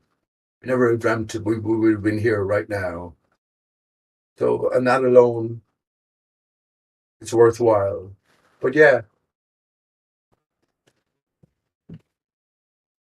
the individual has the quest forward then, Snacks. That's all I can say. I'm a one player here. I'm constantly trying to figure out the truth. I The have no topic is Pete's affiliation. stream of consciousness, Gio. It's not. Go ahead, though, Snacks. You know what I'm talking about.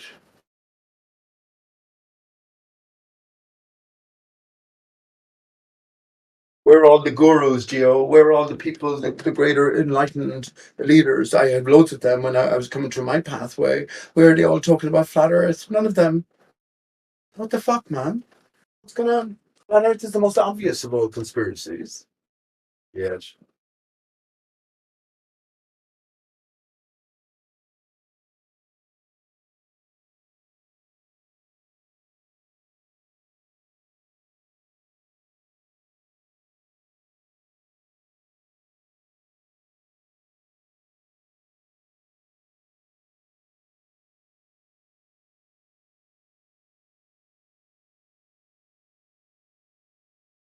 Let me just say this. I think the truth is within us all along, where this is easy for us. So it's not about something external coming into us. It's about awakening something, a greater knowledge that's inside of us. I was thinking about a child, the adult, and then adultery. Yeah, I was thinking about these things, and how we move away from innocence. And we're necessarily corrupted by life or the fall or the I fell or the if fell. You know what I'm saying? So I agree with Gio.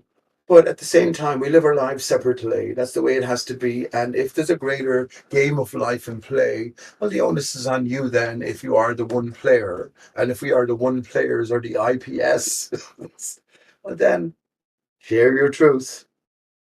Share your truth at every step along the way of the treasure hunt. That's all you can do. Have faith.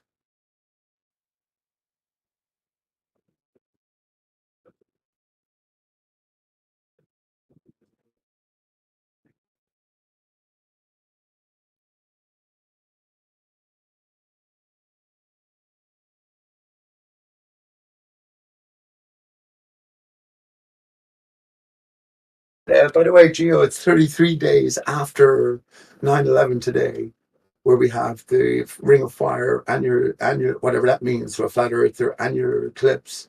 But 33 days before 9/11, so the Hawaii fires, where the Jews that directed energy weapons from above were almost busted immediately, not busted, or busted out immediately as an explanation, all through TikTok and YouTube. It's most curious, isn't it? I think the people who are delivering us the script know better. What do you reckon? I.e., the script writers.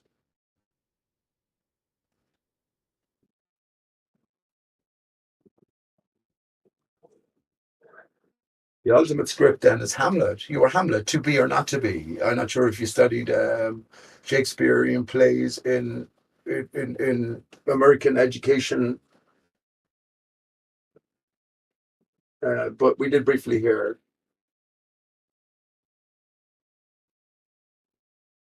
In Ireland. I didn't study Hamlet, but Julius Caesar and King Lear is what we did for our sort of, 12 to 18-year-olds as secondary school, we call it, high school, I guess. But when I was an adult, I read the complete works of Shakespeare. Should I be writing I'm this glad I down? did that. I think that's artifice, Snacks. I think that in the future that I envisioned anyway, anything that I imagined in the past, um, can just be recalled instantly. You know what I'm saying?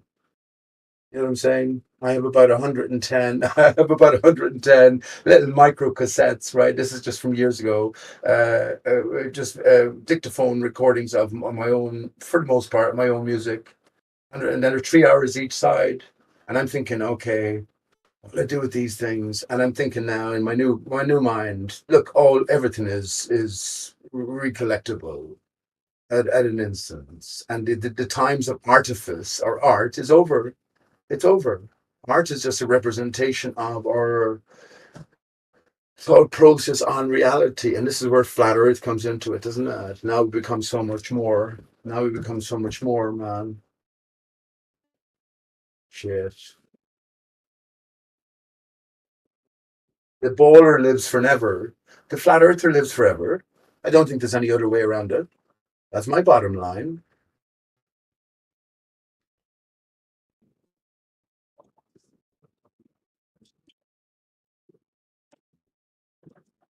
And that's because a creator or an immaterial is considered. The heliocentrist is all about materialism, and that's a clue, you know. So we know it's all a story, for God's sake. By the way, Aristarchus being the father of heliocentrism. Are you kidding me? Are you kidding me?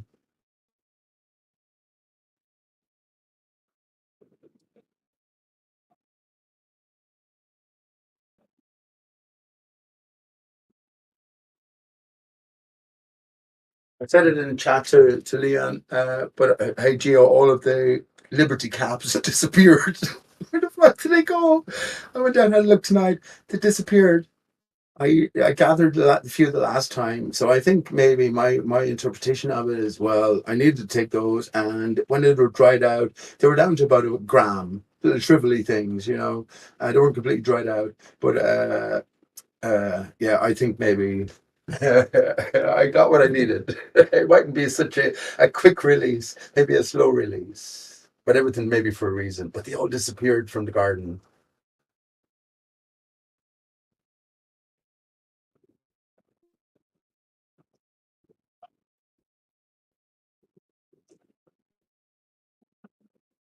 And let me just say this, right? As I said earlier on, it's like when you're out on a night out, you just want to talk, you want to share, you want to sort of get involved at all times. There's no sort of lax periods unless you want to go to the toilet, then you come back, chat away again, or something like that, you know. But so many things to talk about. The mushroom being the specifically important. Does anyone remember a 3.44 mile high mushroom? What a brilliant contributor. There's been so many brilliant contributors throughout the years. And as you say, Gio, everything sort of connects. I know you say that directly, but everything sort of connects. And the greater sort of expanse is contained within the individual and the collective. But we're all at sort of different, I don't say we're all at different stages of consideration, but flat Earth, arena, and beyond definitely seemingly is separate. You know, but going back to all these clues, the reason I mentioned the mushroom, and I mentioned because a cross section of a mushroom, you have the outer cap and then you have the inner fins. So you have the stalk, what do you call it? The central stalk. So if we equate that to the enclosed realm, well, we have the outer barrier, which is the cap of the mushroom, like the top of the umbrella. We have the inner barrier, which is along the rims of the spine, and or not the rims of the spine, the rims of the inner webbing, if you want, and which begins low at this central spine, highest at the central point, and then lows at the southern periphery. But yeah, but if that's a representation somehow of our greater existence or encompassment, I don't mind considering that. Definitely don't mind considering that. Actually, I considered what I considered before I considered the equation with the mushroom or the umbrella. Because we're fed with the idea of a globe earth or snow globe earth. Then we get the Sheol. But where do you go from there then? How do we separate the stars from the wandering stars? Anyway, that's just, you know, speculation and beyond. I appreciate the time, and I just give you the context as well for me speaking, you know what I mean? It has to be a fixed reality to our objective experience. Otherwise, it makes no sense for us to be even talking here or equating. What's the point in it? What's the point in it?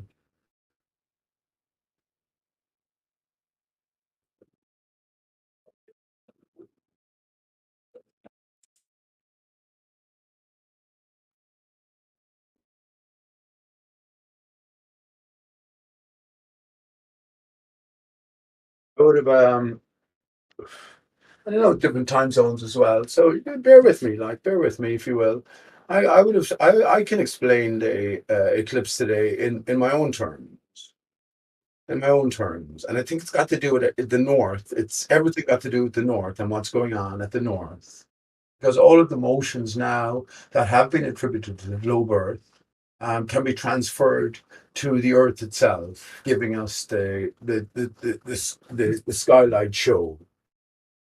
how do we explain the variations? Well, we only have like about 10 variations to consider amongst the infinite number of background stars. So obviously we have to create at least 2 different reflective surfaces or boundaries.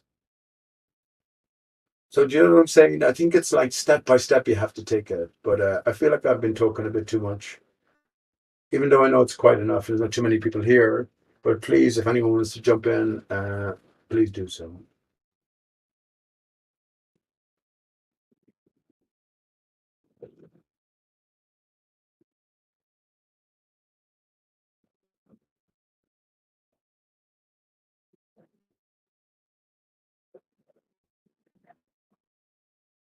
Wait, can I just say this? As no one is I saw the star. Please jump in on this. I see. If you're listening, please jump in on this. I saw the fucking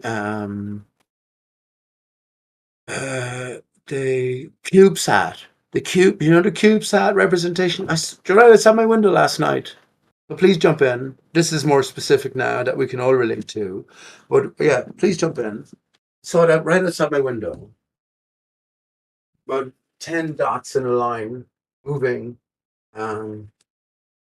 As I've heard testimony of others saying they move. Isn't that Starlink?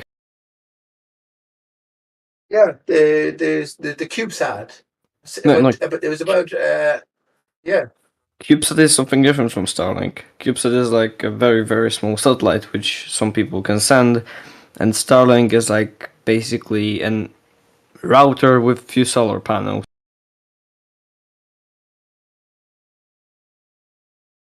No, I would. The straight line of satellites. I thought that so represent Elam. So I'm not saying this is what it was, right?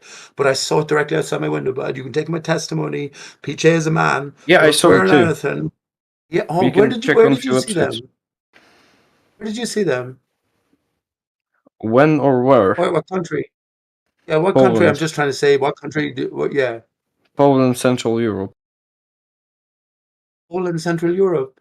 At what time? Was it about let me think 9 p.m. about nice one, bud. That would have coincided with me now. I think it would be about 8. I was gonna say about half 8, but you're in Poland an hour further than I am. Excellent. What did you see? Just a string of dots. Yep. Uh Although one okay, time I very tried to cool. look through a telescope and the dots looked like rectangles. You know something? I have something a nice one now here because I have further to say about that. Because the thing is with all of the I think okay, where will I start with this one? First of all, so I'm wrong about the CubeSats. It's not a series of Elon Musk No. Starlink CubeSats. There's CubeSat. Okay, what are they? Okay, just explain to me what is it? They're part of the Starlink system. So what is the official story on what we were seeing? It's a satellite, but a CubeSat is a satellite, but CubeSat is a type of a satellite. It's like a cube with solar panels and very basic instruments, which you can send yourself for cheap. And Starlink is basically a solar panel with a router attached to it and the antenna to transfer the internet through it to you. So it's not a CubeSat. CubeSat is really small, and Starlink Yeah, is pretty big. Okay, but we saw the same thing. There was about 10 of these what do you call, we're not okay, let's take it step by step. I saw about 10 of these things if for all the world you'd say they were UFOs. If there's no context for it, I said they were UFOs, but then I thought about the CubeSats, satellites, and the arrangement and the other testimony of people. So what was it that I was looking at? Are you saying it was a series of solar arrays as satellites at thousands of miles away? I don't know. It's not thousands of miles away, they're like 200 miles away. Okay, I'm just not okay. Yeah, I'm not, okay. And they're part of the Starlink uh, satellite system, is it? Yep. Okay.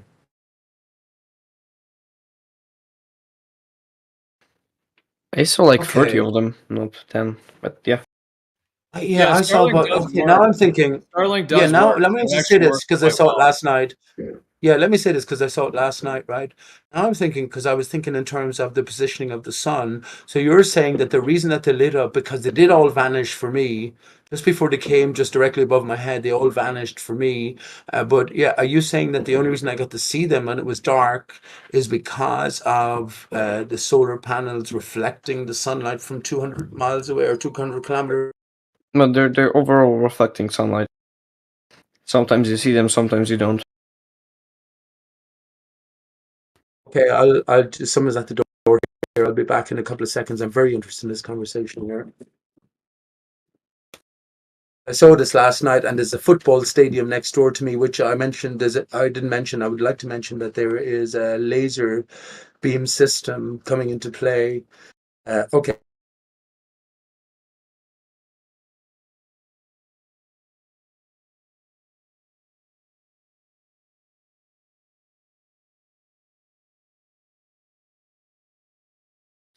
Yeah, you guys had mentioned Starlink. I was going to say Starlink does actually work quite well. It's pretty impressive, actually. Whatever that technology actually is impressive. It's expensive, unfortunately. I mean, compared to satellite, because I've used both, and yeah, the Starlink is like 80 megs. It's like a stable upwards of 80 megabytes, which is like far beyond high speed internet. I mean, high speed is even considered as low as like 15. Is ultimate is they'll call that high speed, and And you have you can get 80 with like very little lag. It's pretty incredible because you've got very low latency. Yeah, because satellite is quote unquote satellite internet, as it were, has a pretty high latency, or can. Yeah. Depends. If done well, like the Starlink, it has very low latency because, since they're on the planet, they can connect to any server like almost instantaneously. So latency is very, very low, and it doesn't really matter where the server is. That's not the case with like normal internet. Where I'm in Europe, a server in America will have higher latency than a server in Europe. That's not the case with Starlink.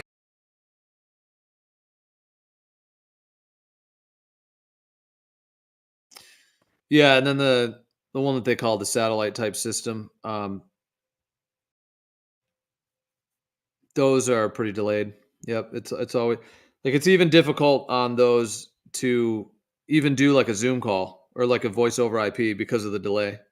Like it's Yeah, actually because there isn't many satellites. Like Starlink has to have shut down satellites in order for it to work that well, and it doesn't even work in all countries. And like the predecessors of it, they didn't have much satellites. So the more you have, the better it is.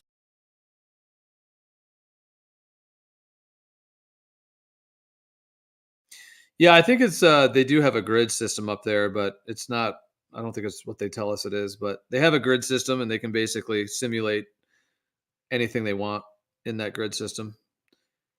Like, have you seen that massive sphere in Las Vegas? Have you seen that thing? Yeah, Pretty incredible. waste of money. Although yeah, it is incredible. Well, my only reason to bring it up was just to say that when you have an array of diodes, you can basically create any type of signal spoofing and locational directional aiming within the entire system. So I guess I kind of mentioned that giant sphere thing and the way that they link all the pixels together, but I'm actually I brought that up just because it is the whole that whole thing. I think more footage is coming out about it now. If you've seen like some of the indoor, like the entire inside of that sphere is a massive screen. It's a whole dome. It's basically a massive, massive, massive dome that you're on the inside of. And apparently it's like a huge amphitheater. So they have it's like a slope of, you know, seats going up and terraces and levels. Then it looks like there's like a stage at the bottom. And then the entire sphere, the entire dome that surrounds you is all the most high definition screen that's ever been built. And so they can create like a whole dome above you and around you on a huge scale, like in an amphitheater type scale, where the entire dome is a screen that they can show, landscapes and all kinds of different things that make it almost like, like the way that those 3D movies are, but this is almost like on another level where it's like an actual 3D sphere that you're not, I mean, I don't know if they have 3D, they probably do. They have probably 3D, like that you just have to put the glasses on and then they project a thing that makes it go 3D as well. I haven't seen the 3D thing yet, or I don't know if that's a thing, but I have seen just the huge screen, and even that looks 3D because it's all the way around you. It's a dome that completely surrounds your entire. So it's like first time as far as we know in history that's ever been done.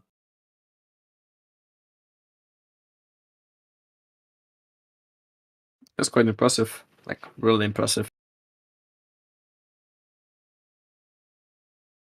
Yeah. And then the entire outside of it is all screen as well. So they can make anything on. So it's like a dome, like a massive dome that they can project anything onto. A hemispherical dome. And they can project anything on the outside and the inside.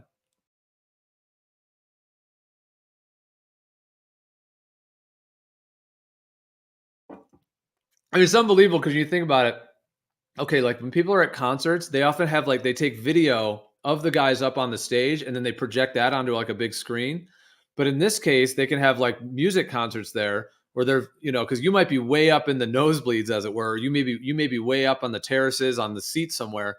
But with this 360 degree like dome screen, that like you could feel like you're literally on the stage. Yep. Wow. I saw some little clip of like U2 played a concert there. You know that band U2? I don't, but continue. You don't know U2? Like Bono? You don't know Bono, the singer? No. You've never heard of Bono? Man, No. man. For Gio. reals? How about The Edge? Do you know The Edge? I listen to very niche music. This is The Edge, dude. This is Red Rocks. That's what he says. When the U2 is at Red Rocks, he says, "This is Red Rocks. This is The Edge."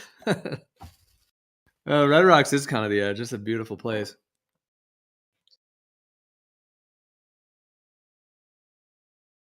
It is like an edge in a rock of sorts, but he calls himself the Edge. Anyways, okay, I'm surprised you don't know who U2 is, but okay. Well, they're a huge, huge band, one of the biggest bands that's ever existed in our modern time. I mean, they might be the highest grossing band of any band ever, or they're at least probably in the top 10, or they have to be, I would imagine, but I don't know the exact numbers, but they're probably in the top 10. Huge touring amphitheater across the country, across the world, Brazil, everywhere around the world, these huge, massive concerts. And anyway, so they play, but they're older now. I mean, their prime was more like back in the, 80s, 90s, etc. Like all their prime stuff when they had all the top chart hits and all that stuff. And I'm sure you must have probably heard their music somewhere along the way, like one of their songs. But anyways, but they did a concert in the Sphere thing in Las Vegas. They did a concert in that massive Sphere as like an opening for it, I think. And I just saw a clip from it, and yeah, it's like the band was down on the stage, but then the entire thing is a dome above you, this massive dome that is a screen, and they were showing like different images up on it. Like while the music was playing, they showed like a drone shot, like flying over a river in this huge valley. It just looked incredible. The scale of it.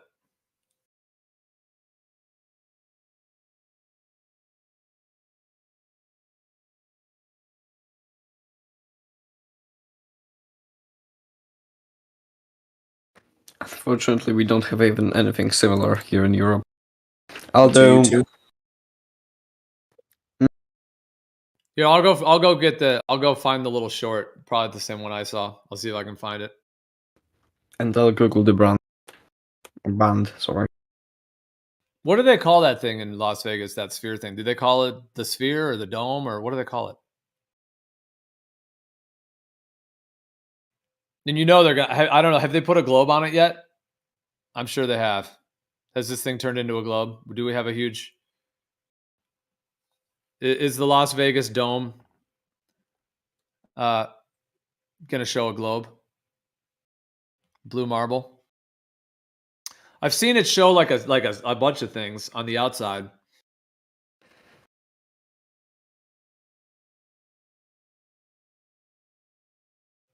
They call it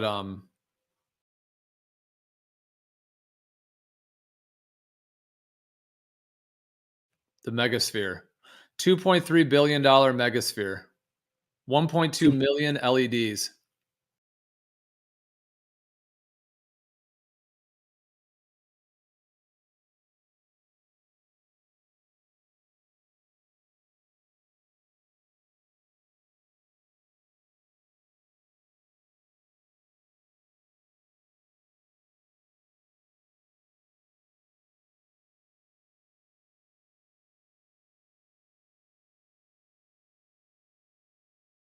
How do you not know about U2? I think you should definitely do like a book report on U2 or something.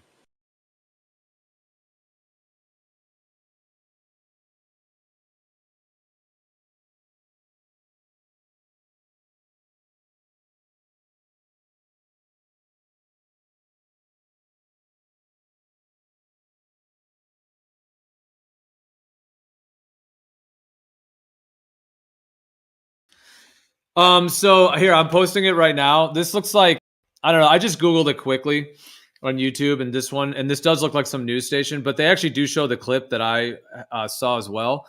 But check that out. Like during that clip, you got to kind of just go partway into it, like just go like 10 seconds in or whatever. And then they show the outside of the sphere thing, the megasphere.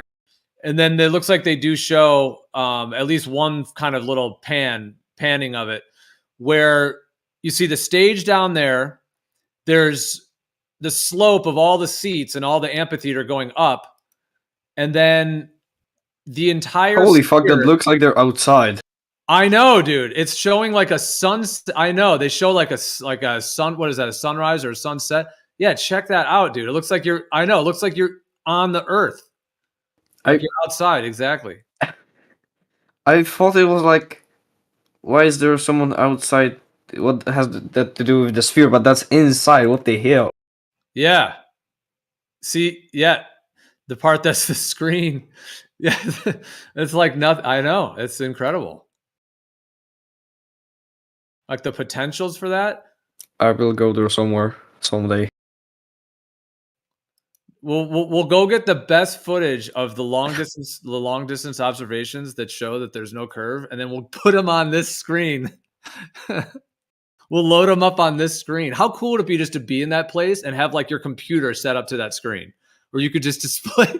You could watch movies. You could do like base jumping videos. I mean, it seems like a whole different type of experience, because if you have like those VR goggles, like those are a whole thing in and of themselves. And then big screens, obviously you have like 3D type movie theaters, and there's other types of things that are like where you have huge screens, like a massive screen. There's even these new like glasses that claim that they show you like a huge screen, even in the glasses. Anyways, but this huge sphere thing in Vegas that apparently they spent $2.3 billion on, has like this technology, as far as we know, in this arrangement has never existed before, meaning a sphere of this size, or like a dome of this size, that has a complete functioning screens, like rich LED screens on the inside and the outside. And then the whole inside is this huge amphitheater.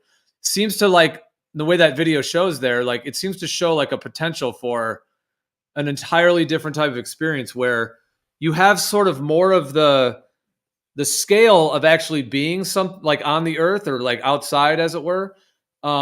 Meaning you have the larger, it's like a huge room, as it were. It's like, like a size of like where, basketball arena, football arena. It's like, I mean, obviously it's a fairly large size. It's not as big as a football arena, but obviously that does look like a large place. And then to have the screen that's 360 degrees all the way left, right, up and down, everywhere around you, then allows you to perhaps get like a level of depth perception to where, like in that video when it shows that, where it pretty much looks like they're outside. Yeah, I've got the VR goggles, but I think that's not even close to being the same experience as the.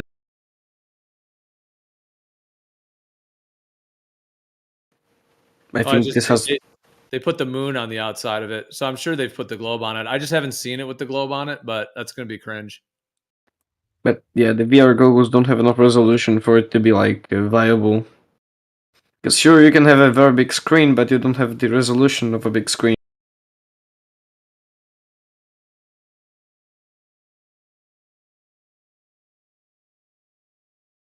Maybe in the Apple Vision Pro, but that thing is very expensive, and for that price you can just get a big screen.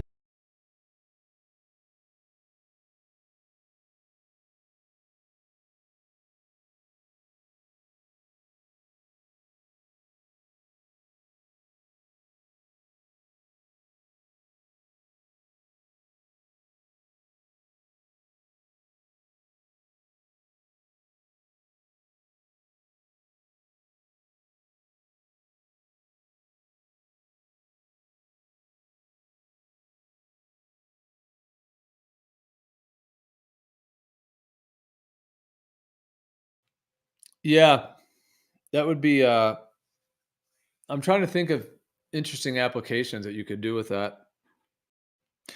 Because you're basically, you have the potential at that point to simulate an entire, like a realm within a realm. Now it looks like the floor is angled, and that makes sense because it's kind of like an amphitheater style, so everybody can see everything. It makes a lot of sense to make it angled like that, so nobody's, because if you're flat on the floor, everyone's just gonna be looking into other people's backs, Granted, another amazing scenario though would be to have everyone on just a level, planar, flat floor, and then have it be flat, and then have the dome of the screen go all the way around you. From horizon to horizon, as it were, meaning from the ground all the way up around you. That would be cool. This one is kind of looks like it's angled on the inside, so the screen looks like it's only like 3/4 or whatever. It doesn't look like the screen goes all the way down around. You know what I'm saying? Because it looks like it slopes up like that.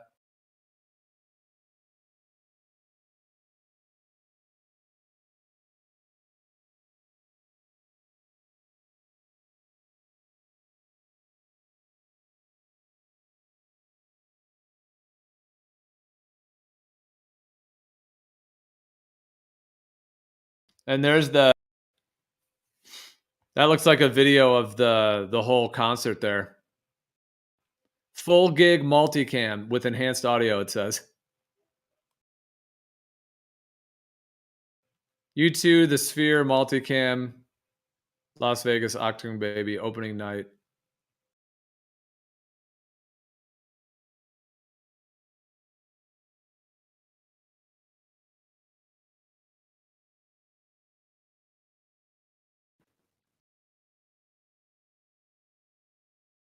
But I'm thinking like the way that shows where you can have like a landscape in the background, the way that one video showed, it makes me think like, are there actually some ways that this could be used for like mapping the stars and the Earth?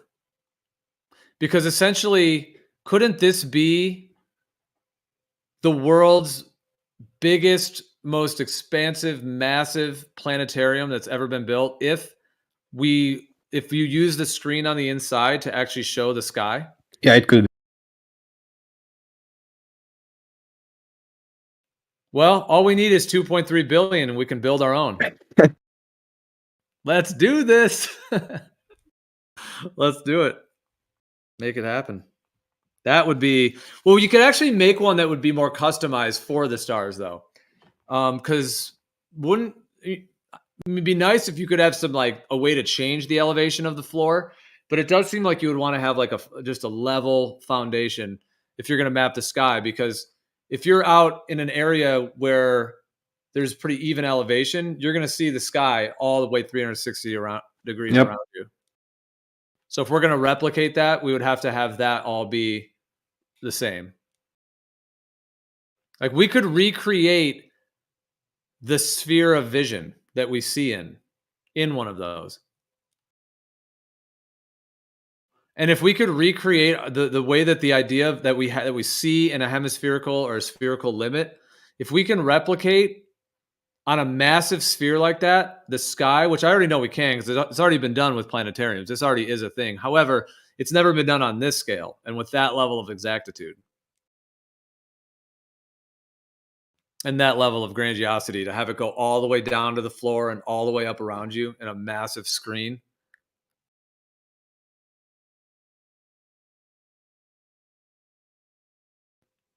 And then if we could replicate every single way the sky moves within that, would that not validate that everything could work, especially if we have a flat level planar floor and then this massive dome screen all the way around you? And if that could replicate everything we see in terms of the movements of the sky, then would that not be validation that indeed all movements of the sky can be fully replicated upon a planar foundation with a hemispherical field of view?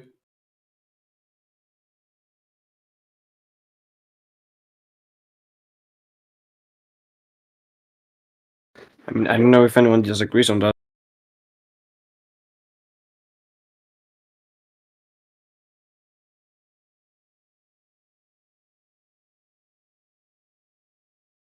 Well, I think a lot of people do. A lot of the globe folks will definitely. I'm one of those, but They'll they try to say say that it would be they'll try to like, say it doesn't work. They'll try to say it has to be a globe for certain reasons. I mean, I think Earth is a globe, but I think that the way planetarium works will work. Yeah. All right. Yeah. So you think it's interchangeable geometrically? Yeah, sure. Both models work. Yeah, but okay, but if we were to, okay, let's say we had one of these massive, either the use of one or we built one ourselves. It's all customized. Let's say it's got just a planar foundation, level horizontal floor that's all leveled out, and then a massive sphere all the way around you of these, like a screen, these LED screen, with these millions of LED pixel points. So, and then if we were to show this, the exact sky of what we see for different locations on Earth, you could then project those all onto the screen. So you could then, like I said, if you could hook your computer up to this thing, you could be sitting in the middle of this thing on a laptop, pulling up anything you want. And if we had very, very detailed footage of the stars from a very well-controlled system with the best cameras and the best systems to be able to really pick that up and then project that onto the screen in the local area. That's one way to do it, is to actually project footage. But another way to do it would be to actually project a simulation of the star positions. And then there's everything in between. I mean, you could do graphic ones, you could do all kinds of different ones that could all be done. But if you then could do that, and then the thing is, though, between the Earth having a planar foundation versus it being curved, the actual positions of the stars and the distances that you move on Earth would have to either correlate with a sphere with a curved surface or with a planar foundation.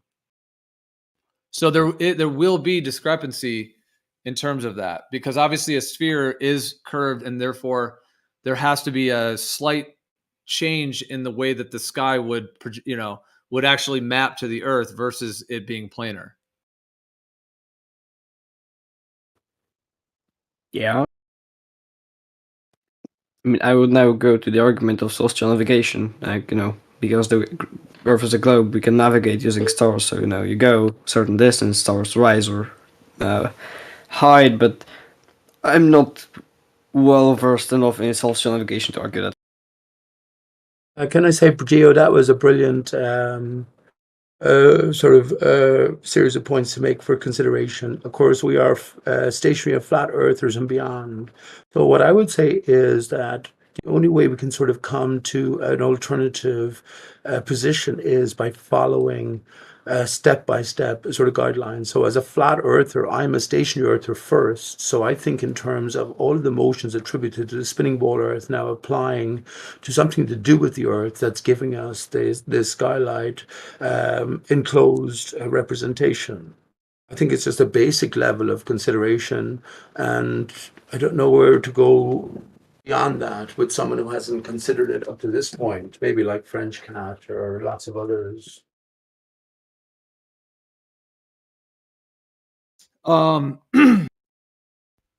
yeah, so you mentioned the celestial navigation, and that actually, tactical, that actually connects directly with what I was saying as well, because like if because we're talking about replicating the sky on a massive dome shaped screen that would go all the way around you, like this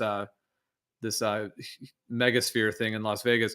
But if it was like saying, like with a planar foundation, and the difference between the Earth being an actual, if it was a globe, in terms of having that curvature, and the way that the sky would function in terms of the angle in which the sphere in which you would be looking out into space, as it were, versus if it's on a planar foundation and every location is just that local region of the sky, there is going to be a difference. And yes, the difference will show up in celestial navigation.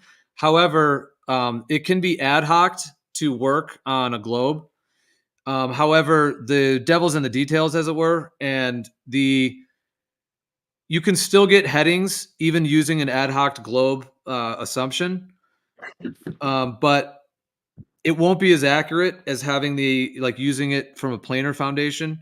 And as well, it's actually not necessarily that easy to validate the difference, because it's not about just getting one heading and then traveling to one location. In order to actually do this, you have to be able to mark and map the entire circle of equal altitude system. So you have the GPs and the circles of equal altitude, and you have to actually map those all out independently and build the actual, mark the GPs and mark the circles of equal altitude. I know. Bacon explained it and to then me. all of those circles of equal altitude will either be planar, meaning that they'll all fit on a flat, table, as it were, or if it was a sphere, you couldn't put it on a flat table. You would have to actually make a spherical map to even have it fit. And that's obviously not a thing that was ever done in the past as well. But my point is just saying that the main point, though, is just geometrically, the circles of equal altitude, just imagine a bunch of circles with GPs, those will all either have planar coordinates, which means they'll all, like I said, they will all fit on a flat table, but they'll all be of equal altitude, like a plane. And then the GPs and all the angles would all fit to that plane. If it's a sphere, then those circles of equal altitude would not actually fit on a plane. They would actually fit on a spherical coordinate system. And then they would be angling differently and all of those. And then the distances would be different as well. And so what I'm saying is that to really get to the conclusion of it, someone would have to independently replicate that to really show that and show their actual measurements and show the difference. So that's linked in with the thing I was saying before about, we're talking about the way the sky maps over either a planar or a curved surface and the differences, which is part of that as well. Maybe I could ask, who was that? Stingray to model models, and I know get 3 stars modeled out and see how it would change. Yeah, that'd be cool. Oh, Stingray. He knows Stingray now, Gio. I knew he was part of Jim Panda's crew, which Stingray is. No, Stingray is hanging out on Medicinal Mass Media and also here. Of course he That's is. where I know him from. Of course he is. Can you consider Geo's basic consideration, which you're living over on a stationary or a flatter plane where all the skylights are moving in unison? In some sense, there's deviation, but in some sense, all of the skylights then become something different than the material bodies in the greater expanse that you cling to. Can you consider that at least?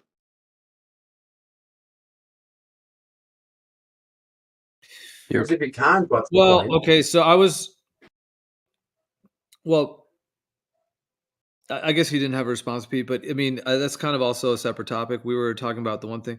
So Tactical, do you agree with me that if one were to go out and independently take angles to stars and mark the GPs, and then now I'm talking about marking the GPs on your own. I'm talking about doing it all independently. So you're not depending on any almanacs, or you're not depending on anything else. But taking all of the angles, actually acquiring the GPs independently. So not necessarily even going off of any and like I said, any other almanac at all. Just going off of because there's ways to actually get the GP of a star, and there's ways to know that you're actually at the GP. Ancient ways that have been known about since the dawn of time, as it were. And if you know those techniques, then you can essentially like you can build the correlate matching system of the ground to the sky independently, meaning acquire the GPs independently, and then also measure multiple circles of equal altitude out from each GP. So every GP has multiple circles of equal altitude that are going out. So you get all these intersection points between all the other circles of equal altitude. So you're ending up with this massive grid system. And so what I'm saying is that, and I'm not even saying this has been done, I have not seen this replicated, and we need to do it. Like, it's something that is what we'll do. It's going to happen in the future, as it were. And that this is something that is outstanding that needs to be done, because there's certain, like, claims, of course, that the ancients used celestial navigation, but I mean, the evidence of that long ago, we may not have. And then there's certain claims within what they claim history of different components. Of course, there's Mercator and all those guys that were making them on flat maps and everything, and doing all the distances. I mean, there's been many, obviously, map makers and the whole thing with all of that. But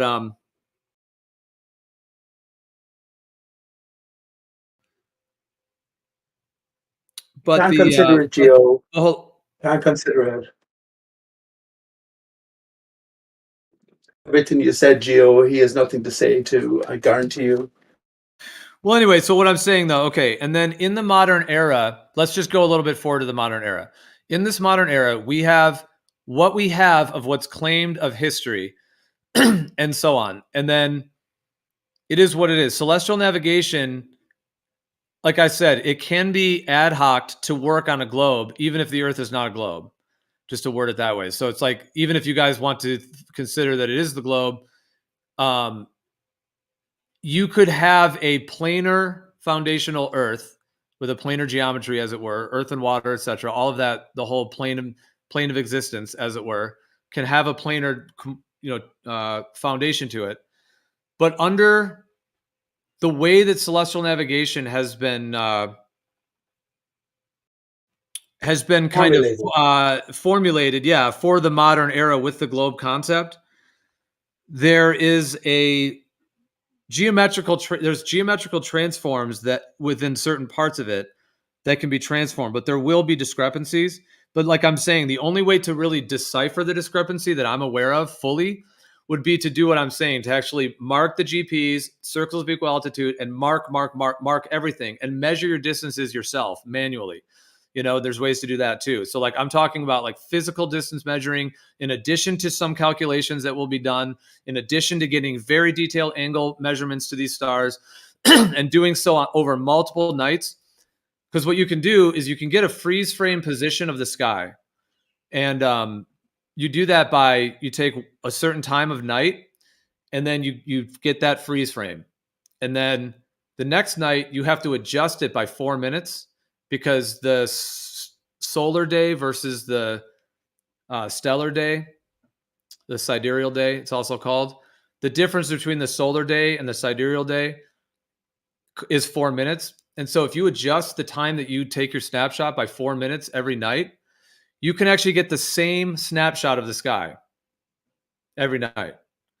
And that's really the ancient way of doing it. Some of the modern ways, I think, are kind of all like they're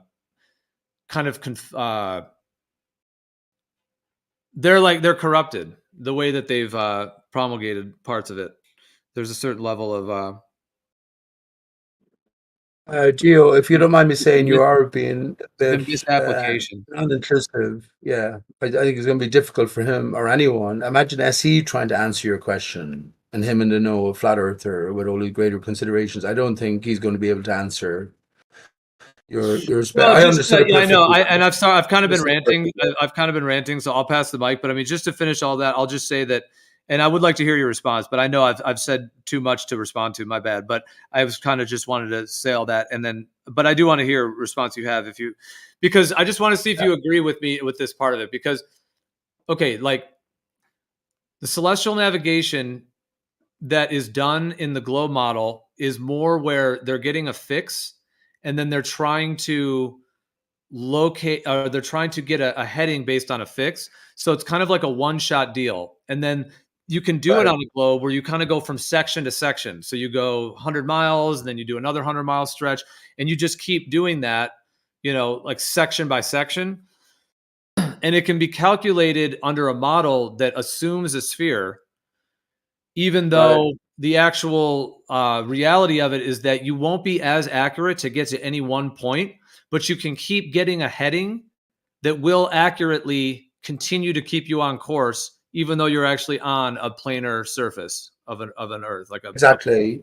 I would exactly agree with you there, and I could expand upon that. I thought you were asking a French cat for a response and a consideration. Yeah, I was. Yeah. Pete, him and I Yes. were. I was So go asking. ahead, I French said cat. I went on pretty long there, so I know because I was saying a lot, but it's all interconnected. So French cat, I appreciate you. I don't know if I should call you tactical or French cat. Which do you prefer? Which one do you prefer? I don't really care.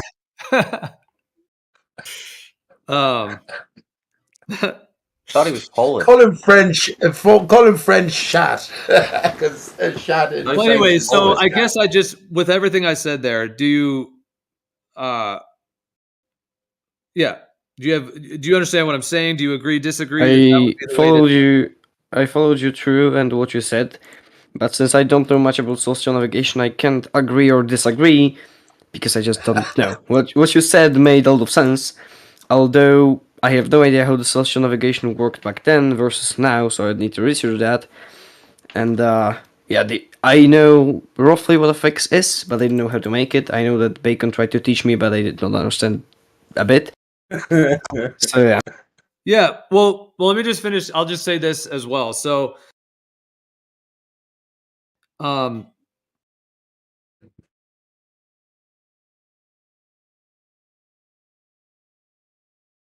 Take your time, Gio.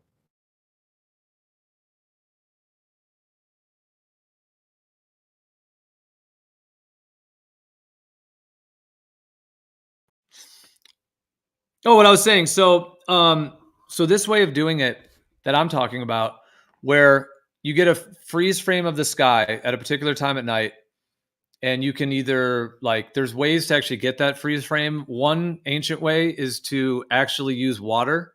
You have water like in a puddle or in a pond, and you can get, if it's really calm, and you can also build like stones around it to kind of block the air, but still looking at the sky. And you can get these like they used to have these like reflecting ponds, and you can see the sky in the pond, and or in the water, and you can even kind of get, if it's really calm and really glass calm, you can get fairly close to it as well, and you can really get some very precise measurements on the stars, because you're changing the ratio, like you're using the water to be a mirror reflection of the sky, and by doing that, it's creating such a bounce in that sense from the water all the way, that has that that kind of foundation to it, which allows the star field to be viewed technically closer, because the way the human eyes work is that the fact that the water is, let's say you're looking at water that's like 3 feet away from you, and it's reflecting the sky, like very level water, and it's reflecting the sky. If it's 3 feet away, well, you're seeing the reflection, as it were, in that water, but you're actually seeing it much closer because you're only 3 feet. Whereas if you look up at the sky, it's obviously much further. And so by using the water, that's one way you can do it. But you could also use photography, obviously, in the modern era, and you could get very accurate, using equipment like that. But I'm just saying, in the ancient way, you can also just look at a reflection of water and then map it. And you can actually even, you could take a piece of material like paper, you could even use like leather, like different materials, and you can stretch it over the water that's reflecting the stars, and then poke holes in it where the stars are. And you can actually create a map that way as well. That's so good, Gio. Let me respond here in real terms here. And the greater knowledge has always been in application. Problem with that is, so okay, when you talk about a water surface or a sheet of leather and pinpointing, pinhole, okay, you have to define the boundaries then. So you have to, in some sense, be aware of, which I was talking about snacks earlier on. If we are in some sort of enclosure, even if it's a dome, right, as I was Mark Sargent, but if he says it's just one sort of snow globe dome, then at least we have to have some recognition on the boundary distances. You know what I'm saying? So, yes, what you're actually doing is transfer, which is actually what the ball did. The ball did is a great switcheroo, right? They flattened you know this, Gio, because I've heard you talking in different terms about the same thing. The bowler flattened the sky and they curved the earth, where it's actually a great switcheroo. The earth is flat, but the sky is curved. So now you have to come to some sort of terms in terms of greater recognition in terms of what barrier, how many barriers are, what the stars are, what the distances are. Otherwise, the reflections that you will get or the impressions you'll get on the ground will be true, but they'll be misapplied. You know what I'm saying, or unapplied to a greater. Yeah, so that's a good segue. Yeah, cheers, Pete. And that's a good segue to what I was going to say, linked to that, which kind of was the ending of what I was saying too, is that if you get a freeze frame of the sky every night and then you adjust it by 4 minutes to account for the sidereal day difference between the solar day and the sidereal day, if you do it 4 minutes different each night, then you'll be able to see the exact same position of the stars. Now, over the year, because of the seasons, that won't be possible to have that map yearly, meaning it is seasonal. So if you want to do this throughout the year, you actually have to do several freeze frames. Like maybe you could do like one per season, or even you could do more as well, but you could, at least one per season, if not more.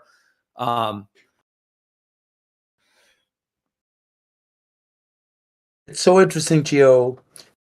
We're trying to sort of reverse engineer it, because remember the lie came from the truth when they talk about the Gleason's map, which is the flat Hold Earth on, Pete. map. Hold on. Choice, Before you right? go on to another thing, man, Go I ahead. know. Let me just finish the whole thing on that real quick, though. Okay. So Go ahead. Go ahead.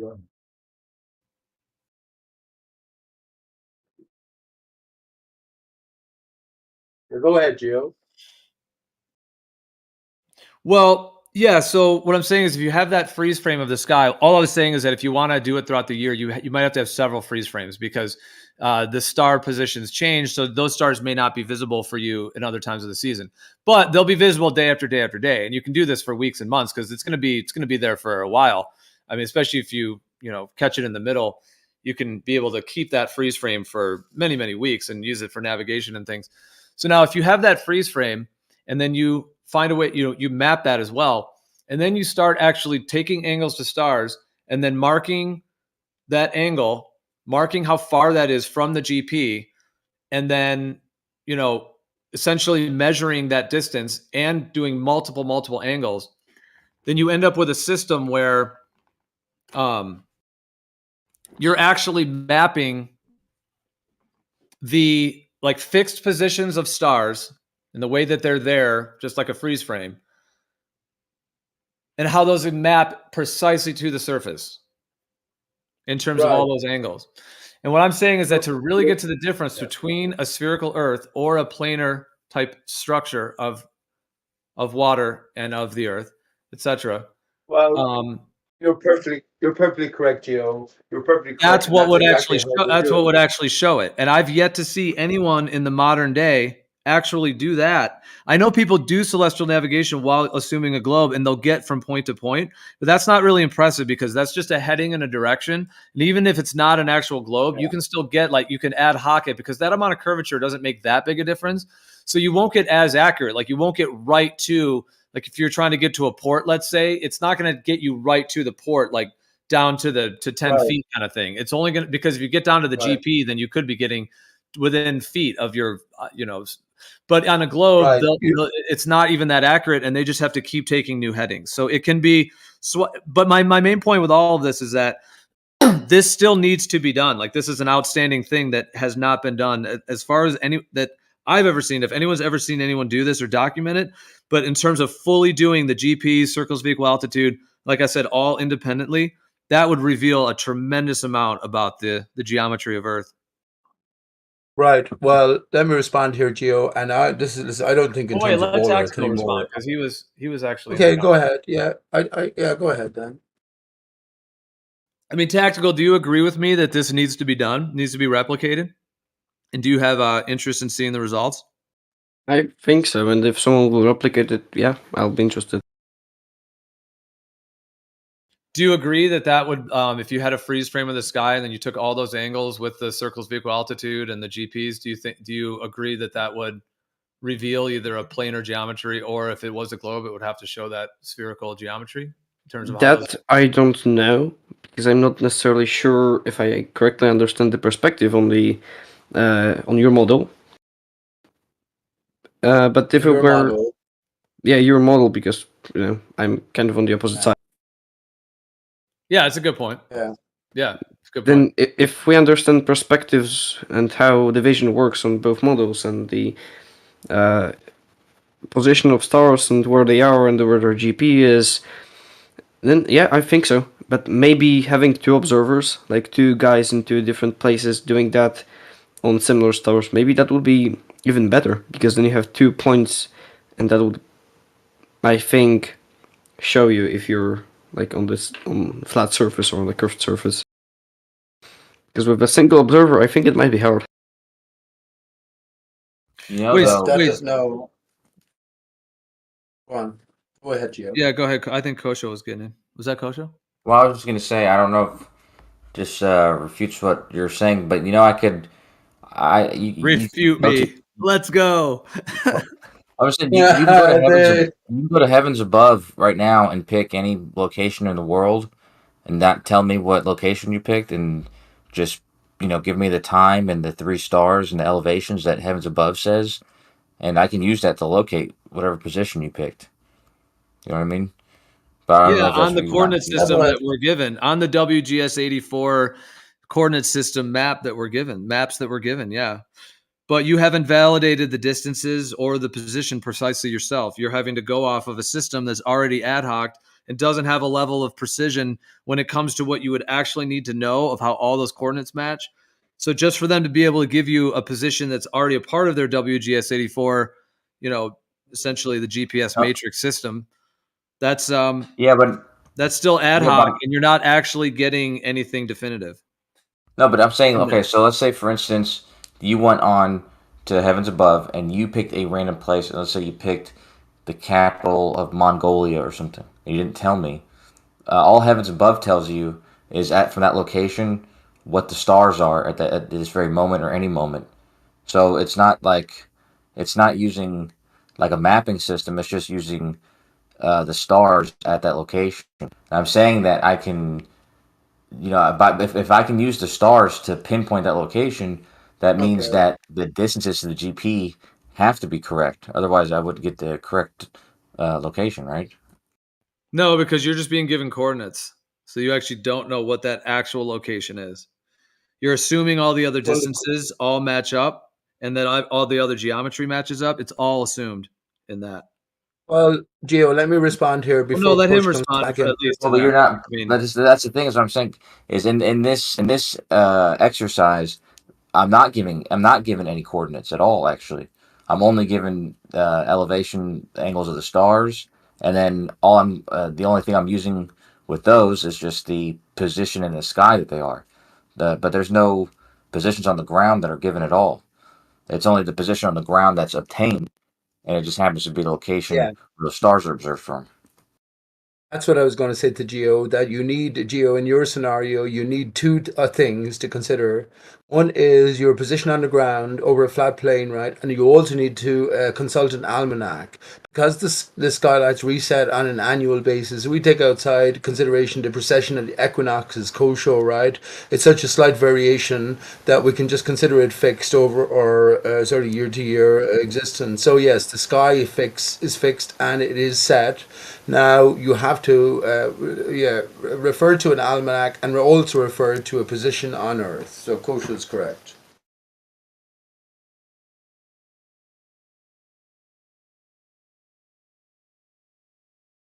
Is the fixity in the sky then, Kosho, or is it the fixity on the earth? That's the question. That's the bigger question.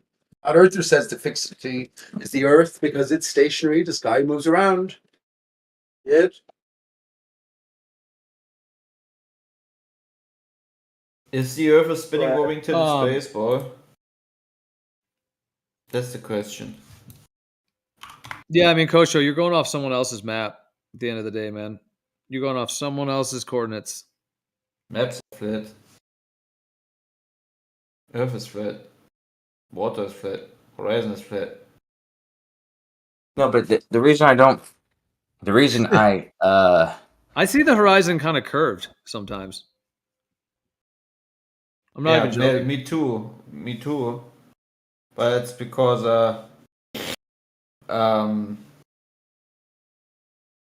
it's a spinning ball. Well, I'll tell you one that is actually pretty dramatic. Where this was up. This is in Northern California. It's up on a mountain, looking out over the ocean, the Pacific Ocean.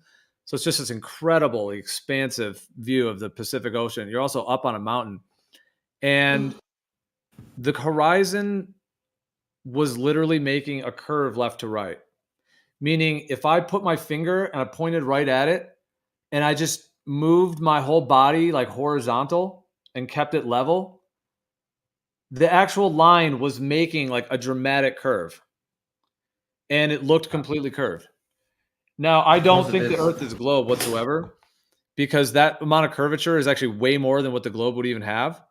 So I think it has to do with the atmospheric conditions and essentially refraction and the way that we see, the way that the medium, the electromagnetics and electrostatics, and the way that light within the medium, that having a planar Earth that has a planar foundation to it, if you see in a limited range around you, as it were, as you go up in altitude, even more so, because you're seeing in a circle, and then depending on the conditions of the environment in terms of like the air and temperature and a lot of those factors, I think it can actually create those types of effects.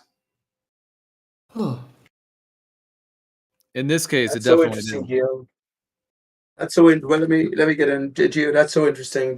When we get to flat Earth and beyond, one of the considerations is that the sun actually moves in a straight line. You've heard of the Pac-Man model and all of the different sort of considerations for the true nature of reality. It's very interesting. I think that after my consideration anyway, that when you're looking at the sun, for instance, and you hone in on the very epicenter, you're actually seeing the epicenter. When we decided the Earth's surface isn't moving, now we have an enclosed surface and our system, and we have sort of reflective backgrounds in a sense. So yeah, we view everything in a new light. But yes, when you see something, if you look at the epicenter of it, you're actually looking at a point of reflection against some sort of a barrier, and they all move together as well. So you know what I mean? You can get closer to the source, if you want, of everything you're looking at, just focusing in on the center, because they definitely all move as opposed to me moving.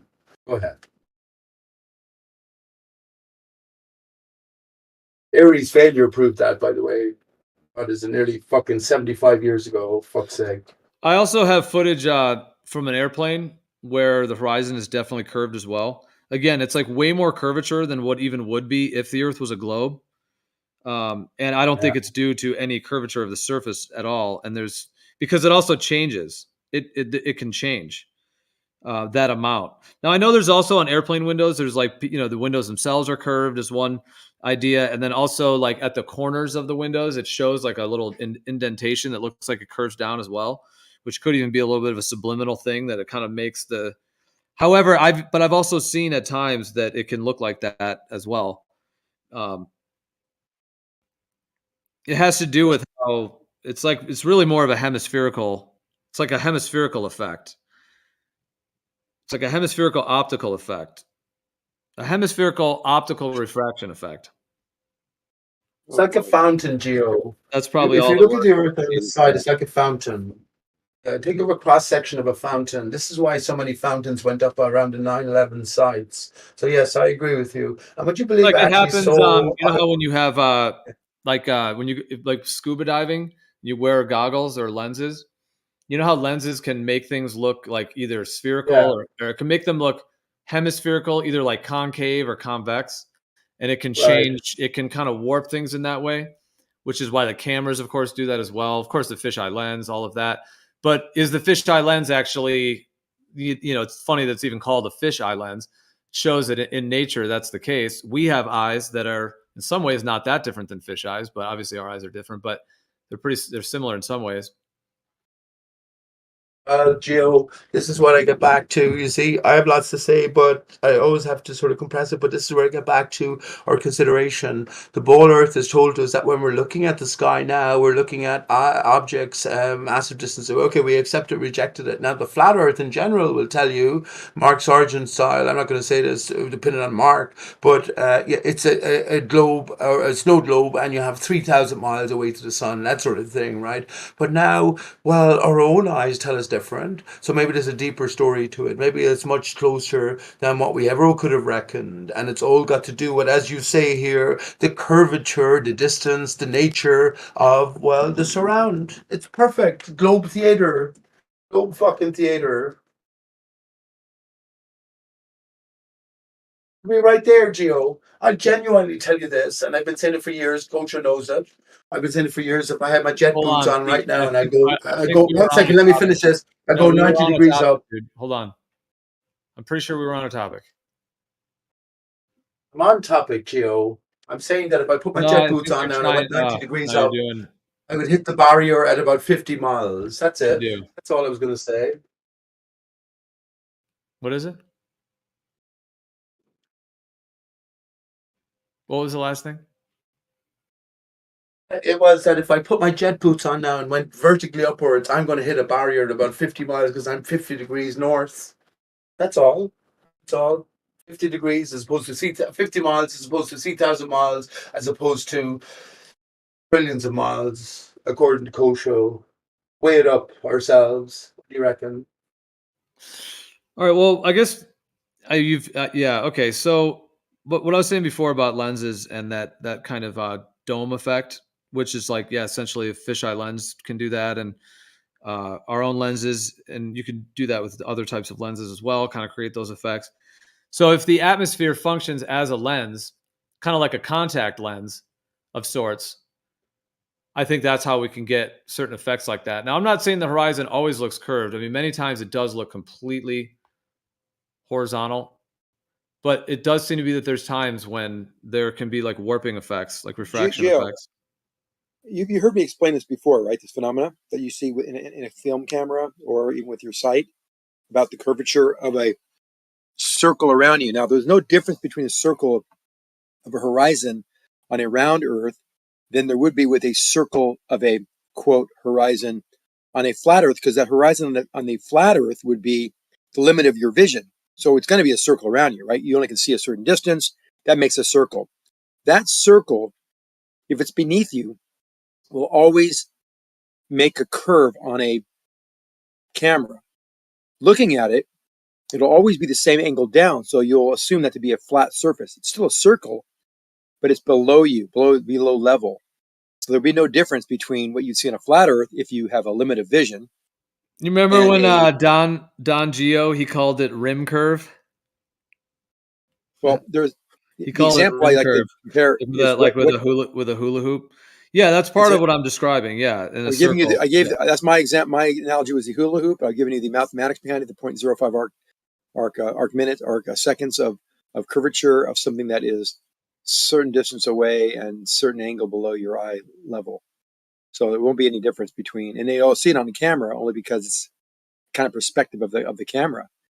Because if you're looking down at that horizon, whether it be flat Earth or round Earth, it's always going to be the same angle down. So all the way around you has to be flat. That hoop has got to be flat. So you're not seeing an Earth curve. Arcing curve is only Anik, let's hear your version of the flat Earth, Anik. I haven't heard that Yeah. actually. What's your version of the flat So Earth? we know, Yeah. there's no curve, but it can look that way at certain altitudes because of lensing and the atmospheric density layers that can be varying going down as well, and all of those conditions that can create, especially the higher you go in altitude. No, the only thing you're seeing is a curve around you. Conditional base. The only thing you're seeing is a curve around you. Either it be limit of vision for a flat Earth, or the hula hoop end of horizon for a round Earth. Well, Both are exactly they the are same. kind of similar in a way. I hear you, but actually they would be They're identical. Okay, it depends. They would actually be pretty different depending on how you view it. So first of all, if you're on a globe and if the idea that you can see forever, quote unquote, then that would mean that the horizon would be caused by the physical curvature and the edge of the ball, as it were. That last edge of the last bit of land that you can see on the ball would be the thing that actually would have to make up the horizon. Because if you can essentially see forever, quote unquote, you can see light years away or whatever, then that's the only way for that to function. You're correct, Gio. On a presumed globe. Yeah. You're correct, Gio. But Zanuck, can you give? See, this is the point. There's no model that's wrong. Lord Stephen Christ is the best model. Simon Shack's model is the best model. If you're talking about intricate detailing, Okay, but let's stay on topic. no model is right or wrong. 1 second, please. Can I finish? I only got. Let me just finish. My point is that no model is right or wrong. We don't compare models against models. We compare models against reality. Zanuck, what's the best? Have you any model, flat Earth, expanded model to develop that you're working on in your mind? Go ahead. I don't know how to answer. I was answering more of what Gio was saying, in that a flat Earth, it's go already been ahead, acknowledged. You have a limit of vision. So the limit of vision would be Oh a yeah, circle let me around finish you. that. Yeah. Let me finish that real quick. So, okay, on a globe, if you don't have a limit of vision, you can see very, very far. Then, And the horizon is a byproduct of their curve. I get it. yeah, the horizon would be caused by the actual, because you're on the ball and you can see forever. So the only thing that's going to make the sun disappear or whatever is the curvature of the ball, the ball of the Earth. On a planar surface type Earth, there could be multiple different perspectives on it. Meaning, for example, there is the idea that we do have a limit to how far we can see. However, how far we can see might be way beyond what we're able to see at the ground level because of all the atmospheric haze and all the atmospheric conditions. So it's not necessarily that the horizon is made up of the limit of how far you can see per se in total, rather how far you can see in those conditions as part of the whole, like the idea that when we look up, we're seeing a lot further. When you look at, across the horizon, only a few miles, let's say, if there's clouds and everything, you're not going to see as far when you're looking on the ground level. So what I'm saying is that the horizon on a planar surface would not necessarily be like the limit of what the human eye can do, but perhaps what the environment allows for because of the distance based upon the conditions that let you see a particular distance. And then it all just maps in a planar matrix all the way out from that distance. Well, that's not necessarily true, because we actually see the sunrise. We see the sun cut in half by something, this horizon. Yeah, if you say the horizon is a limit of vision and it changes as you go in altitude, which it does, I agree, you see further as you go higher, it's still below level and you still see the sun beyond it and see it cut by the horizon. So if it's flat, or if it's some type of, I don't know how you dance around that question, but going along with what your limit of vision is saying, even if it was limit of vision based on atmosphere, it still would give you a circle around you. That circle would be below level. That circle would be flat, no different than the circle made by a horizon on a round Earth. So the similarities are they're both circles, they're both around you, they're both the same angle from level downward, and that there would be no difference between the two. Yeah, and wait till you fully kind of, I would say, comprehend the reality that Yeah, next week we hope Zanuck will have a great awakening, Gio, next week. Okay. But you have to come to terms with why we see this horizon, or if it is a limit of vision on flat Earth, why we see it below eye level. Let me put it here, Zanuck. What I was saying is, once you fully comprehend how the 3959 works into our optics over a planar surface, because that's the key to how they flip the globe. That's the key to how they've deceived with the globe.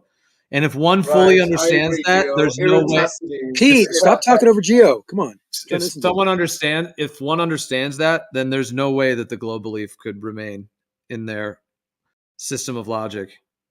Like a foundational axiom has now been broken and replaced by something that is true from something that wasn't true at that point. Okay, so we have the limit of our vision, and which is dictated by height above the surface and the atmospheric condition, how dense the atmosphere is, or particulate in the atmosphere. And what else? Or is that it? Refraction. Refraction has those slight kind of like bowing effects, kind of bows, like kind of we get a little bit of warping, as it were, so that things can appear a little higher, a little lower. There can be this sort of all the different looming and stooping and the different forms of refraction, but those are all like within a certain range of kind of the amount that exists is within a range to where it's only essentially kind of it's only fluttering in and out from the center of that range,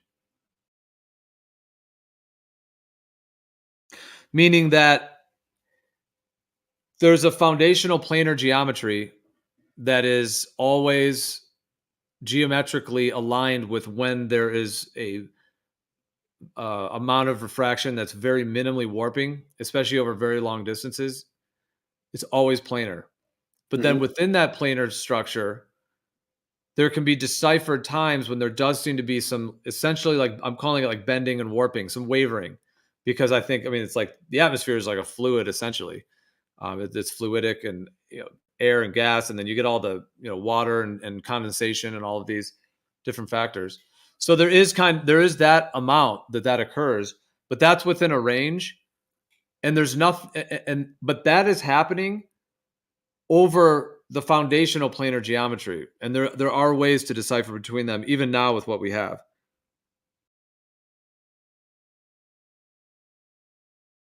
Okay. Process that. Because if it's based upon if the way that we see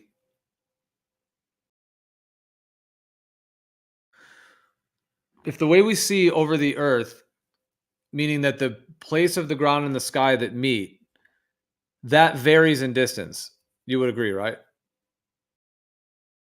Or would you agree? Maybe you wouldn't. Oh, I don't even know where you're going to go. I don't even know where the globe. Oh my God. The globe's such a mess, dude. It's really not, but I get the. My mind just already got twisted in a pretzel of all the things you already are probably going to say. And I was just like, it's just such a lacking. But we all agree that whatever that horizon is, it's going to be flat, like a hula hoop. Does everyone agree to that? Well, on a globe, all right. I would even be okay. You're good. Here's the thing. If you had, this is how I would say the difference is.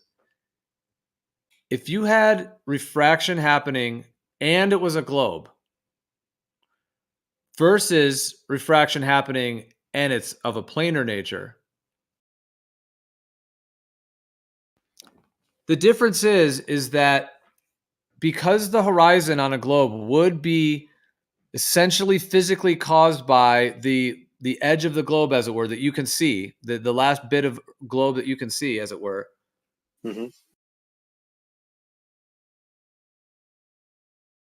Then that would be the foundational geometry. And then the warping effect of the refraction, the little warbling up and down, the wobble of a little up, a little up, that would all be founded on the actual obstruction point of the physical curve. But that isn't the case, meaning that we see extended distance. The further we can see, the more we will see. And there's no drop or curve occurring in terms of that geometry. And that can already be shown in all the observations we already have in terms of footage and getting to all of the actual analysis of it. So again, I'll repeat it. On a globe, that point of the obstruction, as it were, because of the physical curve of the Earth, that should be that should be stable. Then you would have some bending and warping up and down from that. But instead, we seem to have an extended planar matrix that is stable, and then the bending and warping that's occurring seems to all be occurring over that center point of the median between those warping up and downs, as it were. I'm just calling it that for simplistic sake with refraction, to where that's all within a range, and it's actually centering on an extended planar geometry that is dictated by how far you can see and how clear the conditions are on that day.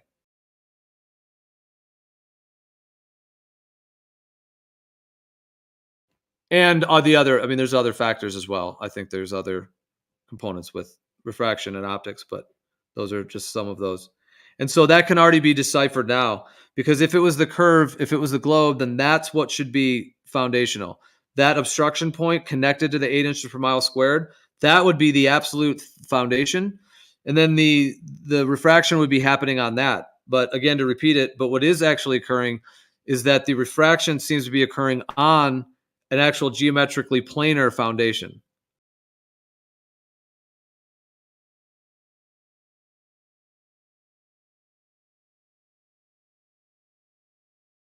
Okay. And you can take also now we should just I think we've said enough. Now we test that. Now we start doing measurements to validate that assumption or that hypothesis. Do certain tests, and the tests would involve making your observation, claiming you know what causes it by the detail in your hypothesis. They make a change in the experiment. My favorite, obviously, is the change in elevation or distance above the surface. Make an measurement and see if that comports with the hypothesis. See if it matches the prediction. But do you agree or disagree that if it was a globe, that the cutoff point of the land and the space would be foundational, and it's not?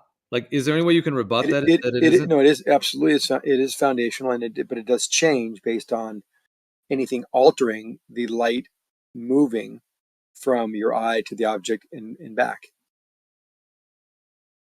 Okay, so how can you show that it's foundational? Because I can show that like the obstruction point that should be foundational that you just said, I can show millions of instances in which that is completely falsified. Are you referring to the black swan?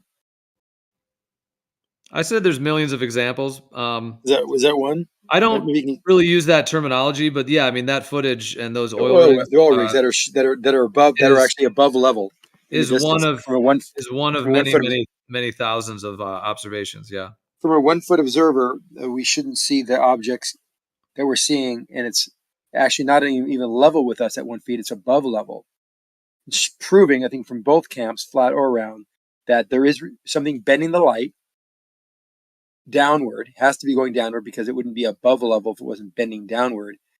And by how much, we don't know. Could be just a little bit above a flat Earth, or could be a lot above a round Earth. But we still know there's refraction, so we know that the foundational disproved that there's not a foundational reason for why things are obscured in the distance. But what we do know is that light does bend.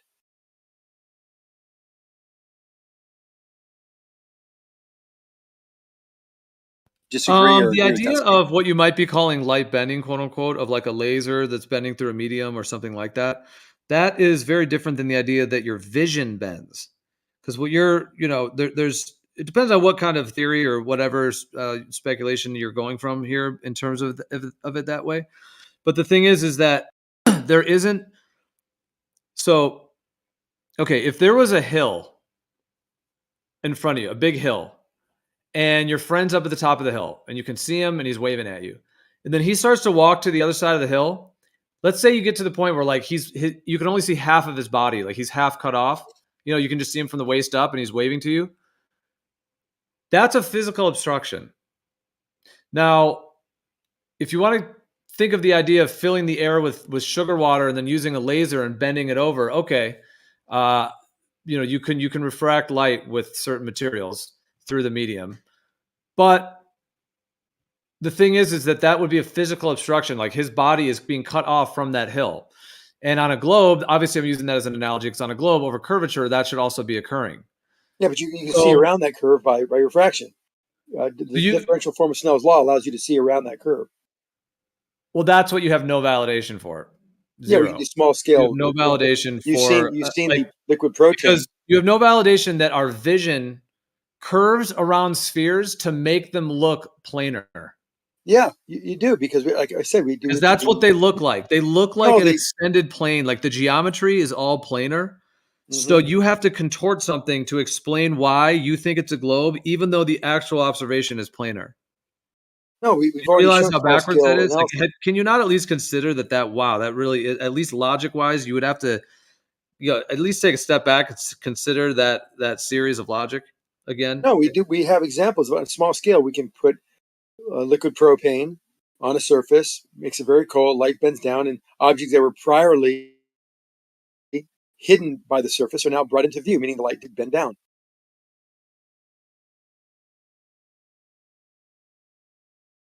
So the question is whether this can be done on a large scale, and then prove that that's a synonymous or a analogous or comparative experiment. Right, and that's what I'm saying. You have no actual validation for. Well, That's what's we never actually been do. And the measured way or to do shown that, to exist because without having to get into the deal, we'd have to do differential measurements.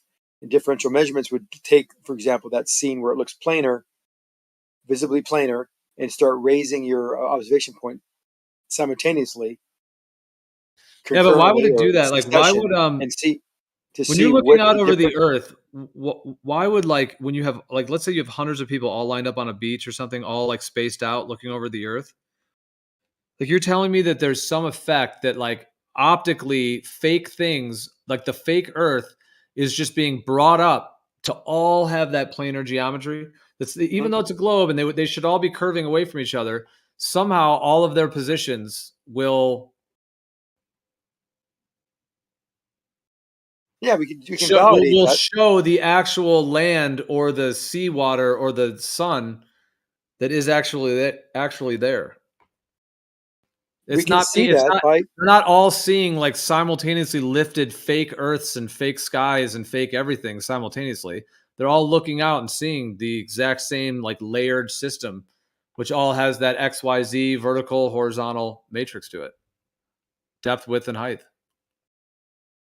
That's just foundational. well, like I said, we can take this observation. It could be hundreds of people, thousands of people, millions of people looking across the ocean on a calm day. Let's say we see this effect where these oil rigs are visible to the very base, where in other days they're cut in half, literally, visually cut in half.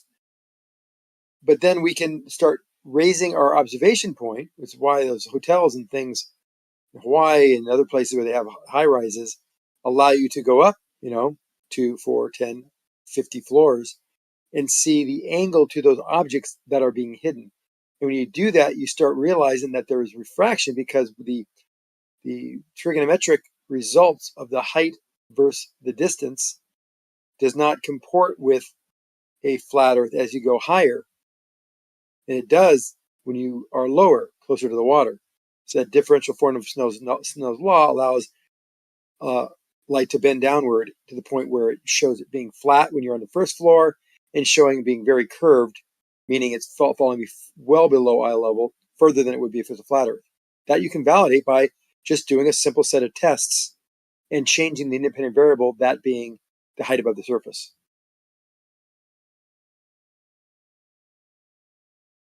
Do the test, and then you can come up with your own reason or hypothesis of why we're seeing this result that makes it seem like the Earth is round. Maybe there's another reason why it looks like it's flat or round as you go up, and flat when you stay down at the lowest level. If you're a truth seeker, that's what you're going to do. You're going to have to do that. You're going to have to explain why you see those disparate results.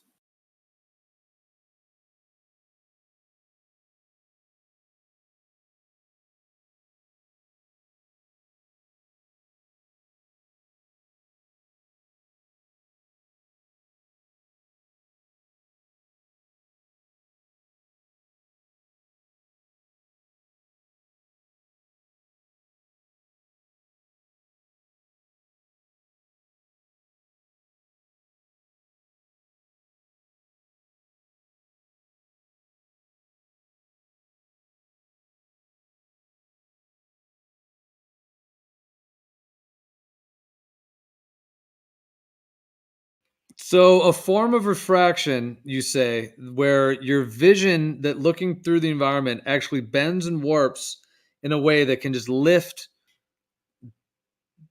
millions and billions of pounds of earth, as it were, acres and acres, hectares of earth. That's a very peculiar way of describing it, but okay.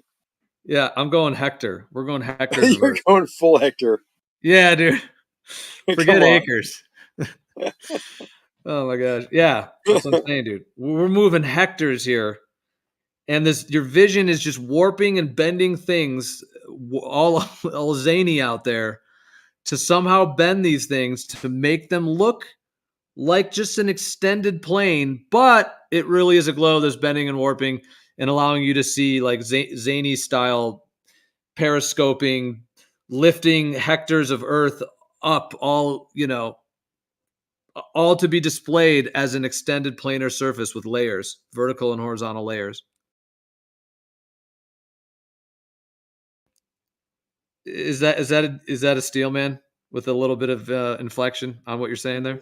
No, not really, but I like it anyway. Zanuck, I'm like, I was gonna say a joke that Jeremy would probably make. Tell me. He was gonna to say like, Zanuck, I'm like that guy on American Gladiators that took you out from all the way to the top of the pyramid.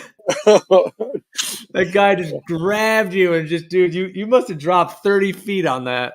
You have no idea the fear to be holding on to that very top and like so close to that bell, and have my fingers digging into that pole vault pit, it's plastic, and know that he's this 300-pound guy that benches 500 pounds like 5 times without even breathing hard. He's got me around my weight, and he's going to fling me down 35 feet. This isn't like throwing off your roof. This is like throwing off a fucking 2-story building. I don't care what kind of cushions you have. And then I'm going to be tied to him while I'm falling and tumbling. I thought I'm going to end up like, what was that cartoon where the guys, was it the dog and the Family Guy? Whenever they get in fights, the guys always end up bloodied and their arms are going the wrong direction and their legs like pointing up around their head. I thought I was going to be one of those kind of guys. I seriously thought it was the end of days right there. That was it. Done. I'm going to be friggin' mangled. And somehow I didn't get hurt. It was pretty bizarre. Yeah, he had a vendetta out for you because you were wrecking him the whole game. Yeah. He couldn't just throw me off, that in itself is pretty scary. But he had to like tumble with me. And you know what happened to him? After when he got up, some guy also was tumbling down, and his foot caught him across the face, and he got this big old gash above his eye. He got like 20 stitches above his eye from some guy flailing down this. What was it called? It was called the pyramid, and his foot hit him in the face, and just took him out. There were some good injuries in that that month. I still haven't finished that documentary, but the one on Netflix or whatever. But hey, what was the question? Yeah, they're all like on drugs, right? They're all like these guys they're are all serious. like having orgies and they're on drugs and stuff. All those American Gladiators dudes. Full on steroid orgies. Oh no. Makes it so much worse to add steroids. You were going to ask me a question yesterday, Zanuck, or something? But yeah, Jason and I were. Yeah, he was going to ask you, did you take some globe steroids recently, Kosho? Anytime, maybe in the last maybe anytime in the last few years.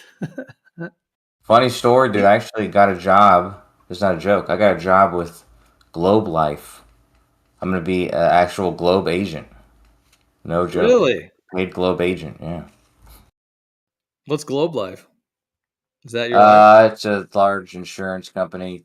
They insure like the Dallas Cowboys and the Texas Rangers, the baseball team. They play stadium at the Globe Life Stadium. But it's just a big insurance company. Yeah, it almost sounds like Globe Lie when you say no Globe Life. If anyone, they're insured. If anyone finds out that this Earth is not a globe, they can be insured for damages. If it's flat, they're insured. They're insured in case it is a flat surface. They're insured. Are they going to change it to Flat Life? After? How funny is that though? That I'm going to be an actual paid Globe agent. Wait, what? You just got hired by them or something, or what are you talking about? Yeah. Contractedly, contracted work. But yeah, So you're actually working for Globe Life. You are an actual Globe agent right now. yes. Well, I'm in the process of Wow, becoming that a is Globe epic. agent. Yeah. That is Yeah, I'm one going for to the be I'm ages, going to be dude. paid as agent. This will be clipped in the future as being an epic moment that Uh-huh. Kojo is actually efficiently a Globe agent, a Globe Life agent. A paid Globe agent. Yeah. He's really But playing that. anyhow, He's playing that baller life. that was funny. I got accused of it for a long time. Now it's actually true. Isn't it kind of more of a Glober life though? How can you still be a baller if you're a Globe agent? Aren't you a Glober now? Uh-oh. I don't know. I'm still a baller, so I don't know. It's just good question. It just overrules it no matter what. Yeah, I'm still a baller, so I'm a Globe agent. Not really a Glober. I don't know. I guess it's kind of like being like a liberal and the libertarian. It's not really a liberal. Sounds similar, but You're gonna get any like paraphernalia that has globes on it, and get like a little tag that says your name, and it's like Globe Life. Yeah, probably, yeah. All that kind of stuff. A uniform, a Globe Life uniform. The guy who was interviewing me, he had a giant globe behind him about his desk. You were checking out his globes. Yeah. All right. Brother, what's your question, That's though, crazy. Zanik? What is the question you said you and Jace were you and Jay?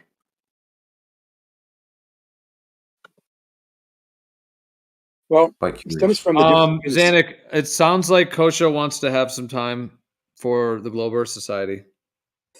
Oh my god. So you know, it's when they something say to do we with- don't have time, Kosho's like, we have time Yeah. for the Glober We have Society time. right now.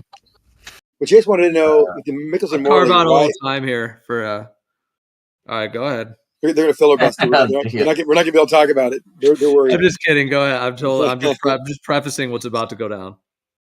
But let's hear it. Let's hear it. Jace is wondering, and we knew this because we had this in great detail like a month or two ago, why the Mickelson Morley test wouldn't have had some type of error or fringe effect due to Earth rotation. And then I said, because they did that test at different hours of the day, different seasons, but Earth rotation is a different type of motion, and more of a Sadnek effect would actually be one that would actually show this almost Right. like analogous to a Coriolis effect. That's what Sagnet is. It kind of you shoot a laser, the mirror is moved, and now you've hit the target in a different spot. In a contrast to the diffraction pattern, which is more about this. Right, yeah, because if you look at the Mickelson-Gale test and the Mickelson-Morley test, like the setups are kind of a little bit different, right? Like the Mickelson-Morley obviously has the cross section, whereas the Mickelson-Gale has like it's basically comparing two different lengths, right? Two different speeds, I guess. Two different speeds at two different, you know what I mean? Like instead of like the cross section of the Mickelson Morley, it's kind of like going back and forth in two different directions. Whereas the Mickelson Gale is like an 8 shape or something, like where it's like a big square or big rectangle, and then another line above that rectangle. And really, what it's looking to, it's really just comparing the different speeds at those two different ends. I think that's why the Mickelson Gale was actually a pretty big test too. Like it had to be, wasn't it like several hundred meters long or something? Right. But yeah, I'd have to think about it some more.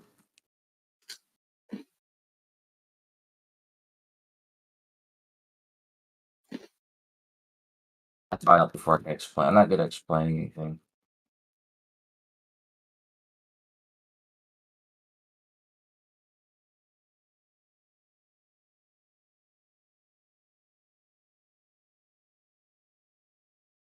But you would think that if you were rotating Mickelson Morley test, but hold on, let me think about it for a second.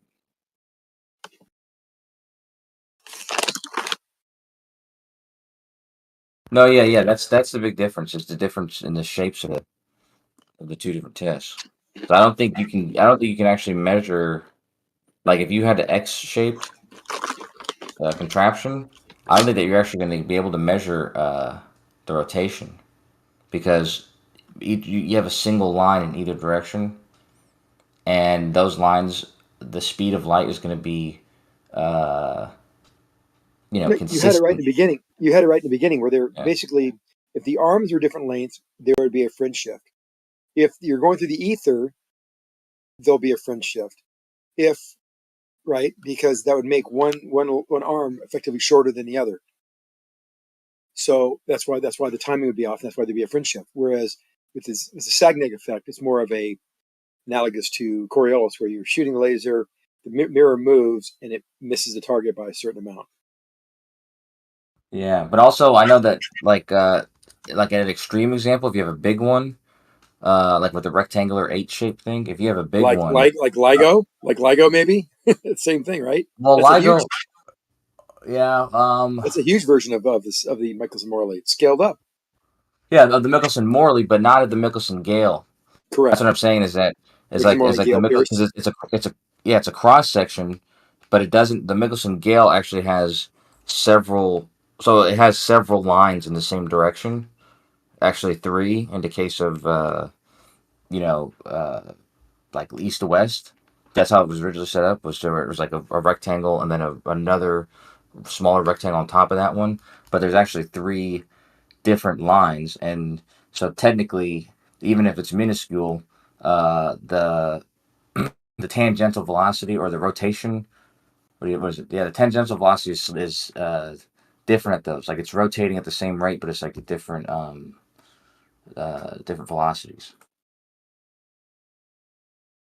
I once heard it explained in that way, like the Mixon Gale explained like that, like it's basically measuring the difference of the velocities of those slightly different latitudes. Your Jedi mind trick with your big words like tangential is not going to work on me. I'm just trying to make sure that I'm not confusing it with rotational velocity as well. Right.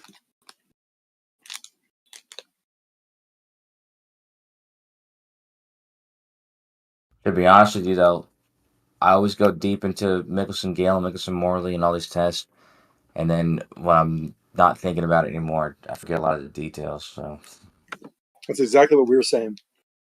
We could have yeah, dialogue for an hour about Michelson Morley or Michelson Gale Pierce about 2 months ago. And once we stopped talking about it with Witsit and all that kind of went out the window, and I can't remember what the fundamental foundation of the argument was anymore.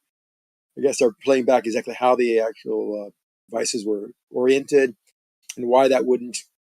It just kind of dawned on me just now why, because we're talking about the speed of light or the length of the arms, and that won't change because of the Earth's rotation. It would only make it miss target slightly based on a Sagnac effect type of result. But we're not measuring that. We're only measuring the time, the length, and the rotation won't affect it. It's specifically designed for that reason, or in that way too. So it wouldn't affect if we did have rotation. that's why I like guys like Witsit because you're a very smart guy, and sometimes the questions that people ask it makes you think about these things in a way you just never would have thought about it. You know what I mean? You remember one time a long time ago? This is a long time ago, years ago. I think it was Don, or maybe it was Jeremy, it was somebody. They were asking about the Coriolis of light, and me and you were like sitting there thinking about it for a while.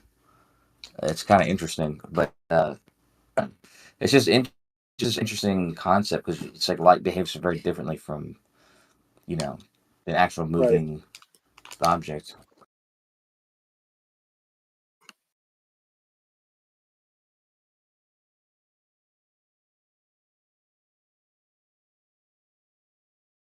It's always puzzling too. Back in those days, we talked about how the speed of the Coriolis effect, like if we shot a bullet at 2,000 miles an hour, then we shot a bullet at 6,000 miles an hour.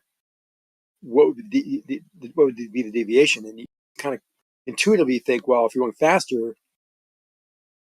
there'd be less Coriolis because you're going to get that target before it has a chance to move out of your way. But the equations say that the higher the speed, the greater the Coriolis effect. So I've never really thought about that in a while. It still doesn't make much sense. Right. Or well, another way. Another way I would think about it is the amount of the difference in So you're talking about a bullet for the ballistic. The difference in tangential velocities of the Earth, even though it's still going pretty fast, it's still going a great distance. And so, yeah, that distance, how I think about it, that distance will actually produce the huge difference in tangential velocities or whatever. Right, but for the same distance target, wouldn't the faster moving object show less Coriolis than the slower moving object? At the same distance, you said? Uh-huh.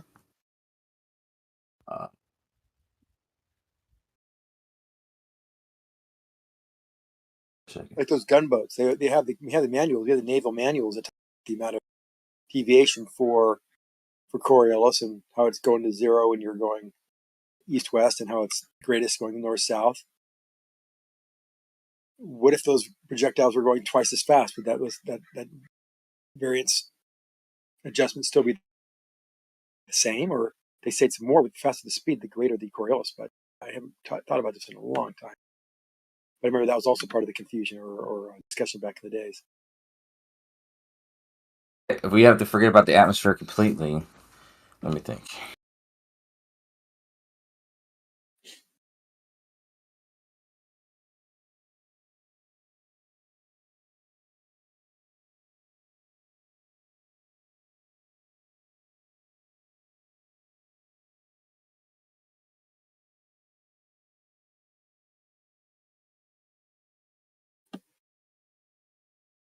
Well, let me think about this critically. I didn't sleep last night, by the way, because I wanted to stay up for the eclipse. I was up real late, so I just stayed awake. So it's hard to think straight right now.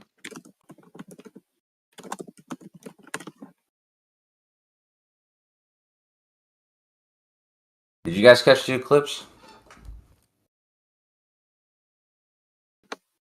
I did. I tried to film it, but I couldn't get a clear enough picture through my stack of 6 sunglass lenses. So I looked at it. Yeah, I used a trash bag. I was like looking for something, and so I just used like 2 layers of a trash bag, and I put it over my glasses. I could see it somewhat. I wish I If you had use a better bunch of, I have a bunch of old like Revo and high-end sunglass lenses. They're broken. I just keep them spares and stuff. Oakley, a lot of Oakley. You stack all those up, like 5 or 6, and it's so dark, but it's still optical lens, so you can still see through it, but it blocks all the light, so it doesn't hurt your eyes, and you get a really clear picture of the eclipse. It was really cool. I think what's nice about this one, or interesting, because it's so much smaller in diameter than the moon is so much smaller in diameter than the sun. So you see so much of that ring of fire, even when we had a partial in the Bay Area in California.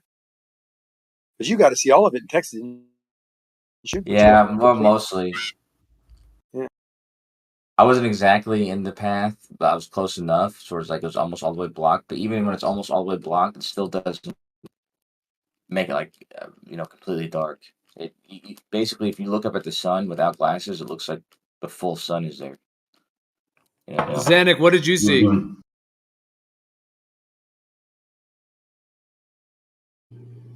What did you see? As it initiated, it's the interaction. I saw it at the beginning and I saw it at the middle, and I kind of lost interest in it at that point because it was just much smaller. The moon was much smaller than the sun, but part of the bottom wasn't a complete annular eclipse for me because still kind of not 100%, like 80% or something, 85%. But it was very cool, and I saw it through a bunch of sunglass lenses stacked up.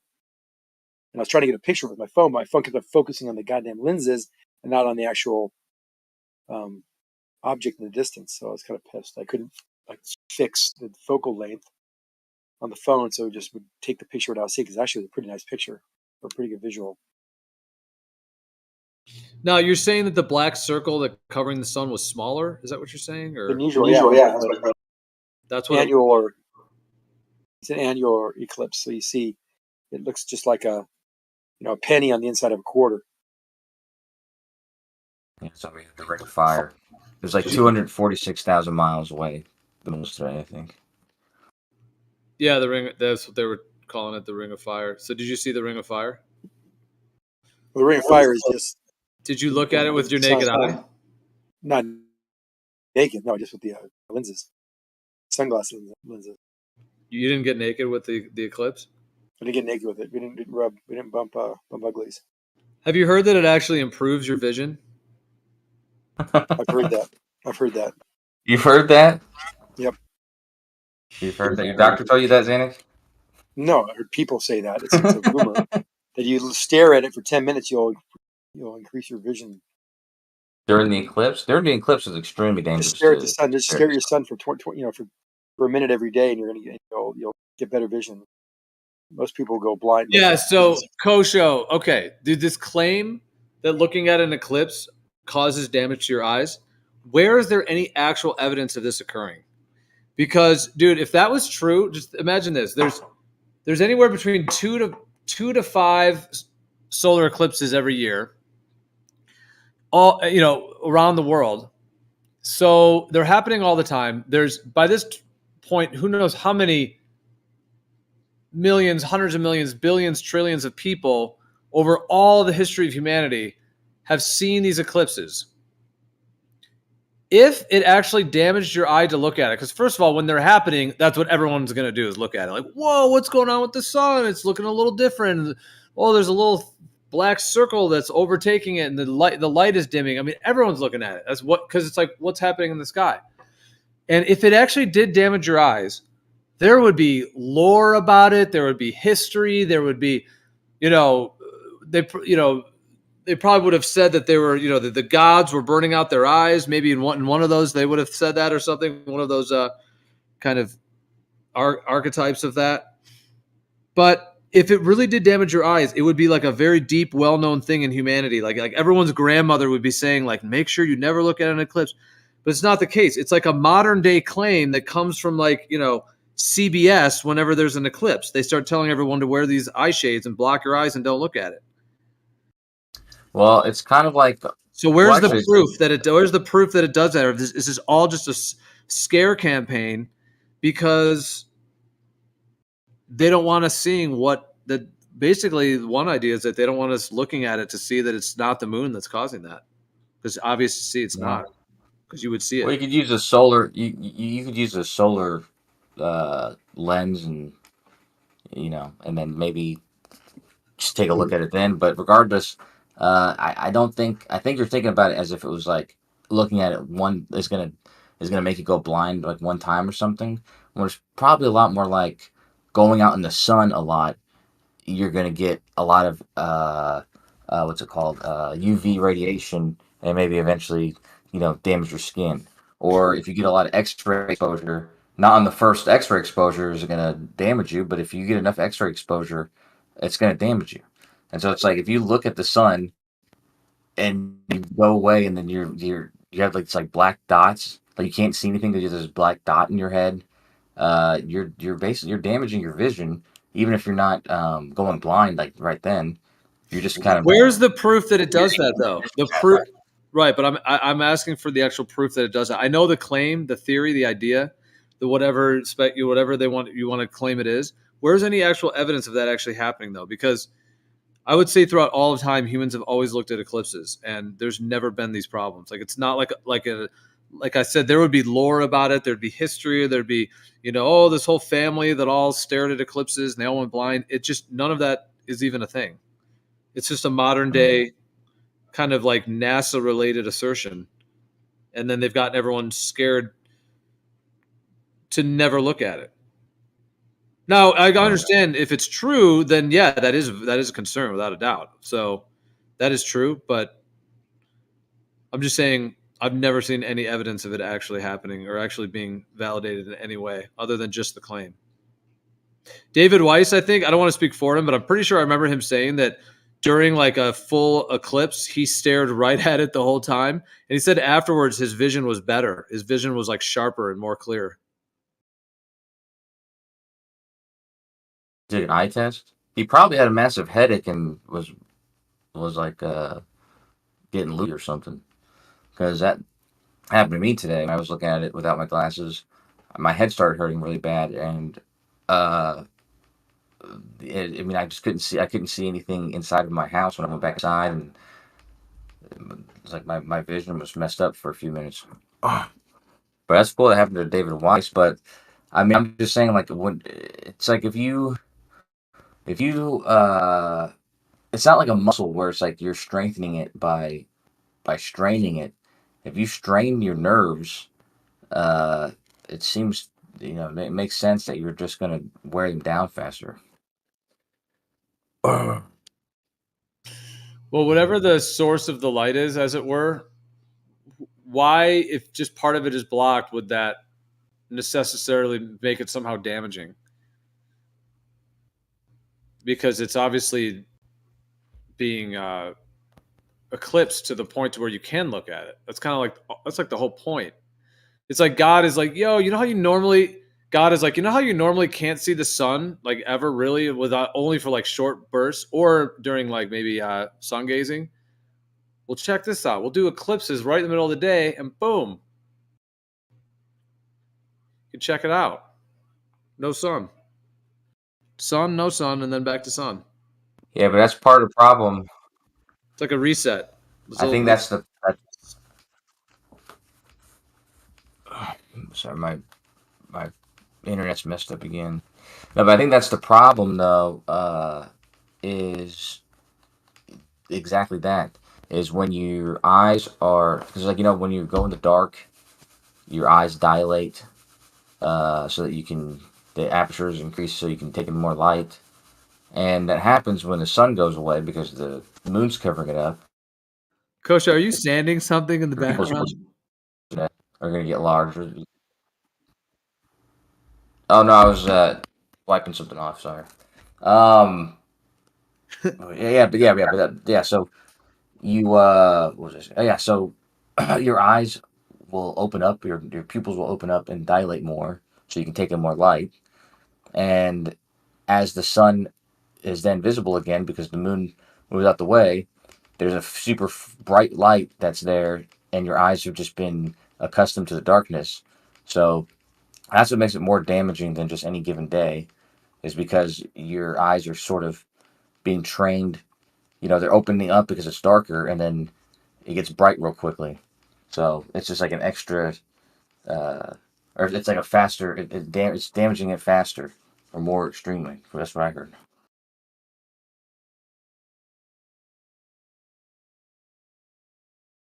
I don't think it's going to make anybody blind, though. I mean, that little bit of adjustment, though. I mean, that's what the pupil does. It keeps adjusting for.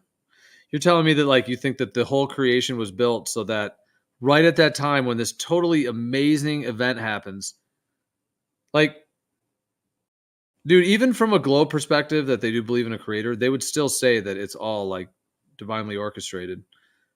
That it even occurs like that, even on a globe kind of concept. But I mean, the fact that this thing happens the way that it does in that cyclical nature.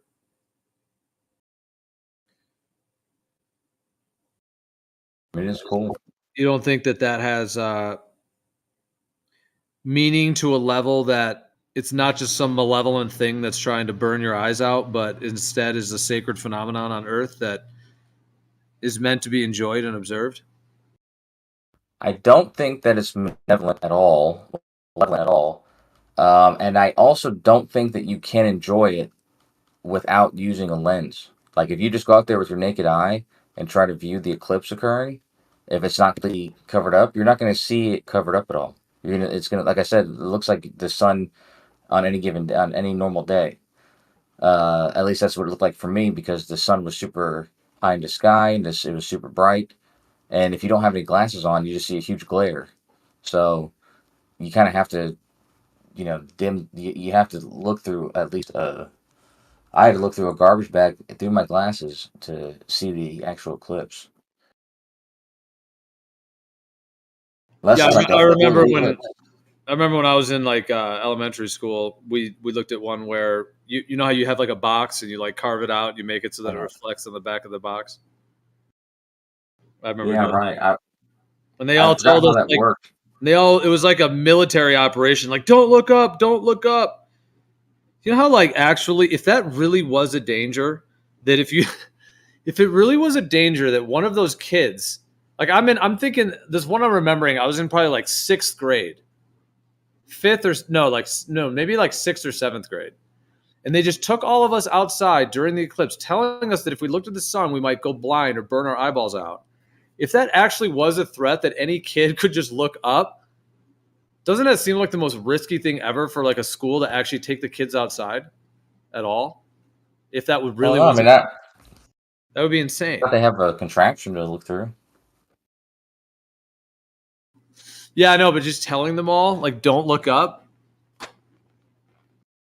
I was told that to my girlfriend too, not because I was worried that she'd hurt her eyes, but just because I'd done it just earlier, and when I did it, I hurt my eyes, and I couldn't see the sun, I couldn't see the eclipse, so it was worthless to do that, and so that's what I'm saying. Like, yeah, I mean, the only way that I could see it was with the garbage bag and the glasses, and as I said, when I didn't use that, it actually just hurt my eyes. Yeah, I mean, you can't really watch it the whole time. I mean, it can be very bright, yeah, at times. So, but that's kind of the whole thing. It's like that dark circle starts overtaking the sun, so you go from normal sunlight, and then it starts kind of dimming and changing and all of that, and you still kind of can't look at it, but you know something's going on. You can tell there's something in the environment going on, and then it's at a point it gets to where it's like the intensity of the sun is lessened at that point. And it hasn't really gone like super dark necessarily. I mean, sometimes the light does come down, but it's not going to night necessarily. And then you know how some stars can be seen as well. Yeah. So it seems to be like deactivating the sun in some way. And Well, I mean, yeah.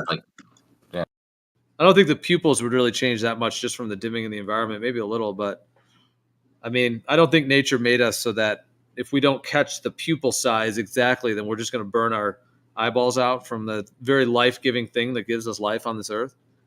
I know, but you keep saying burn your eyeballs out. Like that's like an extreme claim. I don't think I'm not making that claim or anything. I'm saying that it just damages your eyes, and then in the same kind of way, like I said, that UV radiation damages your skin, or that X-rays can damage your body. It's not going to do it in one go, but obviously, the more it's just like a high dose of intense sunlight. I mean, I don't know. Maybe it is good for your eyes, but I would assume that just like everything else in your body, it's going to wear down over time. It just wears it down faster. I could be wrong, though. I don't know.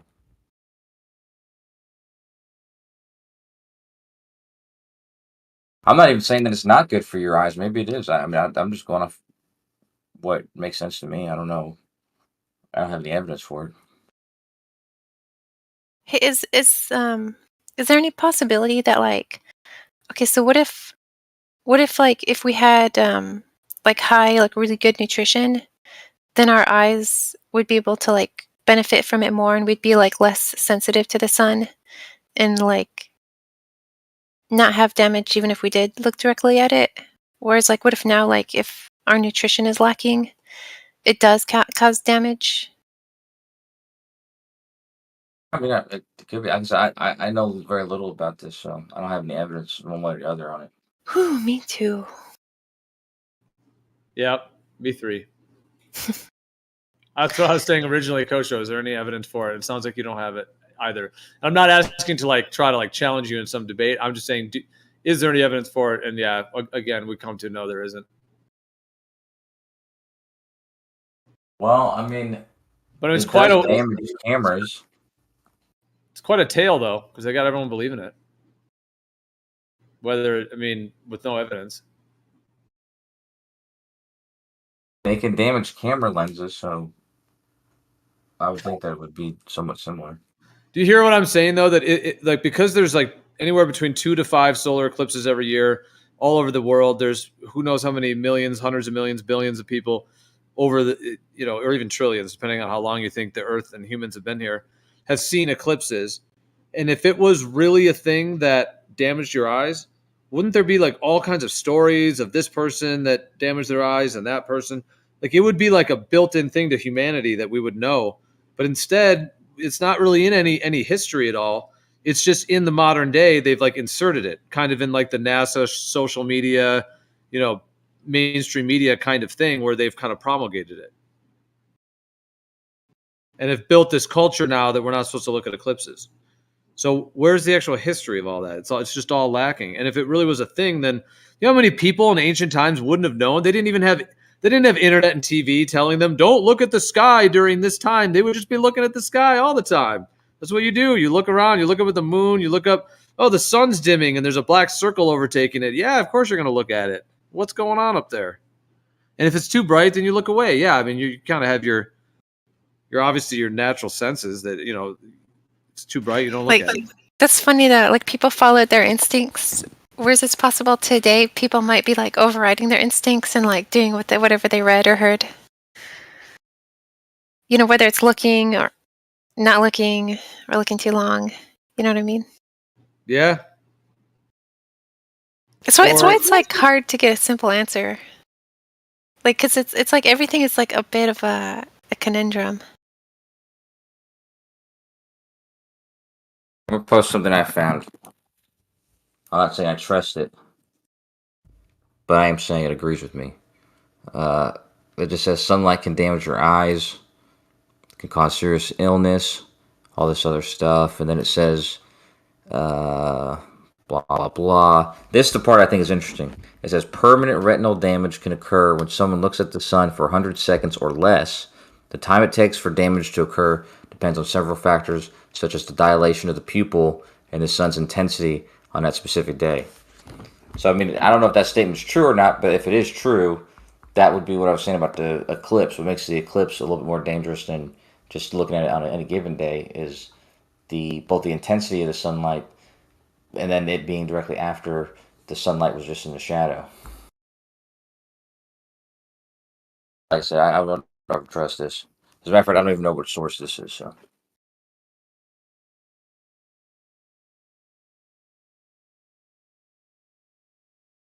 Remember they put out that propaganda against LSD back in the 1960s where they said that if you took LSD, your eyes would be dilated or your pupils would be dilated.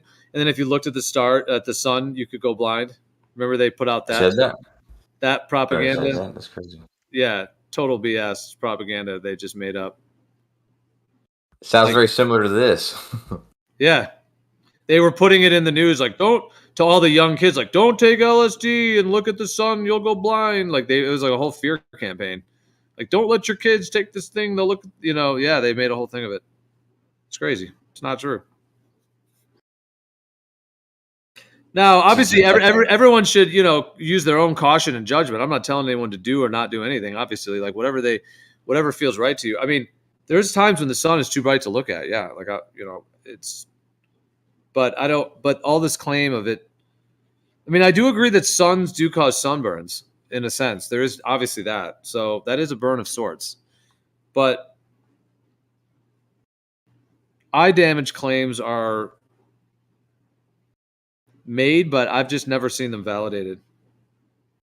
Well, like I said, I think it's important. At least the claim I would be sort of on the side of would be less of like any kind of extreme damage or instantaneous damage or something like that. I'm just talking more of like I said, the sort of stuff that would just wear it down faster, like the same kind of thing as like being exposed to radiation. Maybe not the first time, but if you're exposed to it a lot of times, then just your likeliness of damage just increased or whatever. Well, then how do you reconcile that belief with the fact that sun gazing can be very, very good for the eyes? Now, of course, that's not when looking at the sun when it's at high noon. That's when it's either rising or setting. So the sun is of course, in a planet Earth's perspective, it's much further away. It's much the light is much less intense, etc. Sun gazing, but how do you reconcile that with the fact that sun gazing improves vision and even heals certain eye issues, in an amazing way? And then also, when you get sunlight that enters your eyeball and your pupil, meaning you don't have to be looking right at the sun, but if you go outside on a sunny day and you kind of look like at an angle, like maybe you look off to a 45-degree angle from the sun or whatever it is, and sometimes, if it's more setting, you might be able to look more, more towards it and all that. Anyways, but that light actually entering your pupil actually creates serotonin and dopamine, norepinephrine. It actually creates all of these like serotonin neurotransmitters.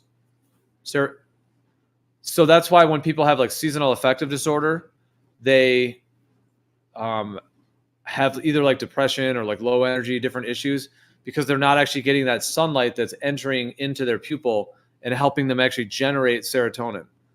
So how do you reconcile the fact that the sunlight is actually a nutrient that helps us actually generate neurotransmitters to stay healthy, and vitamin D and everything else it provides, and the fact that sun gazing can actually heal the eyes? How do you reconcile that with this other belief that you're saying that it actually can just burn your eyes and cause damage?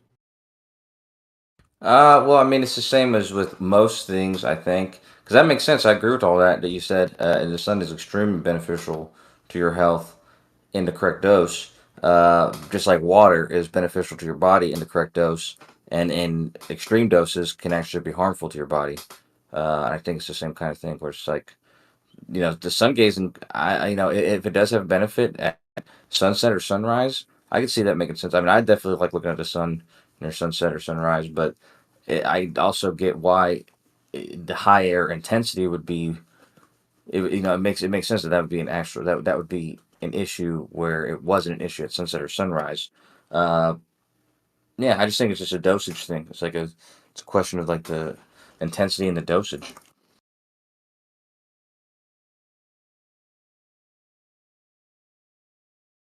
I'm not a doctor or anything. I don't even. This is like my assumptions, I guess. I don't know.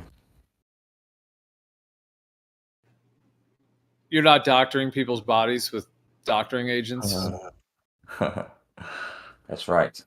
Well, I mean, I don't want to get health because you might like what you said about the sun gazing at sunset or sunrise.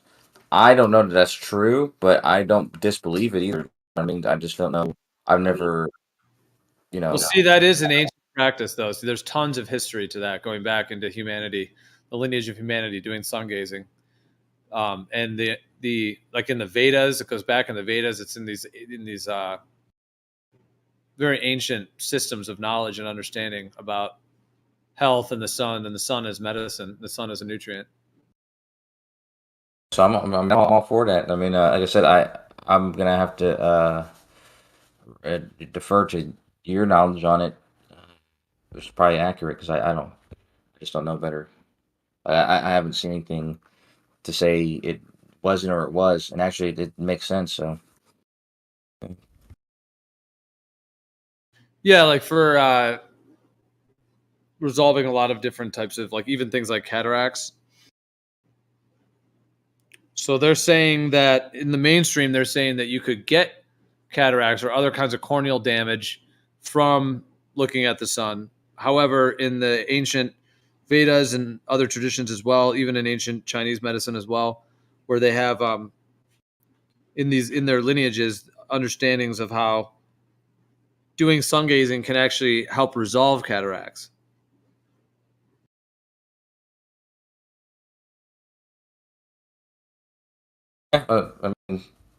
I mean, you agree those could be a question of dosage though, right, and intensity, because like it does say that you can damage it with the high intensity, but I guess it's the same with anything. You could damage your muscles by lifting too heavier weights, but if you lift an appropriate amount of weights, it's gonna it's gonna work them and build stronger. So. Like what I'm saying, dude, with the whole like the eclipse thing will damage your vision thing. If it was real, first of all, like I said, there'd be so much history to it that would go back into history in ancient times. Oh, like I said, a whole city, a bunch of people all looked at it and they didn't know, and they all went blind, or they have all this damage.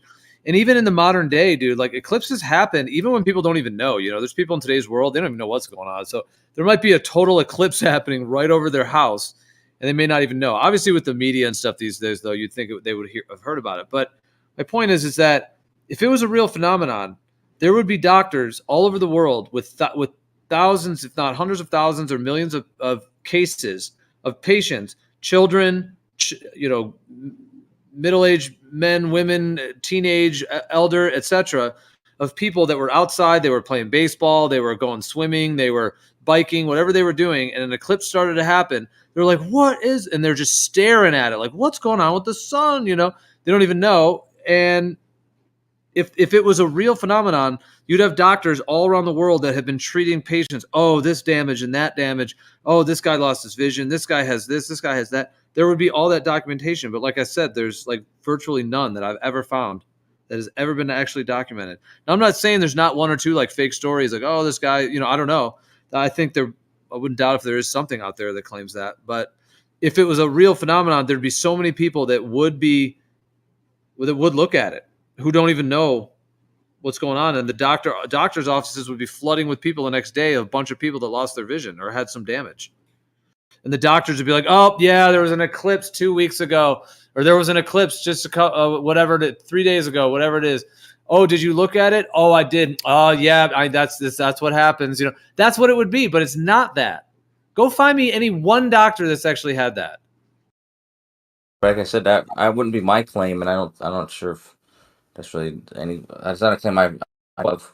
But the claim would be that there's a solar eclipse happening. Someone looked at it and it damaged their vision, meaning they had to go to the doctor the next day. Hey, doc, I can't see anymore, or I got this problem. It's all blurry. I got spots, whatever it is. That's what I'm saying, and it doesn't exist. Prove me wrong. That's what I'm saying. I personally don't think that happens. Like I said, I don't think that it's a case of a one time the one eclipse like damages your eyes.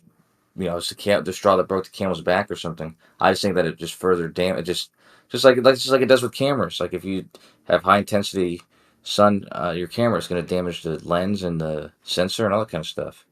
But not like in one go. It's just like your phone too. Your phone can time. get damaged. The sensor can get damaged. So you have to look at eclipses. What? I mean, they don't happen that often to where it would even be an issue. So now you're telling me it's a frequency thing? Because the mainstream news and the whole like NASA space, like the government NASA space conglomerate operation will tell you to absolutely never look at an eclipse because it can damage your eyes. That's what they'll say. And don't look at the eclipse with your phone either because it can damage the you have to actually pixels. Yeah, so, okay, we know sunburns are a real thing. People get sunburns, and they do go to doctors for sunburns. They go to doctors just roasted. So that's a real thing. There's billions of doctors, millions, however many of cases of people that had really bad sunburn. They went to the doctor gave them a cream or whatever it is, to help with the pain, or maybe some aloe or whatever it may be. And or they even give like painkillers, I think, for sunburns too, I think, in some cases, don't they? So anyways, they have all those crazy, so they do have they probably have like cortisone shots. Who knows? They have different things for them. My point is, though, is that if the sun did that to the eyes, where are all the cases of people showing the actual eye damage from it? That's what I'm saying. I don't think that would be a thing because I'm saying it's not a one-off thing. Just like skin cancer is not from it's like one really sunny day or something like that. It's just it doesn't make it better. It's it's sort of something that adds on to the damage. But like I said, I don't think that it's I don't think it's not gonna kill you. It's not gonna make you blind or anything like that. It made me not be able to see for a few minutes, but that went away pretty quickly. Just a few minutes? Yeah, I mean, until my eyes adjusted. I had to not look back up there, and that's when I got built. That's when I put the trash bags over my sunglasses. And actually, my eyes were getting damaged just from looking at it with my sunglasses. Like I couldn't see properly for a few minutes. Yeah, I had to put trash bags over it.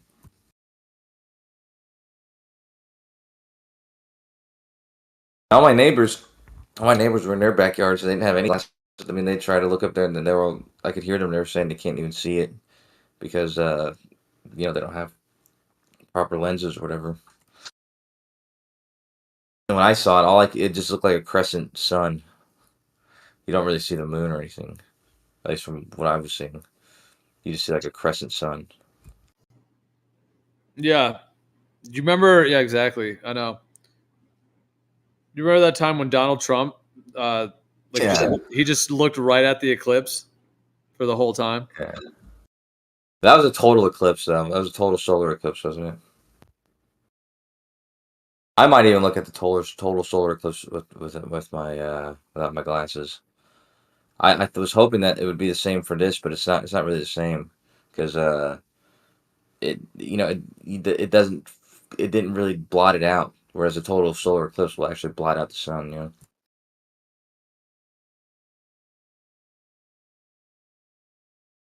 Yeah, I think it's definitely an electromagnetic phenomenon with light, magnetic fields,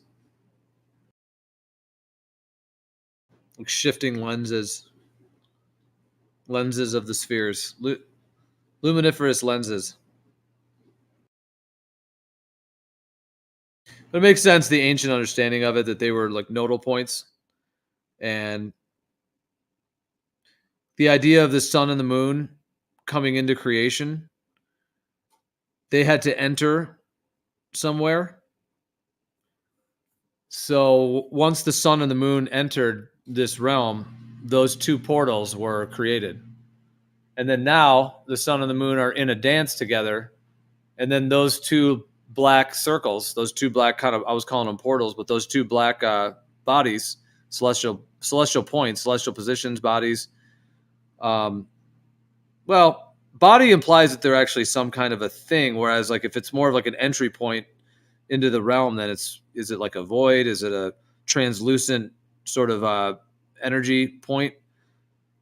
Like usually it's translucent until the sun and the moon that are in that dance, they reach back to that birth point, which is why eclipses are connected to births and rebirths symbolically in the world.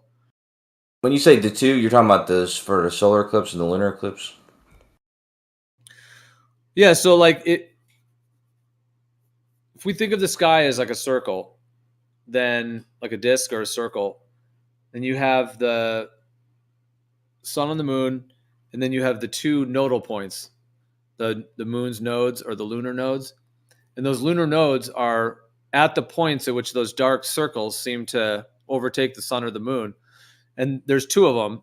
There's two black holes, as it were, and they're both 180 degrees opposite of each other, and they're always 180 degrees from each other. So they're always 180, the direct opposite each other. That's like the north node and the south node is what they're referred to as, and that's like Rahu and Ketu in the Vedic traditions. And they often saw it as like a dragon that was like swallowing the sun, etc. But anyways, those 2 points, those two like circle areas, we don't seem to see them usually, but during an eclipse, they reveal themselves. And so you have like those 2 points, those lunar nodes that are 180 degrees from each other in the sky. Those are always 180 degrees. And then they're moving at what's called a retrograde cycle. And it's an 18-year, it's like 18.7 year retrograde cycle. So it's always in retrograde. It never moves in direct motion. It's always in retrograde. And it's making about an 18-year cycle, 18, 19-year, to make a whole movement throughout the entire sky. And then the sun and the moon are doing their dance every month, the full moon, the new moon, the full moon, the crescent, the quarter moon, etc., going through all the phases. And the phases of the moon, the new moon and the full moon cycle, then syncs up with the lunar nodes. And then that's when we get an eclipse. So either a full moon or a new moon, which is the solar and lunar eclipse, as it were, respectively, have to line up with those lunar nodes that are on that 19-year retrograde cycle. And then essentially when they all line up, you get either a total eclipse or a partial eclipse. So it's like those 4 objects are all lining up, and then you get either a total or a partial or annual. You get all these different eclipse types. Well, don't you find it kind of coincidental that I guess based on what you're saying, it's not that coincidental that it occurs at the same time as a lunar eclipse, a full moon, because I guess if it's synced up with it, but it does. It is interesting though that and it always does sync up exactly with a lunar eclipse, a full moon. But the new moon syncs up with the solar eclipse, which you think would have nothing to do with the sun, because it's a new moon. So it's like the new moon, unless it does have something to do with the sun and the moon's position. That would actually be a pretty extreme coincidence. And then also the fact that they always occur within 2 weeks of one another. Like if there's an eclipse, a lunar eclipse is usually a solar eclipse like 2 weeks later. Yeah, because those lunar nodes, the north node and the south node that are 180 degrees from each other, those are in their cycle. And so, yeah, if there's a new moon or a full moon that lines up with those nodes, then you'll get an eclipse. And the thing is that those nodes move fairly slow. I mean, a 19-year retrograde cycle, it's quite slow. So that's not really moving that fast considering, meaning, I mean, you break that down. I mean, that's, well, if you have 12 signs in the zodiac, as it were, and then, you're looking at, what did I say, 19. So, I mean, it's like it takes like pretty much almost 2 years to go through one sign. So anyways, it's moving very slow. So if you have a position when the sun, let's say, because the moon moves faster. So let's say through the zodiac. So the sun,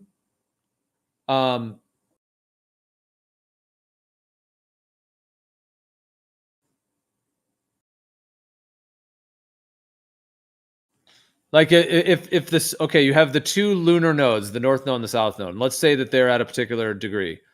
If the sun is aligning with one of those nodes, then the potential for an eclipse becomes active, because within that cycle, anytime that it's conjoining one of those nodes, either the north or the south node, whenever the sun is, the moon is only 14 days roughly from being either in a full moon or a new moon. It's always within 14 days. So that's why it can happen twice like that in a month. And you can get, because when the sun's there, the sun moves slower through the zodiac, so that the 19 years, remember, it takes the sun 1 year to go around the zodiac. So the sun is 1 year, but the moon is 1 month. So it's like a 12th, it's that much faster, basically. Obviously, it takes the moon a month, but it takes the sun a year, and it takes the lunar nodes 19 years. So the sun, even though the 19-year thing is very slow, the sun is still going to line up with that north node or the south node, when it gets there. And then the 19-year cycle is so slow that that's almost irrelevant. So during that time when the sun's there, then yeah, when you get a full moon or a new moon or any full or new moons around that time, it's gonna line up with the potential for the eclipse. But like the idea that those two like black things are actually like the entry points or the birth points makes a lot of sense. That when they all line up, there's like an alchemy, because the moon is gone. It's like a new moon. The moon, as far as we can see, has disappeared. But during the solar and lunar, we see the certain like kind of absorption of light, darkness, basically, that overtakes those objects. So from that perspective, I think that's much more the way the ancients always saw it, in terms of a cyclical connection between these nodal points and between the kind of birth and death cycles on Earth, because it's connected to birth and rebirth. The marriage of the sun and the moon during an eclipse, and it's like they're kissing each other. They're kind of fusing and cycling and shifting through like a lens change. Well, I mean, I think that there's a relationship between them as well. But I mean, of course, that's what my model says, is that there's a relationship between their positions or whatever. But I mean, because that makes, I mean, you have to agree that does make sense that they would occur on the phase. So the new moon in the solar eclipse, the full moon and the eclipse, and all that kind of stuff. It does make sense, especially when you look at stuff like the distance. Because based on whatever the distance of the moon is, it actually is consistent with like this Ring of Fire eclipse we had and stuff like that. Yeah, I mean, it is interesting though that I didn't realize there actually is a lot behind that. What again? A K2 and what are they called? I forget. Rahu and K2. Oh, okay, Rahu. Yeah, it makes sense. I mean, they were probably also noticing that they coincide. You know, they coincide with the phases and all that kind of stuff. And it does look like there's a shadow in both this parts of the sky, but of course, like I said, my model just has a description of what that shadow is in either case. In one case, it's the silhouette of the moon; in the other case, it's the Earth's shadow. But I mean, yeah. I guess what exactly is Ryu K2? Because it is a dark body, I guess. Like it is a shadow, but is it like a shadow of a specific thing, or is it just a dark body?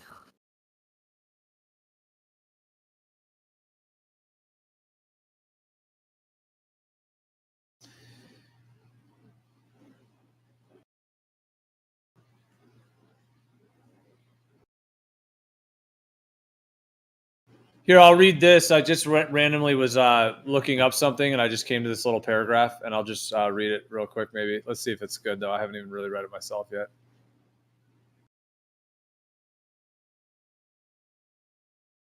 All right, yeah, I'll read it.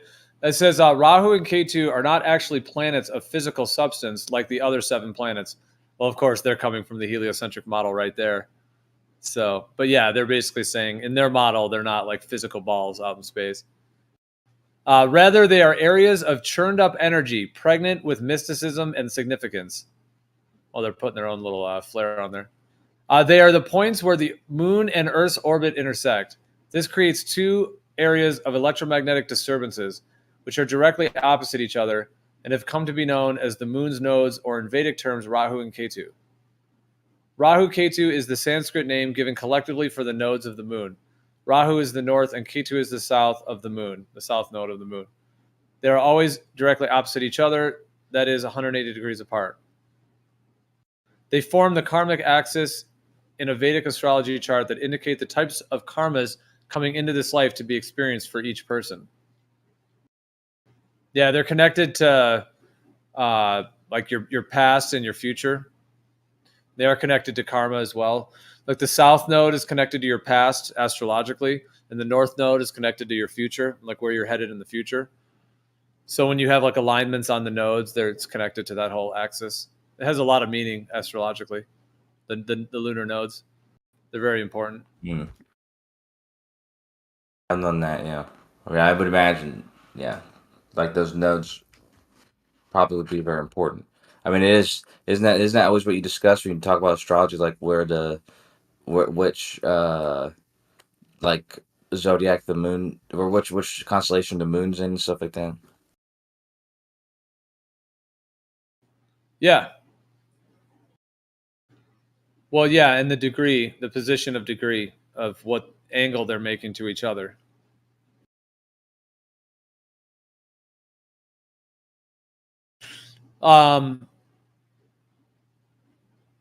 You can also be born with the lunar nodes in a particular position in your birth chart as well. So, and then you can even have like a personal eclipse when, let's say you're, I'm just going to make up some things. Let's say your north node. Okay, your north node is at 15 degrees Gemini.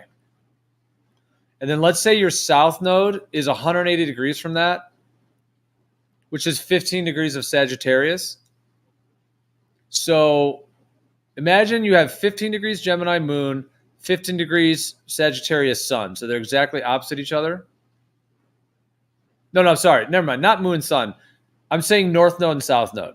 What I'm saying is that if you're born in a place where your north node, or you're born at a time where your north node is at 15 degrees of Gemini, your south node is at 15 degrees of Sagittarius.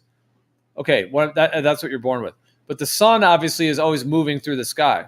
But when the sun gets to 15 degrees of Gemini, and if it has a full moon or a new moon, you're going to have like a personal eclipse. Like astrologically and energetically. And you can take advantage of that actual energy point.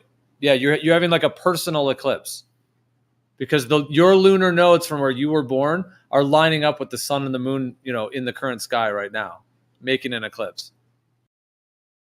Yeah, that's interesting. Yeah, I see what you're saying. Like not like an actual visual one, but just one, just the position wise, right? Yeah. Yep. That's pretty interesting, man.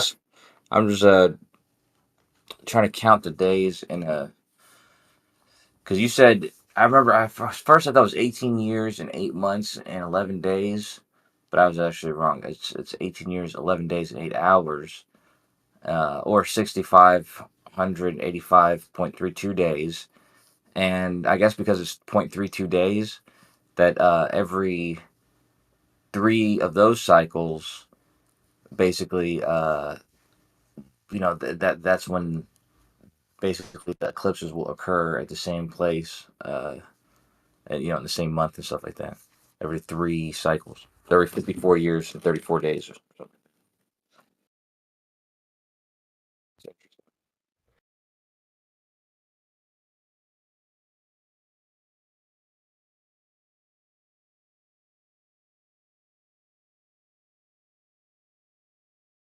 You were saying earlier about the kind of the, like, I forgot how the words you said it, but you said it was kind of put in place, like this, like the order of the eclipses and all that kind of stuff, and Wait, like sorry. Before, I said 18.7. Remember?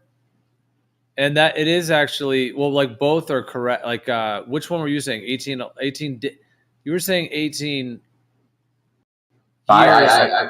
There's 2 numbers: 18 years, 11 days, or 18.7 or 18.6. This is 18.61. It says here, because the orbital plane of the moon precesses in space, the lunar nodes also precess around the ecliptic, completing one revolution called a draconic or nodal period in 18.612958 years, or 6,798 days. The nodes. That's about the nodes. Yeah, so this says this is not the same length as the Saros. So the Saros cycle, yeah. So there's a couple slight ways, because it depends on whether you're talking about it coming around in the back place. It depends on whether you're discussing it coming back to the same place in the zodiac, like in the stars, versus it coming around to the same position over Earth. There's that difference as well. Right. And that's like the difference between, like, yeah, makes sense. Yeah. It's like a procession. I remember both numbers too. Like I remember, for some reason, I remember 18 years and 8 months, but then, and I thought it was 18 years, 8 months, and 11 days. But I think I maybe remember that wrong. It was 18 years, 11 days, 8 hours.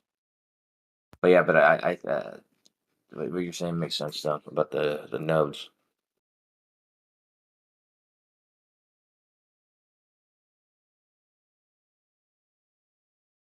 Yeah, what were you saying though? I kind of interrupted. Go back to that just so we could just the numbers, because I had said 18.7, and I guess it's technically 18.6. Maybe I rounded up a little bit there, but if that, yeah. So I just wanted to, yeah, because then you had said that other. I always knew it's like right up, almost to 19. Yeah, I don't even remember. Oh no, I was saying that you were talking about earlier about, I forgot the words that you used, but you said like the eclipse cycle or the lunar cycle or something like that was some sort of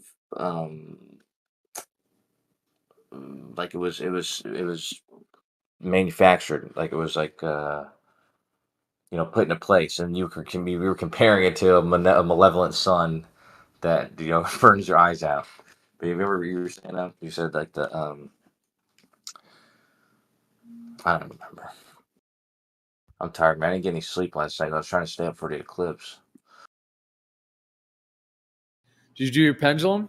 You got the Elias effect? It's all. You got it. All right, dude. Sweet. I'm just gonna pretend like you did it. Okay. I was like, I thought I told you I did, but okay, yeah. Nice. I wanted to, man, but it's actually, I was trying to create a small one, But even creating a small one is difficult to do because you got to build like the structure for for a heavy thing to hang from. So it's just a whole thing. How could no one have done this? I mean, it's not that difficult. Like, I'm not saying that.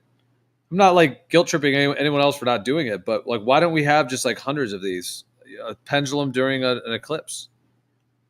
I mean, like I said, it's hard enough to observe the eclipse alone. For me, at least, I had to stay up and everything. I was hoping to do a Foucault's pendulum, but I didn't have it ready by today. But isn't this supposed to be Hopefully by science? April. Isn't this don't we live in this supposedly science world that everything should be tested and done a million times over? Yeah, but only a few people actually credence to that claim about the Elias effect. You know what I mean? For it to be something that a lot of people would be engaging in, it would have to be something that a lot of people, actually thought was, actually happened or whatever. I mean, I'm down for doing it, but I think most people probably don't even know about the Elias effect. So Yeah, they've removed it from science, basically from mainstream stuff. Yeah, they don't seem to want to validate it or check it or do anything. They just want to suppress it, and no one that's else is not doing true. Fair, actually, because sure, there's people who haven't done it, but that is, I mean, you can't blame those people that have. You haven't done it. You can't blame everyone who hasn't done it, but there are people who have done it, and it's both been confirmed and not confirmed. So I think at this point, it's like it's, what do you call that? Like not substantial, or it's inconclusive at this point, which is why I would like to do it. But I think, yeah, because there's people I heard there was somebody who repeated it, and I've also heard that Elias was the only one who gotten that. Well, let's say that somebody else did repeat it and got the same effect, but other people did it and did not get the effect. So, uh, for most people, it's kind of something that's not really on the radar. You did it, Gio? Did you set one up, Gio?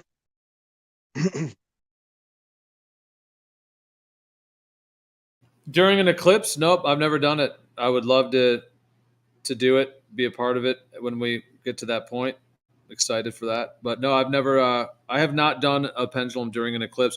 But I don't know that anyone, well, there's the what we're talking about is essentially, what they call a Foucault's pendulum, but essentially it's just a pendulum swinging. And that there's this effect that was referred to as the Elias effect, who is named after is it George Elias? Who he won like a Nobel Prize. Actually, he was very intelligent and very capable, etc. And he recorded apparently these effects that if you have a pendulum swinging, that's doing its thing, processing during an eclipse. Apparently, there are, I suppose, what could be categorized as what they might call anomalous phenomenon, but essentially, like the pendulum is seen to like slow down and then it changes the direction of precession while the eclipse is happening. And then after the eclipse is over, it'll right itself and go back to going the way it was going before the eclipse. So it's like it temporarily changes the direction of the precession in relation to the exactitude of the eclipse occurring, is apparently one of the effects. And it's just virtually never been replicated. I mean, there's a couple claimed, but there's a couple claimed. They said it was inconclusive. Who knows how well they did it or what they. But yeah, there's really been virtually none that have really been done really well to show it and to replicate it. So we still need to do it. It's like still an outstanding thing that needs to be done. It's almost like some of the results that like Dayton Miller claimed with Dayton Miller recorded with his laser interferometry, right? Because he said that the sun and the seasons were affecting the readings.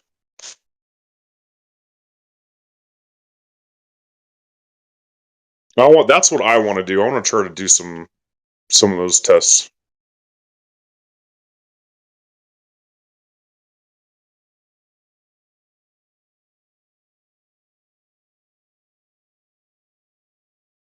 Yeah, absolutely. Dude, there's so much awesome stuff we can do that would give a lot of more information. Stuff that really just hasn't been done yet at the end of the day. It's like, it's cutting edge. Get it? Yeah. Like you could easily too, like you could drive up to Prudhoe Bay and like, you know, do tests there and tests like, yeah, I guess like maybe, yeah, like you could do, yeah, all the way up in Prudhoe Bay, that would be sea level. And then like you could do, yeah, like you could pretty much do tests from all the way from Prudhoe Bay, like down. And you could do them all at the same altitude at sea level and even try, I don't know, yeah, that just would be so fun. It is really exciting, right?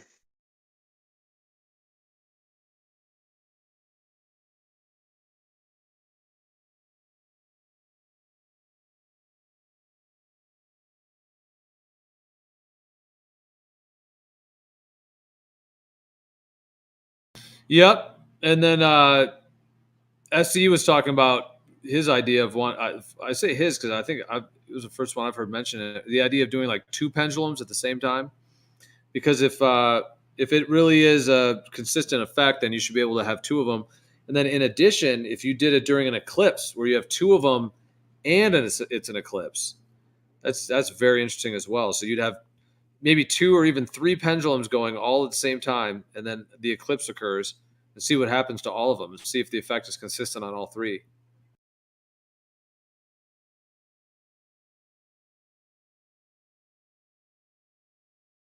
But yeah, there's so many things that need to be done really for the first time, as long as as far as we know in our modern era, you know, this modern. Yeah. Yeah, we should like, yeah, it'd be so cool to try to team up on some of this stuff.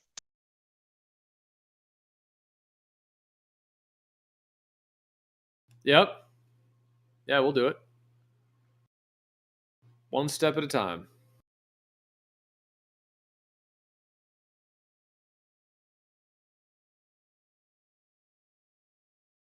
Yeah, and I imagine there'll be many globe Earth proponents, as it were, that will actually want to be involved as well.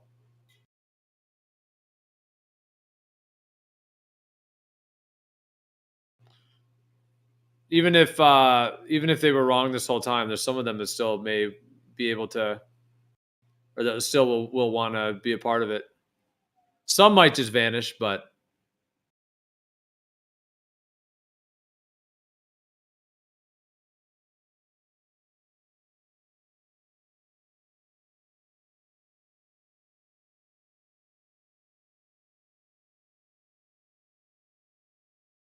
yeah, there's a lot of great tests. I mean, that pendulum one is not even that hard. It's not even that. I mean, that one's not even. I mean, it does take the time, the effort, the setup, but it's really shocking that no one's done that. For all these years of the full cost pendulum, and no one in mainstream ever has done one during an eclipse, even though there's this claimed effect. The thing is, there would be no explanation for it on the globe model. So no wonder they've kind of suppressed it and not focused on it and purposefully kind of. It's like it would like point more towards like ether fit, like, you know, like ether physics stuff. Geo, would that be the implication? Well, I mean, there's many avenues that we could discuss of potentials of all the implications for it in terms of that as well. But I would just say on a foundational level, they claim on the globe Earth model that the pendulum is precessing because the globe is rotating. So that's the cause, like precession because the globe is rotating, and essentially it's rotating it's like precessing kind of under the pendulum is partly how it's explained, because the pendulum is swinging on a ball joint that's supposed to be trying to swing freely. So that's the idea. Now, when there's an eclipse in the globe model, that means that the moon and the sun out in space are all lined up in a line, which they call a syzygy, is the name for that. Three celestial objects all lined up in a line. So you have the Earth, the moon, and the sun all lined up in a line. So if that's what it is in the heliocentric model, just the fact that the moon, rock, and the sun sphere in their model are way out there, if the pendulum precessing is actually due to the rotation of the spherical Earth, then there would be no reason or no connecting point between the pendulum actually changing its precession direction just because an eclipse is happening. Meaning that in order for the pendulum to, if the pendulum is related to Earth spin, then the only way to get the pendulum to go the other way would be to either change the direction of the motion of the Earth 180 degrees to go the other way, or they claim you'd have to be in a different hemisphere, either the north or south. But if you're in one hemisphere in one position and it's precessing one way, and if it does change its precession direction or is affected by the eclipse, then that would indicate that it's not necessarily Earth rotation that's causing it, because if it was, it would have just kept precessing normal. Just the fact that there's a rock moon and a spherical sun out there, two balls out there, just because those are lining up should not change the fact that the Earth is rotating. And that, in their model, that's the claim of why the pendulum precesses. Earth rotation, pendulum precess. So the Earth didn't stop rotating, or it didn't rotate the other way. However, if the pendulum changes, then it shows that there is some kind of a mechanism, of some sort that is actually between the eclipse, or the medium, the eclipse itself, that there's some actual effect, perhaps electromagnetic, connected to the electromagnetic field, which, that does get into with ether and the magnetic field of the Earth. But it shows that there's an actual connection between the sky and the ground that doesn't fit on the materialistic heliocentric model that they have.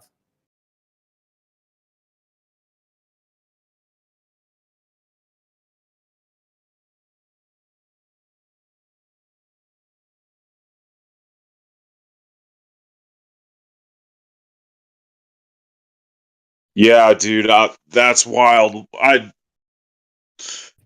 definitely, man, I'm gonna try to do that next eclipse. I wish I would have known of that.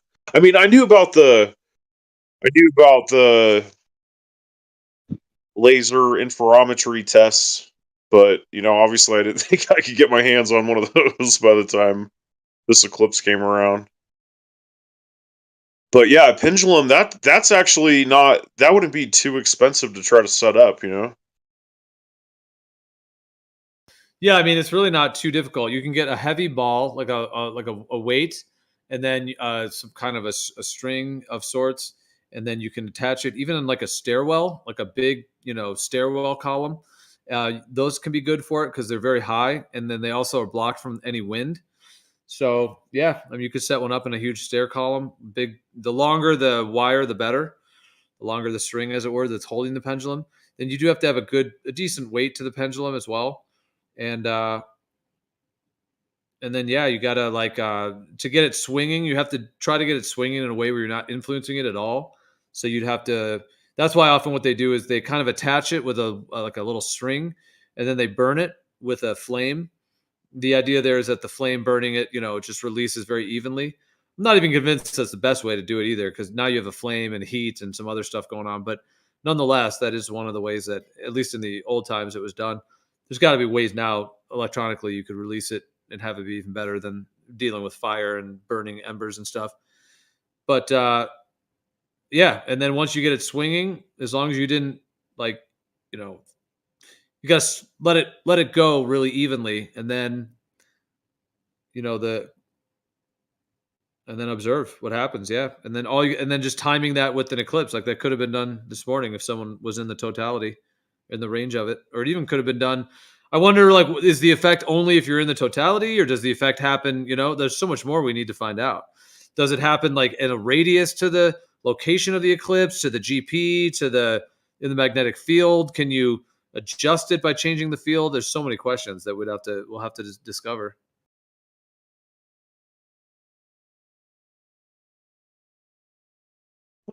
So I was in the totality of it today, and dead center of it pretty much. And look at my shadow, man. Like, I thought it was so weird. Like, the outline of it has like this fuzz. It's weird, man.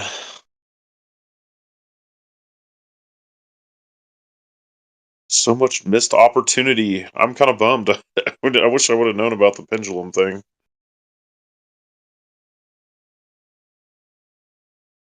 What makes it give it that fuzz? It's so weird. It was just like, I don't know, for some reason the light's not like, like normally when you're in the sunlight, it has like a clean edge, like your shadow does.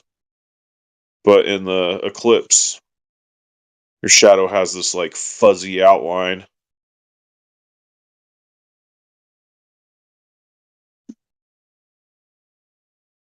Yeah. Yeah, and there's also like that where you see like a million little images of the moon on the ground. That's pretty cool. Those like shadows. Yeah, I didn't see that. I was trying to be cognizant. It was like, I think we had like 4.5 minutes or something where I was at. I don't know. I didn't notice anything. I just saw my fuzzy shadow.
Dude, this lab, Linda, is so dope. Like, so we used to live on the Oregon coast, and I could literally like out. So we lived on the Oregon coast, and I'd take him to the ocean like every day, and